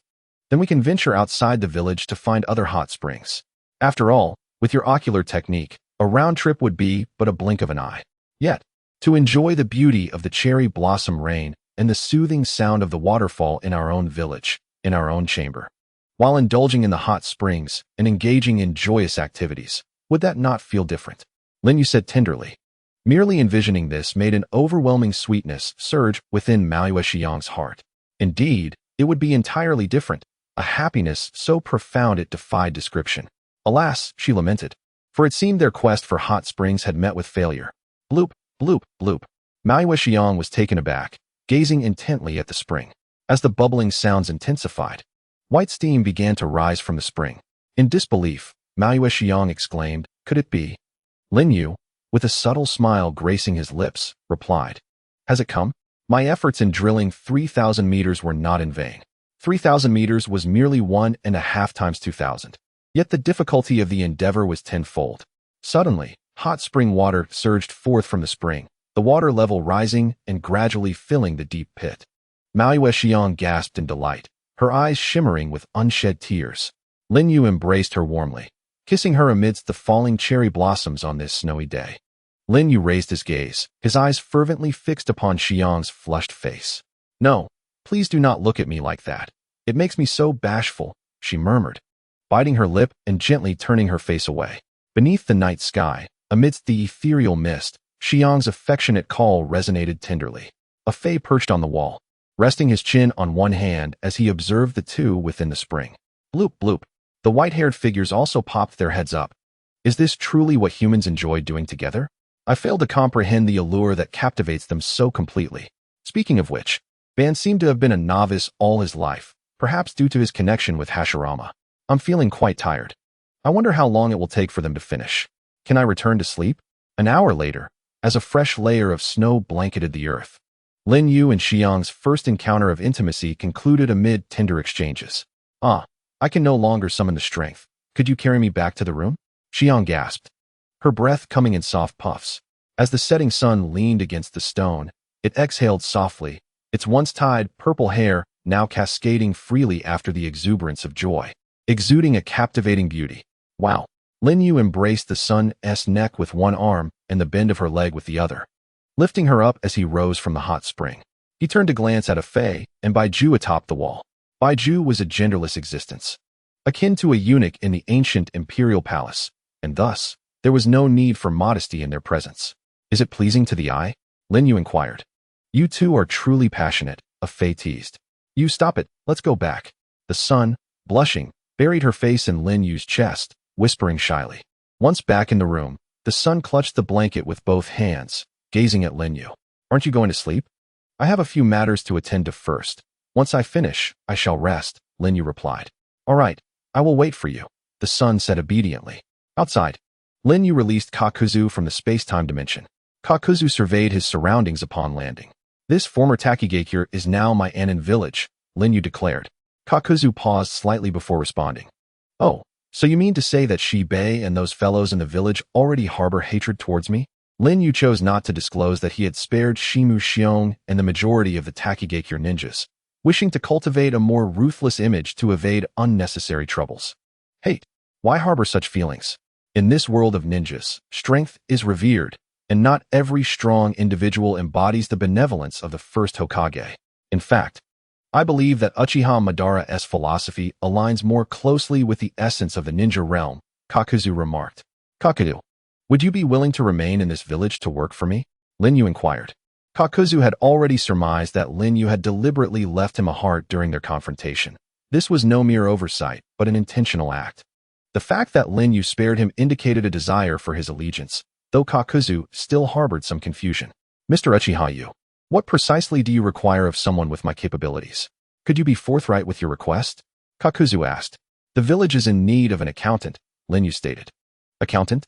What is that?" Kakuzu questioned, puzzled. "Ah, it seems there is no term for accountant in the world of Hokage. It refers to one who manages accounts. For a village to thrive, it must have the support of wealth. I wish to entrust the financial authority of the village entirely to you," Lin Yu elaborated. Kakuzu's emerald green pupils brightened. "You are seriously considering entrusting such an enticing and vital position to me? I have faith that under your management, the village's finances will be meticulously organized," Lin Yu affirmed. Kakuzu swallowed hard. "May I propose a request?" "Oh, is this concerning compensation?" Lin Yu replied. "It is well known that one must offer remuneration to incentivize others." Kakuzu clarified. "It is not a trivial matter. I enjoy watching money grow like a snowball. Therefore, if I am to manage the finances, I must oversee every expenditure in the village." "Well, regarding that," Lin Yu mused, stroking his chin. Jiaodu added, "Without such measures, how can we amass wealth? I must eradicate all forms of extravagance and wastefulness, and I intend to enshrine this principle in the village's regulations. Any act of squandering money shall be punishable by law." If you agree to this, I shall undertake this task. After speaking, Jiao Du nervously glanced at Lin Yu. Ordinarily, one would not dare to make demands of a formidable figure like Lin Yu. Yet, Jiao Du seemed to possess an unusual obsession and infatuation with wealth. Lin Yu observed Jiao Du, reflecting, I never anticipated that his love for money would surpass even his own life. In the original tale, Jiao Du, as a member of the Ōtsutsuki, wielded substantial financial power, managing the organization's wealth to a point of opulence. However, if only he knew that the money he painstakingly accumulated had been spent by Conan on explosive tags, leading to a mere 10 minutes of artistic endeavor from the grave. Lin Yu nodded. Very well, Jiao Du, from now on, within this village, when it comes to matters of finance, your voice will carry more weight than even my shadow. Upon hearing this, the 75-year-old Jiao Du broke into a childlike smile, exclaiming, Excellent.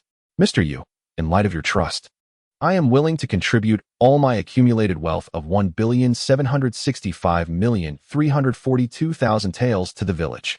This figure astonished even Lin Yu.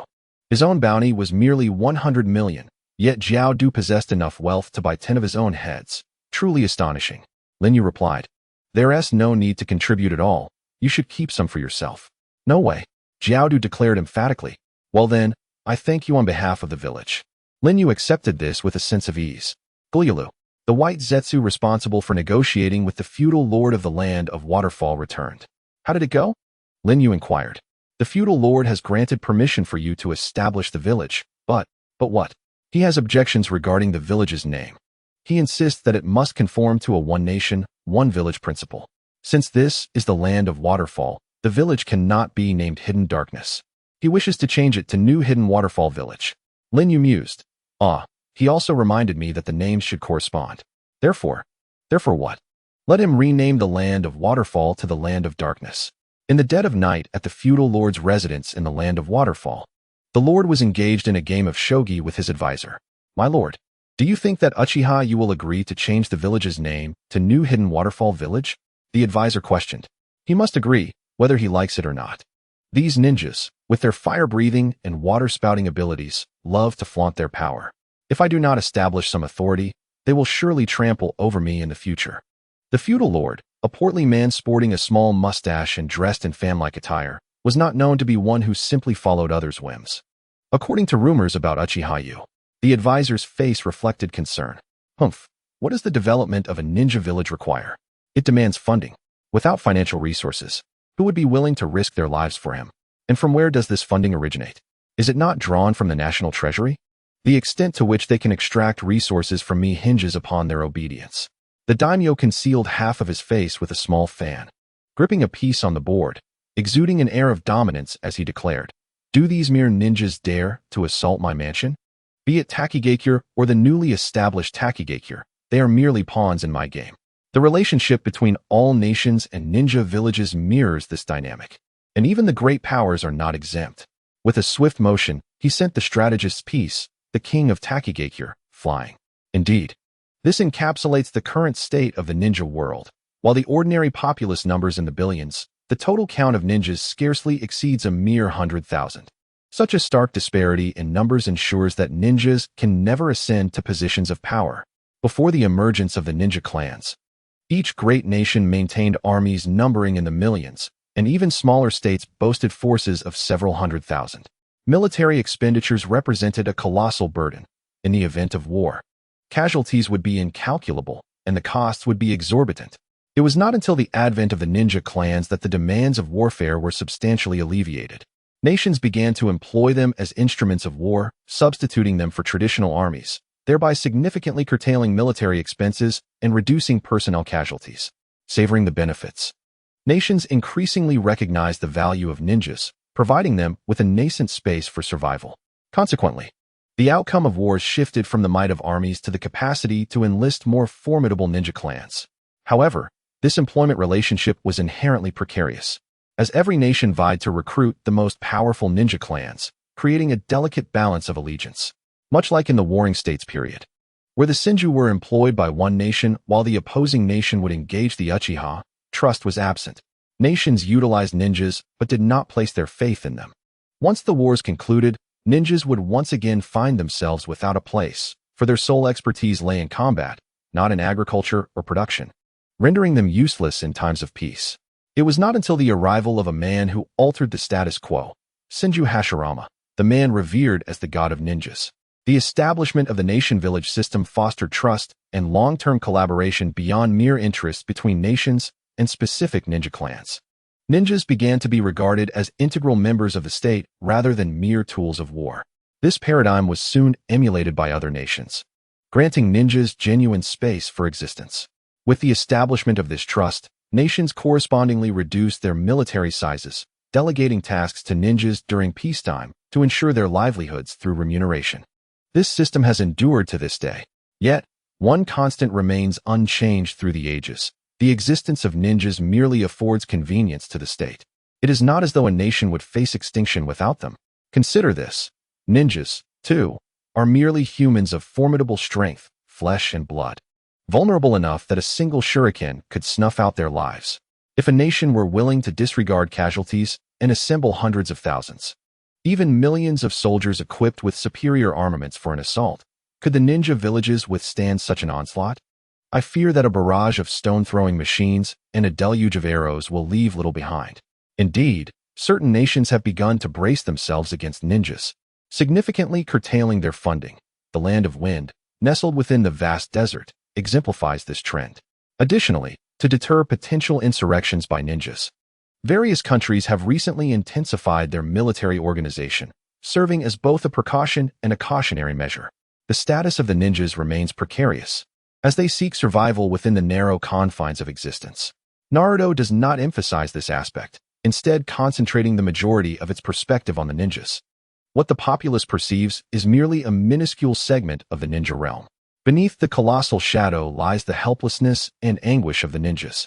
This, too, is the very conviction that emboldens the daimyo of the Land of Water to confront Uchiha Yu. Yet this daimyo appears to have overlooked a crucial fact. The Land of Water no longer possesses a formidable army. My lord, Uchiha Yu requests an audience, claiming to have a matter of utmost importance. At this moment, the daimyo's personal guard reported. The hand of the daimyo, which clutched a game piece, paused momentarily as he replied. Inform him that if this pertains to the name of the ninja village, there is no need for a meeting. This matter is non-negotiable. Immediately change it to the new name of Hidden New Water Village. Otherwise, bear the consequences. Understood. The guard then withdrew. Thunderous rumblings echoed moments later, soon followed by an eerie silence. What transpired? The daimyo and his advisors hurried to the entrance, only to witness a shocking scene. Thousands of soldiers guarding the daimyo's estate lay vanquished, their shattered armor and weapons strewn about. Lin Yu approached through the snow, dragging along the aforementioned guard, bloodied and battered. My lord, is this the army tasked with protecting your estate? They seem rather feeble, don't you think? The soldiers were not deceased. They had merely succumbed to unconsciousness. The daimyo's complexion turned ashen, yet he maintained his composure, retorting, You Uchiha Yu, how dare you? Do you not comprehend where you are? Lin Yu replied indifferently, Indeed, I am at the illustrious estate of the daimyo of the Land of Water.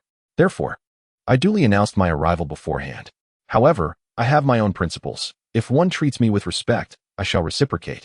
Should one show me disrespect, they cannot blame me for my lack of mercy. With that, Lin Yu flung the bloodied guard before the daimyo. The latter recoiled in fear. You Uchiha Yu, are you here regarding the name of the ninja village? I, too, find the title of Hidden Shadow Village rather appealing. Perhaps I could allow you to use this name instead. Are you satisfied now? His demeanor softened, revealing that those in high positions often prioritize their own lives above all.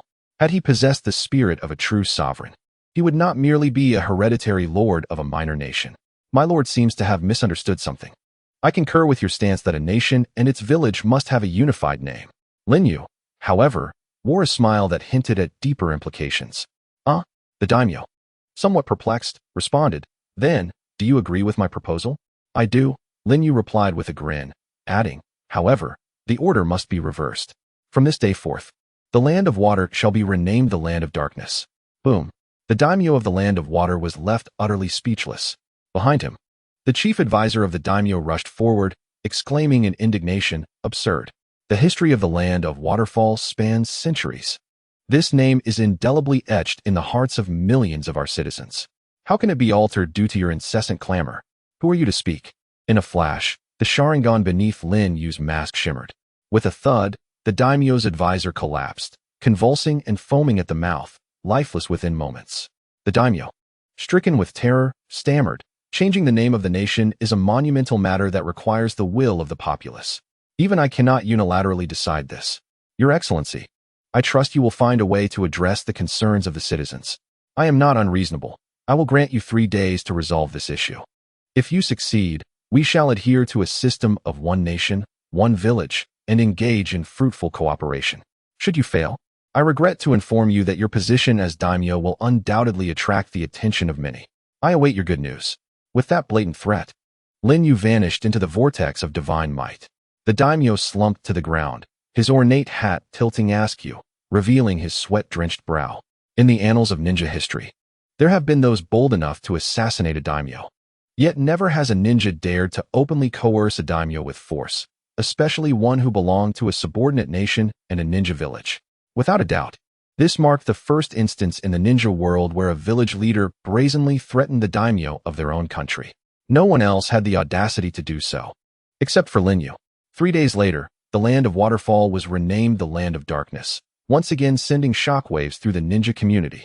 For the first time, a nation's name aligned itself with that of a ninja village. The daimyo publicly proclaimed that the former Waterfall village had attempted a coup and nearly succeeded. But it was the ninja named Uchiha who quelled the rebellion single-handedly. In recognition of his achievements, he decided to rename the nation.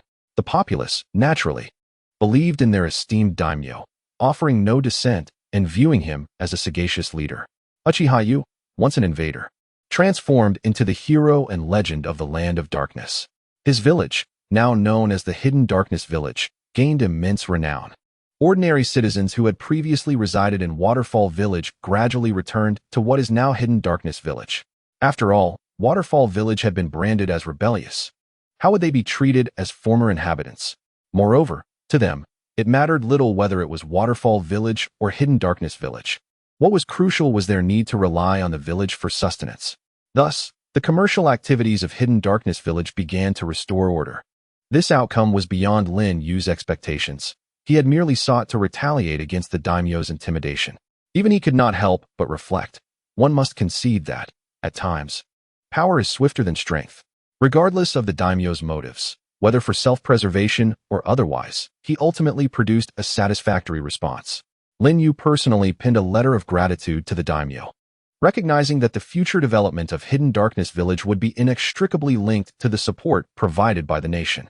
However, the esteemed daimyo, residing in a position of great authority, quickly acclimated to the current circumstances, treating the events of 3 nights prior as though they had never transpired. Having witnessed Lin Yu's formidable prowess, he had too many aspirations pinned on him. 2 days later, the daimyo dispatched a sum of construction funds to the village, amounting to a staggering 500 million ryo, half of which was contributed by Jiao. This gesture underscored the daimyo's sincerity. The funds were one aspect.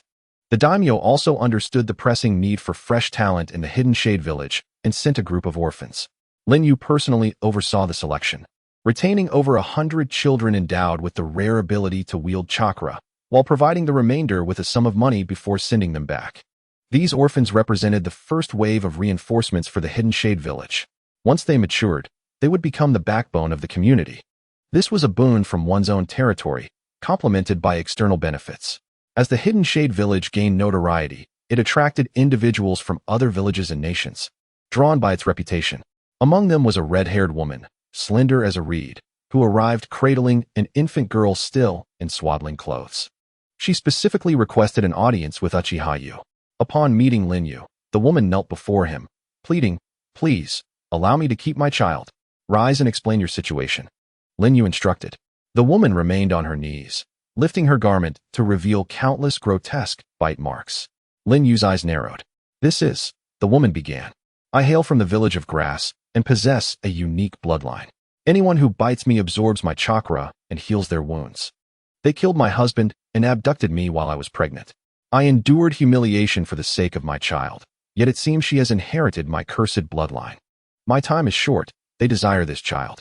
I escaped with my life, begging you to provide her a safe haven." Lin Yu gazed at the red-haired infant in her arms and inquired, "What is her name?" "Her name is Corinne," the woman replied. Indeed, Lin Yu mused. But why do you trust me?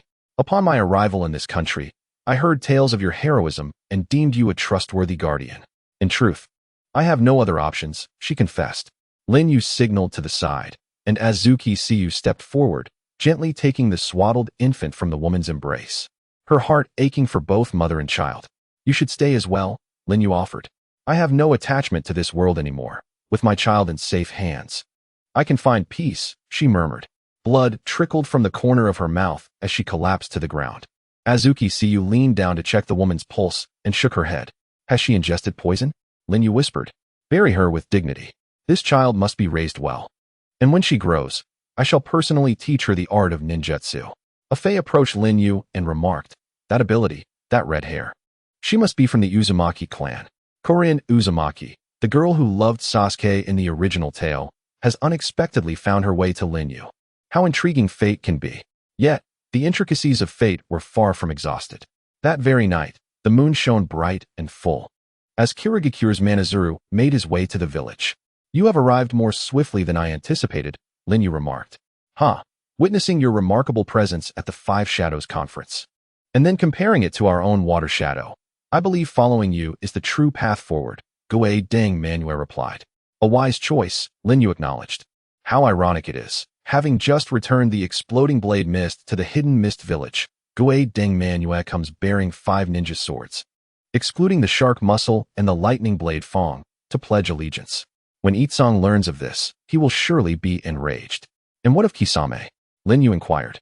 He too has departed the village, but he intends to join the Akatsuki, Wielding Manue responded. As I suspected, Kisame has chosen this path, Lin Yu mused. Moreover, this is Shueiwa, my younger brother whom you mentioned previously. I have brought him along, for Itsong would not spare him if he found out. Wielding Manue revealed the small figure hiding behind him. Like Manue, Shueiwa had pale blue hair, sharp teeth sucking on his fingers, and innocent eyes gazing up at Lin Yu. After Xianglin, is it Shueiwa next? Lin Yu pondered. By the way, I also brought along a rather troublesome group waiting at the village entrance, Wielding Manue said, suddenly adopting a serious demeanor. Oh, we must go and see. Lin Yu replied, raising an eyebrow. Upon arriving at the village entrance, Lin Yu beheld a gathering of individuals awaiting them. Their hairstyles were reminiscent of ancient times, adorned with 2 red hearts above their brows, their expressions brimming with fervor. The Kagaya clan of the Hidden Mist Village? Lin Yu's gaze deepened. Kik, Lord Uchiha Yu, upon hearing of your exploits, we believe you are the divine warrior sent to guide us. We are willing to eradicate all who stand in your way. Come, grant us a mission, let us fight, the leader proclaimed with a laugh. The clan members behind him echoed with manic laughter. The Kagaya clan, a naturally warlike people, unlike the Uchiha's thirst for battle, find their existence only in combat. They are a tribe of inherent madness. When their desire for battle remains unfulfilled, they will betray. They will rebel, even knowing it leads to their demise. Lin Yu, of course, would not allow these individuals to remain in the village, for he currently sought to avoid conflict. Thus, the Kagaya clan would inevitably revolt, much like in the Hidden Mist Village. You crave battle, do you? He taunted. From beneath his mask, the double Mangekyo Sharingan erupted with brilliance. Susanoo, unleash. Crack, crack, crack, crack, crack. The mighty sword swung, and flesh flew. Such power is truly overwhelming. Kik. The Kagaya clansmen sang praises of strength until their last breath. Alas, the combat prowess Lin Yu desired was not of such madness. How decisive, Wielding Manue grinned, revealing his sharp teeth in admiration. Let us depart, Lin Yu said coldly as he turned away. Suddenly, a baby's cry pierced the air from among the corpses. Lin Yu paused and approached. A fragile life was weeping in a swaddling cloth, with silver hair, a delicate face, and the Kagaya clan's distinctive red markings. Lin Yu unfurled the swaddling, revealing the nameplate affixed to the child's waist, inscribed with the name Kagaya Kimaru. Could this truly be fate? Beneath the village of Konoha, at the headquarters of the Root organization, Danzo reclined in his chair, his customary cane resting beside him.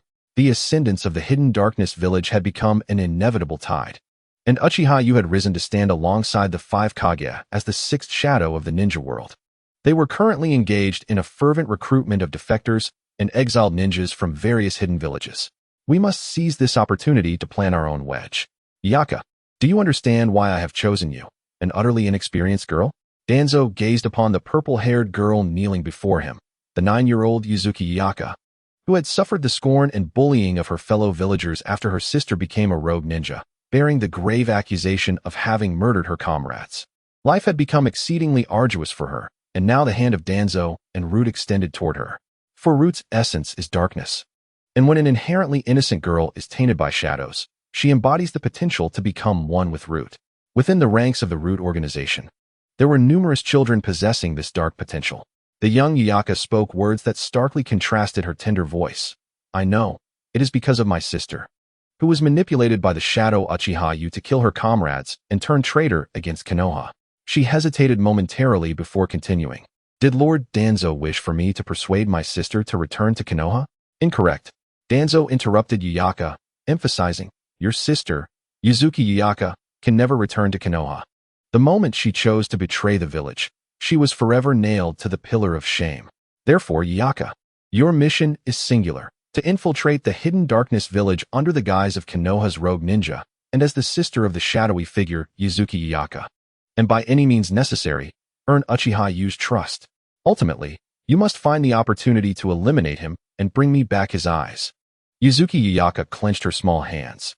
Can I truly accomplish such a task? He is a being whom even the Hokage cannot best. Danzo replied, fear not. Even the mightiest possess vulnerabilities. They often lower their guard around those they trust most. At that moment, eliminating him will be effortless. Yuyaka, there is no need for haste. You may wait until you mature, using your beauty as your weapon. After all, like your sister, you are indeed a paragon of beauty. Though Yuyaka was young, she comprehended Danzo's intent. He sought to have her ensnare him through a lure. The female ninjas of Root had all undergone such training to achieve their objectives. Yet, for this modest girl, it felt inherently wrong. Nevertheless, Danzo possessed an acute understanding of human nature. He cast forth a bait impossible for Yuyaka to refuse. If you succeed in your mission, Konoha will grant your sister clemency. Yuyaka froze momentarily, ultimately succumbing. But, won't he suspect me? Danzo assured her, I have arranged everything for you. Yuzuki Yuyaka, due to your sister's transgressions, you have faced discrimination and abuse within the village. In your desperation, you chose to defect from Konoha, and even, his gaze deepened ominously, during your flight, you will have killed your childhood friend, Tsukikage Hate. The pupils of Yuzuki Yuin suddenly froze. This is my own affair, unrelated to the swift wind. Danzo interjected firmly. This is not merely your concern. It is the matter of Konoha. For the sake of Konoha, such trifling sacrifices are essential. I have already brought the person here. Bang. Several members of Root threw the bound Mitsuki Shurifong onto the ground. Clang. Danzo tossed a ninja blade before Yuzuki Yuin and commanded her, who stood in shock. Kill him with your own hands. Yuzuki Yuin's pupils quivered violently, her emotions surging. No, I cannot do it. Danzo admonished. Do not forget.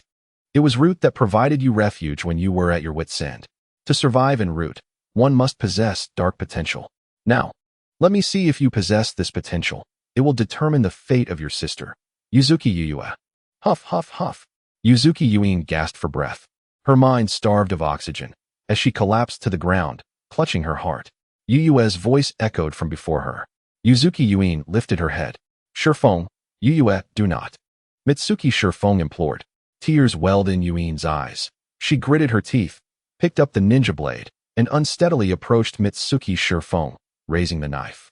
Yuin, please no. Mitsuki Shurifong cried out more fervently. Tears streamed down Yuzuki Yuin's cheeks. Forgive me, Shurifong. Crack. The blade pierced. Blood gushed from beneath Mitsuki Shurifong. Do not succumb to the boundless darkness alone, Shurifong murmured, his dilated pupils completely devoid of the color of life. Under the moonlit night, Mitsuki Shurifong departed like the swift wind, fulfilling the destiny his name bore. Thud. Yuzuki Yuin slumped to the ground, staring at her bloodied hands, her whole being entranced. Ha ha ha, splendid. Danzo rose, gripping his cane. From this moment on, you shall become an associate member of Root. For safety's sake, I shall not implant the cursed seal of the Root members upon you. You will retain a considerable degree of freedom. Complete this task, but do not disappoint me. For the sake of Konoha and the ninja world, Uchiha Yu must die. He grasped Yuzuki Yuin's chin, gazing into her tear-streaked eyes. now devoid of their former luster. Now, take this man's head and report to the hidden dark village. Remember to injure yourself. Konoha will also send pursuers to symbolically hunt you down. Thus, under Danzo's instigation, Ōtsutsuki Yuin set forth with Mitsuki Shurfing's head, her silhouette swallowed by the impenetrable darkness. After she departed, the elite members of Root, Inuzuka, appeared. Lord Danzo, the attempt to assassinate Uchiha Mikoto's unborn child has failed. What happened? Could you not deal with a pregnant woman? No, it was Uchiha Itachi, despite his youth. He possessed the Sharingan and detected our presence, engaging us until other Uchiha clan members arrived. Uchiha Itachi, the son of Uchiha Fugaku, possessed the Sharingan at the tender age of merely 5, a phenomenon unprecedented in the annals of the Uchiha clan. Danzo's gaze deepened with intensity. Though the mission has failed, we have eliminated 3 Uchiha members and extracted their Sharingan. One of his subordinates reported, presenting a vessel containing precisely 6 3-tomo Sharingan. Our identities remain concealed, correct? Rest assured, Danzo-sama, there is no cause for concern. 6 eyes, just enough to replenish the ones I expended in my battle with Lin Yu, Danzo mused. As he unwrapped the iron plates and bandages from his hands, preparing to refill the 6 eyes consumed through the use of his Anaji. He then pressed his bandaged right eye. His gaze profound. The ordinary Sharingan can no longer satisfy my needs. I must acquire a Mangekyo Sharingan. Sister, I can no longer endure that village. They constantly beat and berate me. I have escaped and long to be with you, said the disheveled and injured Yuka. Tears streamed down Ōtsutsuki Yu's face as she embraced her sister, feeling the weight of her suffering. Lin Yu stood a short distance away, the Sharingan beneath his mask gleaming with intensity. What of the Konoha ninjas pursuing her? He inquired. Before they fell into our hands, they all took their own lives, replied Akatsuki. Lin Yu narrowed his eyes. So, there is no way to verify through interrogation. What is it? Do you sense something amiss? Akatsuki queried. Indeed. I can't shake the feeling that something is off, Lin Yu responded, his gaze fixated on the lifeless head of Moonlight Shippu, which evoked a sense of foreboding reminiscent of one person, the dark embodiment of the ninja world, Danzo. Lin Yu stepped forward. This is Yuka, my sister, as you know, beamed Yu, introducing her. Upon seeing Lin Yu, a look of instinctive trepidation crossed Yuka's face. Fear not, Yuka, he is now your brother-in-law, Yu reassured, brushing a lock of hair behind her ear with a hint of shyness. Yuka studied Lin Yu, and after a few moments, her previously expressionless face transformed as her eyes narrowed into crescent shapes, a radiant smile blossoming. Hello, brother-in-law. Lin Yu regarded her intently. Make a funny face for me. Yu appeared puzzled by Lin Yu's peculiar request. After a brief moment of consideration, Yuka pulled down the corners of her eyes, stuck out her tongue, and made a comical grimace. Lin Yu's Sharingan scrutinized the root of her tongue, seeking signs of the cursed seal implanted to prevent information leaks. Why did you kill him? Lin Yu pointed to the head of Moonlight Shippu. Yuka dropped her playful demeanor. He tried to prevent my departure from the village. If I had not acted, it would only lead to unnecessary entanglements, and I no longer wish to have any ties with Konoha. Brother-in-law, do you think my actions were justified? Yuka's innocent face bore a stark juxtaposition of naivety and a darker, more unsettling emotion. The adults perceive her as a child whose heart has been severely wounded, leading to a distortion of her character. Lin Yu gazed deeply at this Ōtsutsuki Yuin for a moment before extending his hand with a gentle smile, saying, Yuin, welcome to the Hidden Shadow Village. Yuin reached out her small hand, but hesitated and withdrew it halfway, expressing, my hands are dirty. I fear I might soil my brother-in-law's hand. Yuin, your brother-in-law does not mind such trivialities, Yuin's elder brother reassured her. Has she truly changed? The gentle yet resilient Ōtsutsuki Yuin has succumbed to the shadows. Lin Yu had not deliberately set out to alter her fate. It was merely a spontaneous decision on his part, leading to unforeseen consequences, for he was but a youth himself. Yet, he harbored no regrets regarding his actions in bringing Ōtsutsuki Yuin away. Can the affairs of the world ever unfold entirely to one's satisfaction?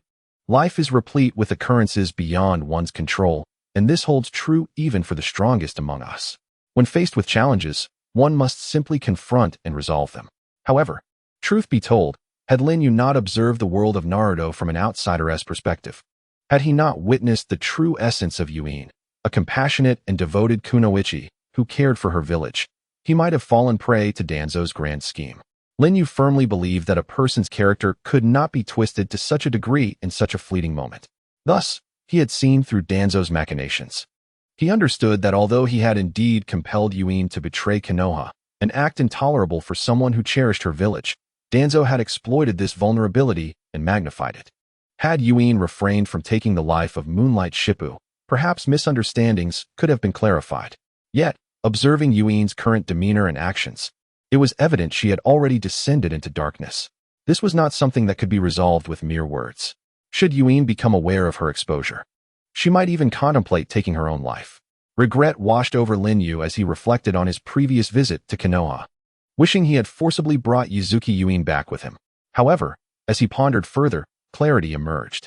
The timing had not been right.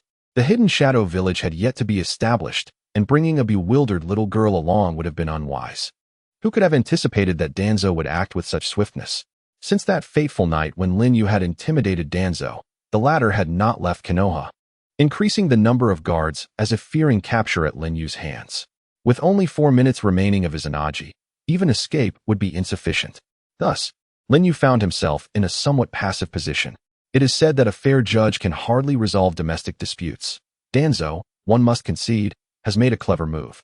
Regardless, I possess an abundance of time, so I shall indulge you in this game. That evening, Yuin accompanied her sister, familiarizing herself with the village's surroundings. The inhabitants of this village went about their respective tasks, and everything was orderly and thriving. The rock likeness of the first shadow, which adorns the mountainside of the hidden shadow village, was also under construction. Although Lin Yu had the capability to create it instantaneously, the statue represented the faith of the villagers and the dignity of their leader. It would be inappropriate for him to construct it himself. Lin Yu leaned against a pillar, gazing at the moon in the night sky. Nearly a year had passed since his arrival in this world, during which he had encountered numerous battles, emerging victorious each time. In the current realm of ninjas, could there still be anyone capable of posing a threat to him? The answer was unequivocally yes. After all, during the Warring States period, even the mighty Senju clan could only secure their dominance by allying with the Uchiha clan, thus quelling the chaos of war. Lin Yu was acutely aware that his strength was still a considerable distance from that of Hashirama Senju and Madara Uchiha, and he lacked any formidable backing, as the hidden shadow village was still in its developmental stages. Even though the current generation of ninjas fell short of their ancestors, Lin Yu did not presume that he could reign unchecked in the ninja world at this moment, let alone contend with the two celestial beings residing on the moon, Ōtsutsuki Shurin and Ōtsutsuki Kagaya. The Ten-Tails Jinchūriki would not emerge for at least another decade, and Shursue's eyes were still in the process of maturing. Thus, there were certainly matters to attend to at this stage. Yukuin, as you mentioned, upon my awakening, this ninja world has indeed undergone a tremendous transformation. A hoarse voice resonated from the shadow behind him. Oh, you have awakened. Lin Yu turned to glance. Then let us commence our next plan. With a soft thud, Orochimaru emerged from the shadows, clad in ethereal white garments, walking gracefully towards him. In the clandestine chamber, Lin Yu and Orochimaru sat opposite each other. Lin Yu lounged casually with one leg crossed over the other, supporting his chin with one arm, exuding an air of authority, while Orochimaru maintained a composed posture. On the table before them, candles flickered, illuminating the room. Why not turn on the lights? Lin Yu remarked, because the village has yet to be electrified. I have acquired the complete cells of Hashirama Senju, so the next objective is to attain the pinnacle of Uchiha ocular power, Lin Yu declared. Orochimaru's eyes gleamed with interest. The eternal Mangekyo Sharingan. Oh, you are aware of it, Lin Yu responded. The body of the Senju, the eyes of the Uchiha, the legendary powers of the Sage of Six Paths, which have been passed down through the ages. How could one intrigued by the truths of the world not seek to comprehend it? However, while the Mangekyo Sharingan is indeed rare, there have been whispers throughout Uchiha history of those who awakened it. The formidable ocular techniques and the curse of blindness. None who have awakened it have escaped unscathed. Until Madara Uchiha, on the brink of blindness, transplanted his brother Izuna's Mangekyo, inadvertently unveiling another significant secret in the evolution of Uchiha ocular power, the eternal Mangekyo Sharingan. Indeed, only he has awakened this pair of eyes. The candlelight flickered, mirroring Orochimaru's fervent gaze. Indeed, even though countless Uchiha descendants in later generations have fought amongst themselves, turning against brothers and fathers to obtain this forbidden power, No one else has awakened these eyes, for they lack Madara's unique qualifications. Even attempts to emulate him are merely futile imitations. Futile imitations? The erudite Orochimaru displayed a look of perplexity. Yes, it refers to the act of mimicking something unattainable, resulting in a rather grotesque outcome, Lin Yu elucidated. Orochimaru remarked with a knowing smile. It seems that Yu-Jun occasionally utters words that do not belong to this world. However, let us not dwell on trivial matters and return to the main topic. Lin Yu shifted his position, crossing his legs and supporting his chin with the other hand. Yu-Jun's potential is not beneath that of Obito. I have always believed this. Therefore, the eternal Mangekyo Sharingan. Yu-Jun possesses the qualifications to awaken it. Orochimaru paused thoughtfully. Lin Yu succinctly pointed out, however, my father has long perished on the battlefield. And I have no brothers, correct? Indeed, even if one's innate abilities were sufficient to awaken the eternal Mangekyo Sharingan, two conditions must be met. First, one must transplant another pair of Mangekyo Sharingan. Second, that pair must come from one's own brother or father. Lin Yu, as an only child of Uchiha Obito, is thus destined to never awaken the eternal Mangekyo Sharingan. These eyes require not only talent, but also fortune. The candle flickered briefly, and Orochimaru's expression fell into deep contemplation. Lin Yu boldly stated, Orochimaru, this brings me to the second plan I wish to discuss with you. Can you make it possible for two Uchiha clan members, who share no direct blood relation, to become brothers? Orochimaru's vertical pupils widened in astonishment. The candle was extinguished. Lin Yu snapped his fingers, and the flame reignited. Orochimaru unexpectedly laughed in a carefree manner at that moment. Lin Yu showed no sign of surprise. The mad scientist always possessed a whimsical side, a certain romanticism. After laughing, Orochimaru spread his hands and said, Yu-Jun, you have once again introduced me to an entirely new realm. With you, I shall never feel bored. Now, tell me, which esteemed Uchiha have you chosen to transform into your brother? Lin Yu's gaze deepened. Uchiha Shisui. Orochimaru's pupils flickered. Shisui? That prodigy of the Uchiha clan, who awakened his Sharingan at 7 and perfected the 3 Tomo by 8, yet he seems to have yet to awaken the Mangekyo Sharingan. Yu-Jun, I do not doubt your certainty in his qualifications, but the abilities of the Mangekyo Sharingan vary widely. How can you be sure that Shisui's future Mangekyo abilities will be worthy of you? Lin Yu was indeed certain. Shisui's ocular power was the strongest illusion technique, Kodo Ōtsutsuki. It is no exaggeration to say that if Shisui possessed a pair of Kodo Ōtsutsuki Mangekyo right now, even Lin Yu, without proper preparation, would not dare to approach him lightly. Even with the power of Senju Hashirama and a pair of Kamui Mangekyo, should he fall victim to Kodo Ōtsutsuki, all would be lost. Shisui's ocular prowess was that terrifying. If anyone could counter Kodo Ōtsutsuki, it would likely be someone of the Sage of Six Paths caliber. Lin Yu casually remarked, Shisui, such an exceptional talent within the Uchiha clan, undoubtedly possesses remarkable ocular abilities. He is my first candidate for the eyes. Oh, who, then, is the second candidate? Orochimaru inquired with curiosity. The second alternative is, of course, Uchiha Itachi, but that choice arises from circumstances beyond control. Lin Yu would resort to Itachi's eyes only if he could not obtain Shisui's. The ability of Kamui is not without its flaws. When confronted by a superior illusionist, it too could fall victim. Hence, selecting a pair of eyes adept in Jinjutsu would provide resistance against illusions, thereby increasing the margin for error. Kodo Ōtsutsuki is the preferred choice, with Tsukuyami as a backup. This was a consideration Lin Yu had made from the outset. When the time comes, I will inform you, Orochimaru. Tell me, is your technique capable of achieving this? Lin Yu inquired. Orochimaru replied, in theory, it is feasible, but the specific methodology requires further study to ascertain. How long will it take to find a solution? Lin Yu pressed. Orochimaru pondered. If the subjects are ample, perhaps a month. The subjects you speak of are living individuals. Correct? Lin Yu's gaze sharpened. Indeed, great achievements often come at a cost. In the past, there was Kabuto, a genius in medical ninjutsu, who could facilitate the reuse of my subjects. Unfortunately, he is no longer with us, Orochimaru lamented. Lin Yu fell silent. Although Orochimaru's experiments bore a gruesome and brutal aspect, they were nonetheless essential. Is it then necessary to capture innocent people as mere guinea pigs for Orochimaru's experiments? Despite Lin Yu's cold approach to life, he could not commit such heinous acts. Does this imply that if we can find a medical ninja to replace Kabuto as an assistant, we would require fewer subjects? Lin Yu inquired from a different angle. One could say that, but such medical ninjas are hard to come by, Orochimaru replied. Lin Yu rose to his feet and swiftly released two individuals from the Kamui dimension. They were none other than Oil Lady Torian from the Root Organization of Konoha, and Kiba Tozo from the Seven Ninja Swordsmen. During past battles, Lin Yu had absorbed them into the time-space and continuously imposed Jinjutsu upon them, providing sustenance daily to prevent their demise, all in hopes of utilizing them one day. Use these two subjects for now. I will devise a solution regarding the medical ninja, Lin Yu stated.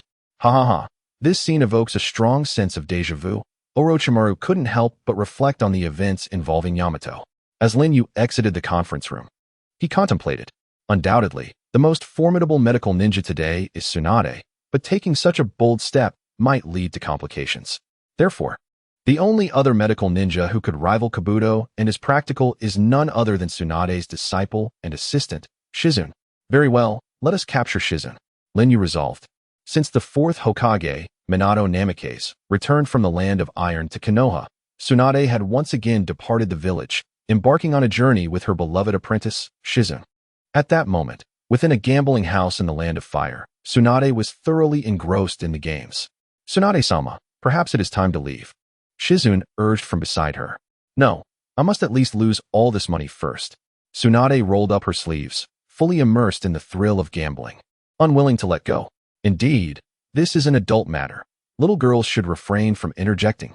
At the table, the gamblers lamented the escape of their prized catch, voicing their grievances regarding Shizune. Indeed, at this moment, Shizune was merely a 16-year-old girl. Observing the engrossed Tsunade, she sighed inwardly, pondering that the royalties from Lord Jiraiya's novel reprint would likely be depleted. Tsunade, may I take a moment to indulge in a hot spring next door? Shizune inquired. Oh, go ahead, Tsunade replied without turning her head. Thus, Shizune ventured alone to the hot spring. One might wonder where the adorable piglet, which Tsunade always kept close, had gone. At this time, it had yet to be born. Wrapped in a white bath towel, Shizune approached the hot spring. Lord Jiraiya was undoubtedly anxious following the news of Orochimaru's defection to the Hidden Sound Village, yet Tsunade had chosen to indulge in gambling, a perplexing interplay among these three figures. As Shizune murmured to herself, she prepared to unveil her towel and immerse herself in the steaming waters. Miss Shizune, considering the events that are about to unfold, it would be wise not to remove that covering. A deep male voice suddenly resonated from behind her. Startled, Shizune swiftly turned, stepping onto the water's surface. Her guard raised as she beheld a long-haired masked man perched on the wall. Alarmed, she thought, when did he arrive? I sense nothing. Who are you? Shizune demanded.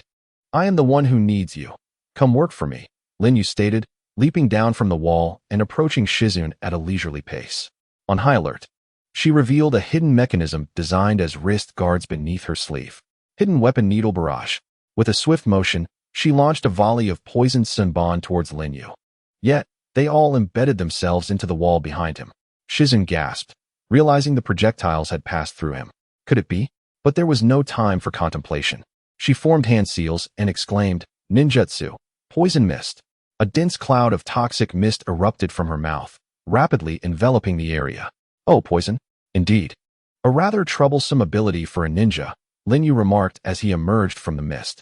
Sweat trickled down Shizune's face. She cursed under her breath, realizing he was indeed Uchiha. You promised before the 5 Kage to cease your reckless behavior. How is it that, having just ascended to the shadows, you would break your vow? She questioned, maintaining her composure, though the rippling water beneath her feet betrayed her rising anxiety. Do you understand quantum mechanics? Schrodinger's cat? Lin Yu replied with a playful smile. What cat? Shizune responded, perplexed.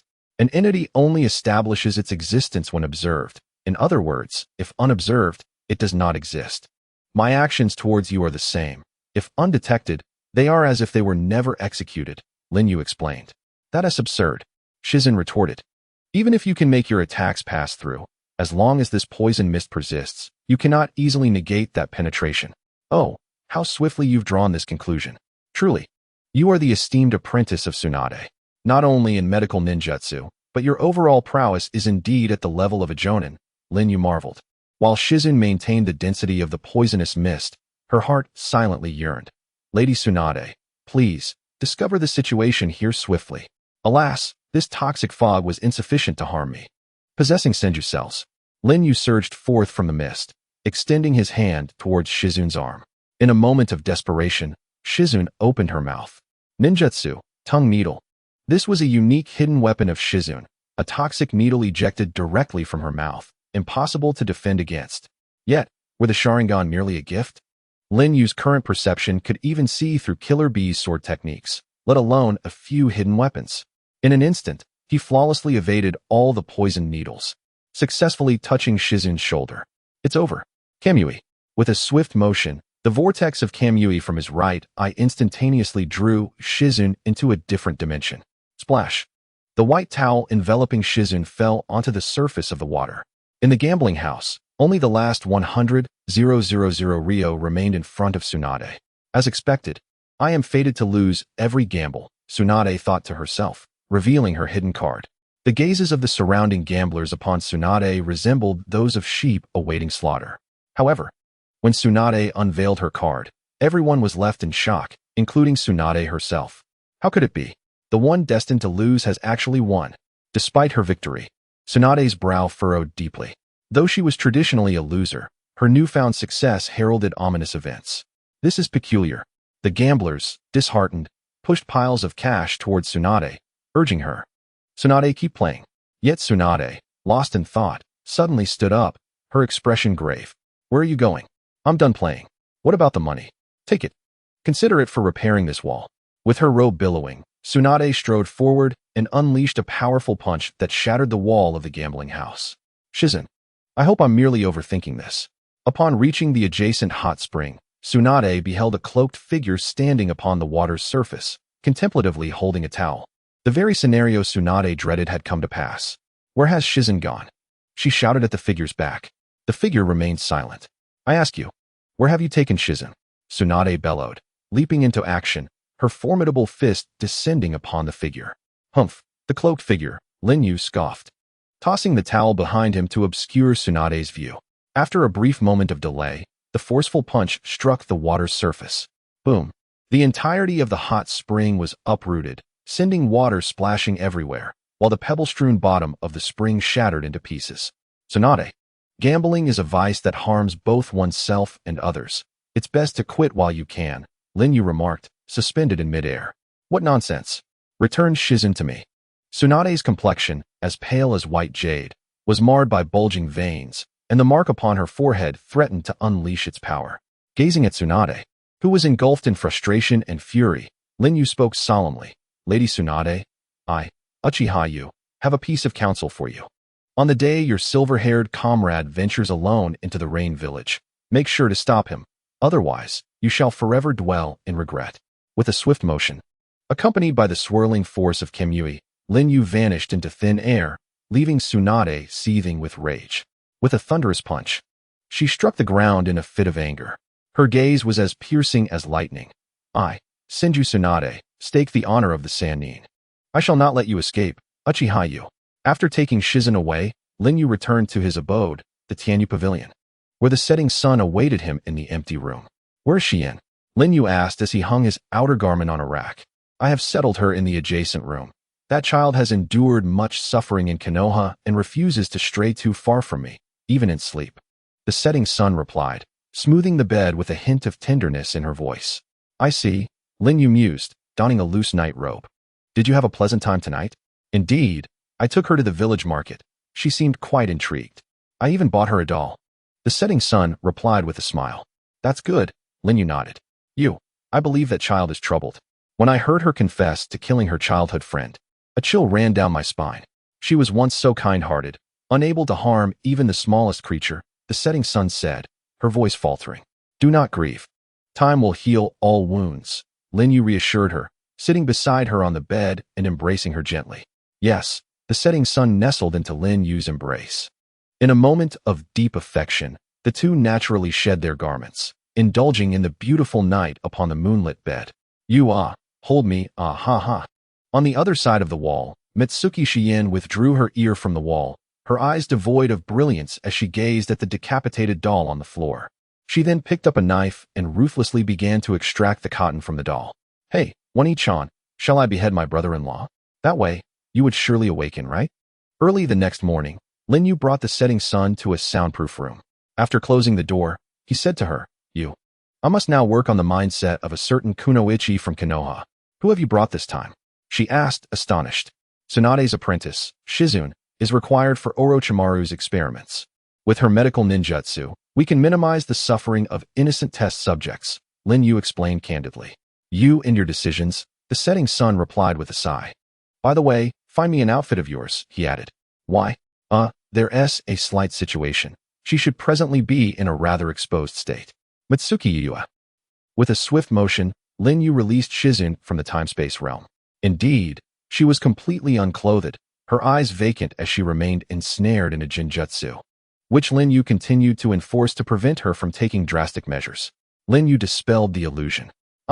Shizune quickly shielded herself, glaring fiercely at Lin Yu. He placed a set of clothes before her. Put on the clothes, and then we can converse. Upon finishing his words, Lin Yu turned his back, allowing Jing-in to change her clothes in solitude. With a visage marked by humiliation, Jing-in donned her garments. Regardless of your intentions, I strongly advise you to abandon them, she declared firmly, clutching her collar. Lin Yu turned back, his voice low and resolute. I possess the ability to manipulate you with my Sharingan Jinjutsu to do my bidding. However, my reluctance to do so stems from a genuine desire for you to join my ranks. Join your ranks? You must be dreaming. Jing-in retorted defiantly. No, you have compelling reasons to ally with me, Lin Yu asserted with conviction.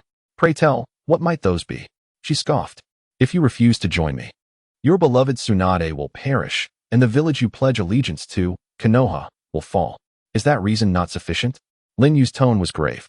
Jing-in froze momentarily before countering. Tsunade is not some fragile woman, and Konoha is far more powerful than Takigakure. There is no way you could achieve your aims. Cease your alarmist rhetoric. Lin Yu's gaze deepened. I do not deny your words, but when did I say I would be the one to act? What do you mean? She demanded. The one who will commit such acts is not I, but another. One day, the entire ninja world will face annihilation, Lin Yu stated with utmost seriousness. Jing Yin's pupils narrowed. His tone was anything but hyperbolic. What exactly are you trying to convey? Well, it's a long story. Let's begin with the God Tree, the chakra fruit, and the Ōtsutsuki Kagaya, Lin Yu began. He had initially intended to share the secrets of the ninja world's origins with his confidant, Yuzuki Yukimura, and this moment presented an opportune chance to persuade Jing-in while allowing Yukimura to listen. Thus, Lin Yu recounted the tale, from the God Tree to Kagaya, from the Sage of Six Paths to the Ten-Tails, and then to the origins of the nine-tailed beasts and the lingering curse to this day. After listening, both Yukimura and Jing-in were left speechless. Seizing the moment, Lin Yu continued. One day, an enemy so formidable that even Kagaya Ōtsutsuki will tremble before will descend upon this planet. Without sufficient power, we cannot hope to contend with such a threat. Such a notion is preposterous, Jing-in exclaimed, incredulous. Lin Yu responded, you may suspect I am fabricating tales, but should that be the truth, what are the consequences? Following that gambling-addicted Tsunade, you should be acutely aware of the repercussions of losing a wager.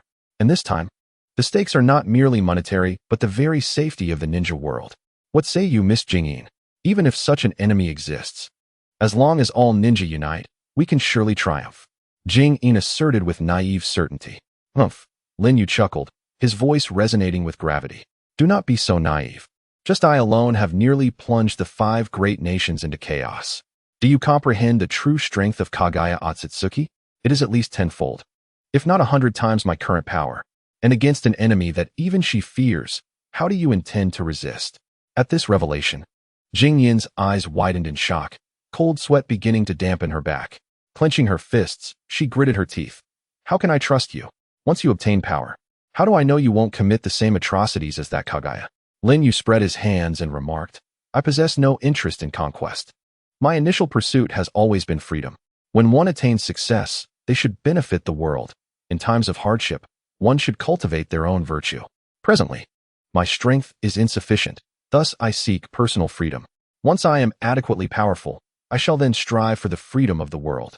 Miss Jing-in, you stand at the precipice of a decision that could alter the course of history. Will you lend me your support for the future of the ninja realm? Or will you merely offer your foolish loyalty to Konoha? Answer me, for based on your response, I shall determine whether you are worthy to be my companion or merely a puppet swayed by illusions. After elucidating everything, Lin Yu issued a final ultimatum to Jingyin. Regardless of her personal inclinations, Lin Yu's pursuit of his goals would never waver. The time afforded to her was dwindling. Tick-tock, tick-tock. The hands of the clock moved as Jingyin curled up on her bed, clutching her knees and burying her head in thought. The fabric of her clothing around her knees was wrinkled from her grasp. After a prolonged silence, she lifted her head and asked, "What do you want me to do?" Beneath his mask, a smile graced Lin Yu's lips. "It appears you have made your decision. Come with me." Thus, Lin Yu led Jingyin and the setting sun to Orochimaru's laboratory. "Orochimaru," Jingyin exclaimed, gazing in astonishment at the familiar figure before her. "Ah, Yukuin. You never fail to surprise me," Orochimaru croaked alluringly. "Miss Jingyin, your task is to assist Mr. Orochimaru in the pursuit of the truths of this world. Of course, this truth is intricately linked to my own objectives," Lin Yu informed her. As she watched Orochimaru skillfully wielding a scalpel on a test subject, Jingyin clenched her fists, her thoughts in turmoil. "I am sorry, Tsunade-sama. I am sorry to everyone in Konoha. I do not know if my choice is correct. But bearing the weight of sin and remaining quietly in the shadows is what it means to be a ninja. If I falter, I shall pay with my life." "I understand." Jingyin resolved to assist Orochimaru and Lin Yu. With the arrival of Jingyin, a premier medical ninja, Orochimaru's research progressed steadily. Now, they only needed to await the results he would present in a month's time. Following the provision of water and electricity, the establishment of various facilities in the Hidden Shadow Village was also on the agenda. As a ninja village, 3 primary institutions are of utmost importance. First, the Umbu, responsible for intelligence gathering and executing covert missions, including the assassination of adversaries. Second, the hospital, which ensures medical care for both ninjas and civilians. Third, the Ninja Academy, crucial for the cultivation of ninjas and the future of the village. A ninja village devoid of fresh blood has no hope. To establish these 3 significant institutions, 2 essentials are required: funding and talent. The initial capital for the Hidden Shadow Village stands at 1.5 billion ryo, a considerable sum indeed. More than sufficient for the time being, for which Kakashi deserves immense credit. However, the second point, talent, presents a considerable challenge for the current Hidden Shadow Village. Aside from Lin Yu, who serves as the Shadow, and Kakashi, who functions as the accountant, as well as Orochimaru, the scientific expert, the elite medical ninja Jingyin, elite shinobi Kirigikure's Manazashi, and Yuzuki Yuyue, the pool of highly skilled talents is exceedingly limited. The intelligence-gathering function assigned to the Umbu can be efficiently fulfilled by the White Zetsu. Yet Lin Yu had other purposes for them. Thus, he entrusted this daunting task to Akatsuki Mangetsu. "Mangetsu, you are the strongest ninja in this village apart from myself and Kakashi. But as Kakashi is entirely absorbed in financial pursuits, this formidable responsibility must fall to you," Lin Yu declared. "Well, I have mentally prepared myself, as my presence at your side is not merely for leisure," Mangetsu replied, displaying his reliability. "At present, I cannot provide you with any capable subordinates, as the new generation of the village requires time to grow. Therefore, for a considerable period, you will serve as a lone commander. Compared to the Umbu captains of other villages, this does feel somewhat inadequate," Lin Yu expressed apologetically. "Do not say that. Every ninja village faces such a situation in its nascent stages. Take Kirigikure, for example. It was not until the second Mizuki's tenure that the Umbu truly took shape. However, in today's ninja world, where the Umbu system is already well established, our village is merely at the outset, and we do face challenges. Nevertheless, with you, the strongest shadow of this era, I believe everything will eventually fall into place." Strongest shadow of the era? Lin Yu remained non-committal on this matter. In terms of sheer power, the only significant threat to him in the current ninja world was undoubtedly the third Ōtsutsuki, Inoki. Despite the remarkable vitality of the Hashirama cells, if struck directly by dust release, they would likely meet a disintegration fate. However, in terms of potential, the true threat lay with Minato Namikaze, the one most capable of challenging him. The Flying Thunder God technique, when mastered to its fullest, could even surpass Kamui in certain aspects. What was most terrifying was Minato's unparalleled tactical mind, surpassing even that of the Nara clan, enabling him to turn the direst situations in his favor. If one were to consider Minato's mastery of the Uzumaki clan's unrivaled sealing techniques, the level of threat he posed would escalate further. Most importantly, Minato was still young. In the original work, he only lived to the age of 24, a period during which ninjas experienced the most rapid growth and strength. Especially for a prodigy of his caliber. One could only wonder how formidable Minato would become in another decade. He would surely be a formidable rival for Lin Yu. Some may argue that Minato's strength is exaggerated due to his lack of a bloodline limit. However, Minato is the only man who has replaced the signature red hair of the Uzumaki clan with his own genes. Can one truly say he is not strong?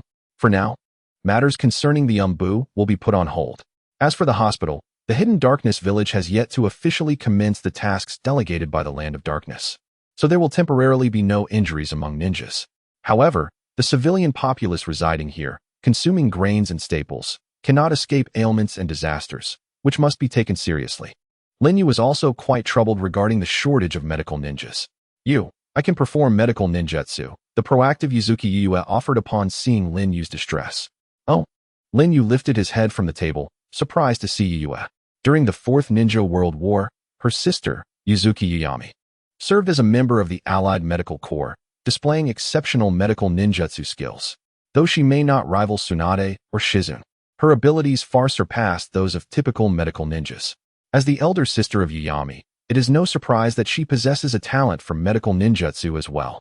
Allow me to take on the role of the temporary head of the hospital, as long as we do not face a massive influx of patients. I believe my skills should suffice. Furthermore, my position may positively impact your image, Yuyami thoughtfully proposed. Indeed, while a formal wedding had yet to be held, it was common knowledge that Yuyami was the Lady of Shadows. If she were to embody this role, while also serving as a healer, it would undoubtedly elevate Lin Yu's standing in the eyes of the villagers. Lin Yu expressed his gratitude, saying, Yuyami, your willingness to step up at this moment has been a tremendous help. Not at all, Yuyami replied modestly. I worry that my abilities may not be sufficient to provide significant assistance. That is not the case, Lin Yu countered. The world is not lacking in powerful individuals. Rather, it is those who can support one another that are truly rare. He continued, I will swiftly identify promising children in the village with a talent for medical ninjutsu and train them to form a medical team, thereby alleviating your burden. Yes, our village will undoubtedly thrive in the future, Yuyami declared with hope. Thus, the issue of the hospital was temporarily resolved. Finally, they arrived at the most crucial matter, education. Specifically the ninja school. The ability to provide quality education in a timely manner would determine how soon the Hidden Shadows village could emerge and stand alongside the 5 great ninja villages. It is essential to recognize that no ninja village can survive without its leader. Without Lin Yu, the Hidden Shadows village would likely face annihilation in an instant, and any hope of becoming a formidable force would vanish. Therefore, the educational issue must be addressed immediately, with the first order of business being the appointment of teachers for the ninja school. Unlike those who lead lower-ranked ninjas, teachers must possess at least the strength of a chunin. Lin Yu gathered all 47 members of the White Zetsu, including Fei. Lord Shadow Yu, what brings you to summon us? They asked. Shouldn't you be enjoying the company of beautiful women instead of thinking of us? I thought once you ascended to the shadows, you might have forgotten about us. The White Zetsu teased Lin Yu as they always did. Sitting atop the eaves of the loft, Lin Yu chuckled. How could I ever forget you? I remember when I first sent Madara away. It was you who guided my training every day, teaching me how to control chakra, walk on water, scale walls, master hand seals, and utilize various jutsu, including chakra nature transformation and form alteration. Without that half-year of rigorous practice, I would not be who I am today. It would not be an exaggeration to call you my enlightening teachers. Oh, at least you have a conscience. So, is this gathering to reward us? Will there be positions to be bestowed? The White Zetsu's faces lit up with excitement. Lin Yu gazed up at the moonlit sky and remarked, Indeed, it is a position of great significance. I wish for you to wield the teaching staff and become educators at the Ninja Academy, guiding the future blossoms of our Hidden Shadow village. I grant you the time to invoke the Shinjutsu. Speak once more. What shall we undertake? The White Zetsu were stirred with fervor. In a flash, from the swirling vortex of Shinjutsu, Lin Yu descended from the eaves to the ground. I desire for you to shoulder the future of the Hidden Shadow village. This is a sacred and monumental mission, entrusted solely to you, whom I hold in the highest regard. I trust you as much as one trusts a ghost. Do you think we are just those female ninjas you ensnared, each brainwashed by your schemes? In our presence, Madara is but a child in comparison. Cough, cough. I refer to his age, of course. Indeed, there is no exaggeration in that. These white Zetsu are the descendants of those who fell into Kagaya's infinite Tsukuyomi millennia ago, now slumbering within the outer path's divine tree. It was not until a few decades passed, during the battle between Uchiha Madara and Senju Hashirama, that Madara bit off a piece of Hashirama's flesh and grafted it onto himself, awakening the Rinnegan in his later years and summoning the divine tree. He utilized the divine tree as a medium to cultivate Hashirama's cells, awakening a portion of the white Zetsu that shared a lineage with Hashirama's power. In truth, the vast majority of the white Zetsu remain dormant within the divine tree, numbering no less than 100,000. Each has endured thousands of years, making them the ancestors in this lineage. As for their strength, let us not delve into that. We shall speak solely of lineage. Faced with the protests of the white Zetsu, Lin Yu exhibited a look of grievance, lowering his head and covering his face with his hand. Hey, you, what troubles you? Lin Yu responded, Zetsu, you have been my longest companion since I arrived in this world. In truth, I often send you on errands. Not occasionally, but frequently. The white Zetsu interjected. But I genuinely regard you as friends, even family, Lin Yu said with heartfelt emotion. Even so, while you say that, though you all share the same code name, possess identical visages, and exhibit temperaments molded from the same caste, your individual presence is not strongly felt. Hey, that remark is rather rude. One white Zetsu retorted. There are subtle distinctions among us. For instance, one of us has a large backward thorn, while another bears more wrinkles upon their face. What do you know? This thorn can serve as a weapon of attack. The wrinkles on my face are known as growth rings in botany. As the conversation progressed, the white Zetsu began to bicker among themselves. Then, do you not wish for unique names of your own? Lin Yu's sudden inquiry plunged the group of white Zetsu into silence. This is something we have never contemplated, Zetsu. It was Madara who assigned us our collective code name. The only one among us with a name is Black Zetsu, said one white Zetsu, dressed in a black robe. Black Zetsu sat silently upon a wall. Lin Yu spoke earnestly. I have pondered this matter for quite some time. I wish to bestow upon each of you present unique names. Henceforth, your existence will be as singular as your names. Those who wish to be named, please line up here. The white absolutes exchanged glances, then, as if in unison, emerged from the ground, standing in a row before Lin Yu. He gazed at the lead absolute, distinguished by the formidable spikes beneath him, who was originally fused with the black absolute. With a flick of his fingers, a wisp of chakra fire materialized, and Lin Yu inscribed the character 1 upon the absolute's shoulder. Your name shall be 1. 1? How splendid. You truly possess a talent for naming. One exclaimed, giving a thumbs up to Lin Yu. Lin Yu approached the second white absolute, whose face was adorned with deep wrinkles. He had previously served as an envoy to the Hidden Falls village and the daimyo's residence. Lin Yu inscribed the character 2 on his shoulder, declaring, Your name shall be 2. 2. I have a name now, ha ha ha. I finally have my own name. 2, how delightful. 2 raised his long arms overhead, bouncing with joy and keeping rhythm. As Lin Yu walked past each white absolute, from 1 to 47, he bestowed upon them unique names. The white absolutes chanted their names, embracing one another and dancing exuberantly, creating a lively scene of jubilation. Even 33, the most emotionally expressive among them, shed tears of joy. Having assigned so many names proved to be quite taxing, and Lin Yu wiped the sweat from his brow before approaching Afei. Afei, I have named you 0. Although you are already accustomed to your current name. Afei pondered. You embody a cold demeanor reminiscent of the past, yet also possess a sincere side akin to Obito, a soul from another world who is both aloof and warm at heart, and one of the few individuals whose company I genuinely enjoy. With a swift leap from the wall, Afei addressed the jubilant absolutes, esteemed ones. The Ninja Academy is pivotal to the future of the Hidden Shadows village. The fact that you entrust such an important position to us signifies his trust in our abilities. Since we find ourselves with time to spare, why not lend him a hand? Very well, considering he has given us such splendid names, we shall reluctantly accept this responsibility. The white absolutes responded in unison. Lin Yu placed a reassuring hand on Afei's shoulder, saying, Afei, I wish to entrust you with the position of headmaster of the Ninja Academy. I have no objections, But aren't you concerned about a Fei? He hesitated to express. Concerned about what? Lin Yu inquired, puzzled. Ah, it's nothing. I shall accept this task, a Fei thought to himself. After all, nurturing talent from a young age seems quite intriguing. Thus, Lin Yu, through persuasion and charm, entrusted the critical task of establishing the Ninja Academy to a Fei and the Absolutes. That night, the official tailor of the Land of Darkness delivered samples of headbands and ninja attire, both of which Lin Yu had personally designed. The pattern of the Hidden Shadows Village headband bore an uncanny resemblance to the design of Lin Yu's Mangekyo Sharingan. This symbolized that no matter how far Lin Yu ascended, he would never forget that these eyes represented his origin. The color scheme of the ninja attire, a dark hue of black and purple, embodied the essence of darkness, while the character Yu emblazoned on the back signified that every ninja clad in this garb from the Hidden Shadows Village would be under the protection of Lin Yu, also known as Uchiha Yu. In the realm of the Hidden Shadows Village, any assault on their ninjas would inevitably lead to death. Very well. Let us take measurements for all the children in the village, and subsequently, craft garments according to this prototype, Lin Yu proclaimed. The tailor inquired, shall we measure them now? Is it not too soon? The journey from Ninja Academy to becoming a genin is quite lengthy, after all. However, Lin Yu held a different perspective. Each child harbors immense potential.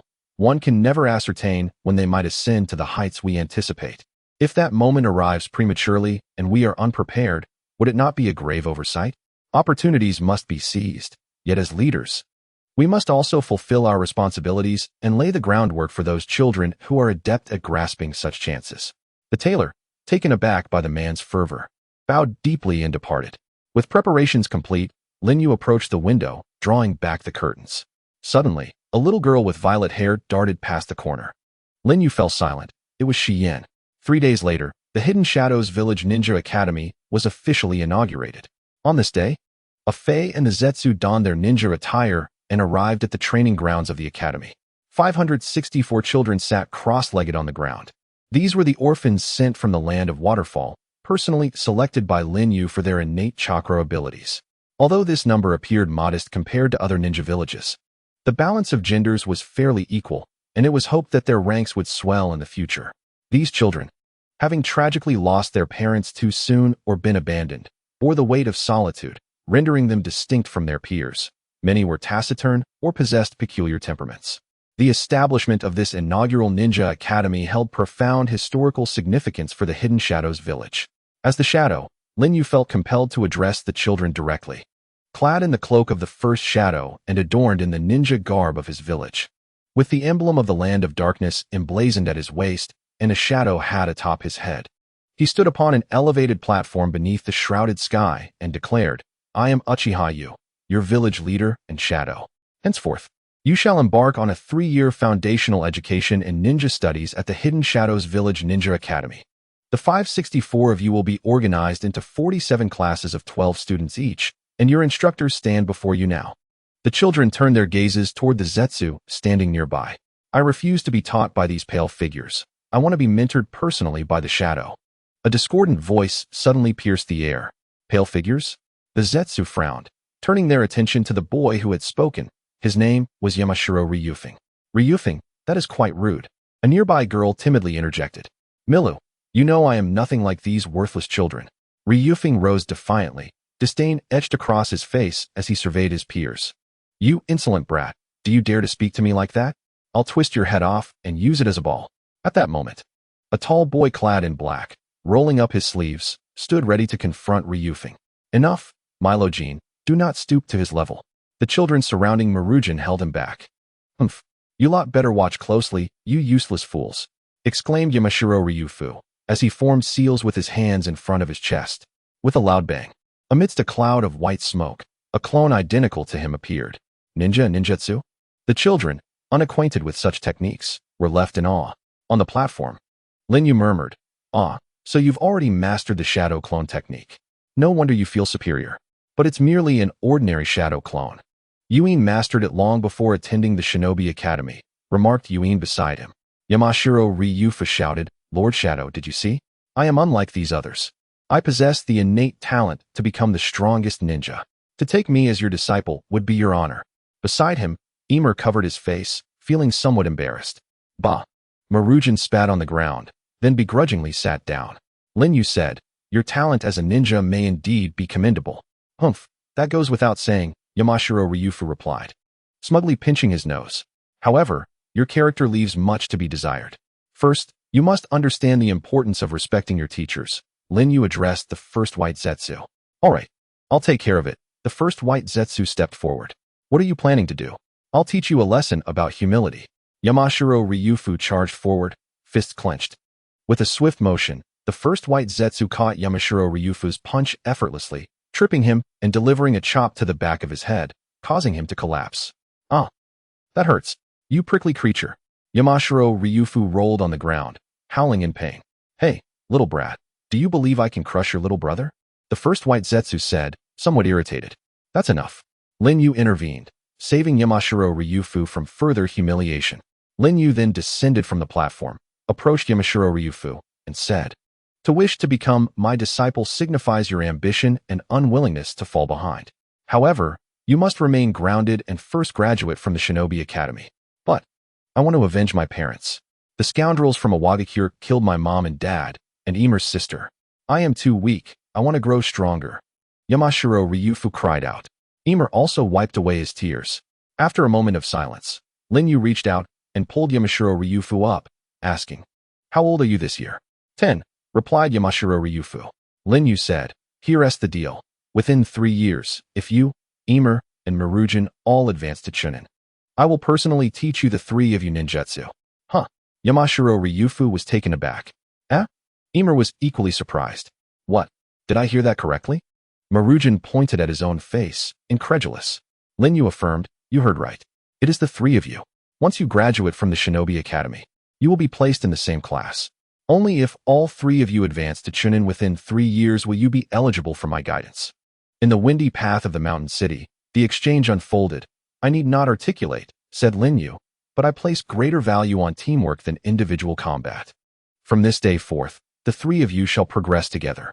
Should any one of you lag behind, the others must assist them. This is my challenge to you." Upon hearing these words, Shan Chung Lufeng, Yumi Air, and Mi Luo Jin gazed at one another before stepping forward and stacking their palms together. "You better not hold me back." Shan Chung Lufeng, with a band-aid on his nose, glared at Mi Luo Jin. "Humph. Don't think your ability to clone yourself makes you special. I shall surpass you in no time," retorted Mi Luo Jin defiantly. "You too, please refrain from quarreling," Yumi Air gently urged. Witnessing this scene, the other children felt a mixture of envy, emotion, and a tinge of inferiority. Lin Yu surveyed all the children and declared, "Opportunities are equal for everyone. I shall closely monitor your growth henceforth. With diligence, there will surely come a day of recognition. The hidden dark village will never overlook an exceptional ninja. I will soon assign you to your respective classes. You will all start from the same starting line, and the heights you achieve will depend solely on your own efforts. I have high hopes for you all." After the ceremony for the establishment of the ninja school concluded, Lin Yu and Shi Yang strolled in the light rain. It appears that Shi Yan's name is absent from the class assignments of the ninja school," Shi Yang remarked, his posture upright with fingers hooked at his waist. "Indeed, that child has long surpassed the level of the ninja school.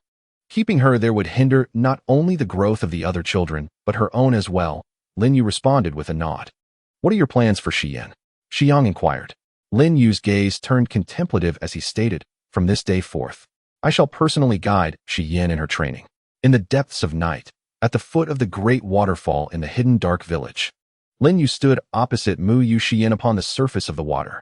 Xian, clad in purple shorts, her slender legs wrapped in white cloth, bore a small ninja blade at her waist, her brown eyes innocently gazing at the man before her. "Xian, from this moment, I formally instruct you in the art of ninja skills," Lin Yu proclaimed. "Understood, brother-in-law," Xian nodded. "During training, you are not to call me brother-in-law," he reminded her. "Understood, master." Upon hearing Xian address him with this title, Lin Yu felt a complex swirl of emotions, but he nodded in acknowledgement. "Let us commence. Now, demonstrate the skills you have acquired at the ninja school. I shall use this to assess your abilities." Whoosh, whoosh. Xian swiftly retrieved 2 shuriken from her ninja tool pouch and hurled them towards Lin Yu. Lin Yu activated his Sharingan, tracking the trajectory of the shuriken. Dual-handed shuriken technique. Their flight path converges precisely at my brow. Her throwing technique has reached a commendable level. Clang, clang. Lin Yu casually tossed a shuriken, simultaneously knocking both shuriken down. Splash. Shi-Yin drew her ninja blade and surged forward atop the water's surface, her speed remarkable. In the blink of an eye, she closed the distance, leaping to strike at Lin Yu's shoulder. Lin Yu remained rooted, slightly shifting his body to evade the blow. Swish. Shi-Yin executed a horizontal slash, and Lin Yu leaned back, narrowly avoiding the attack. Ya. Ha. Ha. Shi-Yin gritted her teeth, exerting all her strength with her blade, while Lin Yu moved with the grace of willow branches, effortlessly evading her strikes. The blade moves swiftly, yet the range of motion is too wide. In the moment you retract your strike, your enemy could very well take your life. As the two once again brushed past each other, Lin Yu gently tapped Shi-Yin on the shoulder. Unable to control her momentum, she took several large strides forward, splashing water around her. After a struggle to halt her steps, Shi-Yin gripped her ninja blade tightly, breathing heavily. Lin Yu glanced at Shi-Yan's silhouette, closed his Sharingan, and retrieved a bell to hang from his waist. Again, until you can touch this bell, he declared, with a shout. Shi-Yin turned and launched another assault on Lin Yu. Swish, swish, swish.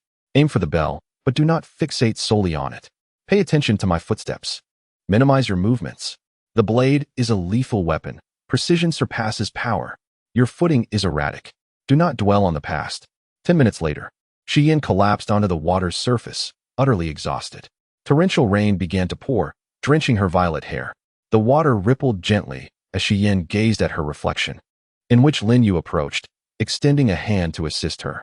In a sudden shift, Shi-Yan's expression changed, and she thrust her blade towards Lin Yu's face. Clang! Lin Yu extended 2 fingers, deftly pinching the blade. At that moment, even the sound of the rain seemed to cease, as Shi-Yan's trembling gaze betrayed a hint of panic. What? Do you wish to cleave my mask and behold my visage? Lin Yu asked with a calm smile. Loosening his grip, Shi-Yin lowered her weapon, sitting weakly on the water's surface. As the rain resumed, she looked up and inquired, Why do you wear a mask? Aren't you a shadow? Shouldn't a shadow reveal its true face? I am a shadow, and both my true form and strength are concealed beneath the veil of darkness. My appearance is only for the eyes of my closest comrades, while my true power is only known to the mightiest of foes.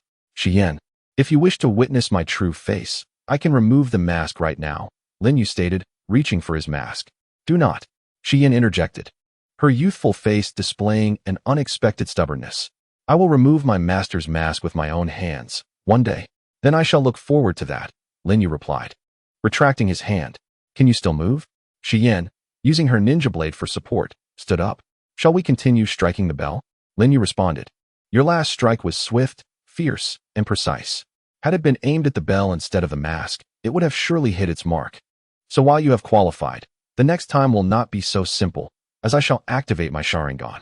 Now, let me teach you a jutsu. Jutsu? Shi-Yin tilted her head slightly. If it's basic techniques like transformation, substitution, or clone jutsu, there's no need, for I have already mastered them in ninja school. Lin Yu smiled.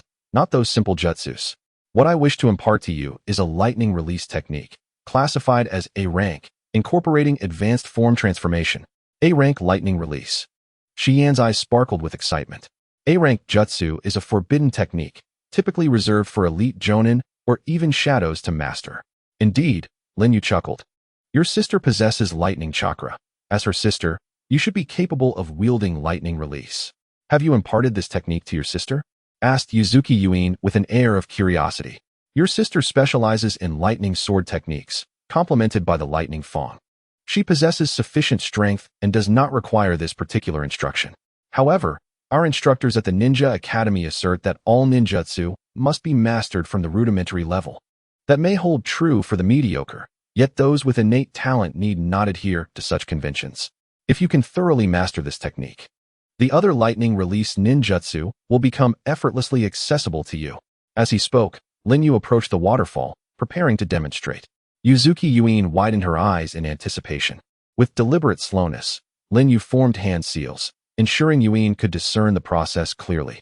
After completing the sequence of the rat, horse, monkey, and rabbit seals, he positioned his right palm upwards, grasping his right wrist with his left hand. Hisses. Intense lightning release chakra coalesced in his right palm, emitting a sharp, crackling sound. The chaotic arcs of electricity erupted from the heart of the lightning entity, revealing the terrifying energy it contained. With a swift motion, Lin Yu waved his hand gently, severing the cascading waterfall, which took several moments to restore. Yuzuki Yuin covered her mouth in astonishment, her eyes trembling with excitement. Incredible! Is this an A-rank ninjutsu? What is its name? Lin Yu replied, this technique is known as Chidori.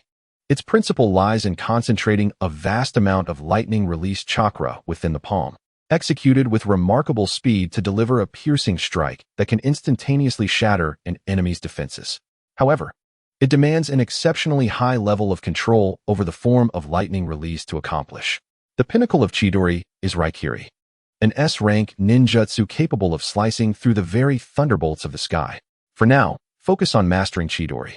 As Lin Yu concluded, the lightning dissipated from his palm. Thud. Yuzuki Yuin set down her ninja blade, her small face taut with concentration as she meticulously formed the hand seals once more. Crackle. A flash of electric light erupted from her palm. Her petite frame was suddenly propelled backward, her tingling palm revealing burn marks. Lin Yu remarked, when performing ninjutsu, the hand seals serve as a means of accumulation, akin to winding a spring.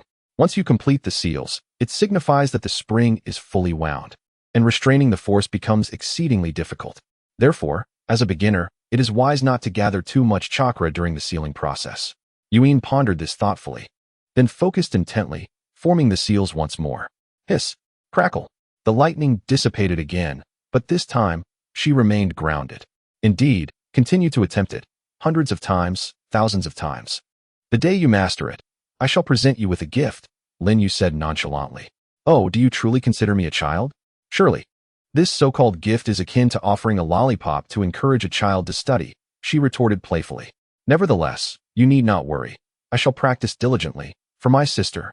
At that moment, Yuin could not fathom that this gift would ultimately transform her life. Are you suggesting that Inoki of Awagakure intends to employ Akatsuki to confront me? Lin Yu inquired, gazing at the apparition of Pain's Deva path before him. The technique of shadow projection, a high-level ninjutsu that enables chakra transmission for remote communication. Indeed, Mr. Yu, the Phantom of Pain's Deva path replied respectfully. It became clear that following the summit of the Six Shadows, the leaders had publicly acknowledged the existence of the Hidden Darkness Village. However, none wished for it to prosper unobstructed, thus covertly obstructing its development. Due to the verbal non-aggression pact among the Six Shadows, the Tsukiji Inoki approached the renowned Akatsuki organization, seeking their assistance to deal with Hayabusa. Indeed. A fitting tactic for that indecisive old man, Hayabusa mused. Mr. Hayabusa, how shall Akatsuki proceed? Are we to confront the rock-hidden village? Pain queried. Hayabusa rhythmically tapped his fingers on the table. No, that is unnecessary. Akatsuki is a mercenary organization, driven by monetary gain. Their integrity is paramount.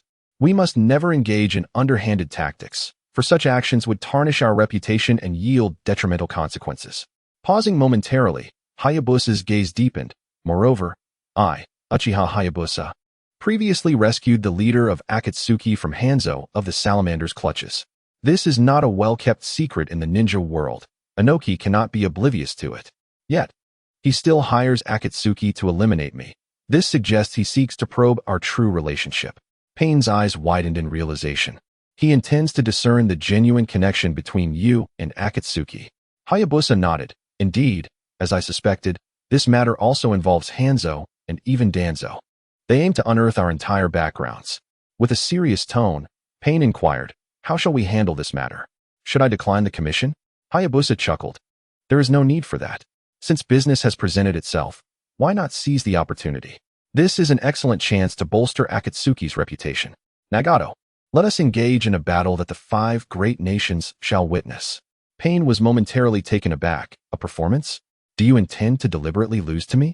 Hayabusa shook his head, responding solemnly. No, the Uchiha bloodline forbids me from holding back in battle. Nagato, it is time to exhibit your true strength. To fight against me. Uchiha Hayabusa, even in defeat, is a form of honor. After a long silence, Pain asked, where shall we choose the battlefield? Without hesitation, Hayabusa recognized the devastation their clash could wreak upon the earth, necessitating careful consideration of the location. He turned his gaze toward the map of the ninja world behind him and made a decisive choice. 2 days hence, at the border of the land of rain, fire, and earth, we shall battle in the land of grass. The 5 great ninja villages will undoubtedly pay attention to this confrontation. Nagato, I do not expect you to defeat me. Your only task is to exert yourself fully and draw forth my power. Only then can the 5 great nations be convinced that there is no connection between Ōtsutsuki and myself. Only in this manner can I appease the long-dormant battle spirit within me. The latter thought lingered in Hayabusa's mind. Mr. Hayabusa, I shall treat this battle as one of life and death. I will not disappoint you. With a flash, pain disappeared. Remember to have Inoki pay up. Hayabusa instructed. Indeed, while he orchestrated this spectacle for the 5 great nations, he also harbored his own ambitions. Since the establishment of the hidden dark village and the subsequent tranquility, the warrior spirit within him had been restless, yearning for a grand battle to satiate its thirst. Upon reflection, he has partially sealed the external path of the demon statue within Nagato, presumably to ensure that he can be his own adversary. Uchiha Yu, this warrior of fervor. The journey from the land of darkness to the village hidden in the grass requires a day, as Kamui has yet to mark the route.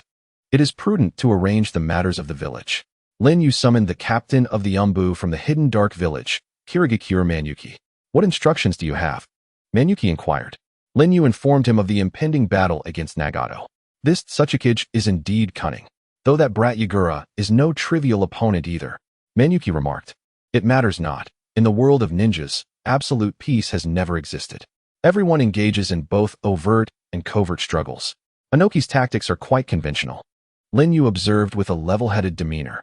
However, his expression soon darkened, and he shifted his tone. Since our adversaries have taken action, we cannot afford to turn a blind eye.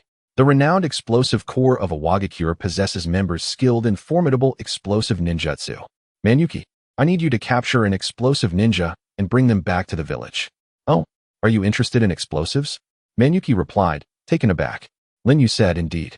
The hidden dark village must endeavor to gather all the bloodline limits in this world to enhance our combat prowess. Manyuki, this is your first confidential mission as captain of the Umbu. Do not disappoint me. Understood. If I fail, I shall present my head. Manyuki vowed. At the Ninja Academy's training grounds, White Zetsu and others were practicing with the children. Ah-Fei sat alone in a vacant space, drawing crude images in the fresh mud with a stick. Ah-Fei, I must leave the village for a while, Lin Yu announced from behind. Going to fight? Ah-Fei continued his drawing, inquiring further. Yes, my hands are itching for action, Lin Yu replied earnestly. While I am away, other villages will inevitably seize the opportunity to invade. Can we kill? Ah-Fei paused in his movements. Those who dare to trespass will be eradicated without mercy. Lin Yu's gaze turned steely. Well, tossing them into a cesspit seems like a fine choice, Ah-Fei remarked as he resumed his drawing. Then I shall leave it to you. Lin Yu vanished into the swirling vortex of Kamui. At the hidden dark village hospital, Yuzuki Yue was diligently using her medical ninjutsu to treat an ailing elder. Lin Yu did not disturb her, but quietly placed an item down. All done, dear elder. Yue wiped the sweat from her brow, her face adorned with an angelic smile. Ah, thank you so much. The elder prepared to pay. In the hidden dark village, medical care is free of charge, Yue smiled. Lord Shadow is truly wise, the elder exclaimed as he departed. After washing her hands, Yue noticed a bento box that had somehow appeared on the table, accompanied by a note. I will be out of the village for a few days. Please eat on time and do not overexert yourself. Yue's cheeks flushed with sweetness as she chided, honestly, I am not a child. At the top of Tanyu Pavilion, Lin Yu gazed upon the relentless training of Xiang before the grand waterfall, engrossed in mastering the Chidori. He withdrew his gaze, closed the window, and donned armor from the Warring States period, slipping on a sturdy, battle-worthy mask while strapping Uchiha's fan to his back. The Sharingan beneath the mask yearned for war. Long men, allow me to witness the true extent of your Rinnegan. Whoosh. Lin Yu, or rather Uchiha Yu, vanished into the vortex of Kamui. An earth-shattering battle is poised to astonish the world. Within the borders of the land of grass, on an expansive plain encircled by mountains, Lin Yu sat upon a stone. Having waited for some time, whoosh, a figure descended, a man clad in a fiery cloud robe, his long orange hair cascading down. Upon landing, he swiftly formed hand seals. Summoning technique. Boom, boom, boom, boom. Boom. He summoned 5 men in fiery cloud robes. The 6 paths of pain have arrived. The leader, Pain-S Devapath, stepped forward. His voice cold and authoritative. Uchiha Yu, I am Pain, the leader of Akatsuki. I have been entrusted with the task of taking your life. Do you have any final words? Indeed, one must immerse oneself in the performance. Lin Yu had already sensed the chakra of the onlookers. With a detached demeanor, he replied, Pain, it seems I was mistaken to have saved your leader Nagato from Hanzo. Nagato is dead. The one standing here is Pain. Pain-S Devapath flicked his sleeve, grasping a black rod in his hand. The black rod of the 6 paths technique can now be freely generated? With the power of the outer path S golem, his growth has been accelerated. This battle should be quite anticipated, no? Lin Yu rose and inquired, Who hired you to kill me? Speak, and perhaps I shall leave your corpse intact. A foolish question. Prepare to accept divine retribution. Crack, crack. Pain-S Azura Path extended its arm, summoning a barrage of cannonballs, trailing fiery tails as they shot forth. Boom, boom, boom. The explosive flames dissipated. Yet Lin Yu's figure was nowhere to be found. Crack. An arm emerged from the ground, seizing Pain-S Hell Path by the ankle. Earth release. Heart decapitation technique. Crack. The Hell Path was dragged into the earth, leaving only its head above. Lin Yu extended his hands from either side, gripping the Hell Path's neck, delivering a swift snap. Crack. The Hell Path's face twisted grotesquely, meeting a gruesome end. Clap. Lin Yu clasped his hands together, forming the serpent seal. Wood release. Birth of the tree realm. Boom, boom. The open plain erupted into chaos as the tree realm surged forth. Scatter. At the command of Devapath, the 5 dispersed. The earth was swiftly engulfed by a forest, with tangled trunks and branches ensnaring Pain and his associates. The human path became ensnared, reduced to mere flesh. Almighty push. Devapath extended his hand, exerting tremendous repulsive force to slow the advance of the forest. The immensely powerful Azura Path seized the animal path and hurled it into the sky. The animal path swiftly formed hand seals for a summoning technique. Boom, boom, boom. Devapath, Azura Path, and Hungry Ghost Path were all summoned into the sky, alongside a gigantic monstrous bird. The 4 stood upon the back of the colossal bird, gazing down at the dense forest below. The Hell Path was the first to be eliminated. It was no coincidence, Mr. Yu was indeed aware of the abilities of the 6 paths of pain and had no intention of showing mercy. Devapath, grave with concern, remarked. Lin Yu stood atop the highest tree, observing the monstrous bird above, a smirk forming beneath his mask as he formed the noon seal. Fire release. Great fire annihilation. Boom. The tumultuous flames surged through the heavens, a spectacle of fire manipulation I had never witnessed before. Even in the sky, no one was spared, yet. The Devapath marveled at the sight. Suddenly, the Hungry Ghost Path stepped forward. Sealing technique, absorption. A semi-transparent shield manifested before the Hungry Ghost Path's hands, and the overwhelming inferno dissipated as if swallowed by an abyss. Indeed, all ninjutsu is rendered meaningless before the Rinnegan. How intriguing. Boom. The Yata mirror was unleashed, and Lin Yu's eyes transformed into a kaleidoscope, marking the peculiar bird in the sky. Due to Pain's diminutive form, it was challenging to target accurately from afar. Whoosh. In the left hand of the Susanoo, a pitch-black Magatama coalesced, the 9-branch god S. Magatama. This posed a significant challenge. The Devapath's expression grew grave. Whoosh. The Magatama shot into the sky, pursuing the strange bird. The Devapath extended his hand. Shinra Tensei. Whoosh. A powerful repulsive force erupted. Yet it had no effect on the 9-branch god S. Magatama. So, attacks on non-targets can indeed penetrate? Scatter. The 4 paths of pain leaped from the back of the strange bird. Boom. Caw. The bird struck by the Magatama vanished into the fierce vortex of divine power. The Devapath could manipulate the gravitational field to hover in the air, while the remaining 3 paths succumbed to gravity's pull. Lin Yu's kaleidoscope captured them. Whoosh, whoosh, whoosh. The 9-branch god S. Magatama soared once more, splitting into 3, simultaneously eliminating the Beast Path, Hungry Ghost Path, and Azura Path. High above, the Devapath struggled to conceal his astonishment. It was unbelievable that Pain's 6 paths had been dispatched so swiftly, yet this Devapath was not the same. What set it apart? Whoosh. The vortex of divine might emerged behind the Devapath as Lin Yu circled around. What? The Deva path turned abruptly. Divine might. Lin Yu's left eye focused on Pain's Deva path's head. Crack. The headless corpse of the Deva path plummeted from the sky. In the northern mountains, a diminutive figure floated mid-air. It was Inoki of the Two Tails, murmuring, "It appears that Uchiha Yu and Akatsuki are not allies after all. Has Pain, the leader of Akatsuki, been eliminated so easily? It's not that Pain is weak. Uchiha Yu is simply too formidable," replied Inoki. In the western mountains, Hanzo of the Salamander observed the battle. "Uchiha Yu's strength surpasses what I encountered. Indeed, having obtained the complete cells of the first Hokage, he has undergone a transformation." In the eastern mountains, Danzo leaned on his cane. "It seems it has concluded. Retrieve the Rinnegan, but remember not to let Uchiha Yu notice." "Yes," replied a root member respectfully, submerging into the earth to approach Pain's hell path concealed within the soil. In the southern mountains, beneath the guise of a paper tree, Konan and Kisame stood side by side. Before them, Nagato sat upright, connected to a black rod for chakra transmission. Yet, his expression bore no signs of fatigue. Only a genuine smile of admiration. "Truly remarkable, Mr. Yu, to have defeated the 6 paths of pain. However, this time, I will proceed with caution." Slap. Nagato formed hand seals. Beast path. Boom, boom, boom, boom, boom, boom. The corpses of the 6 paths of pain were summoned back. What? The Akatsuki member, who intended to extract the Rinnegan from the hell path, suddenly vanished. Then, from above, a tree trunk came crashing down. Ah! A scream echoed, and yet another life was extinguished. Amidst the cover of the great tree, Nagato altered his seal. Hell path. Boom. An image of Yama, engulfed in purple flames, rose, consuming the remains of the 6 paths of pain. Crunch, crunch.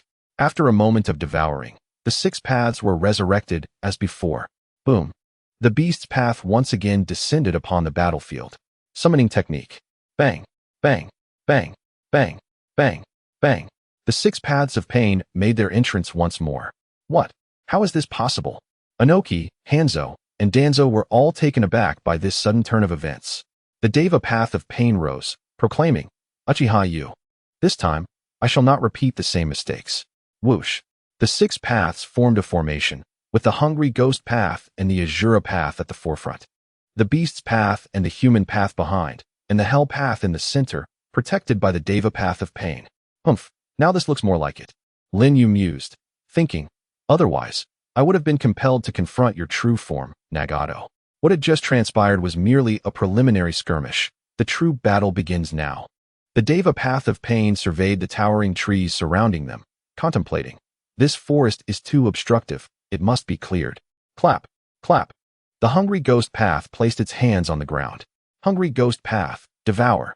Devour and sealing technique absorption share similarities in their principles and functions, yet they differ significantly. Sealing technique absorption reverses the chakra cycle within the body, nullifying the opponent's ninjutsu and rendering it ineffective.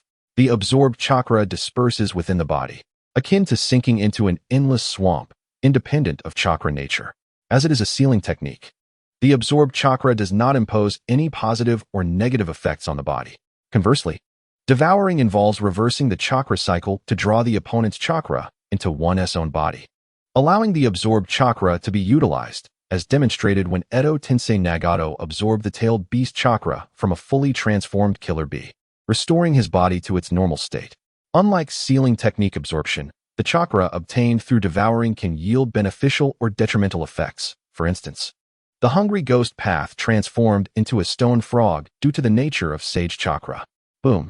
A vast surge of chakra flowed into the body of the Hungry Ghost path, using the earth as its medium. Simultaneously, the forest created by the Shinju's descent began to wither, and the terrain reverted to a plain. This spectacle was utterly breathtaking. Even Lin Yu was startled. Did he absorb all the wood-released chakra from the Shinju's descent? This is no trivial matter. Whoosh. The beast's path swiftly formed seals. Summoning technique. Bang, bang. 2 colossal rhinoceroses were summoned, charging towards Lin Yu with earth-shaking strides. Clap. Lin Yu formed seals, and 2 enormous trees erupted from the ground, securely binding the rhinoceroses, then suddenly constricting. Roar. Bang. The 2 summoning enhanced rhinoceroses vanished amidst their agonized cries. Meanwhile, Lin Yu, having recognized the hungry ghost path's ability to absorb would release chakra, naturally retracted the trees after the technique took effect. Otherwise, it would merely squander chakra. Summoning technique. Summoning technique. Summoning technique. The beast path connected in a summons, and in an instant, creatures from the skies, the ground, and even the depths of the sea emerged. A colossal crab spewed forth a corrosive foam that swiftly surged past Lin Yu's knees, compelling him into a state of intangibility. The enormous crab unleashed a torrent of foamy water, confining Lin Yu's mobility. Boom! The massive avian beast reappeared, raining explosive eggs from the heavens. Three hellish three-headed dogs encircled Lin Yu, their eyes glinting with predatory intent. Is this a zoo? Lin Yu's expression beneath the mask was a mix of amusement and exasperation, but it was soon replaced by a fervent battle spirit. However, this was precisely what he desired. Boom! Susanoo rose to counter the corrosive foam, as Lin Yu swiftly formed hand seals. Summoning technique. Boom! Amidst the billowing smoke, the eight tails descended. Let us combat monsters with monsters. Lin Yu's eyes, ablaze with kaleidoscopic power, commanded the eight tails to unleash a barrage of tailed beast bombs. Boom! Boom! Boom! Boom! Boom! Boom! The avian creature in the sky, along with the lobsters and crabs on the ground, was obliterated by the tailed beast bombs. Yet the hellhounds were different, possessing the ability to infinitely divide. They survived the explosion of the tailed beast bombs and lunged at the eight tails. Hello! The eight tails roared in fury, its eight tentacle-like tails ensnaring the three dogs, unleashing a torrent of black ink that drenched them. Sealing technique. Million angry streams. Crack! Crack! Moments later, the three hellhounds were encased in the solidified ink, rendered immobile. Lin Yu gazed at the distant pane's six paths and murmured, "Let us have a go." Whoosh! The eight tails opened its gaping maw. A terrifying amount of tailed beast chakra coalescing into a massive tailed beast bomb, aimed at the distant pane's six paths. Boom! The tailed beast bomb surged through the air, the shockwave leaving terrifying marks on the earth below. The pane's six paths witnessed the impending tailed beast bomb, and the Deva path couldn't help but exclaim, "Is this the power of the tailed beasts?" Even evasion seems futile against such might. Yet the hungry ghost path can absorb it as well. Whoosh! The hungry ghost path dashed forward, unfurling a protective shield to absorb the technique. The world-destroying tailed beast bomb struck the shield, not only failing to explode but also visibly shrinking at an astonishing rate until it vanished completely. Observers on the surrounding mountains were left speechless by the spectacle of their clash. Monsters, both of them are monsters. The voice of Huangtu trembled with awe. Demon Oki clenched his fists tightly. If these two individuals were to join forces, it is likely that even the combined might of the five Kage would struggle to withstand them. Hanzo of the Salamander squinted, perplexed. Is this the true power of the Rinnegan? But why does the Rinnegan belonging to Nagato manifest in six individuals? And how is Yahiko, who should have perished, standing there in good health? Where has Nagato gone? Danzo gripped his staff firmly. An uncontrollable factor has been added to Akatsuki. Had I known this, I should have spared no effort to eradicate them on that fateful day. Boom! The eight tails vanished into a cloud of white smoke. Lin Yu gazed at Pain's six paths, a smile curling at the corner of his mouth beneath the mask. You've grown stronger, so I shall also show my true capabilities. Swish! Swish! Lin Yu formed hand seals. Would release. Flower Tree World. Boom! Boom! The ferocious tree realm surged forth once more, expanding to a scale surpassing the previous manifestation. The hungry ghost path devoured. Bang! The hungry ghost path attempted to replicate its previous technique, trying to absorb the wood-released chakra from the earth, but discovered, this is futile. The chakra is far too immense. The growth rate of the trees exceeds my absorption capacity. Pain, the Deva path, declared. However, the absorption of the hungry ghost path will inevitably affect the growth of these colossal trees. We have ample time to respond. Whoosh! Whoosh! Just as those words were spoken, buds suddenly sprouted from the trees, blooming and releasing a vast amount of toxic pollen. This is terrible. I am absorbing the chakra from these trees. But I have no time to absorb the pollen. The hungry ghost path cried out in alarm. Thud! Thud! The hungry ghost path, the animal path, the human path, and the Azura path all collapsed, succumbing to the pollen. Only the Deva path and the Hell path remained. The Deva path extended his hands. Almighty push! Whoosh! A powerful repulsive force erupted, keeping the pollen at bay. The Deva Path then activated the protective barrier of the Rinnegan to shield himself. Boom. The Hell Path rose, embodying the figure of Yama, consuming the four fallen by the poisonous pollen. The resurrected animal path was hoisted by the revived Azura Path. The Azura Path's arm transformed, resembling the structure of a space shuttle. Boom. Accompanied by a burst of flames, the animal path shot forth like a rocket, escaping the area filled with pollen. He swiftly formed hand seals. Summoning technique. Bang, bang, bang, bang, bang. The remaining 5 paths appeared in an open space.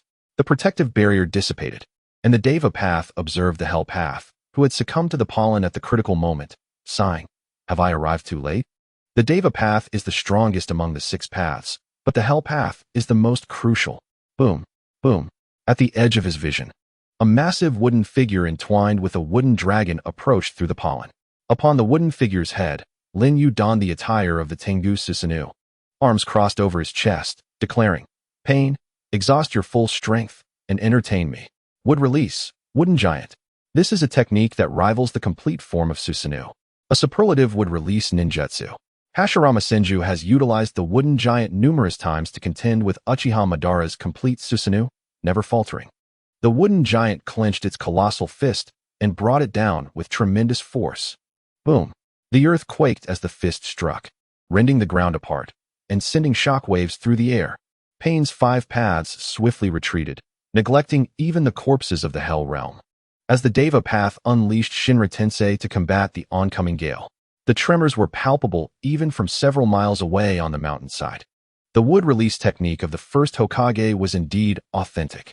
Onoki's aged visage finally betrayed a sheen of sweat. He was a witness and participant of that era, and this monumental power evoked memories of the overwhelming fear he felt in his youth when confronted by formidable foes. Hanzo of the Salamander maintained a solemn expression. Is this truly the astonishing skill of the legendary ninja god? It is indeed formidable, Danzo murmured. The birth of the tree world, the flowering tree world. Even the wood golem trembles. He can already employ all wood release techniques under the sage art of wood release. It is reminiscent of the youthful Hashirama. Coupled with those eternal Mangekyo Sharingan, he rivals Madara before his blindness, whether it be wood release or Sharingan. If he progresses to the next stage, none shall be able to impede him. Muttering, Danzo tightened his grip on his cane. While it is certainly advantageous if Yuzuki Yuya succeeds, I must also prepare for contingencies.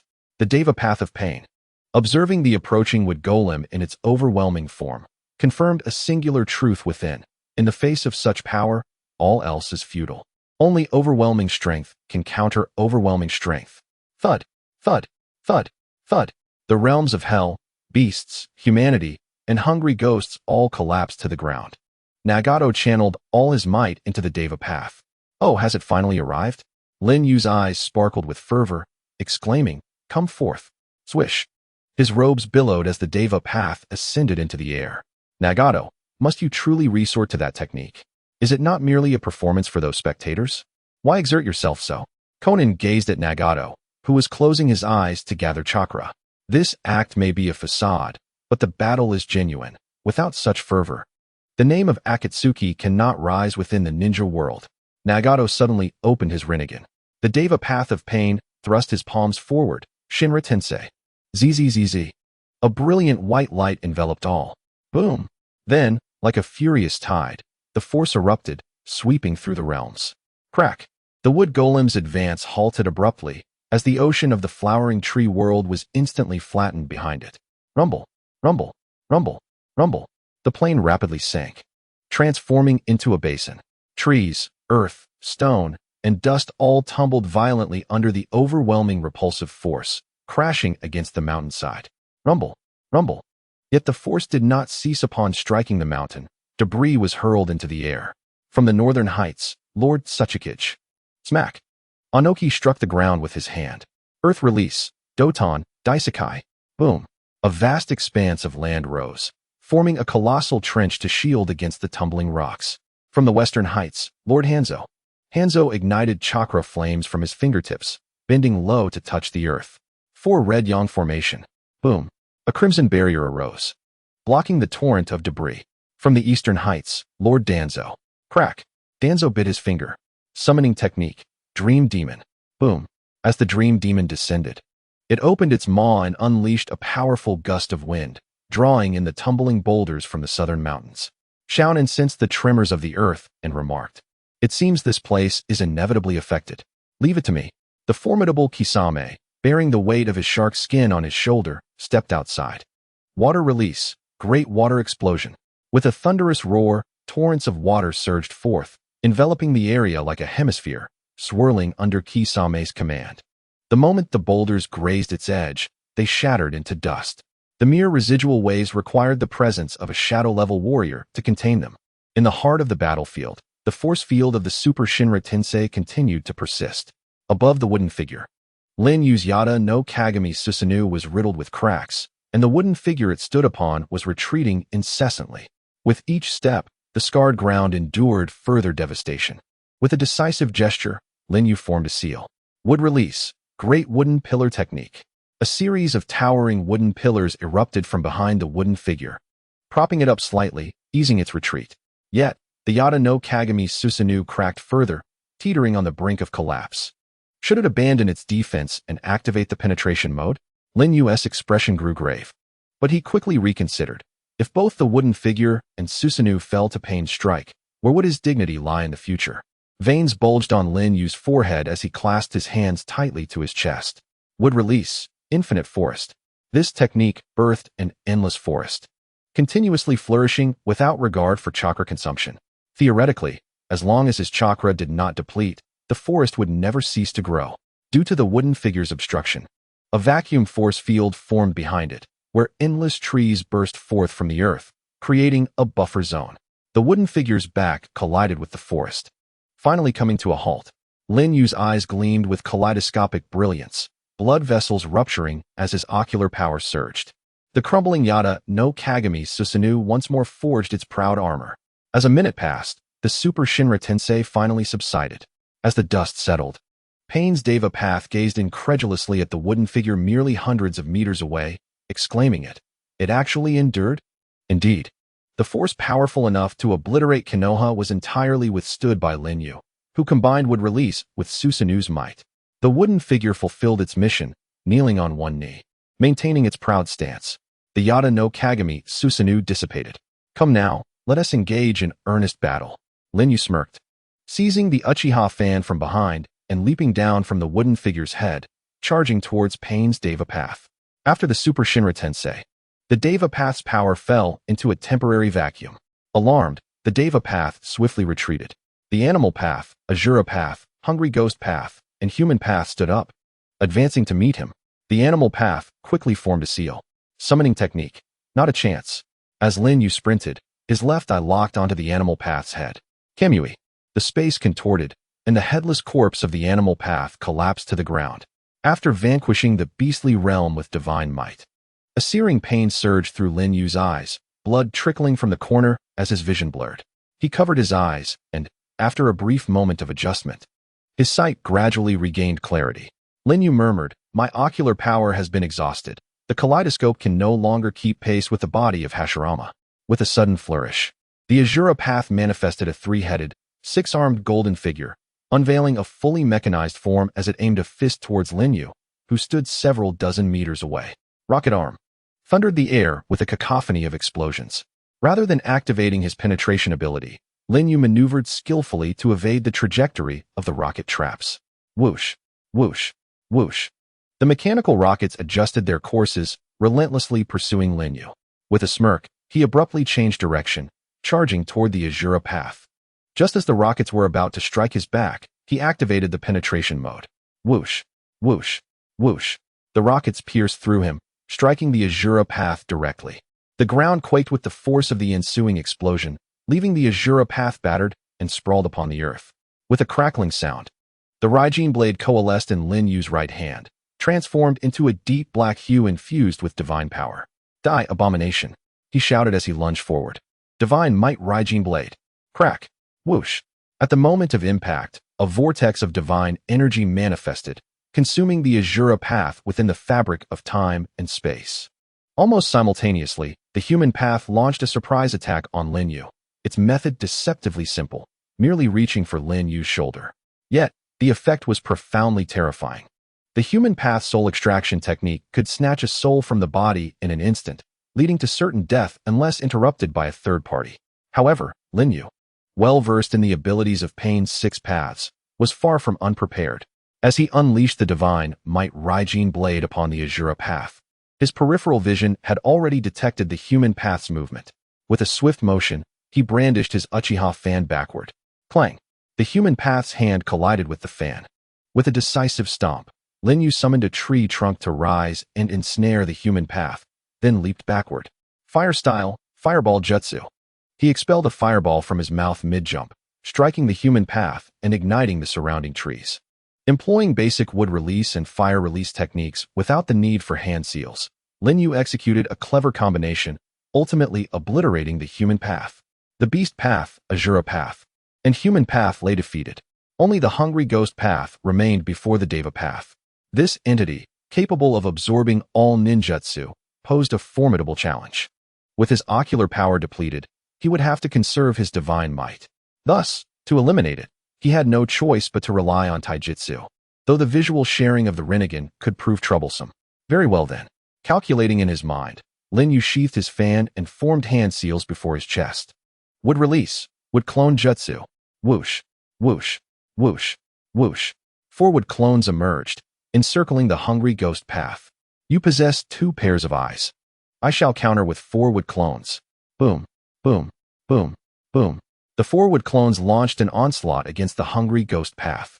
Yet, the hungry ghost path swiftly formed hand seals. Lin Yu furrowed his brow. As the hungry ghost path completed its seals, it clapped its hands forcefully. Wind release, gale palm. Bang! A wooden clone soared through the air, violently struck, and sent flying. Pain's Deva path began to form hand seals. Water release, water chaos waves. A powerful jet of water sliced through, unexpectedly obliterating another wooden clone. Lin Yu was utterly taken aback. He had not anticipated Pain's sudden invocation of conventional ninjutsu. However, upon reflection, he realized he had been overly cautious regarding the Rinnegan's 6 paths abilities. Nagato, after all, had mastered 6 chakra nature transformations, including Yang release, by the age of 10, and was a genius capable of wielding thousands of ninjutsu across the 6 main elemental changes, as well as all mainstream techniques. The 6 paths of Pain were not merely puppets manipulated by Nagato. They were skilled ninjas capable of utilizing all forms of ninjutsu. They could not only wield ninjutsu, but also absorb it. In such a scenario, one must employ their intellect. Lin Yu calmly analyzed the situation. First, he needed to obscure visibility. However, the hungry ghost path could absorb all ninjutsu and chakra, making the mist concealment technique likely ineffective. Therefore, non-chakra and non-ninjutsu methods should suffice. Lin Yu reached into his ninja tool pouch and retrieved a smoke bomb. If shuriken could be multiplied using shadow clones, then other ninja tools could surely be utilized in a similar fashion. He hurled the smoke bomb into the fray. Pain mused to himself, a smoke bomb? Is he attempting to obscure vision with non-chakra means? But with just one. Suddenly, Lin Yu began forming hand seals. Ninjutsu, smoke bomb shadow clone. Boom, boom, boom. In midair, the smoke bomb multiplied into no less than 100. Pain gasped in astonishment. What? Boom. The smoke erupted, filling the air with a thick haze. The hungry ghost path formed hand seals, preparing to dispel the smoke with wind-release ninjutsu. But Lin Yu's wooden clones seized the opportunity to launch their attack. Boom, boom. The sound of fists and feet colliding echoed through the smoke. Lin Yu recalled how Naruto, utilizing Sage Mode's Frog Kata, had defeated Pain's hungry ghost path. The principle behind the Frog Kata was to harness invisible natural energy to execute taijutsu attacks. Yet, even taijutsu attacks were fundamentally a form of chakra. Why would they be effective against the hungry ghost path? Lin Yu's mind raced. Because as long as the hungry ghost path had not yet activated its absorption barrier, even chakra-based attacks would have an effect. A surge of violet chakra enveloped Lin Yu's arm as he plunged into the smoke, closing his eyes and honing his hearing to detect the sounds of battle from his clones. Found it. Lin Yu suddenly leapt up, delivering a powerful punch. Boom. He struck the hungry ghost path squarely in the chest, the force driving it into the ground, causing the earth to cave in. Would release. Diamond technique. From the chest of the hungry ghost path, a tree trunk burst forth, tearing apart its body and transforming into a towering tree. First, he inflicted immense damage with sheer strength, then channeled the power of wood release into its body, causing roots to sprout and rip through its form, an incredibly brutal manifestation of wood release taijutsu. Even pain, devoid of pain sensation, let out a piercing scream. As the smoke dissipated, Lin Yu charged towards the isolated Deva path of pain and extended his hand. It's over. Suddenly, a black rod sprouted from the Deva path sleeve, thrusting towards Lin Yu's shoulder. Umph! Lin Yu smirked, showing no signs of retreat as the black rod pierced his shoulder. With a resounding thud, Nagato's chakra surged into him, causing Lin Yu's body to stiffen momentarily, but that was all. Your chakra may be formidable, yet to disrupt me is a futile endeavor. He resolutely endured the interference of the black rod, extending his hand towards the Deva path. Suddenly, the Deva path opened its eyes wide, unleashing a powerful repulsive force. Shinra Tensei. Lin Yu was sent flying. Finally, my strength has returned. Nagato sighed. After rolling several times, Lin Yu sat up and murmured, the recovery of the Deva path's power is swifter than I anticipated. It stands to reason. Given the power of the outer path's Gedo Mazo, which is incomparable. However, Lin Yu extracted the black rod from his shoulder and tossed it aside, watching as the wound healed automatically. With a crack, he stood up, stretching his neck and gazing meaningfully at the contemplative pain of the Deva path, stating, if you do not unleash a more formidable technique, nothing will change. Pain glanced at Lin Yu, seemingly resolute, before turning southward and running away. A deep smile crept across Lin Yu's lips beneath his mask, and he pursued him.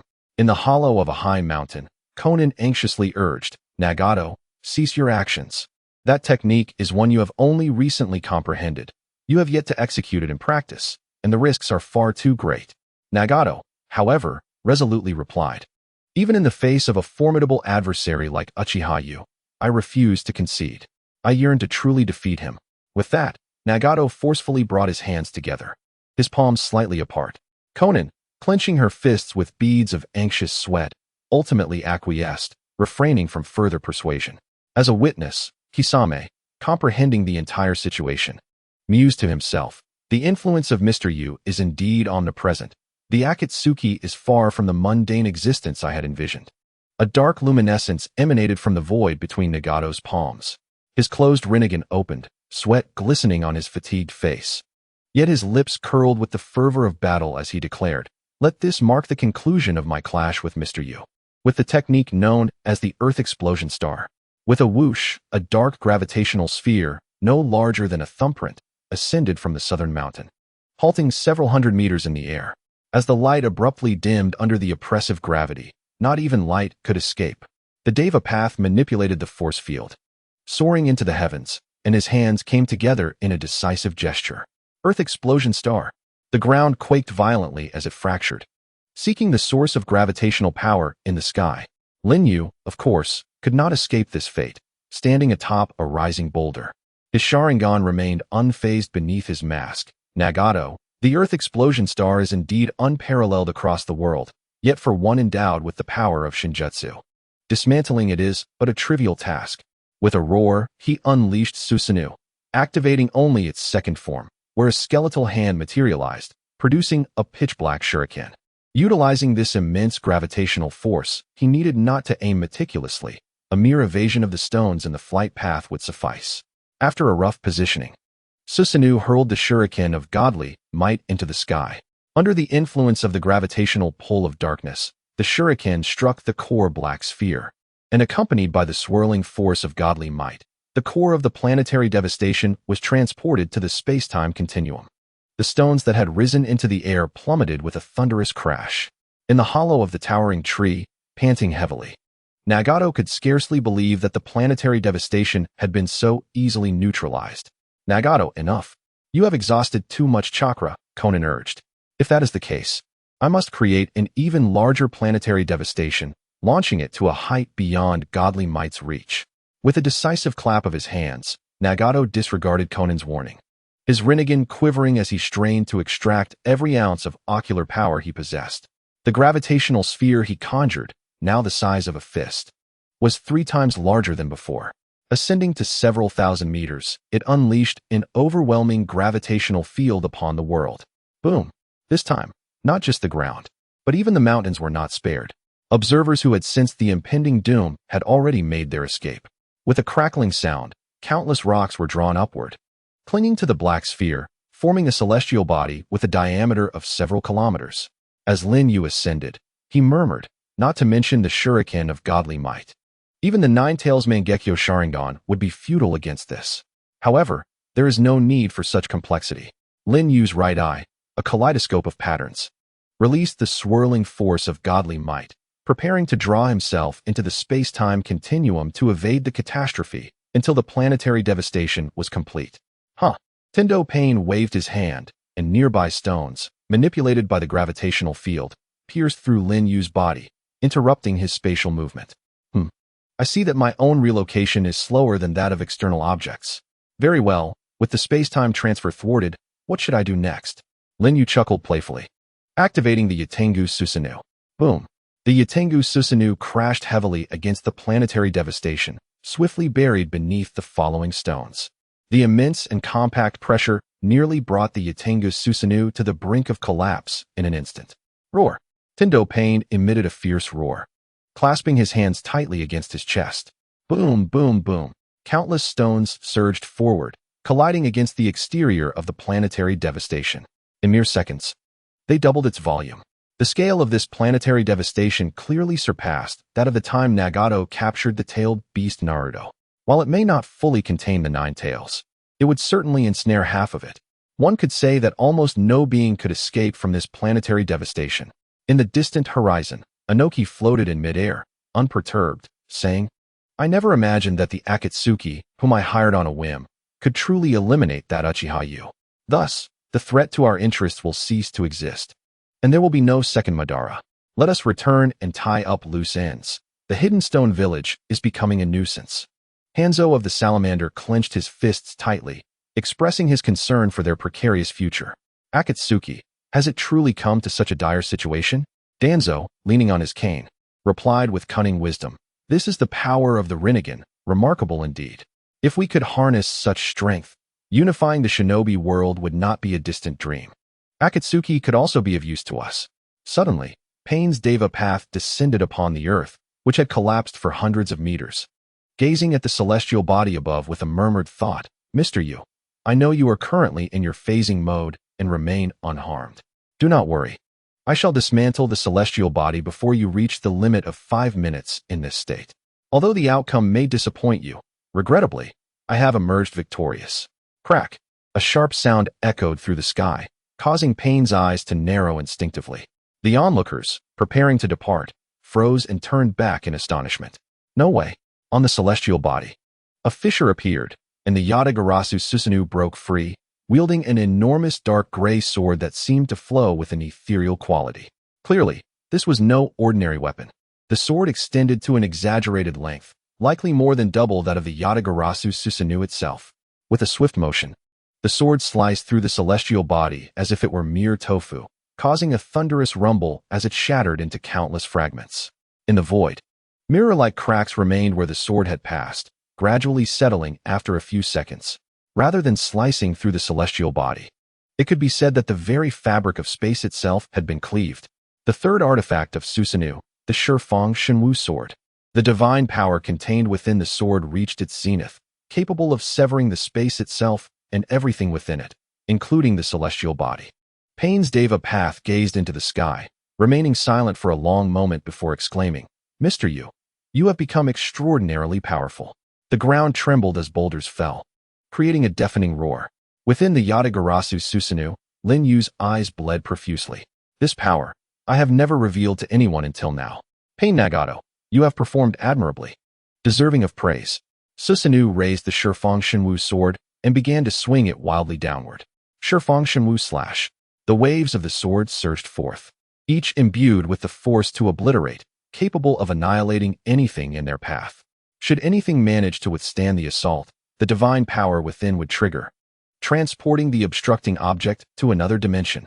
This was the mightiest Susanoo, wielding the most powerful artifact, executing the ultimate sword technique, Shifang Shenwu slash. Let destruction reign. With a resounding roar, the overwhelming sword waves approached. Pain's Deva path did not intend to succumb passively.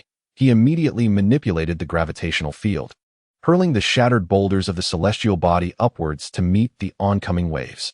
Boom, boom, boom. Yet the boulders were shattered, and the sword waves continued undeterred. Pain brought his hands together, deciding to risk everything. Shinra Tensei. A brilliant white light illuminated everything as the earth crumbled once more.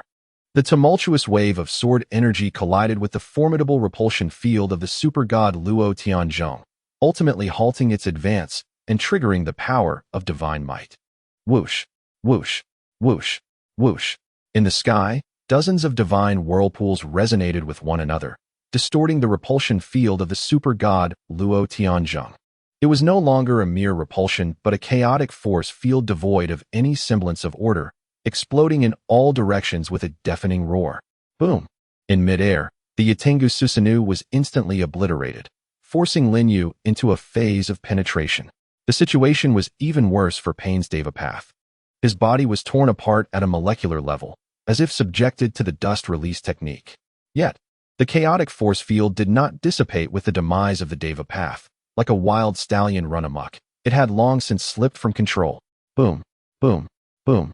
Under this chaotic force field, the earth twisted and contorted, continuously changing shape like the playful hands of a child molding clay. The sky flashed with lightning and thunder, as the erratic force field disrupted the climate. Boom, boom. The torrential rains cleansed the earth, while hurricanes howled in the heavens.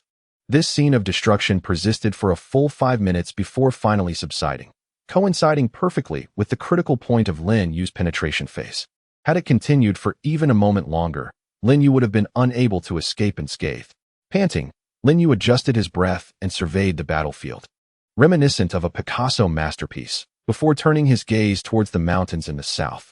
Among the 4 mountains, the southern one sustained the least damage, yet it was still nearly leveled, leaving only a solitary peak standing. Previously, when struck by the black rod, Lin Yu had discerned the approximate location of Nagato through the chakra infused within him. Although not as precise as tracking through Sage Mode, he deduced, based on the terrain, that Nagato's true body resided in that very spot. Lin Yu murmured, "Nagato, you have the capacity to draw out 80% of my current strength. You are indeed worthy of cultivation. When I attain the eternal Mangekyo Sharingan, your Rinnegan will surely reach another pinnacle as well. At that time, we shall engage in combat once more, not against Pain's 6 paths, but against your true self." Whoosh! Lin Yu vanished within the whirlpool of divine might, not immediately returning to the hidden village of darkness. This battle had drained his ocular power significantly, and he needed to recuperate in the realm of time and space, allowing his painfully strained eyes to heal. In a hollow tree, Nagato gasped heavily, beads of sweat cascading down his cheeks and spine. Throughout this battle, he had recklessly employed the skills of the 6 paths of the Rinnegan, even momentarily reviving Pain's 6 paths, along with 2 instances of the Deva path's universal pull and 2 instances of the super god Luo Tianzhong. Despite possessing the immense chakra of the Uzumaki clan and harboring the outer path's golems within him, Nagato had reached his limit. "Nagato, you have exerted yourself tremendously," Conan said with concern. Nagato replied, panting, "I have lost. In terms of technique application, combat experience, and chakra reserves, I have been utterly defeated. Mr. Yu's strength is unfathomable, far beyond my current capabilities. However, I assure you, next time, I shall not be defeated." Nagato's expression was somewhat complex, as Conan responded, "Let us return. Through this battle, the path for Akatsuki has been opened. Experts will undoubtedly come seeking us. I must prepare myself to the best of my abilities to command their respect." "Understood," came the reply, as they made their way back to their destination in the land of Earth. The 13th squad of the Iwagakure demolition team had just completed their mission of demolishing a stronghold and was racing back to the village. However, a silver-haired youth, bearing a scroll upon his back, obstructed their path. "Who are you?" inquired the leader of the demolition unit. "I am Katsu, the explosive prodigy of Iwagakure.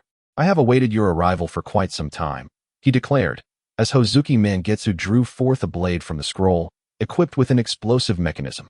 "This is the explosive blade. Are you not one of the legendary 7 ninja swordsmen of the mist, Hozuki Mangetsu?" Katsu exclaimed in astonishment. Let me correct you. I am one of the former 7 ninja swordsmen, Ōtsutsuki Mangetsu said haughtily, charging forward with his blade. The ensuing battle was fierce, and the ground was left scarred by the explosions. Curse it! With a thud, the battered Katsu collapsed. The remnants of the explosion coalesced into 7 or 8 pools, which then took on human form. Wiping the sweat from his brow, Ōtsutsuki Mangetsu murmured, truly troublesome. However, it seems this task assigned by Lord Shadow has been accomplished. Suddenly, rain began to fall from the sky without warning. Ōtsutsuki Mangetsu felt the raindrops and his expression grew grave. This is the mist's secret technique, Rain Cutter. Have those troublesome foes arrived? The Rain Cutter technique has the power to weaken all ninjutsu and chakra. Within this rain, the unique hydrating abilities of the Ōtsutsuki clan would be rendered ineffective. This technique has long been mastered by the renowned pursuit ninjas of the Mist Village. As anticipated, soon after, figures clad in the garb of the Mist's Umbu, adorned with masks and wielding ninja swords, surrounded Ōtsutsuki Mangetsu. Ōtsutsuki Mangetsu, we are under orders from Lord Yagura to retrieve your ninja sword. Why do you not first seek out Kisame to recover Samahata? Why come for me first? It is merely a matter of time. Betrayal of the blood mist leads only to death. Before the dark country and the village of Ankin, a multitude of masked ninjas congregated. It was revealed that the confrontation between Uchiha Yu and the leader of the Akatsuki, Pain, in the land of grass had spread. Some with ulterior motives sought to take advantage of this chaos to launch a surprise attack on Ankin village, aiming to obliterate it in one fell swoop. Who were these individuals with ulterior motives? They might not belong to any ninja village, or they might belong to any village, it mattered not. For Ankin village, they were invaders. With Shadow Uchiha Yu absent, this presented an opportune moment to annihilate Ankin village. Our orders are clear, whether ninja or civilian, regardless of age or gender. All must be eradicated to send a message to the entire ninja world about the fate of those who join Ankin village. The leading masked ninja spoke coldly. Indeed, should such an event transpire, Ankin village would be utterly finished. No one would dare to join. Just then, a peculiar figure appeared before the invaders. Who are you? A mere lackey of Ankin village? They halted, gazing disdainfully at the individual before them. At that moment, the oddly shaped figure posed an absurd question. Discomfort? Yes, discomfort. Do you know what discomfort feels like? Well, I suppose it is similar to the exhilaration of killing. Do not spout such nonsense, you insignificant lackey. Take him down. The masked ninjas began to hurl shuriken. If you were to hurl excrement at me, perhaps I would find a modicum of joy in it. Clang, clang, clang. And then, all the shurikens came to a halt before Afe. However, this was not the repelling force of Shinra Tensei. Gulp, gulp. Those shurikens melted before Afe, transforming into molten iron. How was that accomplished? What kind of technique is this? He did nothing at all. The masked ninjas were struck with astonishment. Afe murmured, it is quite simple. I released my chakra to suspend the shurikens, and then utilized the heat from the chakra to melt them. Is such a fundamental principle beyond your comprehension? How could such a feat be possible? Even the shadows cannot achieve this. He's coming for me. Boom. Afe's fist penetrated the chest of a masked ninja, causing a tree to expand within his body, and with a loud pop, he exploded into a spray of blood that rained down from the sky.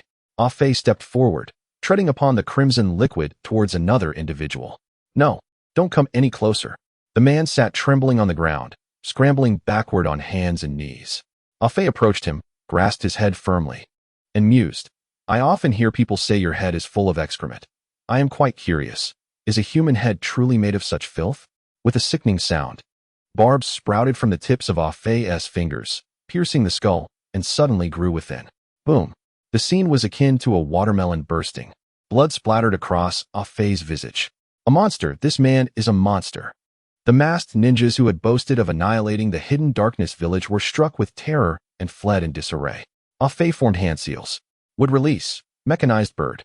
The extraordinary mechanized bird created from wood release took flight, and Afe leapt onto its back, standing tall with arms crossed over his chest, leisurely pursuing the fleeing ninjas. What, I wonder, is the sensation of needing to relieve oneself?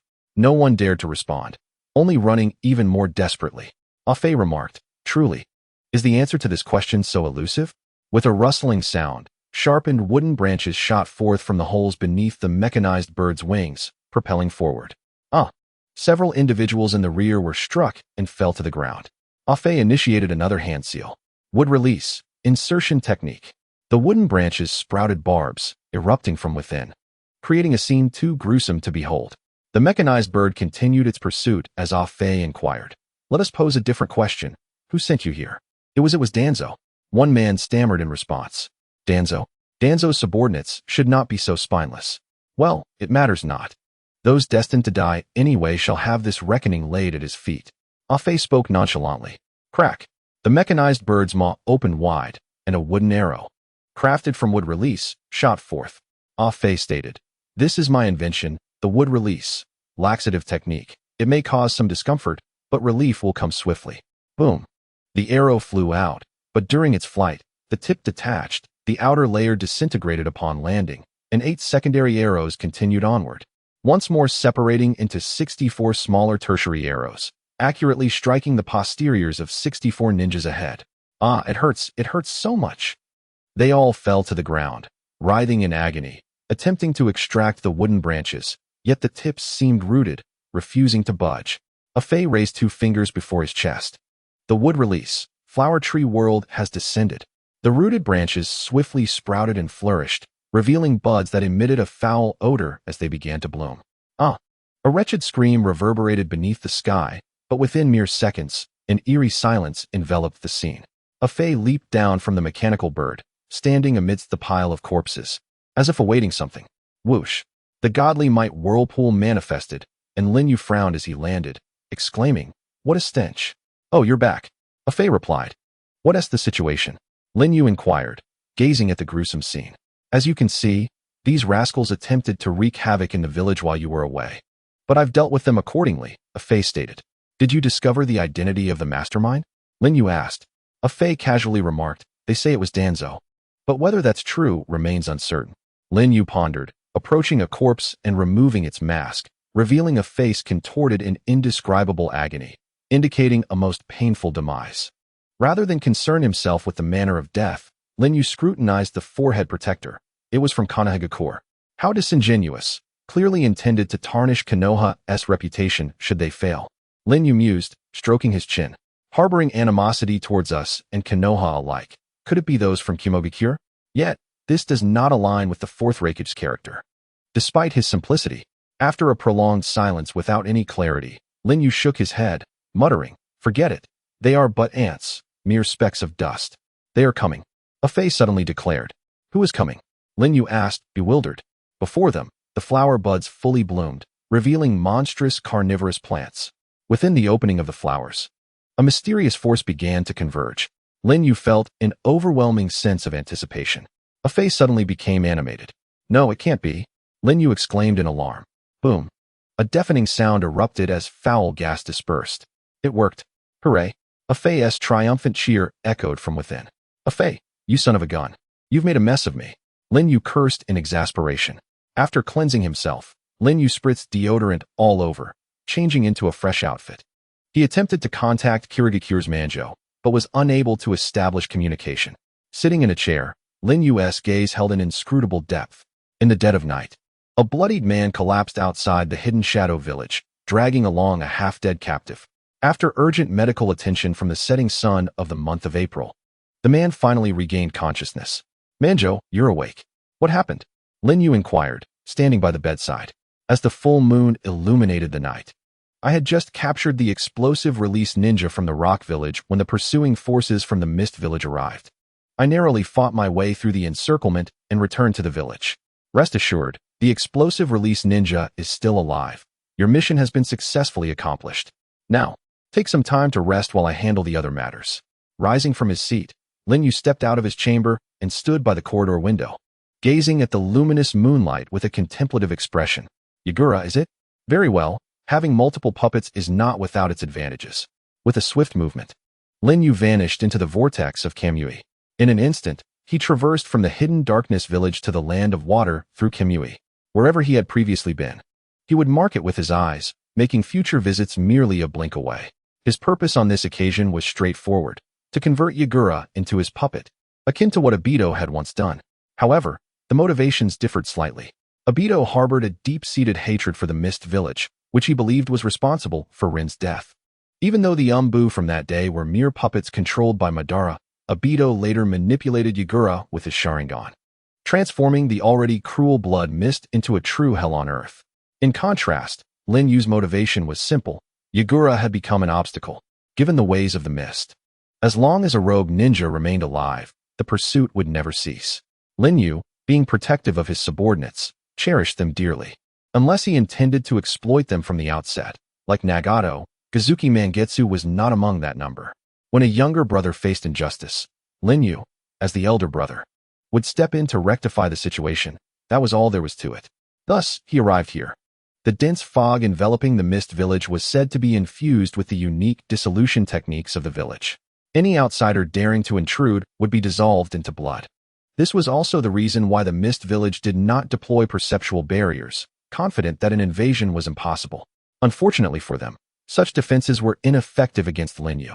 It took merely 4 minutes to traverse this thick fog, even less than the 5-minute limit of Lin Yu's penetration mode. After 4 minutes, he successfully infiltrated the Mist Village.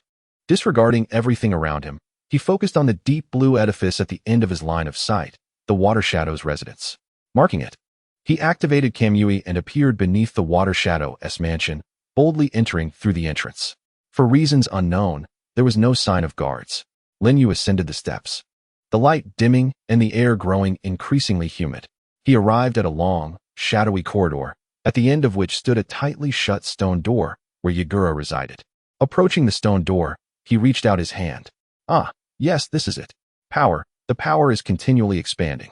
Suddenly, a chilling laughter echoed from the other side of the stone door, causing Lin Yu to momentarily hesitate before pushing against the door. With a thunderous rumble, the stone door swung open, and upon glimpsing the interior, Lin Yu could not help but furrow his brow. Yagura sat upon a stone chair, his head bowed, seemingly oblivious to Lin Yu's arrival. From the severed stump of his left arm grew a massive appendage covered in spiny protrusions, certainly not a human arm. A terrifying chakra emanated from that limb. It was the chakra of the Three Tails. Lin Yu pondered, what is happening? Has the Three Tails been resurrected? No, it cannot be like this. He swiftly organized his thoughts. Indeed, the chakra of the tailed beasts often lingers in fragmented forms throughout the world. The horns and tentacles of the 8 tails, along with the golden and silver horns of the Cloud Village, have resided within the belly of the 9 tails, thereby acquiring a portion of its chakra. The 3 tails, having long dwelled in the lakes of the Land of Water, would naturally have had dealings with the Mist Village. It is entirely reasonable that during these interactions, they obtained an arm from the 3 tails. The incomplete body of a tailed beast is capable of regeneration. However, the lost parts still contain a substantial amount of tailed beast chakra. Lin Yu remarked, "Ah, I see. Having lost an arm, one compensates with the limbs of a tailed beast to gain a power akin to that of a Jinchūriki. Though repugnant, it is indeed a feasible method." Upon hearing this, Yagura lifted his head, revealing thorn-like protrusions on the left side of his face akin to an arm, while his left pupil transformed into a crimson hue reminiscent of the Three Tails' eye. Upon seeing Lin Yu standing at the door, Yagura snarled, "Uchiha?" Lin Yu replied in a deep voice, "It appears you are still quite lucid. You must know why I have come, correct?" Yagura coldly retorted, "Kisame Hashigaki, Mangetsu. The traitors of the mist, they have betrayed our village and taken away our treasured blade. As the creator of the blood mist, I shall not allow such an affront to occur. Traitors must face the most severe retribution. Indeed, had I been in your position, I would have been even more ruthless. But regrettably, they are now under my command, and you shall not touch them," Lin Yu declared with audacity, devoid of reason. "Uchiha, do you believe you can leave here alive today?" Yagura's chest swelled as he unleashed the water release, water break wave.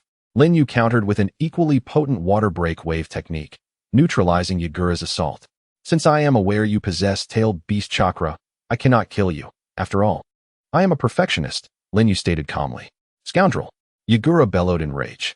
Suddenly, crimson, semi-transparent tailed beast chakra surged forth from his body, rapidly compressing into a vibrant red cloak of tailed beast energy, with 3 tails swaying, resembling a miniature 3 tails. Such a commotion caused the Water Shadow Mansion to tremble slightly, yet not a single tile fell. Lin Yu pondered, "Oh, is this a room reinforced by seals?" "Yes." Yagura, partially transformed into a tailed beast, opened his mouth. releasing scalding steam. In this confined and enclosed space, I shall unleash an incessant barrage. Your fate shall be death. With a swift motion, tailed beast chakra gathered in Yagura's mouth, forming a small tailed beast ball. Boom. The tailed beast ball was launched, the distance minimal, and the timing critical. The explosion filled the confined space.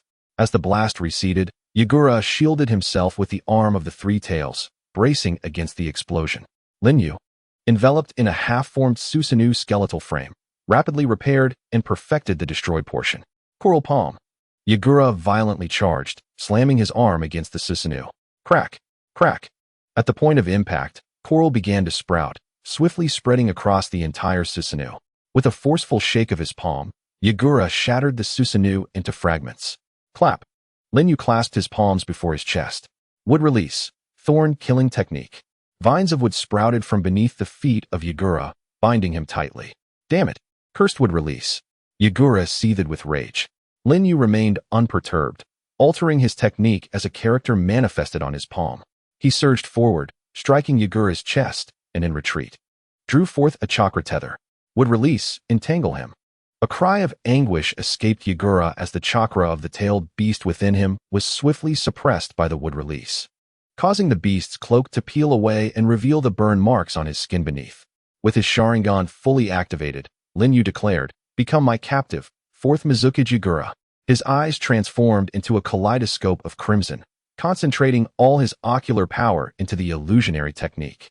Suddenly, Yagura's eyes widened in shock, followed by a fierce struggle, ultimately losing focus. Thus, the fourth Mizukage Yagura fell under the powerful control of Lin Yu's illusion. Though this Jinjutsu did not rival the likes of Kotoamatsukami or Tsukuyami, it was not a mere technique that could be easily dispelled. This illusion would compel Yagura to make decisions favorable to Lin Yu. Before the dazed Yagura, Lin Yu rubbed his swollen Sharingan.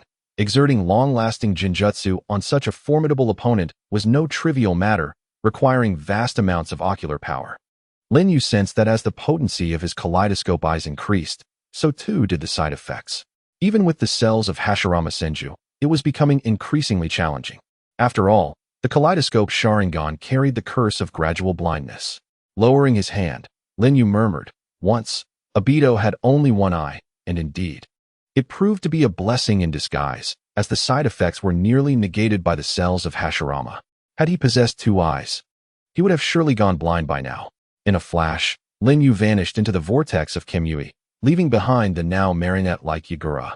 For a time thereafter, everything in the hidden mist village remained unchanged, appearing no different from the previous blood-soaked days, save for the pursuit of rogue ninjas, which had ceased. On a bridge in the village, a girl clad in blue stood leaning against the railing, her emerald eyes peering through the mist towards the Mizukage's abode, reflecting a wisdom beyond her years. Her right eye was partially obscured by her bangs, and her alluring long hair cascaded down her back. Yet she remained unmarried at the tender age of 16. This was Terumi Mei, the most gifted girl in the history of the Hidden Mist Village. Possessing the chakra natures of fire, lightning, earth, and water, along with the unique bloodline limits of boil release and dissolution release. Even at her young age, she was a formidable candidate for the next Mizukage, enjoying immense prestige and influence among the village's youth, with Ao being one of her loyal followers. Ao, don't you think the actions of Lord Mizukage have been somewhat unusual lately? Terumi Mei's melodious voice floated back to Ao.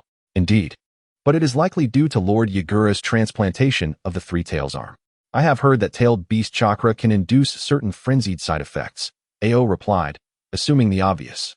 Nojalming shook her head, stating that merely a single arm of the three tails would not pose a significant threat to a master like the Water Shadow. She suspected there were deeper mysteries at play. Ching, utilize your Byakugan to examine the chakra network of the Water Shadow. Ching's right eye, which housed a Byakugan acquired from a member of the Hyuga clan during the Ninja War, was now called into action.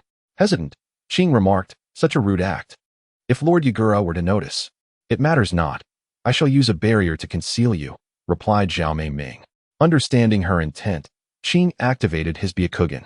Veins bulged around his right eye, and as the Byakugan awakened, he could discern the intricate details of the Water Shadow's residence, including the flow of chakra within Yagura's meridian system. Suddenly, Ching exclaimed, This is an abnormal disruption in Lord Yagura's cranial chakra. likely under the control of an illusion. Indeed, Zhao Mei Ming's delicate hands gripped the railing as her beautiful eyes fell into deep contemplation. In any case, we must first dispel the water shadow's illusion. Qing, this relies on your Byakugan. I understand. Qing responded dutifully. Indeed, in the original tale, it was Zhao Mei Ming who detected Yagura's manipulation by Obito's illusion, and it was Qing who used the Byakugan to dispel it. But this is an immensely powerful illusion. I cannot unravel it. Qing, drenched in sweat before the water shadow, felt utterly helpless against the illusion. After all, Lin Yu's ocular prowess far surpassed that of Obito. Is it impossible to forcibly dispel it? Zhao Mei Ming asked, her brow furrowing slightly. If that were the case, Lord Yagura's cranial meridians would be destroyed in an instant, leading to his demise, Qing stated with grave seriousness. Zhao Mei Ming quietly clenched her fist. From what I know, the Mist Village lacks individuals capable of such illusions. Could it be that an outsider has infiltrated the village, traversing the misty barriers unscathed, defeating the water shadow who had controlled part of the tailed beast's power and now wields such a formidable illusion? Is this power present in today's ninja world? Zhao Mei Ming instinctively thought of a name, one she had heard of before but never encountered. What shall we do now? Qing inquired. For now, we must report this matter to the elders, Zhao Mei Ming declared, releasing her grip and stepping forward with an alluring grace and commanding presence. With Yagura under the influence of an illusion, he could no longer serve as the water shadow, leading the Mist Village. In that case, considering strength, Qing, who could inherit the title of the fifth water shadow, gazed meaningfully at Zhao Mei Ming's retreating figure. Indeed, I have come to a realization. The era of the blood mist must come to an end. Zhao Mei Ming's gaze was resolute. In the hidden darkness village, at Tianyu Pavilion, Lin Yu stirred from his slumber. Oh, have they discovered it so soon? The people of the Mist Village are unexpectedly capable, he mused. What is the matter, Yu? Yujetsu Xiang rose, her smooth skin exposed. Nothing much, merely that another era may soon fade into the past. This world, after all, still belongs to the youth. Lin Yu replied with an enigmatic smile. Yujetsu Xiang, resting her chin on her hand, gazed at Lin Yu with sparkling eyes. Your tone is so antiquated. One would think you were an old man. How so? Am I not youthful? Lin Yu's hand reached out from under the covers. Ah, stop it. As the evening sun of April cast a rosy hue upon her charming face, the little girl playfully struck Lin Yu's shoulder, only for him to swiftly flip over and pin her down. Let me also grant you eternal youth. Ah, you, she teased, her legs tightening around Lin Yu's waist. Without further ado, a flurry of spirited movements ensued. At dawn, beneath the great waterfall of Tianyu Pavilion, a powerful bolt of lightning erupted with a crack, momentarily disrupting the cascading waters. After a few seconds, the flow resumed its roaring descent. Gasping for breath, Yu Xian bent over, her gaze fixed on her bandaged, battered right hand. At last, I've mastered it. Yes, after over half a month of relentless practice, she had finally learned the A-rank ninjutsu known as Chidori. For a mere 9-year-old girl, this achievement was nothing short of miraculous. Xian, this child, is truly remarkable. Not far away, observing her capable younger sister, Yu Xiang's eyes gleamed with unmasked pride. Now, I must fulfill my promise and present her with a gift, Lin Yu murmured, turning towards Tianyu Pavilion. Upon entering a certain room within the pavilion, Lin Yu extended his hand towards the wall. With a swift motion, an entrance appeared as the wall shifted, and he stepped inside, approaching a box. This was a sealed box, impervious to anyone but Lin Yu. Release. He dispelled the seal and opened the box, retrieving a glass vessel before returning to the grand waterfall. Xian, as I previously mentioned, when you mastered Chidori, I would bestow upon you a gift. This is what I present to you.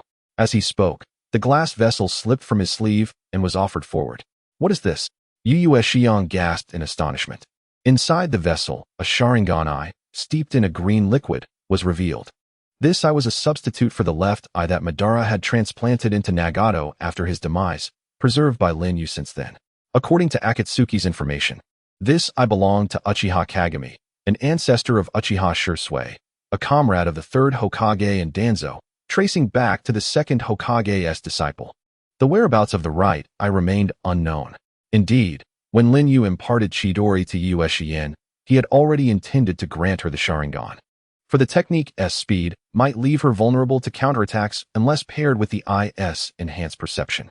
Logically, it seemed unwise for Lin Yu to teach a flawed technique to his own sister-in-law, even if she appeared to harbor ill intentions towards her sister's husband. Is this appropriate?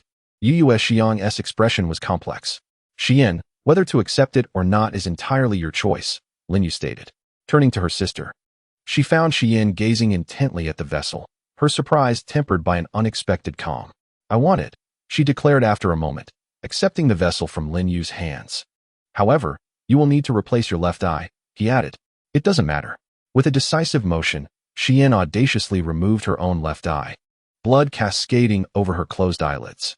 Please transplant it for me, brother-in-law, she implored. Incredibly, Ōtsutsuki gazed at her sister. Suddenly realizing something profound, she appeared to be lost in the joy of their reunion, oblivious to the changes that had transpired within her sibling. This coldness seemed not only directed towards outsiders, but also encompassed herself. A sense of unease gripped Yu's heart. Had Yuin truly transformed into this manner merely from being bullied in Konoha? Had nothing else occurred? Lin Yu cast a deep glance at Yuin before turning and saying, "Come with me. We shall proceed with the transplant. You too, your medical ninjutsu is required." On the bed in the room, after receiving anesthesia, Ōtsutsuki Yuin lay quietly, while the left eye of Uchiha Kagami had been implanted into her left eye socket. Ōtsutsuki Yu was utilizing her medical ninjutsu for the subsequent treatment, her eyes filled with hidden concern. Is everything all right? Yuin is not of the Uchiha clan, yet she must use the Sharingan. Lin Yu reassured her, it will be fine. This Sharingan has been modified with Hashirama's cells. Once the transplant is successful, these cells will be absorbed by her, making her more compatible with this eye than even the Uchiha clan. Upon hearing this, Ōtsutsuki Yu felt a slight relief and voiced another worry. Sometimes Yuin exhibits actions that are quite chilling, far removed from the mindset of a 9-year-old. I am genuinely concerned that if this continues, she may stray from the right path. Lin Yu had his own considerations. Every individual has their own trajectory of growth. Experiencing certain things early on is not necessarily a bad thing. Rest assured, with me here, I will guide her back to the right path. That is reassuring, Yu replied. In the deep of night, Yuin awakened, propping herself up, her left eye swathed in bandages. How do you feel? Lin Yu inquired, seated in a chair at the bedside. I cannot quite articulate it, but it feels as though a unique chakra is penetrating my mind, Yuin responded. Indeed. The process of awakening the Sharingan involves a surge of special chakra flooding the brain, stimulating the optic nerve. Conversely, if the Sharingan were to be transplanted in reverse, the brain must adapt to the eye. That unique chakra is the mental energy inherited by the Uchiha clan. When the bandages are removed, the world you perceive will transform significantly. Take your time to recuperate, Yuin, Lin Yu said as he rose and exited the room. Oh, what I particularly wish to witness is your demise, brother-in-law, Yuin murmured, clutching the bandages around her left eye. The skies of the land of darkness were shrouded in oppressive clouds, thunder roaring as torrential rain poured down. Lin Yu awaited before a dark chamber.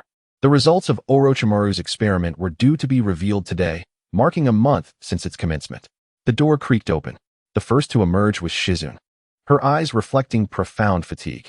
As she passed by Lin Yu, who leaned against the wall, her gaze was indifferent, yet she instinctively quickened her pace. Take an umbrella. The rain is quite heavy, Lin Yu offered, extending a parasol. Shizune paused, hesitating for a moment before accepting it, opening the umbrella and hastily darting into the downpour. Though she harbored a deep-seated disdain for my experiments, she dedicated herself wholeheartedly to them. Once she resolved to engage, her commitment was unwavering. This is simply her earnest nature. Orochimaru, adorned in ethereal white garments, emerged from the shadows and gazed at the silhouette of Shizune. This embodies the spirit of a true ninja. Since I have made a promise to her, I shall fulfill it. However, what truly concerns Lin Yu is whether there are any results. A playful chuckle escaped Orochimaru's lips. Everything is perfect. He produced a data report from his robes. This is the comparative genetic analysis of the two subjects post-experiment. Lin Yu examined the document.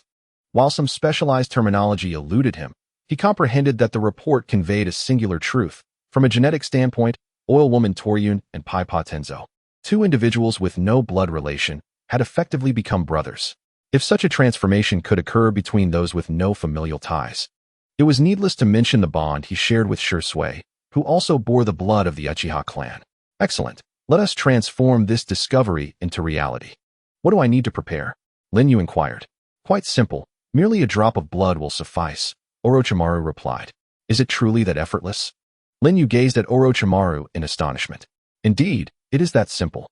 The forbidden technique I have developed can alter the target's genes to mirror the structure found in this blood, though it must be conducted while the subject is entirely defenseless. Which presents some difficulty, Orochimaru chuckled. Then what are we waiting for? Let us proceed with the blood collection. Oh, and take an additional sample as well, Lin Yu stated.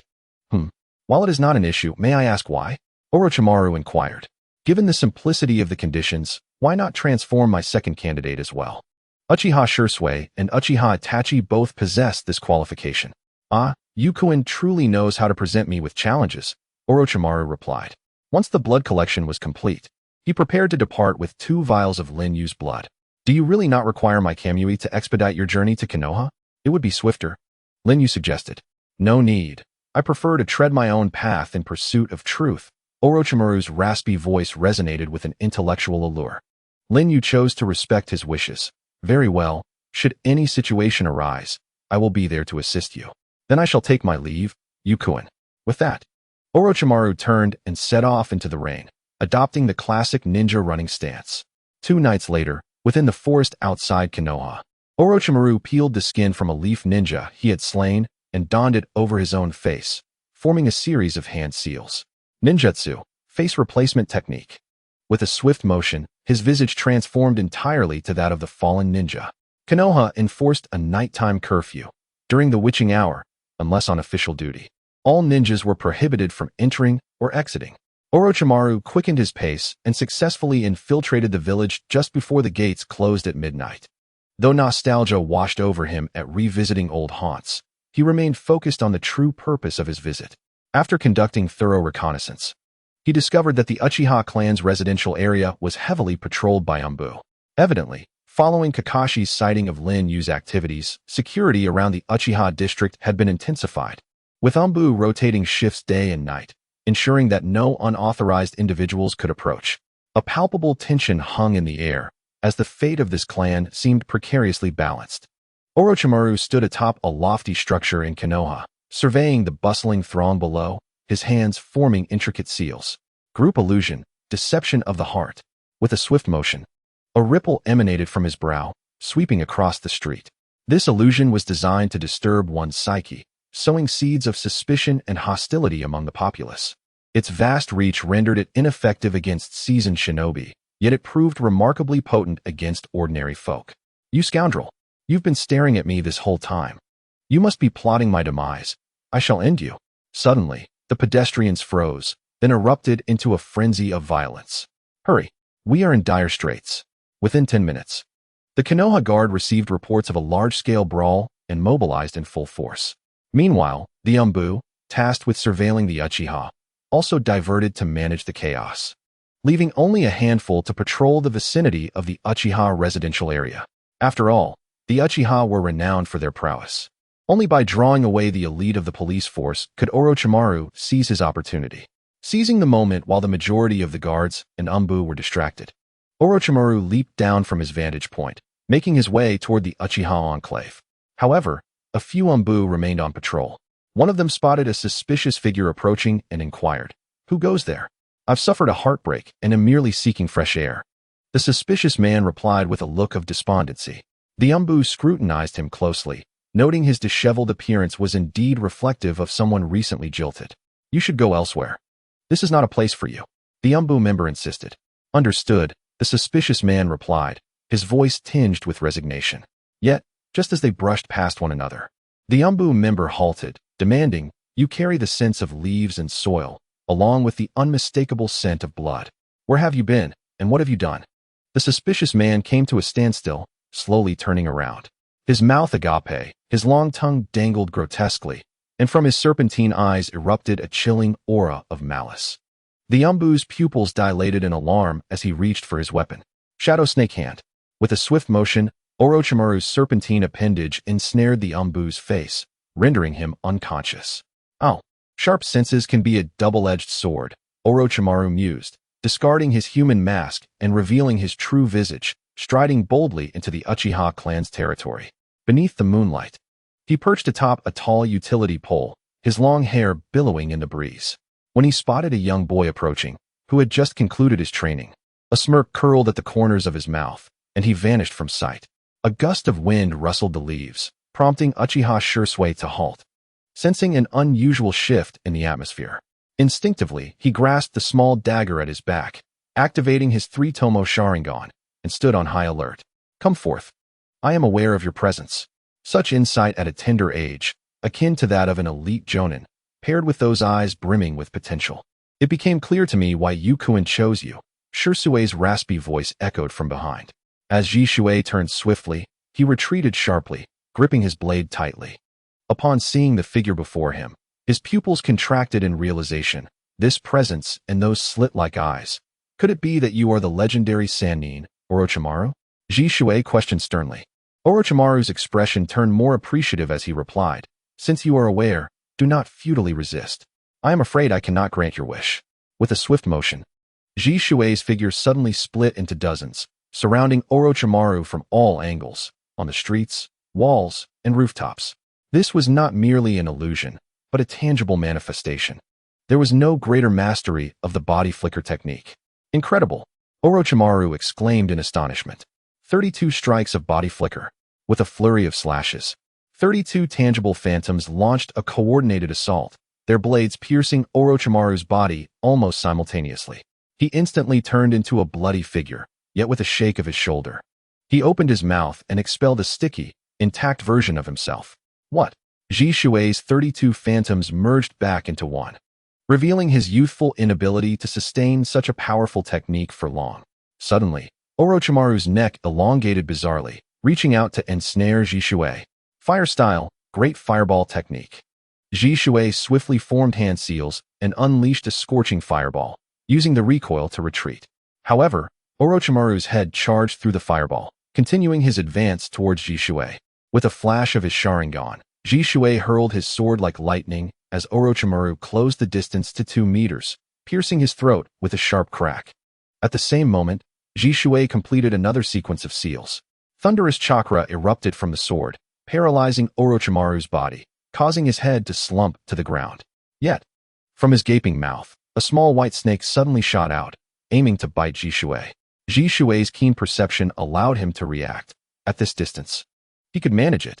2 pitch-black crows materialized mid-air, seizing the snake just a meter away. In the distance, Orochimaru formed hand seals. Kusanagi sword, void blade. With a swift motion, the small snake opened its mouth, unleashing the Kusanagi sword. This is bad. Jishui realized too late, before he could evade. The sword pierced his shoulder, pinning him against the wall. The crows dissipated, and the snake fell to the ground. With a swift motion, Orochimaru retracted his neck, removed the sword from his throat, and approached Jishui. Jishui-kun, had it not been for Yukuin's interest in you, I would have truly wished to make you mine. Alas, that man possesses far greater foresight than I. Orochimaru produced a syringe filled with Lin Yu's blood and injected it into Jishui's veins. With a clang, he discarded the syringe and formed a series of intricate seals. His long hair flowed without wind as a hoarse voice resonated. Thank me, Jishui. With this drop of blood, you too shall acquire a fragment of Lord Hashirama's power. Forbidden technique, blood transmutation. Jishui's eyes widened in shock, his heart momentarily halting in his chest, and then a searing heat engulfed his entire being. He could not help but scream in agony. Orochimaru stepped forward and withdrew the Kusanagi sword from Jishui's shoulder. With a thud, Jishui collapsed to his knees, drenched in sweat, exclaiming, What have you done to me? Orochimaru tilted his head back, opening his mouth to place the Kusanagi sword within the gaping maw of the serpent. As the snake retracted, Orochimaru closed his mouth, wiping the viscous residue from the corner of his lips before turning away. Stop right there. Shursui struggled to crawl forward, but ultimately succumbed to unconsciousness due to his weakened state.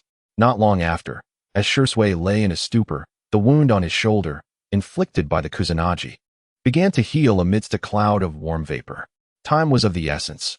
He needed to find the next target quickly. Surely, it would be less challenging than the first, Orochimaru mused to himself. In a residence located south of the Uchiha district, Mikoto Uchiha reclined on a lounge chair, gently caressing her visibly pregnant belly. Her gaze was weary yet tender as she spoke. Itachi, I'm feeling rather fatigued. I think I shall rest for a while. You should retire early as well. On the tatami mat beside her, the 5-year-old Itachi sat upright, displaying remarkable maturity. All right, I will sleep shortly, he replied. Soon. The soothing rhythm of Mikoto's breathing filled the air. Itachi rose, fetching a blanket to drape over his mother, smiling at her belly as he whispered, Be good, Sasuke. However, Itachi did not succumb to slumber.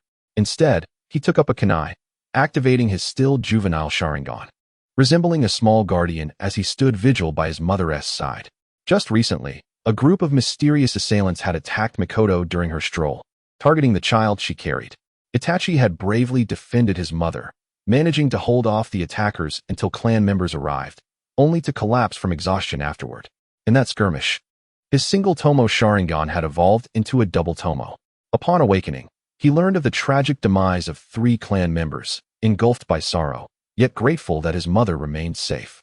From that moment on, he was steadfastly by her side, ever alert to any disturbances. Itachi gripped his kunai tightly. The sudden brawl had drawn his father and others away, but it felt orchestrated, as if someone were deliberately manipulating events. I must protect my mother and Sasuke. Suddenly, a shadow with long hair, encircled by serpents, appeared against the paper-sliding door. In an instant, Itachi had launched a shuriken, piercing through the door's paper. Orochimaru, observing the kunai poised perilously close to his forehead, was momentarily taken aback. Humph, he chuckled, extending his hand to pull the door open. A powerful fireball hurtled toward him with a resounding boom, striking Orochimaru and forcing him back. Itachi, now gripping his kunai, rushed outside, his Sharingan swirling, locking onto Orochimaru, who stood upon the eaves. Thoughts raced through Itachi's mind. If these individuals seek to harm Sasuke, attempting to provoke a conflict with my father, they would likely disguise themselves or wear masks. Yet this person does not. Could it be that his intention is, Are you here for my father? Itachi inquired, cautiously probing. You are mistaken. My true objective is you, Itachi, Orochimaru confessed candidly. Itachi was momentarily stunned, but then felt a wave of relief wash over him. Given Orochimaru's prowess, there was no need for him to deceive a mere child. Thankfully, he was not here to threaten his mother or Sasuke. I understand. Could we perhaps move to another location? There are those within this room who must not be disturbed, Itachi half pleaded. Orochimaru's eyes sparkled with interest. Very well, he replied, swiftly leaping from a distance. Itachi gazed intently at Orochimaru's retreating figure, forming hand seals. Shadow clone technique. With a poof, he left a clone behind and pursued his true self. In a clearing, Orochimaru halted and addressed the approaching Itachi at such a tender age. You have mastered the shadow clone technique. It is truly remarkable. Did you leave your clone behind out of fear of my betrayal? Itachi replied, No, I cannot dismiss the possibility that you are my only adversary, nor can I be certain that my instincts are infallible. It is prudent to be cautious. Orochimaru commended him. You are indeed an exceptional child, chosen by Lord Yu. It appears there are no mediocrities among his selection. Itachi narrowed his eyes. Regardless of your actions, you cannot evade the impending events, Orochimaru teased, licking his lips. Yet Itachi countered, perhaps, but at the very least, I am certain of one thing. Your target is indeed me. Swiftly, Itachi turned a kunai against his own neck, declaring, If I were to take my own life, it would surely trouble you, or perhaps it would be your master, Lord Yu, who would be troubled. The wind swept through, and the air fell into a profound silence as Orochimaru stared in astonishment at the small figure before him. Is this truly the mindset of a 5-year-old boy? Based on your reaction, I surmise I have guessed correctly, Itachi stated. One must never be careless. Speak, what conditions do you desire? Orochimaru recognized that a boy with such mental acuity as Itachi surely understood the consequences of self-termination, which could endanger his family. Thus, he sought to gain a measure of leverage against his formidable opponent. Itachi continued, My unborn brother is currently under threat. With my current strength, it is challenging to ensure his safe delivery, so I require you and your associates to safeguard his safety. That may prove difficult, considering those who wish for your brother's demise are the very embodiments of darkness in the ninja world, Orochimaru replied with a knowing smile. However, if it is Lord Yu, He possesses the ability to protect. Itachi's eyes were clear, and the words he spoke next once again astonished Orochimaru. It seems I have guessed correctly again, the legendary Sannin. Orochimaru, you betrayed Konoha and joined the Akatsuki, serving none other than the shadowy Uchiha Yu. Moreover, the reason you have yet to forcibly eliminate me is that you require my existence. With that, Itachi lowered the kunai and closed his eyes, stating, remember to convey this to Uchiha Yu. If Sasuke encounters misfortune before his birth, I will take my own life. If you comprehend my conditions, feel free to act accordingly. Orochimaru admitted, I must concede, aside from you, you are the most astonishing Uchiha I have encountered in this lifetime. I accept your conditions. With a solemn expression, Orochimaru produced a second syringe and approached Itachi. Itachi's demeanor remained calm, devoid of struggle or resistance. For his eyes could not only perceive reality, but also discern the depths of the human heart. Orochimaru inserted the syringe into Itachi's vein, injecting Lin Yu's blood. Discarding the syringe, Orochimaru formed seals once more to initiate the forbidden technique, bloodline transmutation. With a resounding boom, Itachi's clone vanished. Itachi, in anguish, collapsed to the ground. His Sharingan fixated on Orochimaru as he succumbed to unconsciousness. The third tomo began to rotate ominously within his eyes. Under the intense gaze of Orochimaru's slit pupils, Itachi admonished, remember my words. With that, the tomo vanished, and the Sharingan closed as Itachi fell into darkness. After a considerable time had passed, a drop of sweat trickled down. Am I truly sweating because of a mere 5-year-old Uchiha child? Orochimaru mused, entranced by the perspiration on his palm. With the primary task accomplished, he needed to contemplate his escape. As the foremost rogue ninja of Konoha, being discovered in this village teeming with elite shinobi would render any chance of survival utterly impossible. Therefore, he resolved to retreat immediately. Time was of the essence. With a swift motion, he transformed into a fleeting shadow, leaping between the buildings. However, as he inadvertently glanced downward, he abruptly halted. A girl was strolling along the street, her short, angular hair casually tied back, savoring a dango. Orochimaru descended from the eaves, landing before her. The girl gazed at the unexpected figure before her, her reaction one of innocence and surprise. Orochi-sensei? Orochimaru, with a rare complex expression, regarded her, his only disciple, Mitarashi Anko. Suddenly, with a swift elongation of his neck, he bared his fangs and sank them into Anko's delicate throat. Thud! The dango slipped from her grasp as she knelt, clutching her neck where blood flowed from the bite, crying out in agony, Orochi-sensei, what have you done? Anko, time is short. I cannot give you more. Your fate now lies in your own hands. After casting one last glance at Anko, Orochimaru vanished in an instant. A cursed seal appeared on the nape of her neck. Accompanied by intense pain, Anko was drenched in sweat, screaming as she lost consciousness. This commotion caught the attention of passers-by and shinobi alike. And news of Orochimaru's appearance in Konoha and his attack on his former disciple quickly spread. In a warmly lit residence, Hokage Minato Namikaze returned home after a long day. Preparing a meal in the kitchen for his pregnant wife, Kushina Uzumaki. Suddenly, he was interrupted. Fourth Hokage, we have a grave situation. Came the urgent message from the Konoha Intelligence Division, relayed by Yamenka Inoichi. Is this true? I must head there at once. Minato gripped the spatula tightly, his expression torn as he contemplated how to apologize to Kushina.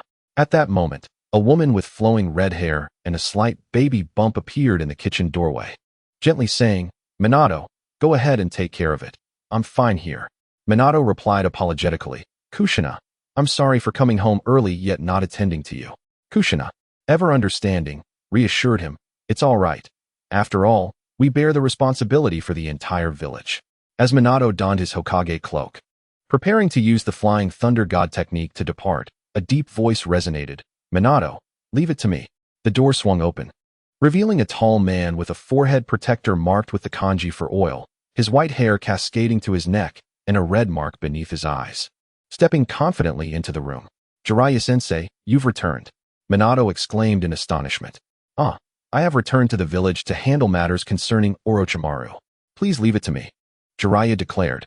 Upon witnessing his teacher's resolute determination, Minato understood the ties that had troubled him for years. Thus, he solemnly replied, I understand, Master Jiraiya. Please take care. Spend quality time with Kushina at home. Furthermore, Jiraiya placed a telescope on the table and turned to exit.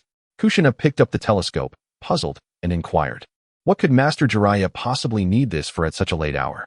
To which Minato scratched the back of his head, a somewhat forced smile gracing his lips, and thought, "Surely, I cannot say that the teacher is likely engaged in some peeping escapade at the women's bathhouse." At the Konoha women's bathhouse, the door swung open with a bang, and Tsunade emerged, clad in somewhat damp clothing, her demeanor fierce. "Tsunade, is this really necessary? This matter should be left to the third and fourth Hokage," spoke a fellow kunoichi of Tsunade's generation. "Enough of your prattle.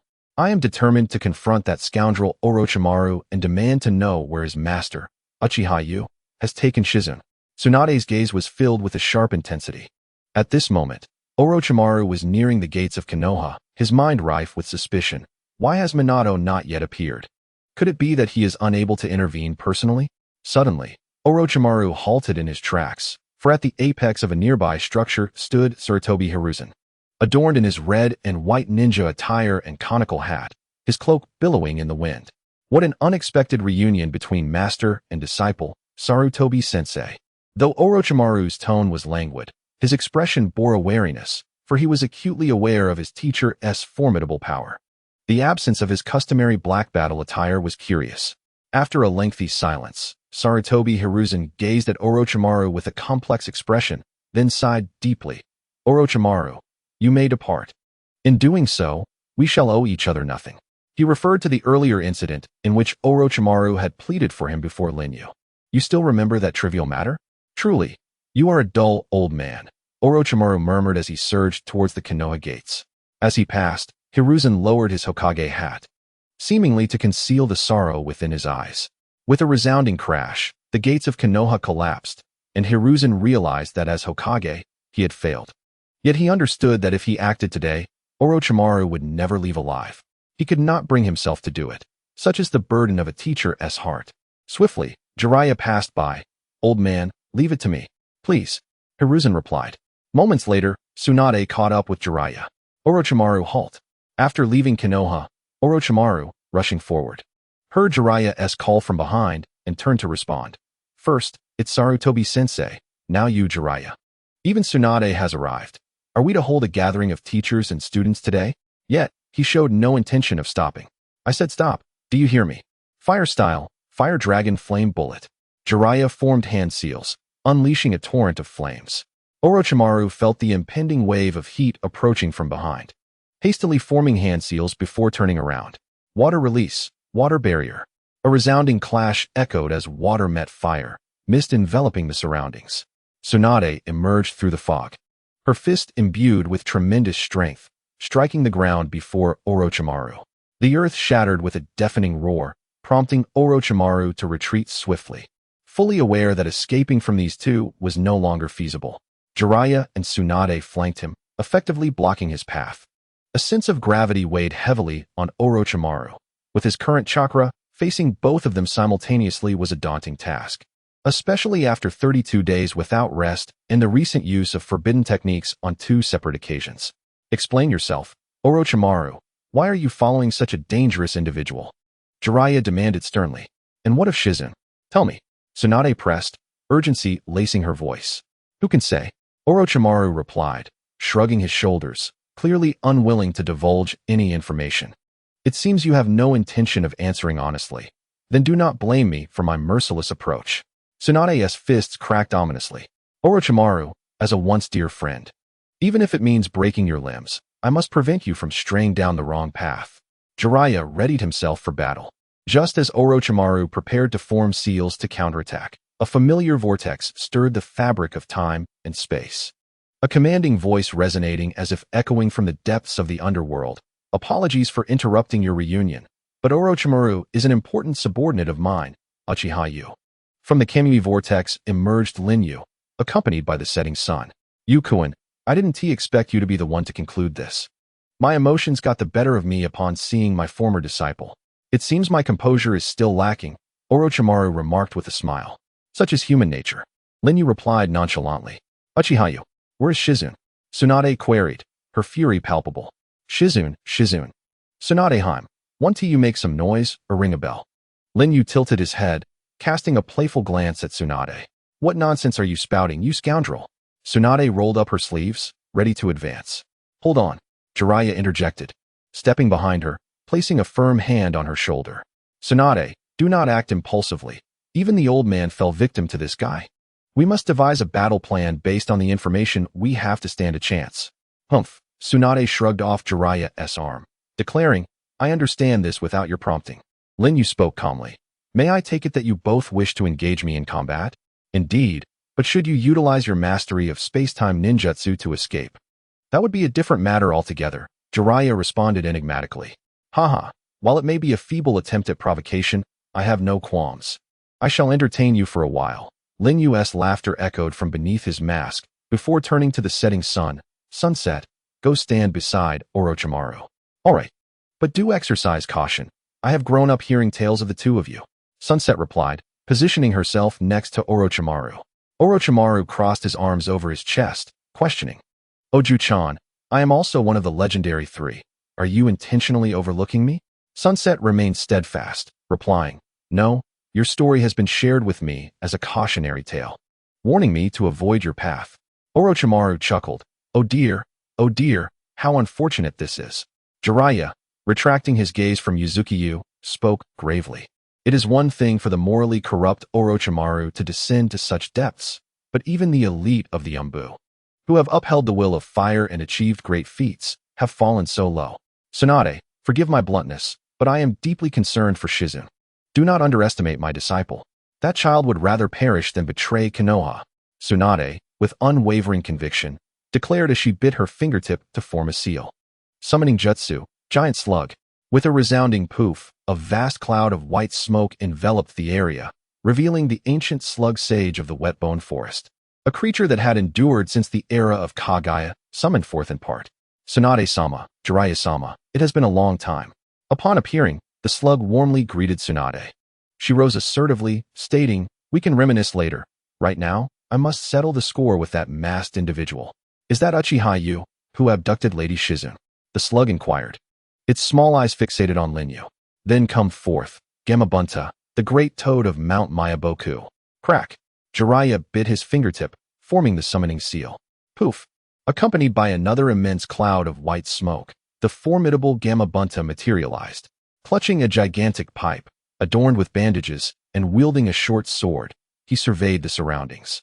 Exhaling a thick plume of smoke. "Where is that rascal Manda? I could use a snakeskin wallet." "Regrettably, this time, our adversary is not Orochimaru," Jiraiya replied. Gamabunta exclaimed, glancing sideways at Jiraiya. "Then why summon me? Is the slug not sufficient?" Jiraiya answered solemnly, "Because the enemy is a far more formidable presence than Orochimaru."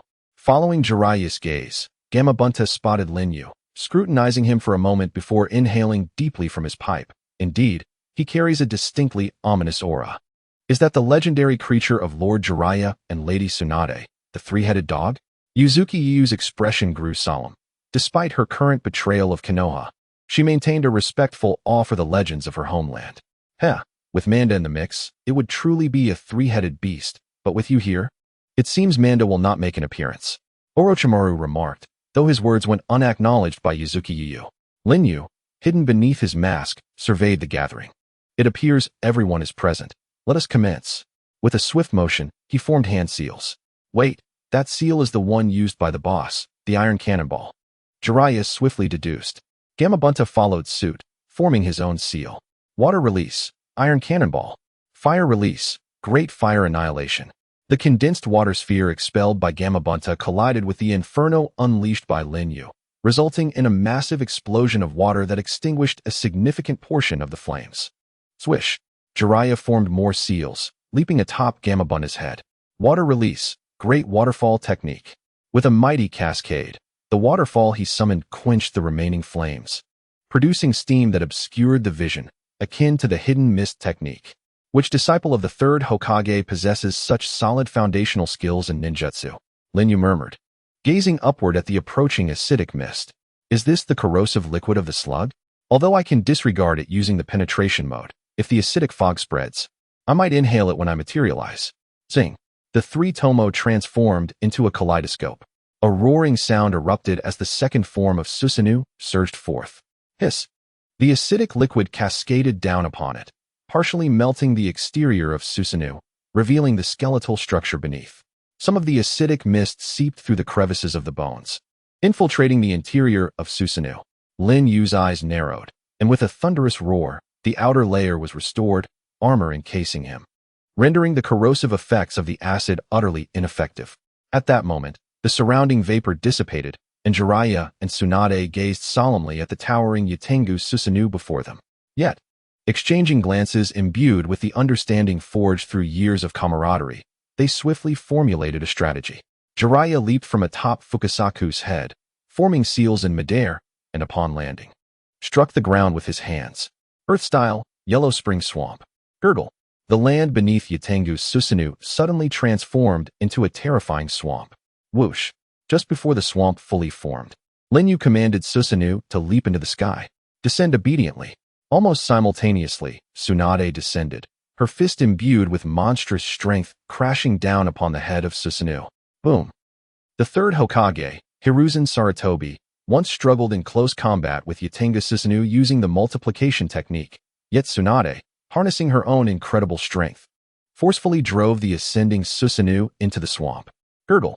Susanoo, now trapped in the Yellow Spring Swamp, found no means of escape and could only continue sinking deeper. The combat's intensity had escalated to unparalleled heights. Clap. Lin Yu clasped his palms together at his chest. Wood style, birth of the tree world. Rumbling. The tree world erupted forth, instantly tearing apart the swamp and spreading across the vast terrain with ferocity, its growth so vigorous that its limits were unfathomable. Countless trunks and vines surged toward Jiraiya and Tsunade, and should they become ensnared, their fate would be immediate annihilation. Both stood atop their respective summoned beasts, retreating in haste. Fukasaku unsheathed his massive blade, wielding it with such speed that his arms became mere blurs, the glimmer of the blade intertwining with the splintering branches. Yet for every one he severed, 10 more ensnared him. The more he swung, the more the heavy branches entangled him, ultimately binding his weapon so tightly he could not withdraw it. Damn it, this is infuriating, Fukasaku exclaimed, his frustration palpable. Crack. The trunk crept up the blade, threatening to ensnare his arm. Boss, forget the blade, retreat now. Jiraiya called out from above Fukasaku. This is such a disgrace. Fukasaku relinquished his weapon and, utilizing the exceptional leaping ability of the toad, made several desperate jumps to narrowly escape the clutches of the tree world. However, on the other side, Tsunade and the slug found themselves in a more arduous predicament, for the slug, being a crawling creature, could not leap like the toad. Its slippery form continuously secreted acidic liquid, making it less susceptible to entanglement by the trunks, but it was only a matter of time. Even the power of wooden release inherited from his grandfather has been obtained by him. Surely, this must be the work of Orochimaru. Tsunade was infuriated. Lady Tsunade, quickly, let me shelter within your body. The slug implored anxiously, spewing acidic liquid to slow the advance of the forest of trees. What nonsense. I am Tsunade, she proclaimed boldly, leaping gracefully from atop the slug, executing a flawless backflip, and raising her long leg high to strike down upon the earth. The ultimate technique of taijutsu, heavenly foot. With a resounding boom, her foot descended, causing the ground several meters ahead to collapse like a spider's web. The advancing forest of trees was momentarily halted for several seconds. Tsunade deftly maneuvered back to the slug's head as it swiftly crawled away from the encroaching forest. In a single maneuver, she had transformed a vast area of the ground into a dense forest, precisely carving out a clear space within the expansive wood release. Ian, your mastery over wooden release has become increasingly refined, remarked Orochimaru, standing a short distance away with arms crossed, a look of satisfaction gracing his features. His companion, Yuzuki Yugogo, felt a wave of delight at this appraisal. It is often said that while felling a mountain is easy, the meticulous work of sewing is far more challenging. The magnitude of the wood release is indeed impressive, yet the ability to control it with precision speaks volumes more than merely unleashing it on a grand scale. Of course, Lin Yu replied matter-of-factly, if I cannot reach the level of the Sage of the Six Paths, what kind of stature would I possess? At that moment, a shadow loomed overhead, prompting everyone to look up and see Gamabunta leaping to a position several meters above them. With a series of hand seals, Jiraiya puffed out his chest. Toad oil, he proclaimed. A torrent of deep yellow toad oil cascaded down like a waterfall. Lin Yu's expression turned serious. Oh, this forest has been turned to our advantage. The toad oil engulfed the crowd, splattering everywhere as it spread across the entire forest. Jiraiya formed hand seals once more. Fire release, toad oil flame bullet. The flames erupted, and upon contact with the toad oil, they transformed into an inferno rivaling that of the great fire destruction. Further fueled by the trees, consuming the entire forest birthed by the wood release in a sea of flames. Thick smoke billowing as even the moisture in the soil was evaporated. It would not be an exaggeration to declare this the most powerful fire release thus far. With a thud, Gamabunta landed beside the slug. Gazing at the raging inferno, Tsunade inquired, "Can we eradicate them?" To completely incinerate these great trees will take at least 5 minutes, exceeding the time he can penetrate. Theoretically, there remains a chance of success, Jiraiya replied. Theoretically? Tsunade's eyes flickered with the glow of flames as she clenched her fists. Suddenly, a massive spatial vortex materialized within the sea of flames, swirling as the roaring fire was drawn inward. When it dissipated, the Susanoo of Yatengu stood tall, shielding both Orochimaru and Yuzuki Yugugo within its embrace. The mirror in Yatengu's right hand absorbed the flames released from the vortex. The divine artifact of Susanoo, the 9-span mirror of the divine sky, Jiraiya remarked, his brow furrowing. If he just used that, the underworld marsh would be a trivial matter. Lin Yu chuckled. That won't do, Jiraiya. How can a mere square Q compare to my spade A? Jiraiya tightened his fist. Is it merely a spade A? In the left hand of the raven-headed Tengu, a pitch-black Magatama materialized. Lin Yu's eyes transformed into a kaleidoscope, abruptly locking onto the imposing figures of Fukasaku and the slug behind Jiraiya and Tsunade. The Magatama of the divine artifact, Susanoo, was unleashed with a resounding boom. The Magatama was hurled forth. Fukasaku, unyielding in the face of such power, opened his mouth to release a toad oil bullet, only to have it pierce through the Magatama. This bodes ill. Jiraiya's eyes widened in alarm. Tsunade, retreat now, urged the slug. With gritted teeth, Tsunade began to withdraw. Whoosh. The Magatama split into two, targeting both Fukasaku and the slug. Is it aimed at the boss? There's no other choice. Jiraiya decisively canceled the summoning technique. Boom. The summoning was lifted, and Fukasaku vanished, returning to Mount Miyaboku. The Magatama of Susanoo, having lost its target, paused in midair before returning to its master's hand. Indeed, relying on space-time ninjutsu can counter this technique, Lin Yu murmured, turning his gaze toward the slug struck by the Magatama. Whoosh. The swirling vortex began to transfer the slug's massive form. Boom. Suddenly, the slug's body exploded, transforming into thousands of smaller slugs, with hundreds surviving the spatial distortion, reuniting upon landing, albeit in a form diminished several times in size. In a desperate moment, it had resorted to splitting, barely saving a fraction of its body. Tsunade, I fear I may not be of much use in this battle. The slug expressed regret. It's all right, you've done well, slug. You may return, Tsunade replied. Please take care, Tsunade and Jiraiya. Boom. The slug vanished amidst white smoke. Jiraiya and Tsunade gazed at Lin Yu, whose strength was formidable, their expressions grave. It seems unlikely we can capture Orochimaru today. Tsunade, forgive my candor. But retreat may indeed be the wisest option, Jiraiya stated. If we miss this chance, it may be hard to come close to him again. For the sake of silence and Konoha, we cannot retreat, Tsunade declared resolutely. Jiraiya closed his eyes, a smile gracing his lips, and thought, well, Tsunade, perhaps this is what I admire about you. Crack. He opened his eyes, bit his thumb, and traced intricate patterns across his face. Upon completing this, he brought his hands together and spoke solemnly. I implore you, Tsunade, buy me time. I shall enter sage mode. Hearing Jiraiya's words, even Tsunade could not hide her astonishment. Sage mode? Haven't you struggled to master it for years? Have you finally made progress? Jiraiya replied with a grin. I only just mastered it not long ago, but it is not yet perfect. I can barely enter it with the assistance of the two great sages. I thought even if I mastered it, it would be of little use, but it seems it will come in handy sooner than expected. Since it's sage mode, then, I shall give it my all to buy you time, Tsunade resolutely declared, forming hand seals as her two braids fluttered, her gaze fierce. Release of the Een seal, 100 heel technique. Crackling, the seal on Tsunade's forehead burst forth, two black lines extending down her beautiful cheeks to her neck, disappearing into her collar, ultimately spreading to her slender arms. Jiraiya gazed in astonishment at Tsunade. Such chakra, Tsunade. Tsunade, her captivating profile directed towards Jiraiya, smiled slightly. You are not the only one making progress, Jiraiya. Jiraiya replied. Well done, Tsunade. But remember, do not act recklessly.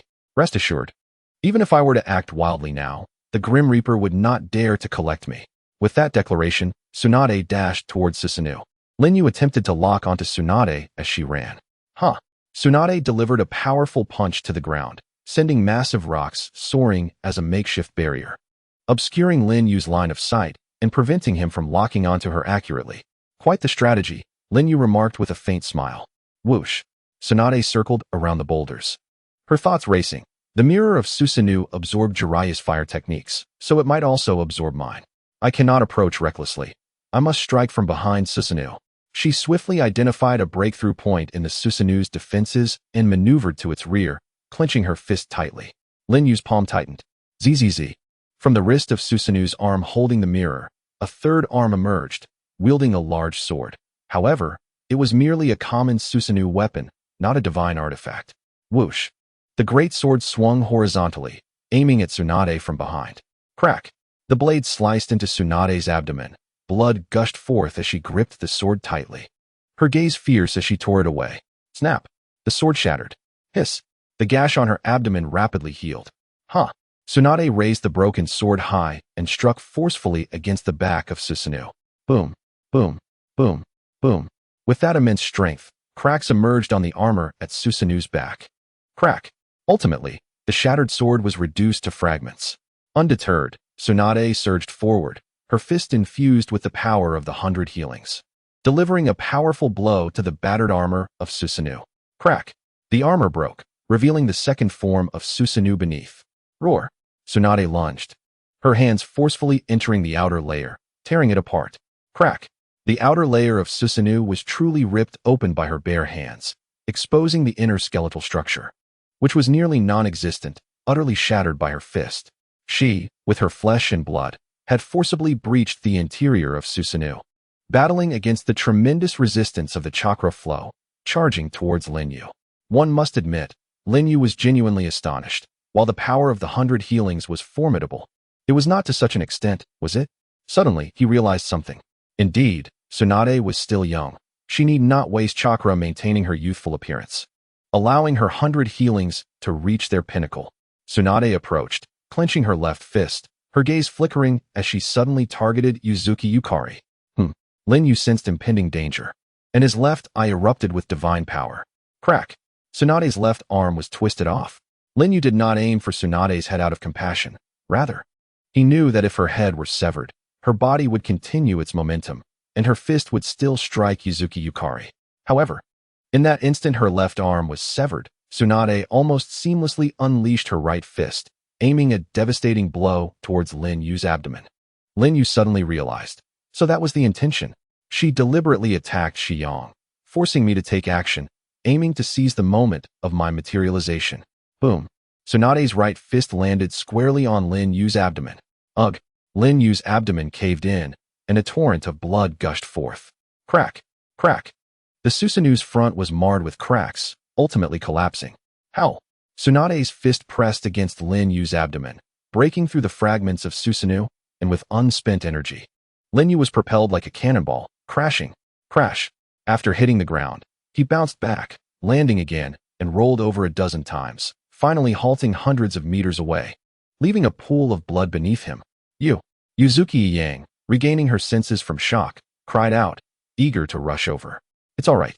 Yukuin has the cells of Lord Hashirama. Orochimaru held Yang's shoulder. Hundreds of meters away, Lin Yu rose, blood seeping from his mouth and abdomen. He looked down at the gaping wound in his abdomen, his shattered insides clearly visible. This was undoubtedly the gravest injury he had ever sustained. Ha ha ha. Had it not been for the Hashirama cells, that punch would have sent me to the afterlife. Splendid work, Tsunade Heim. Lin Yu genuinely praised.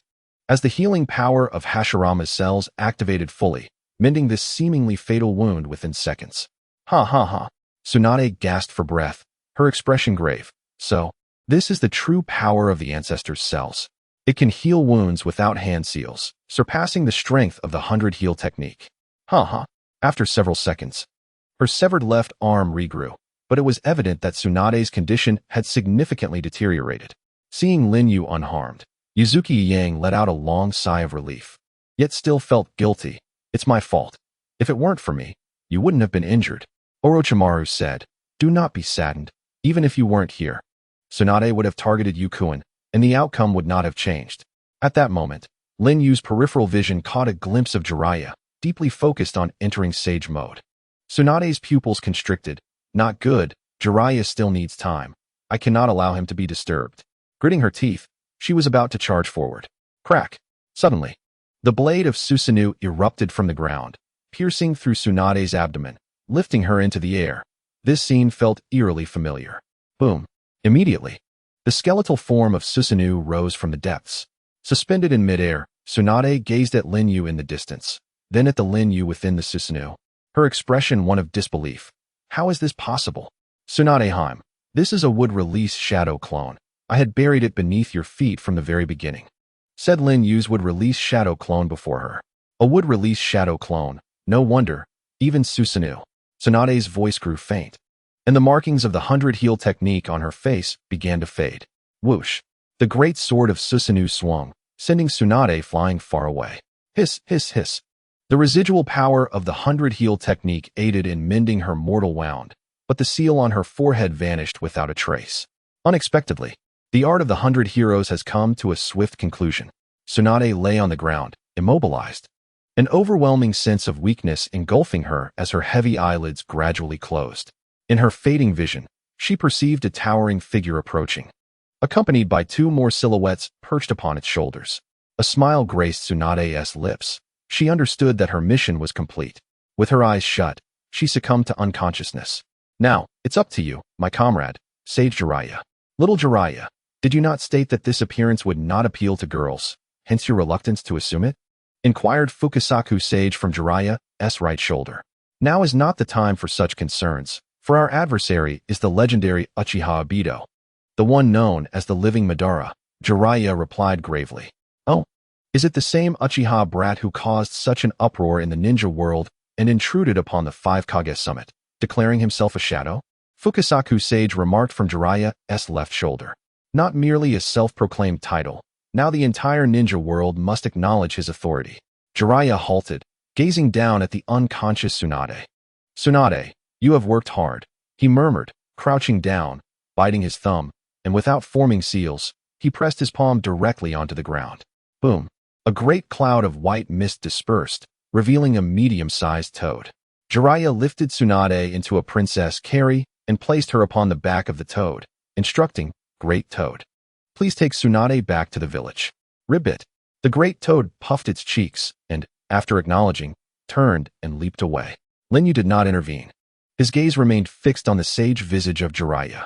In contrast to the vertical pupils, the toad-like eyes slightly bulged, adorned with granules reminiscent of a frog. It is said that the more perfect the sage mode, the less pronounced the toad-like features. While Jiraiya's sage mode was not flawless, the two great sages on his shoulders could continuously absorb natural energy during battle. Thus, Jiraiya's sage mode had no time limit, which rendered it exceedingly formidable. Moreover, the inherent strength of the two sages was not inferior to that of the Kage. Lin Yu murmured. Had Jiraiya not suffered from a lack of intelligence in his battle against pain, the outcome would have been drastically different. Be cautious, this sage mode is no trifling matter, warned Orochimaru sternly from behind Lin Yu. I am aware, Lin Yu replied. What I face is not a single sage, but 3. Jiraiya surveyed his surroundings, his gaze landing on Lin Yu, who was clad in Susanoo's form, stating, Next, let us clear away the clones. Leave the ground to me. Fukasaku Sage on Jiraiya's right shoulder formed seals and unleashed a water technique more powerful than that of the Mizukage, the water-severing wave.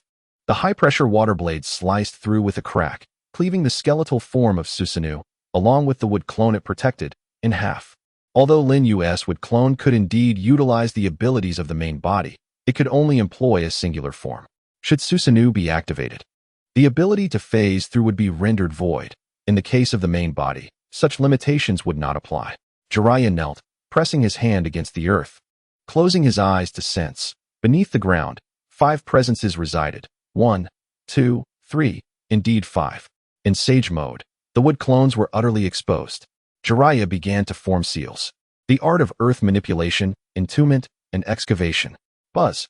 Under the influence of the mystical chakra, the underground soil became extraordinarily dense, emitting an extremely terrifying pressure.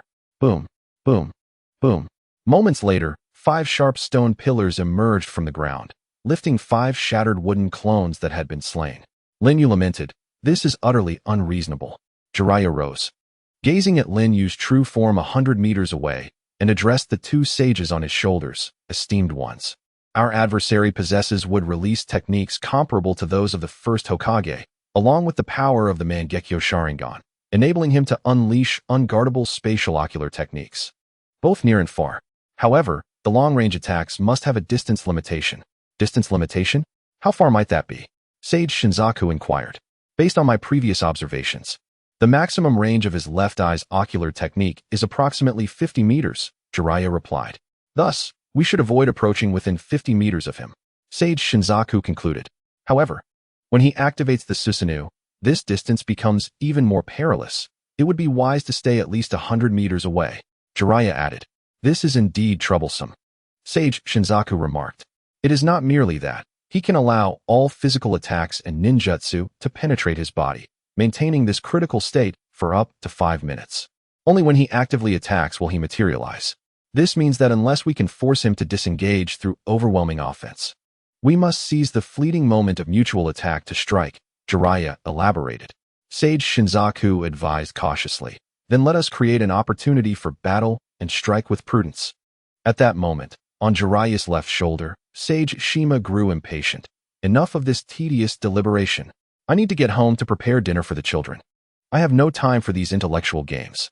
Overwhelming offense, is it? Let us proceed with that. With that, Sage Shima began forming hand seals. Wait, that technique will cause environmental destruction, Sage Shinzaku exclaimed. Who cares about such matters? Sage Shima completed her seals and unleashed a green beam into the sky. Soon, a dark cloud enveloped the area, and sporadic raindrops began to fall. Lin Yu narrowed his eyes and caught a drop in his hand. Hiss, hiss, hiss. As the dense smoke enveloped him, the flesh on his palm melted away, revealing the bone beneath. His pupils constricted. This is acid rain, generated by mystical chakra. It is intensely corrosive. A torrential downpour of acid rain followed. Without a moment's hesitation, Lin Yu activated his Yata Mirror Susanoo, shielding Orochimaru and Yuzuki Yuyasumi alongside him. Hiss, hiss, hiss. The wounds on his palm healed, and Lin Yu remarked gravely, "It seems that the Susanoo cannot be dispelled until the battle concludes." This acid rain represents a true saturation attack. The acid rain spread across vast expanses of land, but as the raindrops approached within mere meters of Jiraiya and the others, they would actively divert away. Truly worthy of the leader, she has merged mystical chakra with the atmosphere to create a widespread natural acid rain. In this downpour, apart from those of us utilizing mystical chakra, no one else will be spared. She has secured the advantage here. With a pause, Jiraiya extended his 5 fingers, forming his iconic hand gesture. Well then, it is my turn to take the stage. From here on, I shall employ mystical techniques in place of ninjutsu. Let us gaze skyward and embrace the light, for I am Jiraiya, the hero. Bang, bang. Do not shout in our ears. Upon their shoulders, Shinsaku and Shirmama delivered a friendship punch to Jiraiya, leaving his jaw swollen. This performance was mercilessly interrupted. Jiraiya lamented internally. Let's conclude this battle swiftly. I must return home to prepare dinner. Shirmama, the sage, declared. Mother of the child, rather than concerning yourself with dinner, you should prioritize the opponent. He possesses the wood release power of the first Hokage, as well as the Uchiha techniques. That technique known as Susanoo appears exceedingly formidable. Shinsaku, the sage, warned. I care not. Do not underestimate the daily grind of a housewife who frets over meal preparations. You old fool, how dare you speak to me like that? I only say this out of concern for you. What did you say? Hey, who is making all that noise? Jiraiya internally scoffed at the incessant bickering of the two and then spoke earnestly. All right, enough of this couple's quarrel. Let us swiftly deal with that fellow. Shirmama retorted coldly. Humph, if that is the case, then we shall have fried vegetables tonight. You prepare the oil, and the child's father will utilize wind release. Understood. The three sages simultaneously formed hand seals. Here it comes, Lin Yu thought, his Sharingan keenly observing the opponent, bracing himself. As the three sages completed their seals, their chests heaved, and they unleashed a combination of wind release, toad oil, and fire release. The sage art. 5 right gate. This was the one true S-rank fire release technique in the world of Hokage. While the Great Fire Annihilation was merely a B-rank ninjutsu, it dazzled the world solely due to its practitioners, Uchiha Madara and Uchiha Yu, whose mastery elevated it to near S-rank prowess. But now, the genuine S-rank fire release was being unleashed by the combined might of the three sages. The torrent of oil, the howling wind, and the blazing flames melded together, infused with the vast natural sage energy, culminating in the ultimate fire release sage technique. The fiery inferno surged forth. Before that magnificent sea of flames, a human appeared as insignificant as an ant. Is this truly fire release? Is it not larger than Yu's? In the Susanoo, Yuzuki Yue was momentarily dazed. After all, it is a sage technique. Yu-kun, to be safe, you should employ water release, Orochimaru said, gazing at Lin Yu, who was already forming the seals for the technique. Without further ado, what of your sage fire release? I shall engage you with ordinary fire release. With fervor, Lin Yu proclaimed, his chest swelling with determination, boldly announcing the name of his technique for the first time in battle. Fire release, Great Fire Annihilation. Lin Yu unleashed the largest Great Fire Annihilation he had ever performed, aiming to match the legendary Sage Fire technique. The two infernos clashed, transforming the battleground into a hellscape. Searing heat rising into the air, and the acidic rain from above was instantaneously vaporized. Crackling and rumbling echoed throughout the fiery battleground, reminiscent of two-tailed beasts in a fierce struggle. After 10 seconds, the stalemate was shattered. The 5 right gate ultimately overpowered the Great Fire Annihilation, surging towards Susanoo. Oh, so it is true, Lin Yu thought. Though he had been bested in the contest of fire release, his vigor remained undiminished. Initially, it was the ocean of toad oil that engulfed Susanoo, followed by a tempestuous wind that swept across, amplifying the colossal figure of Susanoo and rendering it immobile. In an instant, as the flames surged forth, signs of melting began to appear on the outer armor of the Raven Tengu Susanoo. The 9-span divine mirror must be employed for absorption. Lin Yu's eyes, like kaleidoscopes, erupted with bloodshot hues. The divine artifact, the 9-span divine mirror, coalesced in Susanoo's right hand, unleashing a magnificent vortex of divine might.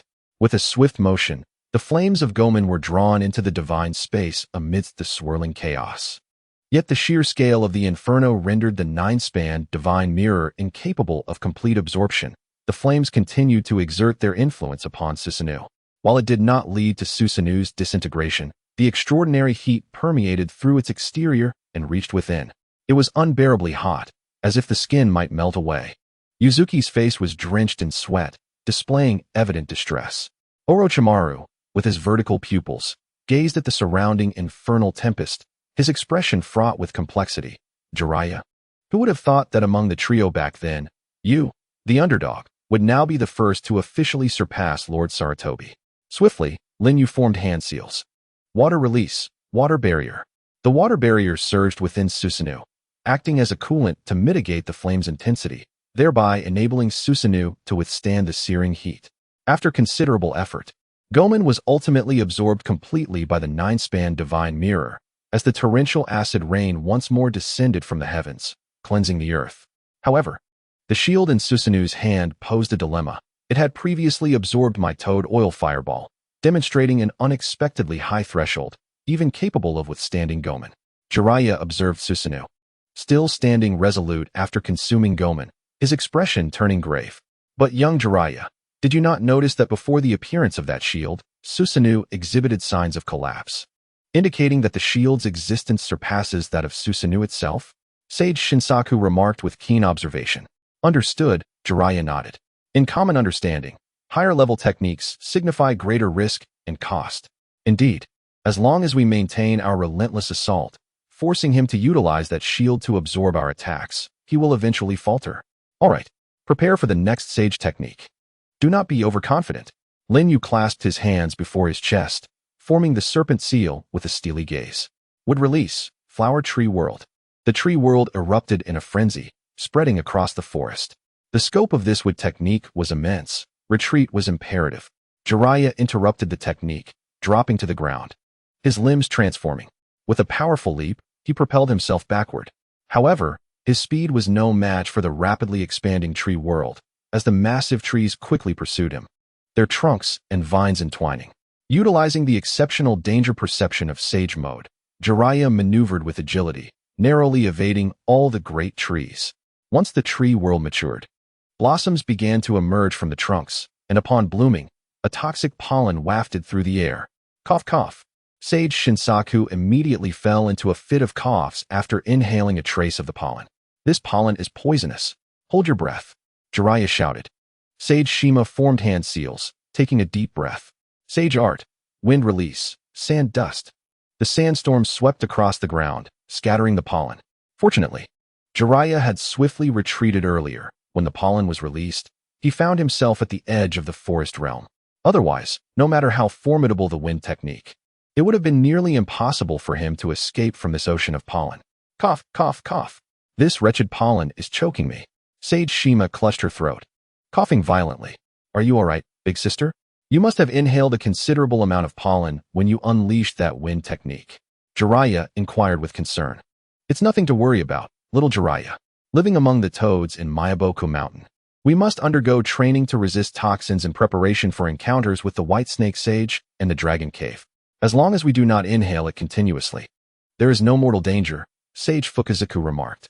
Jiraiya breathed a sigh of relief. Thank heavens you two are here, otherwise, I would have been utterly helpless against that previous wood release technique. We were so focused on his ocular jutsu and Susanoo that we overlooked the formidable power of his wood release. It seems that approaching him will prove quite challenging. However, having witnessed Gomen's prowess, he should be wary of approaching us recklessly. Suddenly, as Jiraiya and the others were engrossed in conversation, a swirling vortex of divine might appeared ominously above them. Lin Yu redirected the entire Susanoo. Huh. Jiraiya sensed the shift and instinctively distanced himself. Taking passive hits is not the style of Uchiha Yu. In midair, Lin Yu locked onto Jiraiya's head with his left eye. This is bad. Mother of the child. Quickly, obscure your line of sight. Fukuzaka shouted. Shima formed hand seals. Sage Art. Wind release, sand dust. Divine might. Crack. Amidst the swirling dust, blood splattered. Oh, just as I anticipated, I missed. Lin Yu murmured. Little Jiraiya, your arm. Fukuzaka gasped. Ah, it has been twisted off. Jiraiya clutched his severed arm, drenched in sweat. Yet he felt fortunate. But compared to losing my head, I'm quite lucky indeed. Facing such an enemy, even in Sage Mode, any misstep could lead to death. How infuriating. Sage Shima tightened her grip on her toad palm. Boom. The Susanoo crashed to the ground as Lin Yu, exuding a formidable presence, declared, I have experienced the power of Sage techniques. Now, it is time to conclude this battle. Wood release, wood golem technique. Rumble. The wooden giant rose. Its mere top sufficient to support the Yatagarasu Susanoo. Boom. The gigantic palm loomed, leaving no room for evasion. This is quite dire, Jiraiya exclaimed in shock. Sage Fukazaku formed hand seals. Sage Art. Water release. Water breaks the 3000. Whoosh, whoosh, whoosh. 3 high-pressure water blades sliced through the air, striking the wooden giant's palm. Although they did not cut through, they splashed in all directions, creating immense resistance. The giant's palm pressed against the water pressure, continuing its advance. Mother of the child. Sage Shima's toad palm struck through the air. Sage Art. Wind release, vacuum palm. Boom, boom, boom. Waves of natural energy coalesced into air cannons, colliding with the giant palm. With each impact, the palm paused momentarily. Little Jiraiya. Understood. Jiraiya propelled himself forward, advancing with one arm, releasing a torrent of chakra that spun and compressed. Sage Art. Super large Rasen Shuriken. Rumble. In midair, a violent explosion unleashed a tempest. Jiraiya fell to the ground at an angle, rolling a considerable distance before rising with bloodied palms supporting his weight, blood seeping from his mouth. While the 2 sages on his shoulders gasped for breath, their combined sage techniques barely managed to fend off a single strike from the wooden giant. Lin Yu observed the ruined arm of the wooden figure, acknowledging its formidable nature, yet declaring, "This is where it ends." With a thunderous sound, the giant raised its colossal foot, preparing to stomp down. Jiraiya sighed at the sight. "My friends, please dismount from my shoulders. I have miscalculated. My assessment of its combat prowess was entirely erroneous. Now, Jiraiya, given the circumstances, it's no time for despair," Sage Fukazaku urged. "Indeed. Do not relinquish hope until the final moment," Sage Shima added.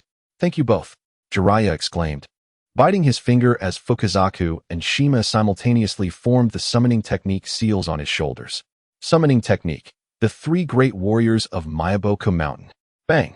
The giant's foot was abruptly halted by an overwhelming force. Lin Yu gazed down in astonishment. Below the wooden giant's foot stood the three mighty toads, Wentai, Jiraiya's loyal companion, and the formidable Gamma Ken and Gamma Hero, each wielding their weapons to withstand the pressure of the giant's foot. "Wentai, I apologize for summoning you in such dire circumstances," Jiraiya said, filled with regret. Wentai, drenched in sweat, could hardly muster the energy for anger. "Forget about that. We need to retreat quickly. We can't hold this position for long." "Thank you." Jiraiya promptly began to withdraw. Boom, boom, boom. The three toads vanished amidst a cloud of white smoke as the giant's foot crashed down upon the earth. The ground trembled violently, as if an earthquake had struck. As Jiraiya sprinted away, he glanced back at the devastation, recognizing the overwhelming force that could obliterate everything with a mere movement. It was undeniable that under the Sage Mode, both ninjutsu and taijutsu were no match for this creature. Continuing the fight would only lead to their demise. At this juncture, retreat was their only option. "If ninjutsu and taijutsu won't suffice, we must rely on jinjutsu," Sage Fukazaku suddenly suggested. "But I don't know jinjutsu. Speaking of which, you too." Jiraiya's mind sparked with a thought. "Indeed. No, I refuse to do that." "What is the matter?" Jiraiya inquired, turning to Sage Shima perched on his left shoulder. "Mother of the child, this battle concerns the future of the ninja world. This is not the time for stubbornness," Fukazaku urged. "I don't care. At my age, I can't possibly sing along with an old man. It would be far too embarrassing." Sage Shima's face flushed with crimson. Sing along? Precisely. Our most potent jinjutsu relies on our voices to disrupt the enemy's hearing, ensnaring them in the illusion.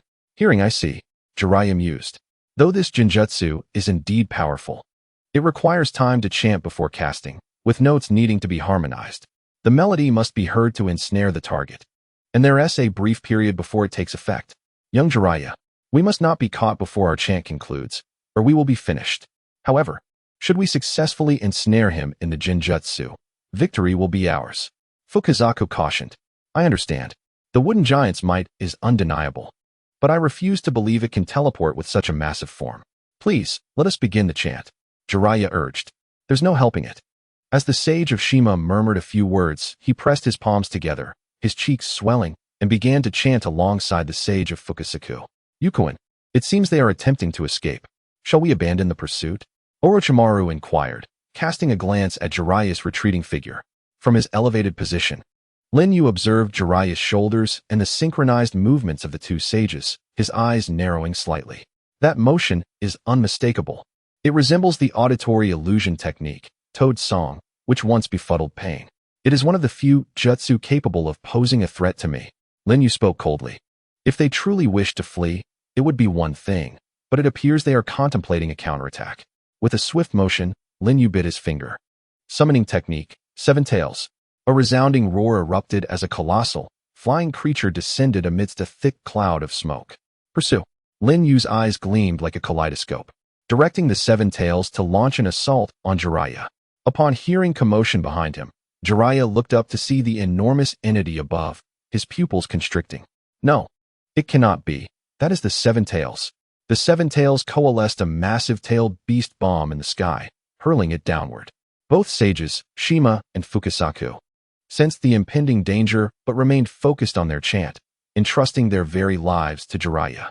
"How can we be eliminated just as hope was within reach?" Jiraiya gritted his teeth and halted, his unkempt hair suddenly growing and hardening to a steel-like toughness. Sage Art, Thousand Needle Jizo. The hardened strands of hair shot skyward like a torrential downpour. He did not intend to block the tailed beast bomb with this technique. Rather, He aimed to redirect its trajectory with relentless assault. At this altitude, even a slight deviation would lead it far off course. I must reach it. The barrage of needles intensified. Ultimately, he succeeded. The tailed beast bomb veered away from its intended path, detonating several dozen meters away. In the instant of the explosion, Jiraiya rolled on the ground, using his foot to form hand seals, and slapped the earth. Sage art, earth style, 5 layers of earth wall. Boom, boom, boom. 5 massive earthen walls rose before him, shielding against the residual impact of the tailed beast bomb. The 7 tails vanished into the ether. Lin Yu, clutching his bleeding eyes, gritted his teeth. My ocular technique faltered so swiftly. These eyes are becoming increasingly sealed. Releasing his hand from his eyes, Lin Yu's blurred vision caught a figure on the ground turning back, the unmistakable silhouette of Jiraiya. Yuck, perhaps we should withdraw for now. Beside him, Yuzuki Yuyue wore a worried expression. On Jiraiya's shoulders, the 2 sages were poised for action.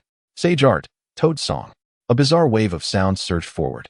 We must at least ensure Orochimaru and Yuyue's escape. With a flick, Lin Yu unleashed a vortex from his right eye, drawing Orochimaru in. But just as he was about to ensnare Yuyue, boom. An unprecedented sense of illusion began to invade Lin Yu's consciousness. Damn it! Lin Yu clamped his hands over his ears, but could not stave off the insidious sound that penetrated his mind. It dawned on him, a catastrophic realization. He was about to succumb to the most formidable auditory illusion. I never anticipated that I, Uchiha Yu, would encounter such a predicament at this moment. With no alternative left, I must sacrifice one eye and invoke Izanagi before I become irrevocably ensnared in this illusion. My heart bleeds, as my dual Mangekyo Sharingan is on the verge of concluding its legacy here. Yet, in the face of utter desolation, I must prioritize my survival over my power. The pupil of my left eye trembles as Izanagi prepares to be unleashed, and I resolve to relinquish my left eye's long-range Mangekyo Sharingan. Just then, beside me, Yuzuki Yueying suddenly stepped forward, placing herself defiantly in front of me. With her hands forming a series of intricate seals before her chest, she extended them outward. A ripple surged forth, silencing the cacophonous melody that had nearly shattered my senses. Yueying, I lifted my gaze in astonishment at Yuzuki Yueying. She turned back, her smile radiant as she said, do you remember when I mentioned that I possess a bloodline limit as well? My bloodline limit is called sound release, a technique that can either amplify or isolate sound. It is typically employed for reconnaissance and stealth, rendering it somewhat impractical. I had presumed it would never be of use in the future, which is why I have kept it from you until now.